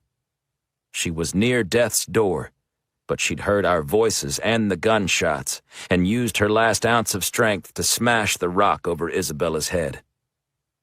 "The next time you talk to her," I say, "remind her that I came to save her and she ended up saving me." "Speaking of saving lives," Ava says, "what about Marta? Have you heard from her?" "She wrote me a really nice letter," I say, talking about how thankful she was. "She's going to have to testify against Zebo when all this finally goes to trial, and that will be hard. But she's a fighter. She's going to be okay." Ava updates me on the latest with Ryan Logan's task force. She's a member now. I haven't been involved since we closed the cases on Garrison Zebo's trafficking ring and the Eagle Feather murders. Unfortunately, there are plenty of other missing women to find, so Ryan and Ava are still busy. As for me, the powers that be and the Rangers have pulled me back to my usual duties in Waco. For now. I have a good idea what they have planned for me next, and it's not what I have planned for myself. I tell Ava I miss her and to stay in touch. I want to tell her how thankful I am for her partnership and her friendship, but I know she feels the same way, and it's okay that the words go unsaid on both sides. When I park at headquarters, I check my phone before walking inside. I have a text from Megan. Are we still on for tomorrow night? Megan got the job at Baylor. Even though things started hot and heavy between us, we've slowed down, having only hung out a few times since I got out of the hospital. I managed to make it to her graduation where Neil, a.k.a. Dr. Stevenson, hooded her with tears in his eyes. I thought he had the hots for her, but I see now he saw her more as a surrogate daughter. Megan is staying at her folks' ranch, busy looking for a place to live and preparing her teaching materials for the upcoming semester. Now that it seems like our lives are returning to some semblance of normalcy, we've scheduled our long-awaited date. But now that we can move forward, both of us seem a little trepidatious. It's as if neither of us really thought this could happen. So now that it can, there's some fear about moving forward. I'm game to give it a shot, if she is. You bet, I text, then walk into headquarters for my scheduled appointment with Captain David Kane. I sit in the same seat I did back in June when he told me he wanted me to take the lieutenant's exam. "Rory," he says, leaning over his spotless oak desk, "we're about to have a lieutenant opening in Company C. How do you feel about relocating to Lubbock?" "Let me stop you right there, sir," I say as politely but firmly as I can. "Maybe I'll take the lieutenant's exam one day, but I don't think I'm the best ranger for the job right now." We talk for a few more minutes, but when he realizes there's no convincing me, we don't have much more to say. He's not too happy with me, but this isn't the first time I've pissed off one of my superiors. It won't be the last. On my way out, I stop by a certain office door and give it a knock. Carlos beckons me in with a broad smile on his face. The last time I was here, we hardly knew each other. This time I give him a great big hug, holding on tight. "Careful," he says. "I don't want you to rupture anything." I laugh and let him go. After the bullet punched a hole through loops and loops of his intestines, he still hasn't been cleared for field work. But the doctors say it's just a matter of time before he'll be 100%. At least now he's back to eating solid foods and pizza. "You want to go get a cup of coffee?" he asks. "Let's get a beer," I say. "It's 5 o'clock somewhere." He gives me a skeptical look, trying to figure out if I'm serious. "Gotcha," I say, grinning from ear to ear. Chapter 97. The next day is Saturday, and I find myself alone on the gun range Dad built on the property. In front of the earthen backstop, I set up a sawhorse and line up some empty beer and soda cans on it. I leave the windows down on my truck with the radio playing, tuned to our local country station, 99.9 Waco FM. Willow texted me early this morning and told me to listen. I'm guessing they'll be debuting her new single. I stand back, my gun on my hip and my hand at the ready. I draw and shoot the first can, which bounces away with a tinging sound. Drawing my pistol took only about half a second, but it felt glacially slow compared to what I used to be able to do. As I shoot the rest of the cans, I never miss, and each draw gets a little faster than the one before. But my speed is nowhere near what it used to be.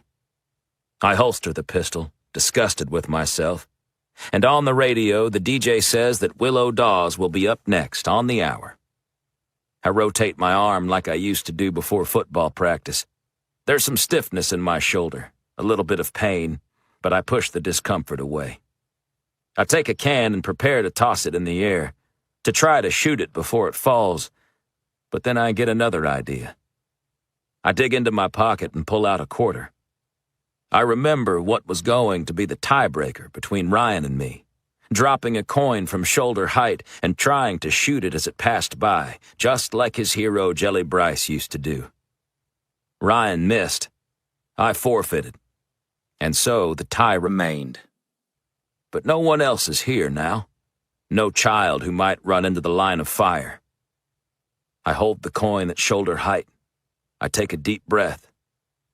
Just then, I hear the DJ say, "I'm here in the studio with Waco's beloved daughter, Willow Dawes." I lower the coin. I must have heard that wrong. She can't be in the studio. She must be calling in from Nashville. "Willow has been nice enough to give us a sneak peek of some of the songs on her upcoming album," the DJ says. "Willow, tell us about the first song we're going to play." "It's called Texas Forever," she says, "and my friend Rory Yates helped me write it." I stare at my truck, listening in absolute shock. "You're talking about the Texas Ranger who inspired a certain song from your debut album?" the DJ asks. "Yep," she says, laughing. "We're still good friends, and the last time I was in town, he and I jammed on this song. He helped me come up with the lyrics." When the song starts to play, I'm even more surprised. With a professional band accompanying her lyrics, playing everything from a steel guitar to a fiddle to piano, the song is a boot-stomping country anthem as catchy as anything on the radio. I won't be surprised if it's sung by college kids at field parties and beach campfires for the next decade. After the song is over and the DJ cuts to a commercial, my phone rings. "How does it feel to be a country music songwriter?" Willow says, laughing. "I gave you co-writing credit." I'm speechless, I say. This song is amazing. "You want to celebrate?" she asks. "Whenever you're in town," I say. "I am in town," she says. "I'm in the studio at Waco FM right now. I could make you dinner at your place. I'll bring my guitar, and we can sit on the porch and play like we used to." "I'd like that," I find myself saying. "I haven't played in forever." What I don't tell her is that I've been too afraid to try, worried that my injury might affect my ability to play. "I could meet you in Waco if you want me to," I say. "Where are you staying?" "I don't have a place yet," she says, and her tone shifts, making her sound uncharacteristically shy. "Maybe I could stay with you?" I'm so surprised I don't know what to say. "Think about it," she says quickly, probably sensing my hesitation. She says she has to go. They're going to interview her for a few more minutes and play more of the album, but she'll call me later. As I hang up, I don't know what to think. Does Willow want to get back together?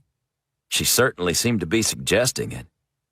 Ah, crap, I say out loud, remembering I already have plans with Megan tonight. I'm going to have to cancel with one of them.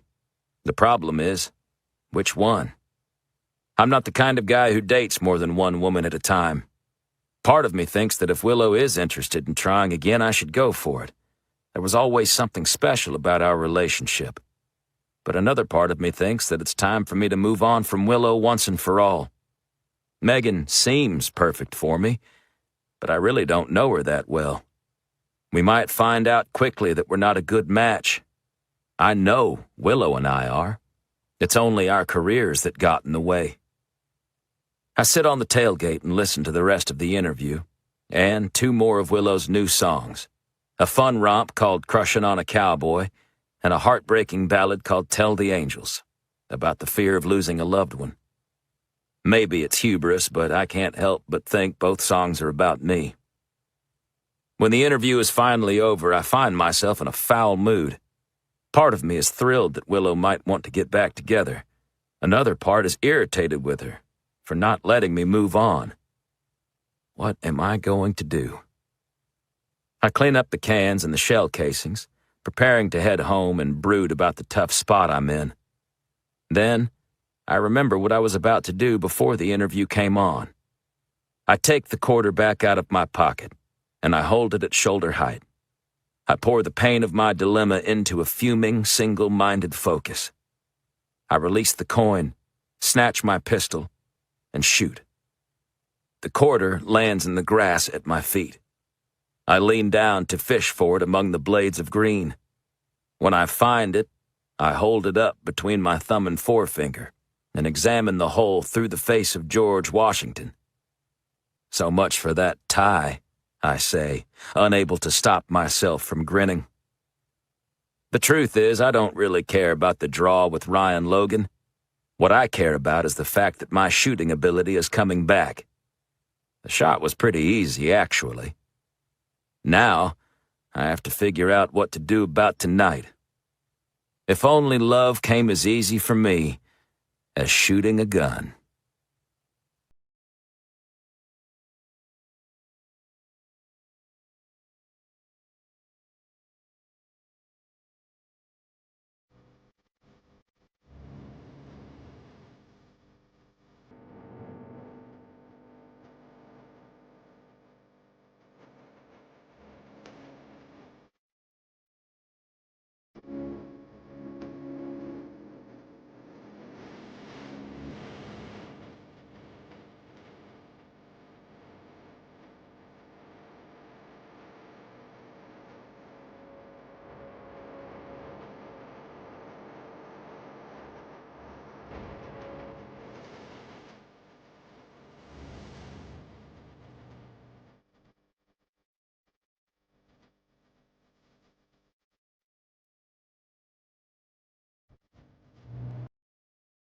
Chapter 97. The next day is Saturday, and I find myself alone on the gun range Dad built on the property. In front of the earthen backstop, I set up a sawhorse and line up some empty beer and soda cans on it. I leave the windows down on my truck with the radio playing, tuned to our local country station, 99.9 Waco FM. Willow texted me early this morning and told me to listen. I'm guessing they'll be debuting her new single. I stand back, my gun on my hip and my hand at the ready. I draw and shoot the first can, which bounces away with a tinging sound. Drawing my pistol took only about half a second, but it felt glacially slow compared to what I used to be able to do. As I shoot the rest of the cans, I never miss, and each draw gets a little faster than the one before. But my speed is nowhere near what it used to be. I holster the pistol, disgusted with myself, and on the radio the DJ says that Willow Dawes will be up next on the hour. I rotate my arm like I used to do before football practice. There's some stiffness in my shoulder, a little bit of pain, but I push the discomfort away. I take a can and prepare to toss it in the air, to try to shoot it before it falls, but then I get another idea. I dig into my pocket and pull out a quarter. I remember what was going to be the tiebreaker between Ryan and me, dropping a coin from shoulder height and trying to shoot it as it passed by, just like his hero Jelly Bryce used to do. Ryan missed. I forfeited. And so the tie remained. But no one else is here now. No child who might run into the line of fire. I hold the coin at shoulder height. I take a deep breath. Just then, I hear the DJ say, "I'm here in the studio with Waco's beloved daughter, Willow Dawes." I lower the coin. I must have heard that wrong. She can't be in the studio. She must be calling in from Nashville. "Willow has been nice enough to give us a sneak peek of some of the songs on her upcoming album," the DJ says. "Willow, tell us about the first song we're going to play." "It's called Texas Forever," she says, "and my friend Rory Yates helped me write it." I stare at my truck, listening in absolute shock. "You're talking about the Texas Ranger who inspired a certain song from your debut album?" the DJ asks. "Yep," she says, laughing. "We're still good friends, and the last time I was in town, he and I jammed on this song. He helped me come up with the lyrics." When the song starts to play, I'm even more surprised.